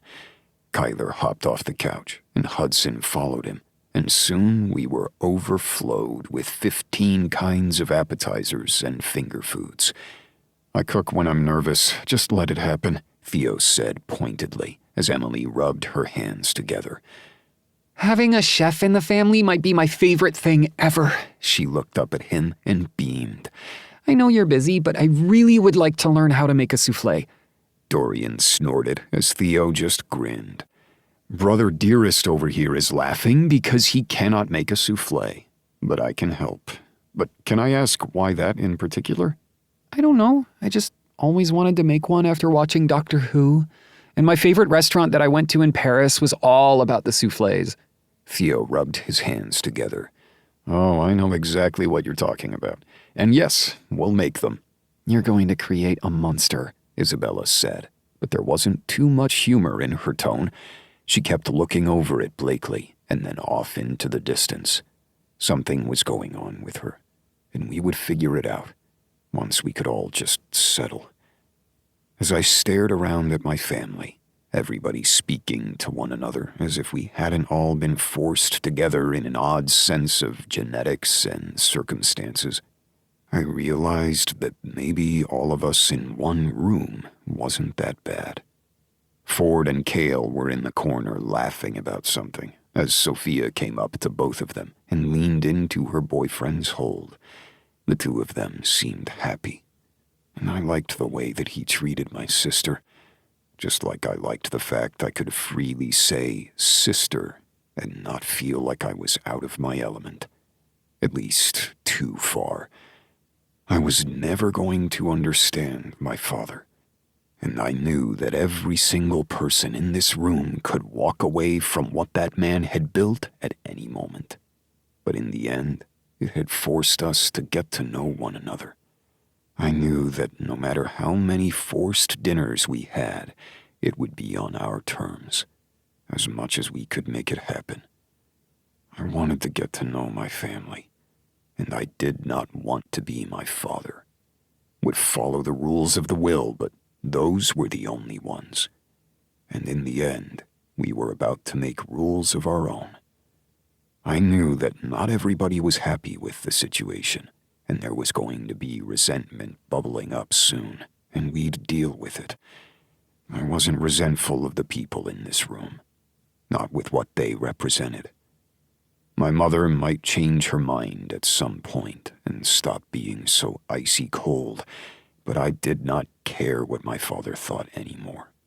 Not when I had almost lost the woman that I loved, not once, but twice, and I never wanted to feel that again. You're off in your head, she whispered, and I kissed her temple. Just thinking, I cleared my throat and held up my glass. How about a toast? Should we take a picture for the attorney? James asked. I rolled my eyes. You know what? Let's do it, just so we can get ahead on the game. I'll send one from my phone, too, just to annoy him. Kyler grinned as he said it, and I had a feeling that the brother I knew the least was probably going to keep us on our toes. We all held up our glass as they each took a photo, and then I cleared my throat. Okay, an actual toast. To the cages we are, not the cages he made. And to figuring out how the fuck to make this work without his lordship ruling over us. Hear, hear, Dorian said. So eloquently put, Isabella added. We each held up our glasses before taking a sip, and I looked down at Blakely and raised a brow. I'll figure out a better toast next time. I like that you're already thinking of next time. As long as you're there, I can do it. My brothers made oohing and ahhing sounds, with Dorian gagging in the back, but I just leaned down and pressed my lips to hers. I love you. I love you too, Cage. Please call him Aston. There's way too many cages in this room. You might get confused, Dorian said with a laugh.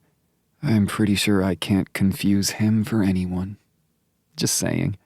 That was far too sappy, Isabella said with a laugh that didn't reach her eyes. And as I held up my glass again, we all took a sip.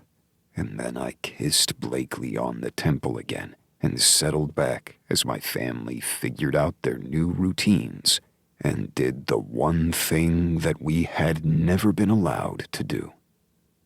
Tell our secrets. Chapter 22. Lost in the darkness, lost in the light. Where does the path end, or where does it begin? Isabella. I inhaled deeply, letting the mountain air soak into my pores and hopefully remind me exactly why I was here. Of course, I didn't have a good answer for that. Eyes closed. I didn't even know why I was out here. Maybe I just needed a breath, a moment. I didn't feel like there were enough of them to get over this. My phone buzzed, and I was surprised that I had service out here. I looked down at the screen and shook my head, knowing I needed to answer. Sophia? What's wrong? When are you coming home? She asked, her voice soft. I wish I knew. Soon, I think. I don't know. Take as much time as you need, or we can come to you. I miss you. I'm fine, Sophia. You don't have to worry about me. The thing is, I do, because no one else will, or at least you won't let anyone else. That's not true, was it? I was afraid that she was right. I was getting far too good at pushing people away. I love you with all of my heart, and I just want you to be happy, okay? I am happy, I lied. I can come to you. No, stay with Kale. You guys need to celebrate. My lips tilted up into a smile, just thinking about the way that my family was growing. Everybody seemed so content, like they were all moving on while I was standing back, screaming into the abyss, wondering what I was supposed to do. I was supposed to be the strong one, the one to be there when people needed to lean on, and yet I knew if they tried, I would crumble, and I would hate myself in the end. Kale says we can both come up there. He's a good man, Sophia. I'm happy for you. And I wasn't lying. He was a good man to her. Just like my best friend falling for my half-brother seemed like the perfect match in heaven, and my baby sister falling in love as well. Everybody was moving forward, and all I could do was scream. You don't have to do this on your own. I know, and I'm not alone. I lied. Do you want me to talk to her? No, I can handle it. I always do. You adding that last part doesn't make me feel very happy. I'm not broken, Sophia. Maybe a little bruised, but not broken. I'll handle it, and then I'll come home, I promise. I will take you up on that. And if I don't hear from you in the next couple of days, Kale and I are going to come up there. We won't force you to come back, but we're going to see you. Because I love you, big sister. I love you too, little sister. And you don't have to worry about me. And you don't get to tell me what I get to worry about. It's that lovely thing about choice and humanity. I feel like I taught you too well. Funny, because it probably should have been Mom and Dad who taught us. I don't want to talk about them, I blurted, and Sophia's sigh over the line matched my own. Okay, I love you. I love you too. I slid my phone back into my pocket when we ended the call, and I kept staring out into the cloudy sky. Large white cotton balls in the air made shapes I couldn't quite sketch out. I wasn't fanciful. I didn't see art in the air. I was the analytical one, the type A bitch according to my former boss, and I didn't know what else I was supposed to do. I couldn't see shapes and dreams in the sky. I couldn't see promise. I just saw a vast expanse that wouldn't let me go. After what he did, after what they did, I wasn't sure what I was supposed to do. But I needed to go back. I needed to stop hiding from what had happened and what would happen next. I wasn't sure who I was anymore or who I could be, and that broke me more than I thought possible. With one last look at the cloudy sky that didn't tell me answers and only gave me worries, I finally turned back toward the walking path. I took one step as the earth began to shake, and I held up my hands to steady myself. What the hell? I blurted, panic rising in my throat. Rocks began to slide underneath my feet, the soil beginning to weaken, and I reached out, grabbing for the nearest rock. My feet fell from beneath me as part of the cliff I had been standing on disintegrated alongside me. A scream ripped from my throat as I grabbed for that rock and a root and tried to lift myself up. But the wind knocked out of me, and I couldn't even scream fully. My phone fell out of my pocket, the resounding plastic and the glass and metal against rock echoing in my ears, even though I knew I couldn't hear it above the roar of part of the mountain falling down. And when I realized that there was nothing beneath my feet, and I wasn't strong enough to pull myself up, my fingers dug into the soil, my body sliding down the side of the rock face. Pure panic slammed into me and tears threatened. Reach for my hand, damn it. The growl of a voice nearly made me fall, and I clung to the side of the cliff harder, finally looking up into the eyes of a bearded man holding out his arm. Come on, I don't have a firm grip and we're both going to fall off this fucking mountain if you don't move. Scrambling, my fingers bleeding, I reached out, trying to grip his hands. My fingers brushed his before I fell down another inch, and a scream ripped from my throat. I can't reach. I've got you. I've got you. He kept repeating the words as I tried to climb, tried to save myself. Then his hand was on mine and we were both shouting, muscles straining. Somehow, I lay beside him on the edge of the hillside, both of us panting, the cuts over my body beginning to sting. Before I could say anything, or even think, for that matter, the man sat up and looked down at me. You. It had to be you. I swallowed hard and looked up into the eyes of Weston Caldwell and held back the tears that threatened that had nothing to do with my aches and pangs. You. Bonus epilogue. Aston. His forever rule. Promises kept. It was that damn soft pink dress. Or perhaps it was slightly different, but I knew that color. That color was always the one that made me groan, and I should probably talk to someone about that. Why are you looking at me like that? My wife asked, and I stood there for a moment, wondering if the phrase, my wife, would ever stop feeling surreal. But perhaps it couldn't, because Blakely Cage was my wife. Okay, so your eyes got really dark just then, and I feel like I need to run. I swallowed hard and moved a little closer, my hand outstretched. She slid her smaller one into mine and squeezed. I already ravished you earlier. I thought I would give you a break to at least breathe. I appreciate that, she said with a laugh. I'm a giver, I said, my gaze not leaving her eyes. I loved those eyes. Who would have thought this would be me, the man staring at his wife and unable to think about anything else? I was sure my brothers would have something to say about this, and would be a little worried, but I didn't care. This was my wife. You're looking at me like that again. You're wearing that color. You know I love that color. She looked down at her pink dress and blushed. I like pink. It does sort of match the first dress you saw me in, though, doesn't it? She asked, speaking of that gala so long ago that had changed everything. That night had been the beginning and an end, and yet for us it was merely a pause, and it had taken me far too long to realize that. It feels so surreal that we can take time off like this, even a week to hang out on a beach. It is our honeymoon. We're allowed to take time off. Blakely put her hand over her chest and staggered back dramatically. Did the Cage, Aston Cage, say that? Ha ha, I can take time off. I feel like I really should record this moment for your brothers.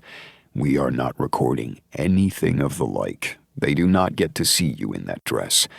Then I really shouldn't mention that Isabella bought it for herself and then realized that she wanted to give it to me instead. I pinched the bridge of my nose.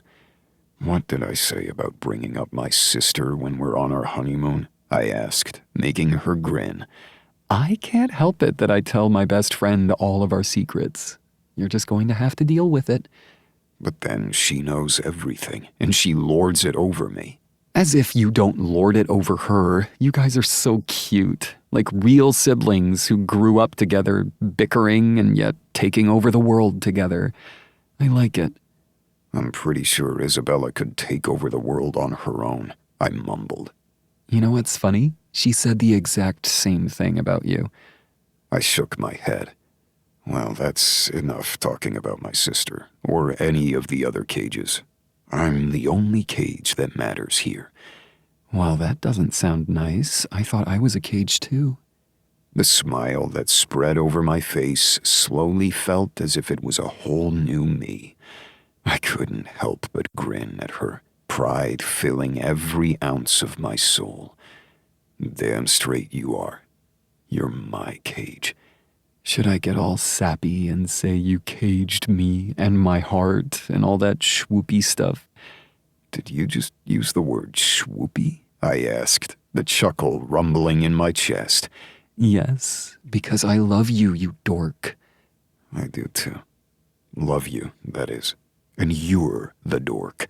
I pulled her toward me, my hand on her hip as I lowered my head to hers. Since we're doing the unthinkable and actually taking time off, What do you say we really enjoy it?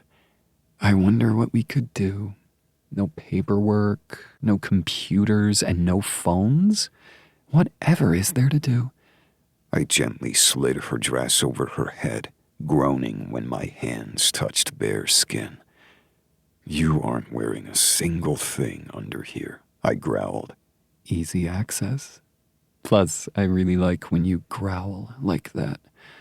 I let out another growl before stripping off my shirt and crushing my mouth to hers.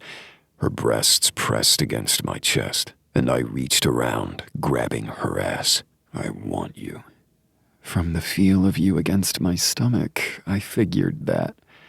You know, anyone else could walk up on us. It doesn't matter how private this beach is. Well, then we should give them a show. I tugged off my pants, and then I reached around and smacked her ass. Race you to the beach?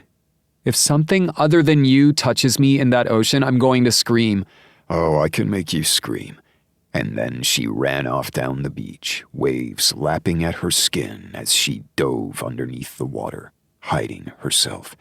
I chased her, both of us laughing as another wave hit us, and then another. I love you, I whispered, not able to hold it back. For a man who hadn't really said the words before, I couldn't help but blurt them out whenever I could. I'm really glad you broke your rule. Of falling for you? I'm really glad I broke it too.